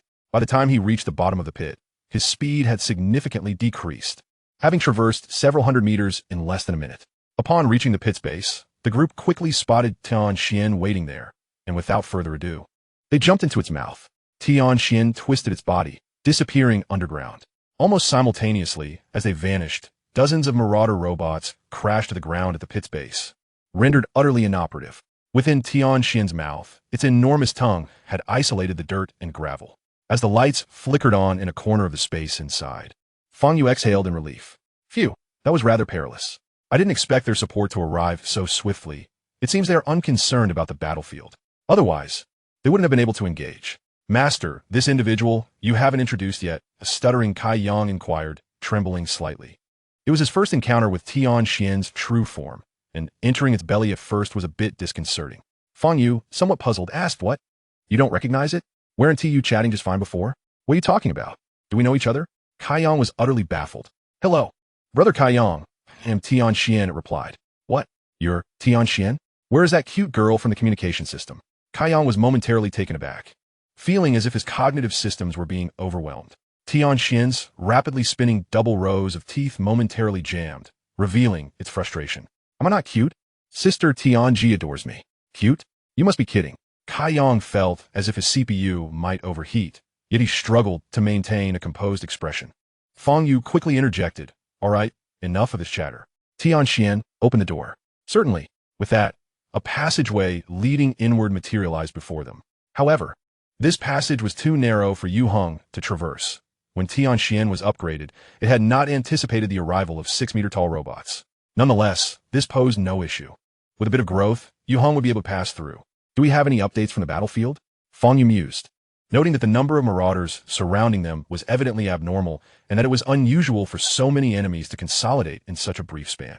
They must have been drawn from nearby battlefields, though the origins of those towering giants remained a mystery. Due to the upgrade of the communication system, which incorporated numerous new members, Fang Yu had previously instructed everyone to establish their own system circles to compile information before reporting back to him.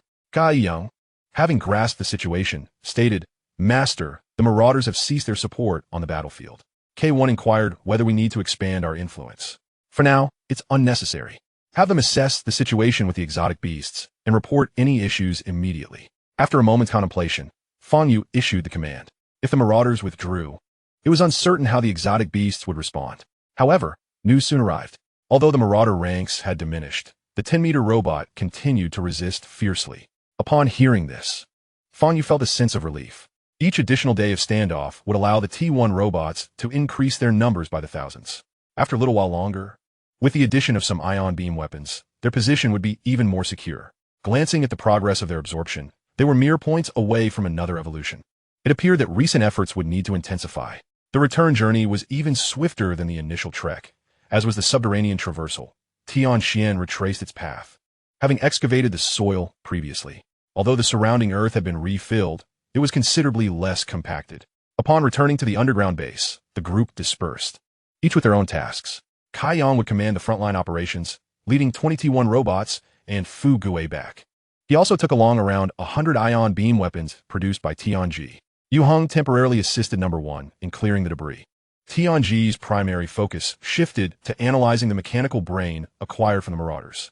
However, Tianji also brought good news. The new model of Battlehawk robot had been completed. The offensive system was equipped with ion beam weapons, and in addition to its bionic flapping wing design, it had been outfitted with 2 electric propulsion engines. This engine technology stemmed from Dr. Li's laboratory. Originally incomplete, it was a project Tianji had finalized recently to facilitate the Battlehawk's ascension. The fundamental principle remained rooted in ion propulsion technology, akin to that of the ion beam weapons. As for the equipment obtained from the Raiders' underground base, it presently serves no significant purpose. However, the production line can be modified to manufacture T1-type robots. This task was directly entrusted to the J-Series robots, the assistants of Tianji. There is no need for further discussion. It is undoubtedly prudent to proceed with the modifications. With the assignments dispatched, Fang Yu made his way to the completed Jianing. Thanks to the implementation of the new communication system, there was no longer a need to connect data cables for system installations. Fang Yu transmitted the system data remotely and subsequently installed the energy source. Compared to other robots, Jianing consumes more power, primarily due to its electric thrusters, which are rather energy-intensive. Nonetheless, there is no cause for excessive concern, as a daily supply of 2,000 to 3,000 energy points suffices. Chapter 77, Communication Upgrade. As the power-on command was sent, the Jianing robot shook and stood up. Yao Wang acknowledged its master. The Jianing also spoke in human language, which need not be a point of contention. After all, it is a robot, and conversing is quite normal. Fang Yu nodded. Your task is straightforward. Simply remain vigilant for any unusual activity around the base. Should anything that does not belong to us approach, notify me immediately. Yaoguang accepted the command and soared skyward, propelled by its dual electric thrusters, ensuring a swift descent. In no time, it exited the underground base and began to circle in the sky. Fang Yu located Yaoguang within the communication system and activated the remote viewing feature. In the next moment, everything Yaoguang perceived was projected into Fang Yu's vision. This was one of Yaoguang's functionalities. As a reconnaissance aircraft, such a practical feature was indispensable. After experiencing the sensation of flying in the sky for a while, Fang Yu felt an overwhelming desire to take flight himself. The decryption at Tianji would evidently require some time, so Fang Yu did not linger. He turned and headed towards the battlefield. Following the upgrade, he intended to thoroughly research how to select the most cost-effective upgrade options. His experience of Yaoguang's perspective had ignited his yearning for the ability to fly. In his previous life, he had never diminished his aspiration for the skies. Having been in a stifling environment for an extended period, he had almost forgotten that longing. Now that the survival issue was temporarily resolved and energy was abundant, it was only natural that such thoughts would resurface. Most importantly, in order to escape this planet, flight would be essential. With the addition of an aerial sentinel, the security of the base had significantly improved, allowing Fang Yu to relax and focus on his own tasks. Initially, he had planned to investigate the current situation of the raiders, but this mission was perfectly suited for Yaoguang, who could accomplish it with ease. As Fang Yu resumed his training, Yaoguang's figure vanished into the sky above the base. There was no denying that flying at such speed was exhilarating.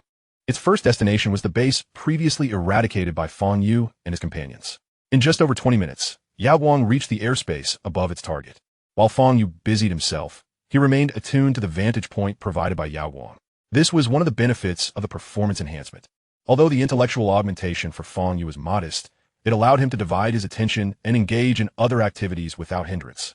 At that moment, within the raiders' base, most of the previously gathered robots had dispersed, leaving only a few roaming patrols outside. Meanwhile, numerous transport vehicles belonging to the raiders were busily transporting inactive robotic bodies from the pit. Unfortunately, Yaoguang could not see the interior of the building, which was somewhat regrettable. However, this was of little consequence. With a command issued, Yaoguang flew back along the main route. As Fang Yu had anticipated, the enemies that had previously departed were now returning in an orderly fashion. If all went as expected, the battlefield would revert to its original scale. As time progressed, after a fulfilling day of work, Fang Yu had accumulated enough resources for the upgrade. Tianji had yet to decipher the data. But the good news was that progress had reached 85%. It wouldn't be long now. Additionally, there was another piece of good news. The communication system, significantly enhanced under the leadership of J1, had just been deployed. In a few minutes, the new communication system would cover all members. Fang Yu was not in a rush to upgrade. He intended to first observe the new communication system. Although Tianji had mentioned it previously, he had not provided detailed explanations, only stating that it incorporated numerous practical features. A few minutes later, Fang Yu received a notification indicating the completion of the upgrade. Without delay, he accessed the new system. Before long, an interface appeared, showcasing not only the primary chat box but also a plethora of new functionalities. He casually opened one feature labeled Troops. In an instant, various divisions were listed. Combat Troops, Leader, Kaiyang, Subordinate Count, 48, 535. Logistics Troops, Leader, Number 1, Subordinate Count, 1005. Research Troops, Leader, Tianji, Subordinate Count, 5.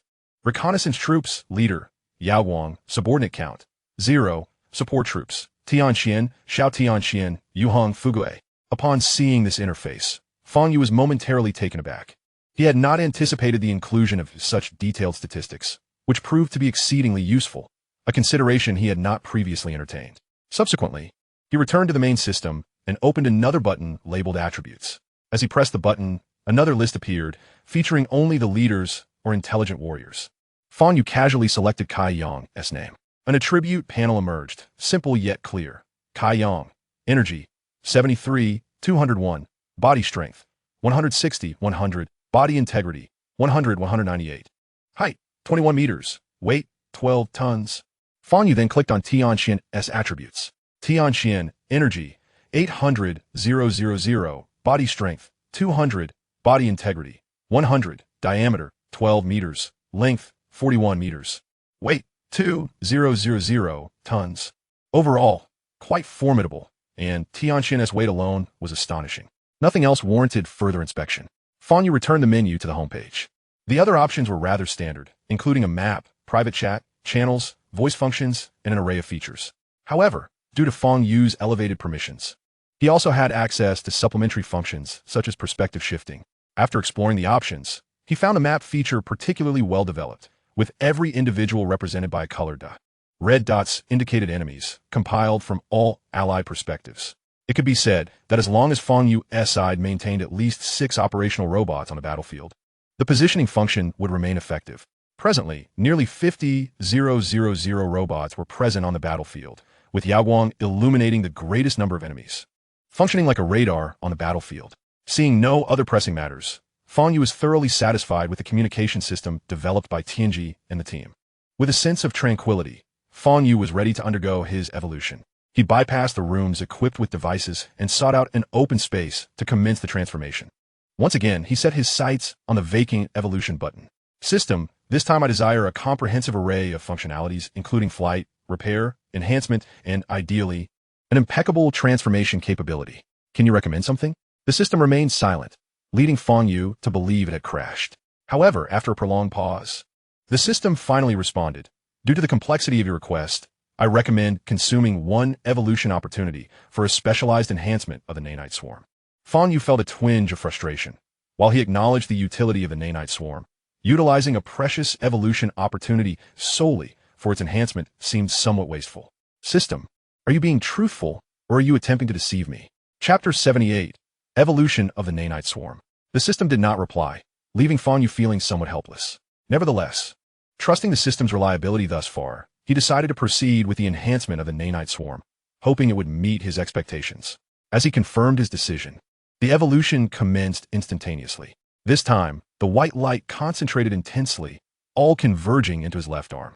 Soon after, the light vanished, revealing a multitude of golden glimmers emanating from his arm.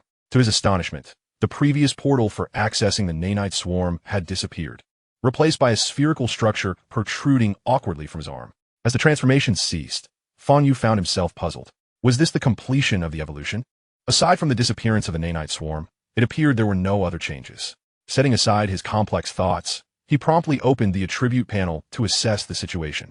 Mechanical level, 12 mechanical name, reconstruction model abilities, Devour LV3, quantum communication, picometer mechanical swarm fusion, impact crystal, spatial crystal evolution points, 0 body strength, 120 speed performance, maximum 65 kilometers per hour material reserve, 66 energy system, 17,000 energy percentage, 100 external energy system, battery 1, 72362, energy, battery 2, 80,000, energy description, secondary limit break model, multi-composite alloy structure primarily of titanium steel, nanite, adaptive electromagnetic tendon bundles, nanite, conventional maximum output power of 200 energy units, limit overload of 400 energy units, capable of conducting heavy element fusion internally, integrates picometer-level mechanical swarms, capable of transforming all structures exceeding picometer scale, including its own structure. Through relentless effort, the body has successfully undergone a secondary limit break and can continue to enhance. Fang Yu was taken aback by the expanded description, which indicated that the structure now had a level classification. Did this imply he could freely modify his own form? Contemplating this, he concentrated, swiftly retrieving the ion beam weapon from his memory bank. In the next moment, his right arm transformed seamlessly, vanishing entirely and being replaced by a robust cannon barrel. Tentatively, he began charging the acceleration module within the barrel. Instantly, the interior of the cannon glowed with the yellow light of the activated module. Without firing, Fang Yu promptly attempted to revert the transformation. As anticipated, the cannon dissipated, and his original hand reappeared before him. After a series of tests, Fang Yu was filled with exhilaration. This upgrade could be deemed an epic enhancement of the Nanite Swarm. No, it was no longer merely a Nanite Swarm. It had evolved into a picometer swarm, boasting greater precision, enhanced capabilities, and, correspondingly, fewer restrictions. Subsequently, Fang Yu adjusted the positions of several crucial devices within his body, including the newly acquired picometer swarm manufacturing apparatus, the spherical device on his left arm, consolidating them towards the center while simultaneously implementing multiple defensive measures. His body began to reshape, and soon, a 2-meter-tall figure emerged. Indeed, it resembled a human form, yet for reasons unknown, Fang Yu felt a profound discomfort, perhaps due to his acclimatization to the sensations of being a robot. His body morphed once more, this time elongating directly to a height of 3 meters. Concurrently, armor began to take shape, predominantly in a mercury hue, with certain areas adorned in blue. This was not the end. From his back, a pair of mercury-colored steel wings sprouted forth. These wings were not mere ornamentation. They concealed a multitude of electric propulsion engines within. However, after careful calculation, Fang Yu realized that even with these engines at full power, he would not be able to achieve flight given his current weight. Regrettably, he had to add 2 enormous engines beneath his feet to attain even a fleeting capacity for flight. Yet, the limitations were equally substantial. Soaring more than 10 meters in height proved to be the utmost limit. This did not account for energy consumption issues. On a brighter note, an additional attribute appeared on his status panel. Speed performance. Maximum 65 kilometers per hour. Aerial speed, 100 kilometers per hour. Overall, he felt a sense of satisfaction. To further enhance his flying capabilities, 2 potential methods emerged. The simplest being reliance on the system's evolution, albeit a somewhat impractical choice that Fang Yu preferred to avoid. The second method involved leveraging the research of Tianji and his team, which was not overly difficult. It simply required time. This became his preferred option. Yet, the urgency concerning flight was not pressing, for he could already ascend into the skies, thus fulfilling a small aspiration. He directly contacted J1 and the others, noting that Tianji was currently engaged in analyzing the brain, leaving him momentarily unattended. The task was straightforward: to complete the technological tree. With various product blueprints in hand, he could manipulate the picometer swarm's transformations, although construction was also feasible. However, upon completing his recent bodily transformation, he discovered the unique characteristics of the picometer swarm. They could directly utilize the materials stored from their devouring capabilities to construct items.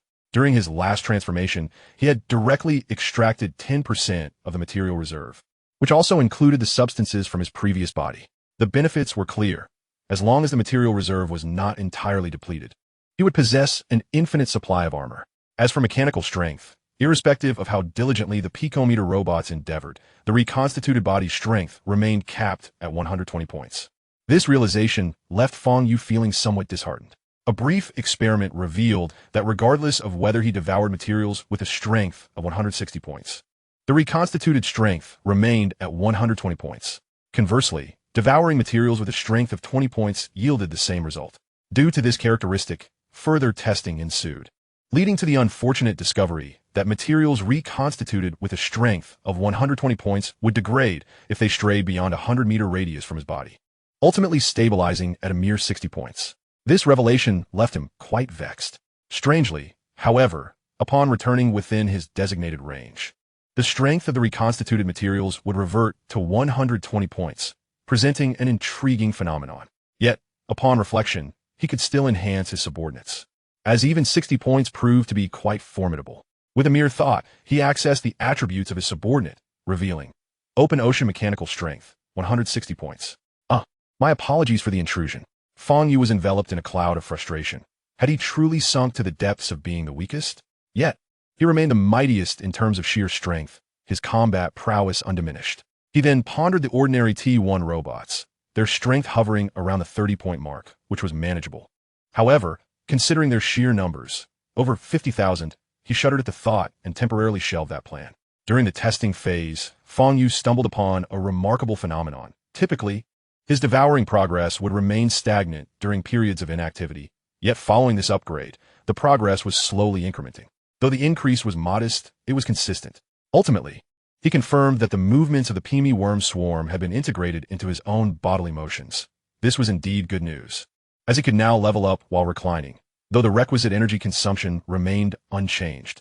Having grasped the benefits conferred by this upgrade, Fang Yu resolved to venture to the front lines. It was time to commence his campaign of conquest. Chapter 79, Transformation. As Fang Yu descended to the ground, robots No. 2 and Number 5 were busily managing the hibernation of their subordinates. Due to the overwhelming production of these T1 robots, exceeding 50,000, the newly manufactured units were all in a state of dormancy at the ground base. Unless other T1 units were decommissioned or energy supplies were replenished, they would continue to slumber indefinitely. To accommodate this, Robot No. 1 had even led the construction of a colossal shelter for them. Upon witnessing Fang Yu's new appearance, Both number 2 and number 5 were rendered speechless, captivated by his striking allure. The foundational aesthetic framework of the intelligent system was derived from Blue Star, resonating harmoniously with Fang Yu's own taste. Thus, the mercury-hued body paired with enormous metallic wings created an intensely impactful visual. Feeling invigorated, Fang Yu unfurled his wings and soared skyward, aiming for the battlefield ahead. After a span of over 20 minutes, he arrived at the front line. A figure descended from the heavens, stirring a whirlwind of dust. Standing 3 meters tall among the marauders, he appeared as a titan.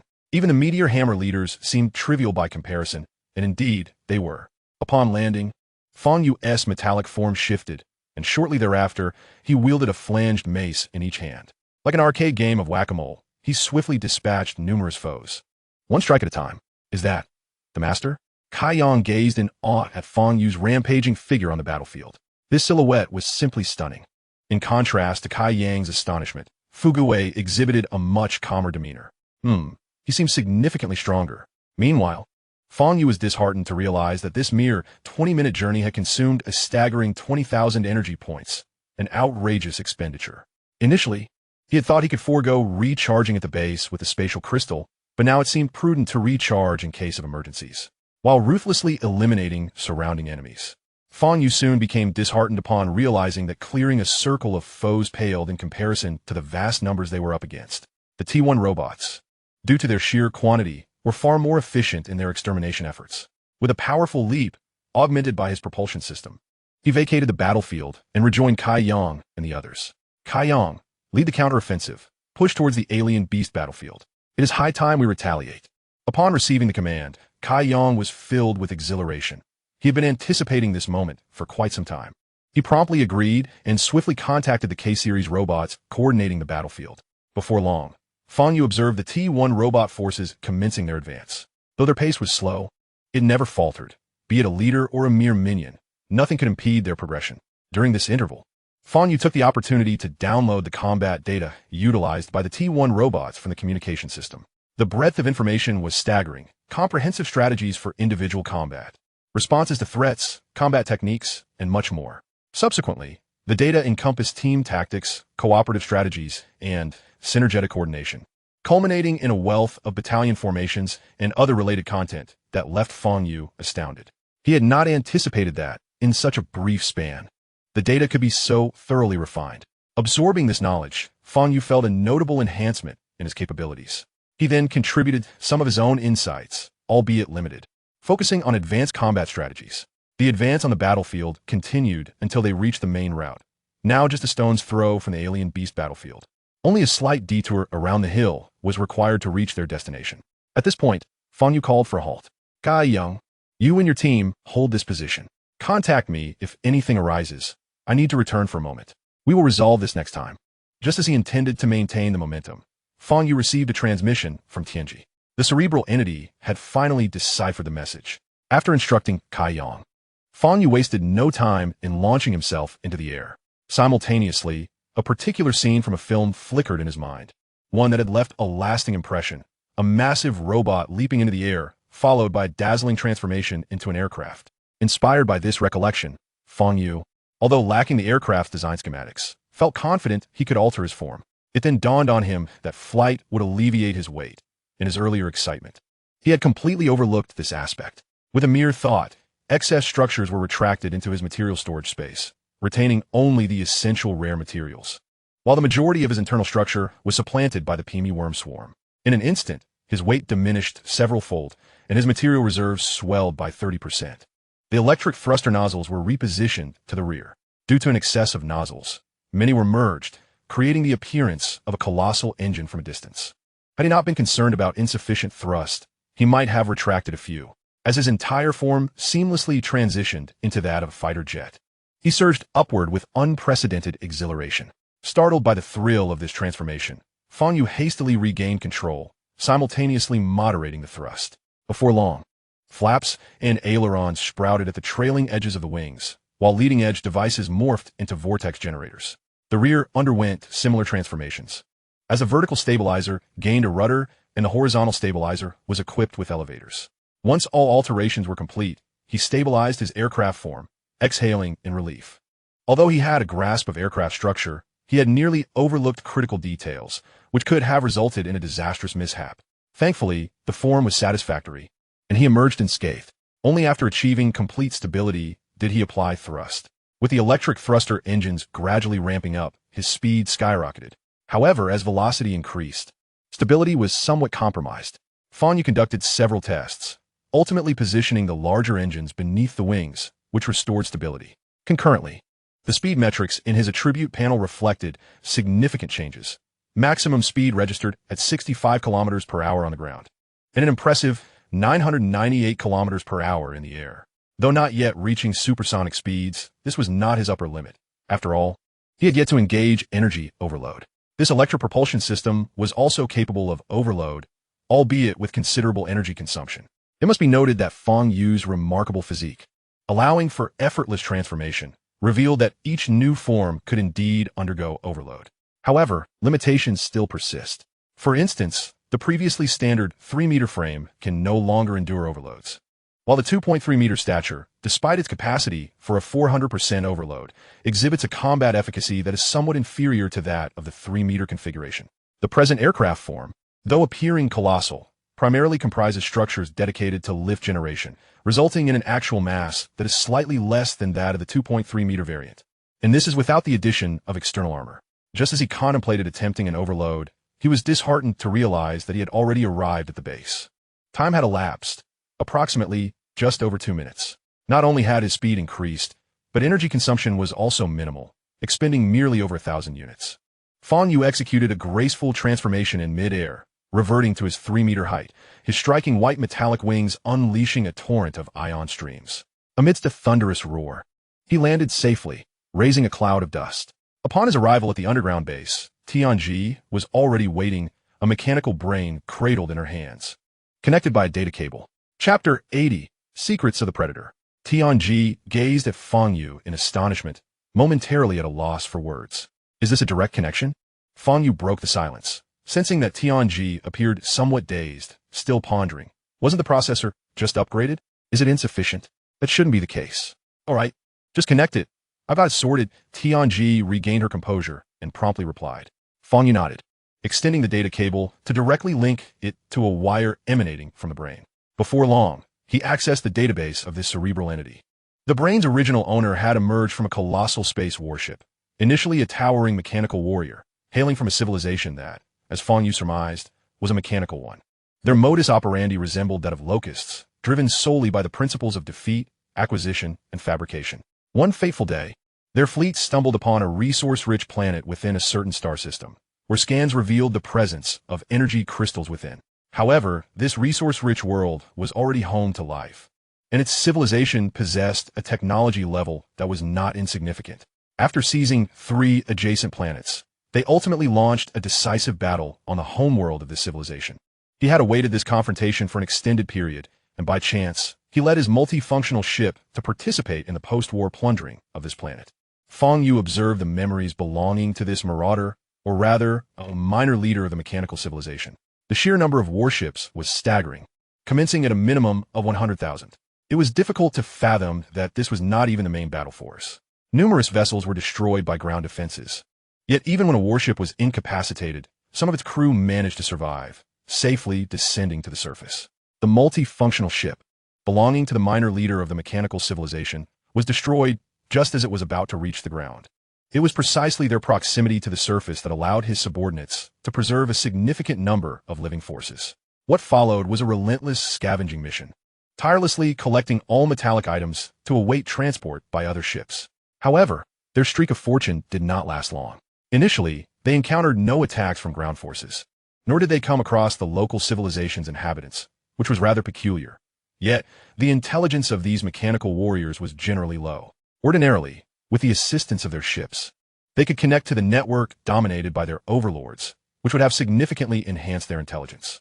Yet, for reasons unknown, an influx of vessels from other civilizations suddenly appeared in space, leading to the demise of numerous mechanical ships and isolating them completely.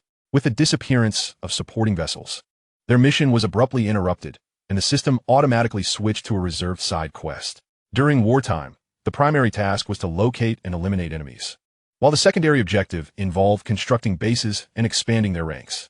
In the interim, he received a communication signal from a construction unit. Once connected, he acquired information on locating shelters of the indigenous civilization. Subsequently, the search commenced. After an indeterminate period, his team discovered a shelter and successfully breached it. However, for reasons unknown, as they were on the verge of breaking through the shelter's entrance, a violent explosion occurred. The aftermath of this explosion resulted in his body being torn asunder, while the ground was blasted into a massive pit over 100 meters deep. Fortunately, his brain survived. With the assistance of other mechanical minions that arrived afterward, he constructed a rudimentary building. After a period of bolstering his forces, he once again seized the survivor shelter. Lacking the capability for further exploration, he began to execute the final task. The energy crystal was also discovered within the shelter. His database contained records of this crystal, prompting him to construct a pedestal capable of absorbing energy. With this energy, the base thrived. Over the course of a century, having failed to establish contact with the network of his overlord, he enforced the confidentiality protocols embedded within the system, erasing vast amounts of information regarding the mechanical race, including various knowledge, ultimately relegating himself to the status of the base's core. Nevertheless, these experiences remained intact. This was undoubtedly good news for Fang Yu, as nearly all these marauders had executed the confidentiality protocols, resulting in a significant decline in their intelligence. Concurrently, the production lines were left with only what had previously been manufactured. Due to the deletion of knowledge, these production lines became exceedingly precious, rarely activated without necessity. They subsequently shifted their search focus, primarily targeting discarded robotic parts, while personnel transitioned from self-creation to assembly, maximizing efficiency in expanding the base. After decades of development, it transformed into what Fang Yu now beheld. With all information decrypted, the fundamentals of the Marauders were largely understood. However, more pressing than these revelations was his concern for the battles unfolding in space.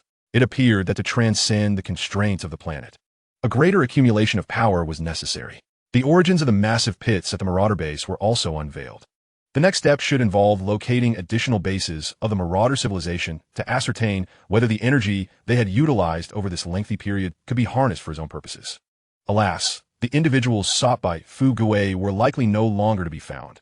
They had either departed long ago or had fallen victim to the Marauders. Nonetheless, Fang Yu had no intention of disclosing these thoughts to Fu Gui, as offering a glimmer of hope was always preferable.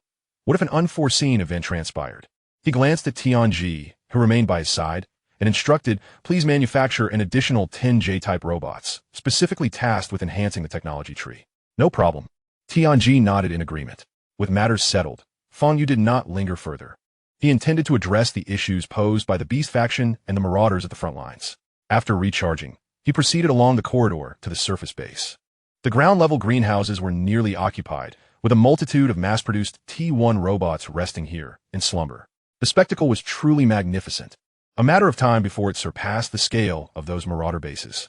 Without further delay, he leaped directly into the air, executing a dazzling transformation as engines expelled a torrent of ion streams, instantly accelerating. In under 3 minutes, Fang Yu reappeared above the battlefield. As the control surfaces lifted, his speed diminished sharply. A few moments later, from a height of 100 meters, a 3-meter-tall figure plummeted heavily towards the ground, just a few meters from the earth. An immense surge of ion streams erupted from its wings, followed by a thunderous sound, as Fang Yu landed firmly on the battlefield. Upon receiving the notification, the waiting crowd swiftly gathered around him. The entire army was poised for action, with the battlefield ahead as their target. Without delay, they moved directly into the fray. Kai Yang received the orders, which were promptly disseminated. In a matter of moments, the station troops that had been on defensive standby resumed their advance. How many long-range weapons are equipped? Master, there are currently 1,000 long-range weapons under our control. Due to significant energy consumption, most of our energy sources are derived from battlefield acquisitions, but it should suffice for our needs. Fang Yu felt a tinge of helplessness. The increasing number of soldiers naturally led to a greater demand for energy. A solution for energy was imperative, but for now, they could only await good news from Tianji and the others. Chapter 81. Engaging in Battle. Master, the stored energy is sufficient for a major conflict, Kai Yang added, exuding confidence. Although most of the bodies had been transported back to produce T1 units, they had intercepted a considerable amount of battery power. Regardless, the base would recycle and extract energy from the batteries. Fang Yu felt considerably reassured, armed with 1,000 ion beam weapons. Defeating the 10-meter giant should not pose a challenge. His greatest concern was the potential emergence of more formidable marauders. The vivid memories of the previous encounters at that base lingered in his mind. However, he had devised a counter-strategy, with Tianxian and Xiao Tianxian lurking underground as the perfect ambush troops. While they might not be able to eliminate all enemies, neutralizing their mobility temporarily was within reach, especially since Tianxian was a specialist in setting traps. Before long, the T1 robots, having been stationed not far from the main road, made their appearance. As the number of T1 robots swelled, both opposing factions engaged in a tug-of-war pause simultaneously, their gazes fixed upon the emerging force. Noticing that his warriors had secured a foothold, Kai Yang refrained from immediate aggression and instead began to eliminate surrounding marauders, allowing more T1 robots to join the fray. After all, the current count of T1 units had surged to 50,000, while only a few thousand marauders had managed to squeeze into the main road. The narrow terrain was a significant factor in why Kai Yang and his companions had been able to maintain a stable defense of the base. However, as the soldiers advanced in an orderly fashion, the marauders were the first to initiate an attack. Lacking any concept of allies, they charged directly at the enemy. While Fang Yu's warriors, predominantly metallic in composition, were precisely what the marauders sought. In the eyes of the marauders, they were mere resources. Fang Yu, along with Kai Yang and Fu Gue, ascended the hillside. It was arduous for the marauders to ascend, but not for them. Master, it seems that the beast faction is behaving somewhat differently, Kai Yang noted, his experience in combat allowing him to discern that the beast faction was executing actions distinct from the marauders. Fang Yu nodded. Although the beast faction remained relatively passive, their subtly shifting formations indicated a transition from offense to defense. It appeared they intended to watch the conflict unfold. Let us not concern ourselves with them for now. We shall deal with them after we resolve this skirmish. If they dare to interfere, we shall strike them down together. What if they retreat? Kai Yang inquiret, Buzlet. That's a nonsensical question. We'll deal with them later. There's plenty of time for that. Following this exchange, the battlefield officially ignited with the sound of the first gunfire. The T1 soldiers, forming a circular defensive formation of several thousand, began to tear through the marauder ranks. The subsequent influx of T1 reinforcements expanded and perfected this formation. On the primary battlefield of the beast faction, the previously inactive giant bear soldiers, who had remained in the rear, surged into the fray, charging forward despite the onslaught from the beast faction. Though few in number, they effectively created opportunities for their comrades behind. Following the giant bears were numerous stealth soldiers, succeeded by spear-wielding infantry, significantly accelerating their advance. Meanwhile, the T1 robots welcomed a wave of marauder leaders from behind. The common foot soldiers began to retreat, creating space for the leaders. The marauder faction, which had hoarded a substantial number of leader units, advanced to confront the T1 army. Unfortunately, they could only barely withstand the T1 assault. Within mere minutes, the 1,000-strong leader brigade was shattered, leaving only a few flail-wielding marauders struggling to hold their ground. In the initial wave of confrontation, they had indeed managed to destroy several T1 robots, but that was the extent of their glory. As reinforcements from behind arrived, these remaining flail-wielding leaders were swiftly dismantled into pieces. On another front, supply vehicles had arrived on the main road, but they were instantly obliterated by long-range units to preserve the integrity of the formation. Although the transport vehicles were destroyed, numerous marauder warriors, primarily stealth soldiers, spear-wielders, and giant bears, emerged from the wreckage. They were presumably en route to support the front line against the beast faction, only to be intercepted by the suddenly emerging T1 robots. The battle was on the brink of eruption. These newly arrived marauders possessed significantly greater lethality than the leaders, swiftly incapacitating several T1 robots upon engagement. Observing this, Fang Yu promptly issued a command over the communication channel. Yu Heng, let your team enter the fray. Their primary task is to clear the supply vehicles. Yu Heng had been waiting on the sidelines. In recent days, the production units had been busy creating combat robots akin to him. Though not as powerful, they were adequately sized and equipped, with their 6 long legs proving to be formidable. Their greatest asset was their all-terrain capability, allowing them to scale vertical surfaces in the absence of human operators. Despite the hurried production, only 4 of these all-terrain combat platforms had been completed, bringing the total to 5 when including Yu Heng. Upon receiving Fang Yu's orders, Yu Heng's team split into pairs, swiftly occupying both ends of the main road, while Fang Yu himself provided support. As the team positioned themselves, they encountered the supply vehicles in the northeastern section of the main road. The 2 6-legged robots, led by Yu Heng, showed no signs of retreat. All 6 pincers began to charge, and as the distance closed, streams of heated ion beams surged forth. In an instant, the front half of the transport vehicle was nearly melted away, with some of the marauders inside suffering the same fate. Following the strike, fewer than half were able to escape the wreckage. The vehicle did not carry powerful units. The most formidable among them were merely hammer-wielding robots. Despite their numbers exceeding 100, they were nearly decimated within a few rounds of fire. The ensuing close-quarters combat devolved into a one-sided massacre. Yu Hong showed no mercy. The 6 mechanical appendages exhibited no unnecessary movements, simply trampling down enemies beneath their feet. Those of slightly larger stature were cleaved in half by 2 pincers, showcasing an astonishing efficiency. With this display, Fang Yu felt a profound sense of relief. He had not anticipated the formidable strength of his forces. By severing the enemy's reinforcements, they had already secured half the victory in this battle. Although the support had been severed, the number of marauders on the front lines remained astonishingly high. Just a cursory scan revealed to Fang Yu an astounding figure: over 100,000 robots, including a significant number of advanced units. The battlefield was rife with relentless carnage, while warriors armed with ion beam weapons in the rear specifically sought out enemies with over 100 mech strength to attack. Each time a beam of light erupted, the designated foe would be met with no less than 10 streams of ion fire. Even the elusive stealth soldiers could not withstand such damage. Though the colossal marauders could endure, they were preoccupied battling the alien beasts and could not return for support in the short term. The losses among the T1 type robots were mounting, with casualties nearing 1,000.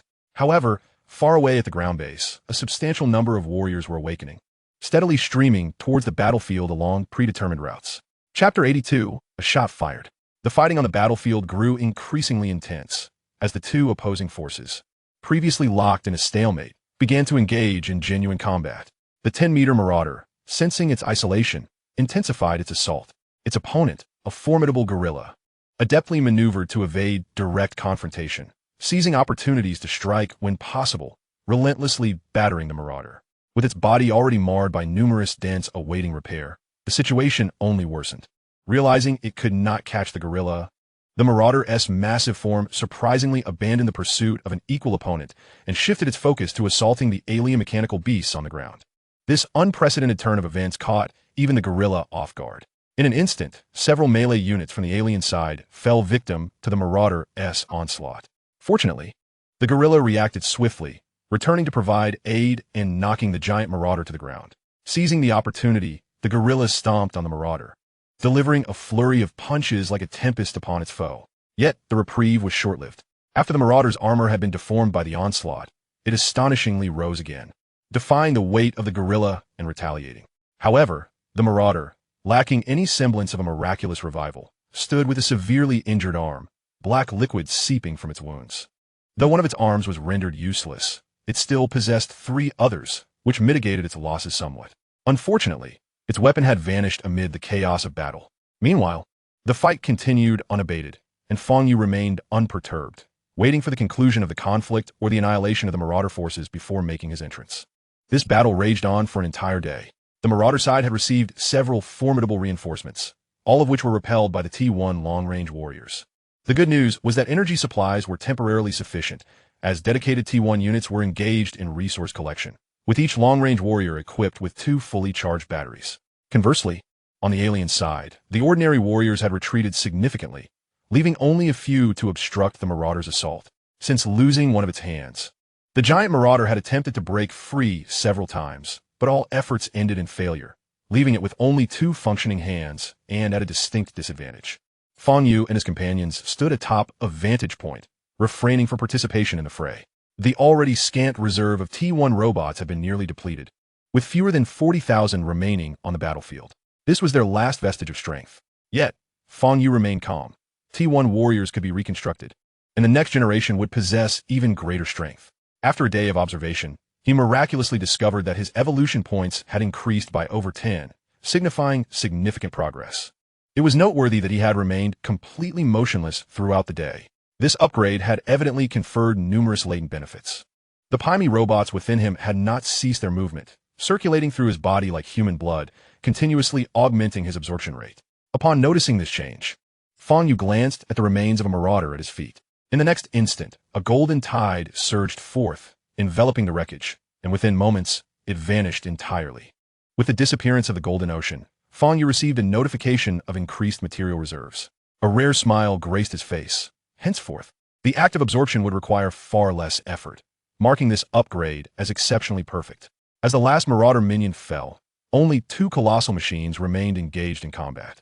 Given the current circumstances, even without intervention from Fang Yu, the massive Marauder could not endure much longer. Without logistical support, the damage to its body was secondary. The depletion of energy was far more lethal. However, Fang Yu had no intention of remaining a passive observer any longer, regardless of the alien faction's intentions. He stood to gain regardless of the outcome. Establishing a rapport could prove advantageous. If not, the subterranean chaos would not be easily dismissed. With that thought, Fang Yu's left hand began to transform, integrating with the entirety of his chest armor, morphing into a colossal cannon that extended from his back, aiming squarely at the battlefield.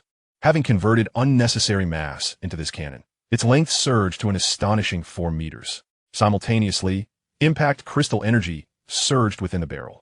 In the following moment, the entire cannon radiated a brilliant yellow light, interspersed with white energy from the impact. This represented Fang Yu's most potent strike to date. Yet he had not infused it with the entirety of his impact energy, maintaining a mere 500 points.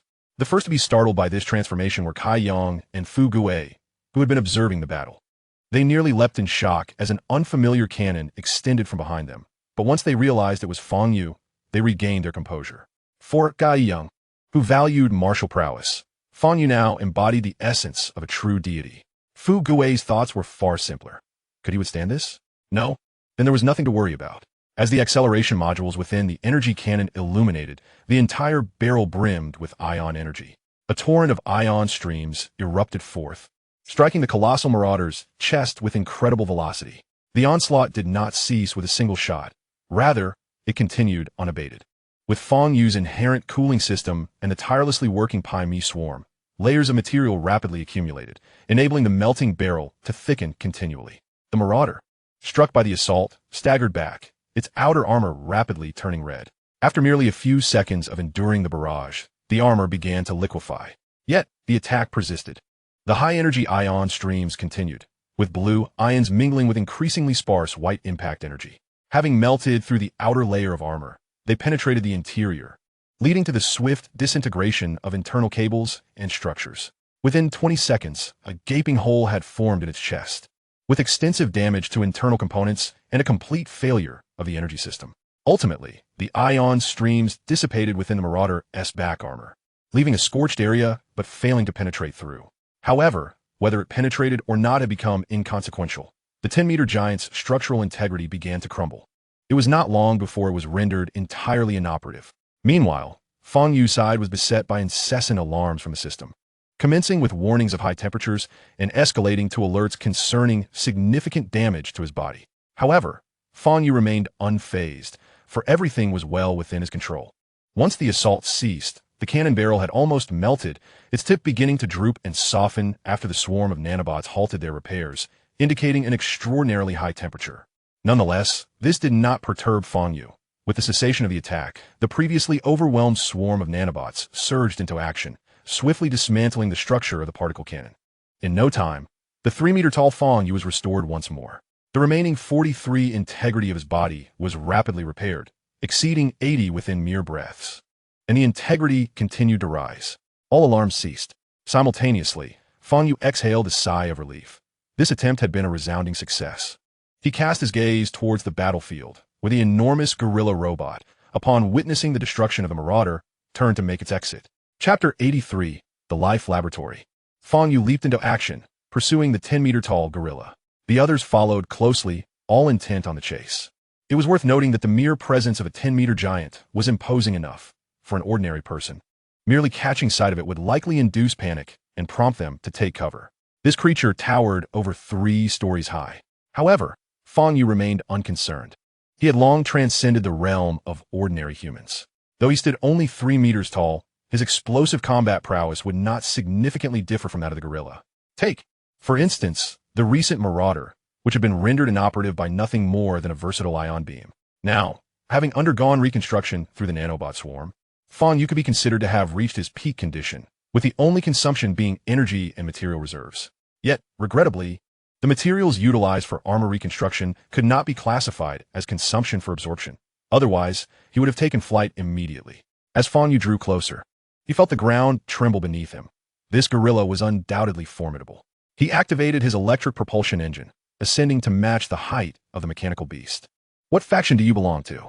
Fang Yu probed, employing the language of the native civilization. In the next instant, the massive form abruptly halted and turned its gaze towards Fang Yu.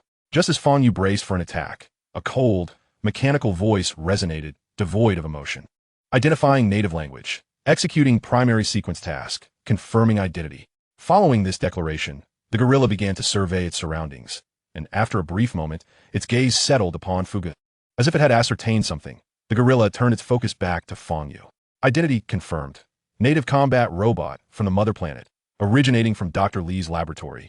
A product of the pre-war era, certification passed. An auxiliary mechanical creation of the mother civilization. Suspected remote control unit, capable of responding to questions of grade A and below. Querying.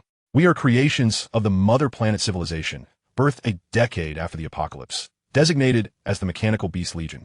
Tasked with exterminating the remnants of mechanical civilization. After a monologue resembling soliloquy, Fang Yu finally gleaned some pertinent information. He had not anticipated that the native civilization possessed a contingency plan. Indeed, a race capable of developing spacefaring capabilities was no trivial matter. It appeared they intended to employ a strategy of mutual destruction. However, at the onset of the invasion, these mechanical beasts would have been no match for the Marauders. How many humans remain alive? With this intelligent gorilla providing answers, Fang Yu seized the opportunity to gather intelligence. Yet this question evidently perplexed the gorilla. Keyword search failed. No information on human vocabulary. The mechanical voice was rather monotonous. Fang Yu was taken aback, realizing that the native civilization of this planet was not human. He hurriedly sifted through his vast memory database for related information. However, given its enormity, locating such specific data proved challenging. At that moment, Fuguei stepped forward and inquired. How many of the Jingjin species are still alive? Currently, no living units detected. Fang Yu was surprised. Was it possible that the creators of this species had perished? That would indeed be unfortunate. Nevertheless, with no living beings remaining, the matter became considerably simpler. Refraining from further questions, Fang Yu decided to accompany the robot to their base. His curiosity was piqued by the non-hostile, non-sentient entity. As expected, upon noticing that the others had ceased inquiring, the gorilla turned once more and proceeded towards the mountains. To facilitate their journey, Fang Yu called upon Yuheng, and the three of them mounted Yuheng's back, closely trailing behind the gorilla. Having learned from previous experiences, Yuheng had made modifications back at the base. Now, his back was equipped not only with seats and handles for securing passengers, but also featured a layer of electromagnetic material designed to secure mechanical entities. The electromagnetic layer was directly controlled by Yuheng, although others from their faction could also manage it via the communication system with virtually no latency, making it both convenient and efficient. For instance, at this moment, Yuheng deliberately chose to traverse a wall. The group found themselves rigidly suspended on his back. Kaiyang appeared somewhat disgruntled. Master, shouldn't we intervene? There's a perfectly good path, yet he chooses not to take it. His arms were crossed over his chest, a sullen expression adorning his face, his body even aligned parallel to the ground. Fang Yu paid him no mind, smiling as he explained, "It's fine. We're merely testing out the new functionality, and it will be over shortly." In a corner unseen by them, Yuheng's face, composed of pixelated screens, was practically beaming. Yet, as Fang Yu had indicated, in just a moment, Yuheng returned to the main path. This area was uncharted territory for Fang Yu, revealing a whole new world. Since ascending the mountain, there was virtually no litter in sight. In contrast to the Marauders' reckless abandon, the mechanical beasts evidently treated nature with greater respect. The trees were tall and majestic, and although it was winter, the sound of dry leaves crunching beneath Yuheng's feet was unmistakable. Simultaneously, Fang Yu observed that the gorilla, upon entering the forest, had shed its ferocity from battle, instead navigating cautiously and diligently, avoiding each tree. Truly, not a single leaf was disturbed. Await its winter. There are no leaves. Upon passing through the stone forest, they encountered a lengthy uphill stretch, flanked by modestly sized stones.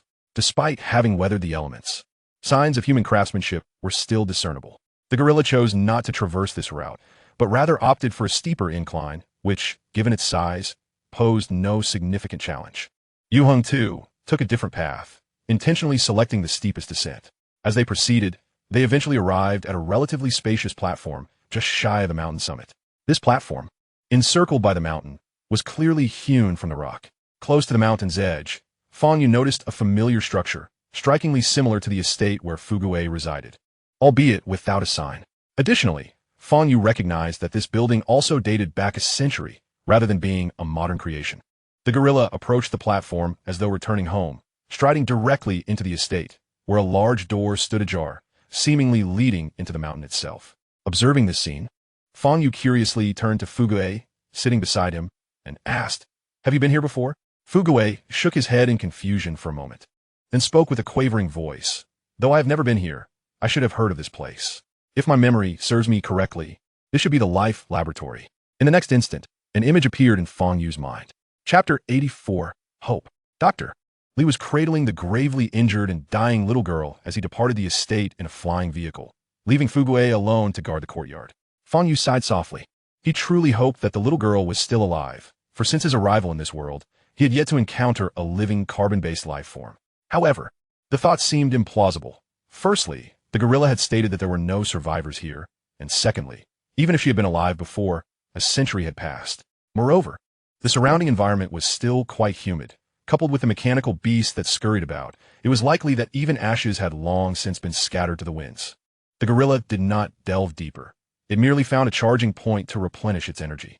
Fang Yu and the others continued deeper into the cave, unimpeded along the way. It was unclear whether the gorilla had briefed the mechanical beasts or if they simply regarded the few who entered with Fugui as allies. Nonetheless, this was of little consequence. As they pressed on, the cavern became increasingly spacious. Here, they encountered numerous production lines, some operational while others had long ceased functioning. Upon reaching the innermost part, they stood before a colossal door. Fang Yu lightly knocked, sensing immediately that this door was no ordinary barrier. Attempting to force it open would be nearly impossible. He turned his gaze to Fugui and inquired, "Is there a way?" "Let me try," Fugui replied uncertainly. Though the exterior of the building bore a resemblance to the estate he hailed from, the interior was an entirely different realm. He agreed to attempt it, yet he was at a loss for where to begin. Instinctively, he glanced at the lower left corner of the door. Sure enough, there was a removable protective panel along the doorframe. Bolstered by newfound confidence, he felt that he might be onto something. The panel proved easy to detach, and in a matter of moments, Fugui had it removed. Observing this, Fang Yu marveled at the ingenuity of the doctors on this planet. However, Fugui soon found himself bewildered. Unlike Dr. Li's basement, which was rife with mechanical structures, this place seemed to be governed by an intelligent system. Just as he pondered his next move, a beam of light shot from a small window, commencing a vertical scan. Identity confirmed. Fugui, the guardian robot of Dr. Li's granddaughter, welcome. As a mechanical voice resonated, the door creaked open. Instantly, a cloud of dust billowed forth, indicating that the door had not been open for quite some time. The dust settled quickly. Before it could even reach the ground, the group had already stepped into this enigmatic chamber. Their eyes were met with a circle of instruments surrounding a central platform, evoking the ambience of a laboratory. It would have been perfectly fitting if a few lab coats had been present at that moment. Just as this thought crossed Fang Yu's mind, he heard Fugui exclaim in astonishment. He had dashed forward, gazing at two corpses on the ground and a crystal coffin. Although referred to as a coffin, Fang Yu could discern that it was indeed a sarcophagus. The reason was clear. Within the transparent material lay a diminutive skeleton. The two corpses on the ground were evidently adult males, their frames significantly larger. Master, these are they, my little master and Dr. Li." Although Fang Yu found the phrasing somewhat awkward, he refrained from commenting. Such a situation would be distressing for anyone. After all, Fugui had become a sentient being, unlike his previous state of innocence. "Let's not dwell on sorrow for now. Let us see if there are any significant records here," he suggested. Fugui continued to caress the crystal coffin, refraining from opening it for fear that the remains within would turn to dust. The two skeletons on the ground were also left undisturbed, as they were Fugui's kin. They understood a fundamental truth. While one might jest, one must never trivialize the memory of loved ones, for such jesting could lead to irrevocable loss. Though they did not adhere strictly to this principle. Upon hearing Fang Yu's words, Fugui hurriedly joined him, fixating on the large screen. As Fang Yu copied the data, he selected some crucial surveillance footage to display on the screen. The footage revealed two elderly doctors, their lab coats having faded to a grayish hue, clearly long overdue for cleaning. They were engaged in a discussion surrounding the crystal coffin. Concurrently, a voice echoed through the chamber. "Brother, she is my only child. You must assist me." It was Dr. Li's voice. "Ah, Fugue, this child, Yinshi, is my last remaining relative. Do not worry," the elder doctor reassured him. However, his gaze was intent on the screen, scrutinizing something. "Brother, how is your research progressing? Is this truly our only option? Alas, you have seen her injuries." That blade pierced her heart directly. Had it not been for your medical kit sustaining her life, she would have perished long ago. Shaking his head, the elder doctor continued. "Even if she is still alive now, the majority of her cells have already decayed. If this were prior, the life laboratory in the capital might have had a solution. But now it is too late for anything. I can only keep her alive for a short while longer, perhaps 2 days at most. And your experiment? Although my experiment has seen some success, it is far from ideal." The scene shifted to footage in the outer hall. "Brother, are you certain it is still what it was?"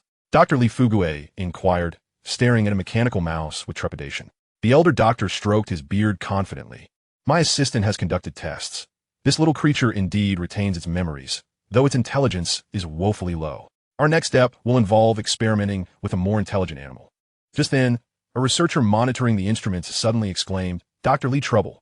The test subject is exhibiting changes. Its mechanical brain's memory is deteriorating, and it is expected to lose all memory in 5 minutes. Upon hearing this, the elder doctor was alarmed and shouted, "Quickly, determine the cause. We cannot afford another failure." At his command, the researcher sprang into action, and numerous instruments lit up with blaring alarms. Ultimately, after 5 minutes, the test subject lost all memory, with only the intelligence embedded in its chip guiding the mechanical mouse's actions. The researcher, drenched in sweat, wiped his brow and exhaled in relief. Simultaneously, he raised his hand and called out, "Dr. Li, we've identified the issue. Our storage device cannot retain biological memories over extended periods." The elder doctor furrowed his brow. This problem aligned with his previous assumptions, which he had thought perhaps overly cautious, yet ultimately, it had proven to be the very obstacle they faced. "Brother, is there truly no solution?" Li Fugue's voice trembled with agitation, his face flushed with urgency. "There are indeed options. I had contemplated this issue before and now have 2 potential solutions." As he spoke, the elder doctor wore an expression of deep concern. Chapter 85, The Soul Crystal. "Were these methods? We are out of time," Li Fugue urged anxiously, calculating that his granddaughter's life hung by a thread, with scarcely 2 days remaining.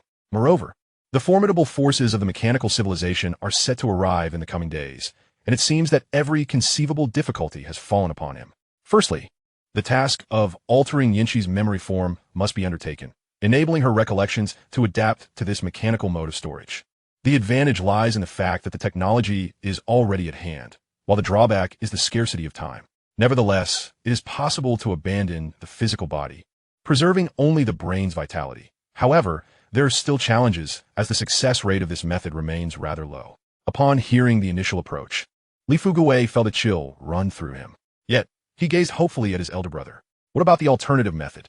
The old doctor refrained from directly addressing his inquiry, and instead produced a box containing a gray crystal. "What is this? An energy crystal?" "Indeed, but this is a special crystal, which we refer to as the soul crystal." Li Fugue was well aware of the power of crystals, and sensed that there was genuine hope this time. As the name suggests, the soul crystal's primary function is to store souls. For a person on the brink of death, acquiring this crystal can be immensely beneficial, as it allows the soul to be transferred into the crystal, resulting in a new lease on life. Once complete integration occurs, the crystal can be placed within a robotic body via specialized equipment, effectively achieving resurrection. However, it is not widely embraced, and the reasons are straightforward. While the crystal appears to be formidable, its limitations are equally significant. Firstly, the integration process is time-consuming. Achieving complete fusion may take 70 to 80 years. But who can guarantee that the crystal will remain under one's control for all those years? It is essential to understand that utilizing this crystal is akin to a temporary death. The user's physical body will decay and perish, while the soul gradually merges with the crystal. Even if the fusion is successful, it merely results in a robot endowed with advanced intelligence.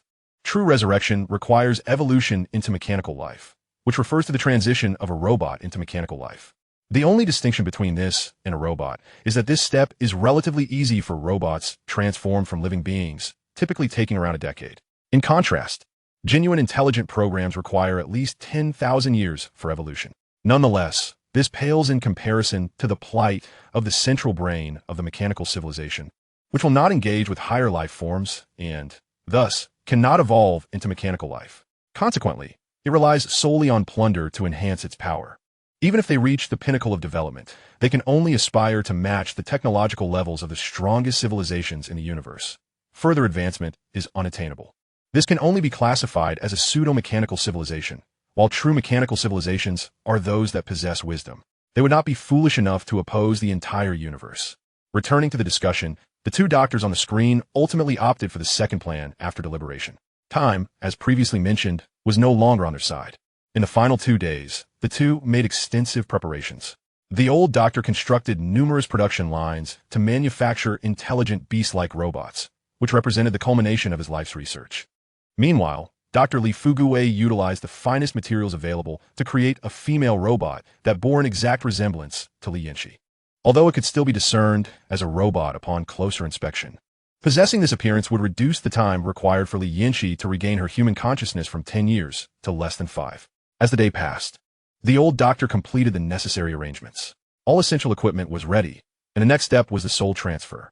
Just then, unfavorable news arrived from above. The last evacuation spaceship was about to arrive and would depart in half an hour, with the transfer still in progress. Completing it within half an hour seemed impossible. Finally, Dr. Li Fuguwei exhaled deeply and said, "Brother, you should go. I will stay here with her." The old doctor shook his head. "I don't have many years left to live either. I should remain here. You must hurry and leave." However, Li Fuguwei remained resolute, his gaze unwavering. The old doctor sighed. Having grown up together, he understood his brother's character all too well. "Then wait here and die." With that, he turned and departed. Dr. Li Fuguwei slumped into a chair as if finally liberated. He wished to wait until he could personally install his granddaughter's soul crystal into the robot.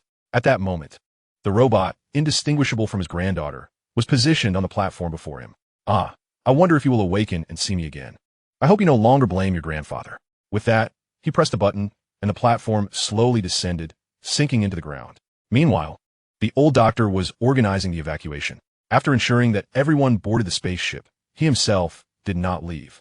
In the tear-filled eyes of the students, he returned to the laboratory. All his life's work was here. How could he simply walk away? Back in the research hall, the vast space had been largely dismantled, leaving only numerous production lines. However, nothing was being produced. The old doctor operated a panel, and shortly thereafter, all the ground equipment began to sink, vanishing from the hall. Observing this, the old doctor felt a sense of relief and returned to the laboratory, where Fang Yu and the others were presently located. Seeing his brother return, Dr.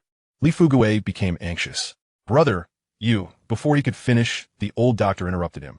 With a sigh, he said, "Aside from you, I have no family left. This old body is better off staying here." Tears glimmered in Dr. Li Fuguwei's eyes, but he said nothing further, merely sighing heavily. Time swiftly passed to the evening, and just as the soul transfer neared completion, a sudden crashing sound emanated from the heavy metal door. The old doctor was momentarily startled. The only ones who could come at this time were those wretched mechanical beings. He hastily manipulated the controls, and the display switched to the exterior view, confirming his suspicions. Outside the door, a multitude of steel monstrosities had gathered. Both men grew anxious as they observed the light from the soul crystal dimming, a precursor to the impending conclusion. Yet, in the next moment, a stumbling robot approached the door. This robot was not particularly tall, and its legs were somewhat unsteady. But within its exposed chest, structure glimmered a vibrant red crystal. Fang Yu's electronic eye suddenly narrowed, focusing intently on the crystal. Indeed, this was yet another special crystal. Once the robot reached the door, an eruption of red light ensued, with the crimson radiance behaving like neutrinos, passing through walls and doors without any interaction. Meanwhile, within the room, the two doctors watched as the gray crystal finally absorbed all the soul light points, but before they could rejoice, a multitude of red light illuminated the surroundings. In an instant, it felt as though their very life essence had been drained, and like marionettes with severed strings, they collapsed to the ground, silent and motionless. Tapte buitantasis, Li Yanxi. At this moment, within the crystal coffin, Li Yanxi's heart ceased to beat, and the gray crystal fell into the coffin, plunging everything into darkness. The soldiers of the mechanical civilization did not linger. After the flash of red light, they all departed, as if they understood that no living beings remained here. Witnessing this, Fang Yu felt a profound sense of emotion. Realizing that this was how it all came to an end, he accelerated time. And finally, in the 10th year, the lights of the underground laboratory suddenly illuminated, while the production lines and a few pieces of equipment, previously buried, began to rise. At the center of the hall stood a colossal platform, upon which a massive gorilla, its body gleaming with a metallic sheen, made its appearance. Yet, it did not move. It seemed to be awaiting some kind of command, remaining stationed within the space. Simultaneously, the production line commenced its operations, gradually giving birth to the first beast-like robot. Time slipped by, and once the number of these robotic beasts reached a certain threshold, they began to venture outward. Approximately a decade later, a second gorilla emerged atop the hall's platform. After the production of 5 such gorilla robots, there was a notable silence. Only the smaller beast-like robots continued to be manufactured. At this juncture, Fang Yu comprehended everything. This must have been a contingency left by the old doctor. However, he was destined never to witness the outcome. Fortunately, the results were commendable, as those beast-like robots were consistently battling the remnants of mechanical civilization. This was evident from the several gorillas that had to return for repairs, each time bearing numerous injuries. By now, there should be fewer than 3 remaining. As the screen dimmed, Fang Yu gazed at the crystal coffin, and indeed, there lay a gray crystal. After such a long time, the soul had long since fused. Yet without a physical form to inhabit, she could not regain consciousness. Fortunately, they had discovered her this time. Otherwise, after a few centuries, the crystal sustaining her soul would likely shatter due to a lack of energy, leading to Li Yanqi's demise. Fang Yu gestured to Fu Gui, signaling him to retrieve the crystal. Meanwhile, he pressed a button according to his memories. With a whir of mechanical gears, a metallic platform rose from the ground, upon which lay the robotic form of Li Yanqi. Fu Gui carefully lifted the crystal, wary of causing any damage. At that moment, a gray vortex swirled incessantly at the center of the crystal, a characteristic of the soul crystal's fusion. Fu Gui slowly placed the crystal against the forehead of Li Yanqi's mechanical body. The instant of contact caused the forehead area to constrict, ultimately securing the crystal within, leaving only a patch the size of a fingernail exposed. Once the crystal was entirely enveloped by the mechanical body, it began to tremble, and before long, it had come to life. The instruments beside them displayed the various metrics of this mechanical body, all appearing remarkably stable, showing no signs of having endured a century.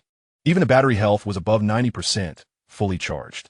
Fang Yu felt a twinge of nostalgia, likening it to a privileged heir. Reflecting on his own dismal state upon arrival, he marveled at his resilience in not succumbing to despair. However, while the body had indeed been revived, its intelligence remained questionable.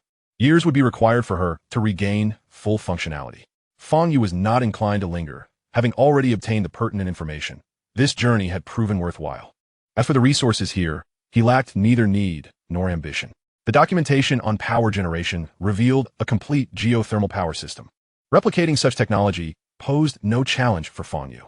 It would be wiser to leave this place to the mechanical beasts to continue their struggle against the raiders. Fu Gui, well aware of the current situation, gazed at Fang Yu with hope, seeking a seed of wisdom. Are you certain? Fang Yu inquired. Although the wisdom system could directly awaken Li Yanqi's soul, it would also bear Fang Yu's mark, ensuring her loyalty to him thereafter. Fu Gui was unperturbed. His only desire was for Li Yanqi to recover swiftly. He was uncertain if the mechanical beast could safeguard his young master in Fang Yu's absence. Seeing Fu Gui's determination, Fang Yu was indifferent. This resource was abundant and without limitation. As data was inputted, the previously somewhat dull Li Yanqi swiftly regained her vitality. After a moment, she surveyed her surroundings and, upon spotting Fang Yu, bowed respectfully, saying, "Greetings, thank you for rescuing me." Although she had been devoid of consciousness before, she now retained her past memories. Fang Yu nodded slightly, indicating she need not be so formal. She then noticed Fu Gui, who was somewhat evasive beside her, and immediately recognized him. She dashed toward him, overwhelmed with excitement. Alas, tears were no longer an option. Otherwise, she would have surely wept. "I thought I would never see you again." Li Yanqi's body trembled slightly, yet she would not release Fu Gui. "I'm sorry." Fu Gui was at a loss for how to respond, but he remembered that fateful night. His awakening had inadvertently led to her demise. Li Yanqi compuja herself, sitting upright. Is an apology sufficient to resolve matters? "I'm sorry," Fu Gui mumbled, lowering his head. Despite having gained genuine intelligence, he felt less at ease than before. "Very well. I shall forgive you. Do not wear such a glum expression. I know you have attained your own wisdom. However, But what? Li Yanqi's face fell. Grandfather has already departed. Do you intend to follow him? Li Yanqi's expression was mournful. Before Fu Guwei could respond, she continued, if you feel remorseful, please assist in burying my remains. It would serve as your atonement. Fu Guwei was silent, merely nodding in agreement as he approached the crystal coffin. Aren't you going to bury your grandfather's remains? Fang Yu inquired with curiosity. Li Yanqi silently nodded, retrieving 2 boxes from a nearby cabinet, carefully separating her grandfather's ashes. Though she had been comforting Fu Guwei, her own heart was heavy. During the fusion's onset, she had briefly regained consciousness and witnessed her grandfather's lifeless body. But upon regaining her senses, she found herself as she was now, which felt akin to having just witnessed her biological grandfather's death. The fact that Li Yanqi managed to suppress her emotions was a testament to her strength. The group exited the laboratory and buried the 3 bodies at a location on the mountainside. Here, the custom was merely to inter the bodies without leaving any mounds of earth. Their belief was that as long as the corpses were protected from wild beasts, it sufficed. After a moment of silence, the group did not linger, hastening toward the battlefield they had previously traversed. With Yu Hong as their means of transport, the journey, although slower for Fang Yu now, was considerably more comfortable. Since arriving here, he had yet to experience such a relaxed moment, especially with a captivating alien mechanical beauty by his side. Chapter 87. The Transport Vehicle. The battlefield had been thoroughly cleared. The mechanical beasts had fully retreated. And through the lens of radiant light, Fang Yu discerned that not only were there skirmishes here, but other fronts were also embroiled in ongoing conflict. However, Fang Yu had no intention of intervening. These mechanical beasts were not yet worthy of being his subordinates, with the exception of the 3 gorillas. Although their combat prowess appeared formidable, their potential for growth was severely limited. Unlike the T1 models, who could seamlessly transition between being warriors and engineers, the current situation was less flexible. Although the number of remaining enemies on this battlefield was minimal, the Raiders' transport vehicles continued to surge in with reinforcements. However, in comparison to the previous confrontations between the Marauders and the mechanized beasts, the operations conducted by Kai Yang and his team are evidently more thorough. Almost every troop transport vehicle that arrives is obliterated. Meanwhile, in the research channel of the communication system, Fang Yu has observed the latest scientific advancements regarding the J-series robots. Among these developments is a project concerning troop transport vehicles. The base has successfully replicated a similar model, albeit with significant aesthetic enhancements. The design resembles that of trucks from a bygone era, yet differs in that the wheels are not directly affixed to the chassis. Instead, it adopts the design of the Marauder's transport vehicle. There are 6 legs on either side, each equipped with wheels derived from the Marauder's transport vehicle. This not only renders it visually appealing, but also enhances its practicality, embodying a certain mechanical elegance. When confronted with impassable terrain, these vehicles can even lock their wheels and traverse using their mechanical legs. Currently, only 5 units have been constructed at the base, but following basic testing, production will be ramped up. With the introduction of these new troop transport vehicles, it is almost feasible to replace Yu Hong and his subordinates entirely. Their combat prowess ranks among the strongest of Fang Yu's subordinates, second only to Tianxian. Utilizing them for mere transport seems a gross misallocation of resources. Indeed, as it stands, these combat platforms intercept Marauder transport vehicles with remarkable ease. After admiring the design schematics of this vehicle, aptly dubbed the transport vehicle, Fang Yu's interest was piqued by other advancements. The data within this channel is remarkably comprehensive, as they are diligently refining various aspects of technology in accordance with Fang Yu's directives. Among these is a complete solar power generation system, which, if fully implemented, would yield a substantial amount of energy. However, Fang Yu ultimately dismissed this notion, feeling it unnecessary, as other power generation solutions would soon emerge. Not to mention, he had previously acquired comprehensive knowledge on geothermal energy generation from the laboratory on the hillside. With merely the need to locate an underground heat source, the output would be significant. Subsequently, Fang Yu turned his attention to other technological advancements. To his surprise, within a brief span, a substantial outline of the technology tree had emerged, its breadth leaving him astounded. He gazed at the tree-like diagram, noticing an icon of 2 wooden sticks in one corner. Did this require further development? They were clearly a pair of chopsticks. Would the robots truly require sustenance? Fang Yu felt an impulse to erase Blue Star's data from the database. The researchers were indeed reliable. Yet, reconsidering, he decided against it, recognizing them as a group of specialists whose creativity ought not to be stifled.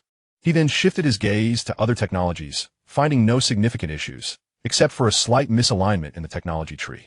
Metallurgical processes and modern production techniques, if required, had ceased to pose a challenge. Although these had little utility in combat, Fang Yu still reaped benefits. For the technologies he had illuminated could now be directly controlled for the production of Pi-Me insects. For instance, in the next moment, he conjured an earwax removal tool in his hand.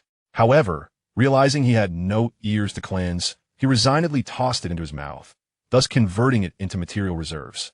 The items he consumed now genuinely constituted material reserves, much to his surprise, as the system had long anticipated his anticipatory judgments. Currently, the battlefield posed no concerns for him.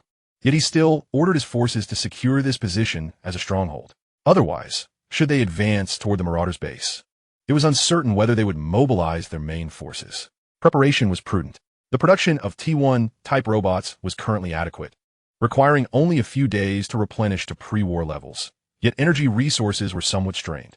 Relying solely on these 50,000 robots to repel the marauder army of an entire planet was clearly unrealistic. Nevertheless, there was good news.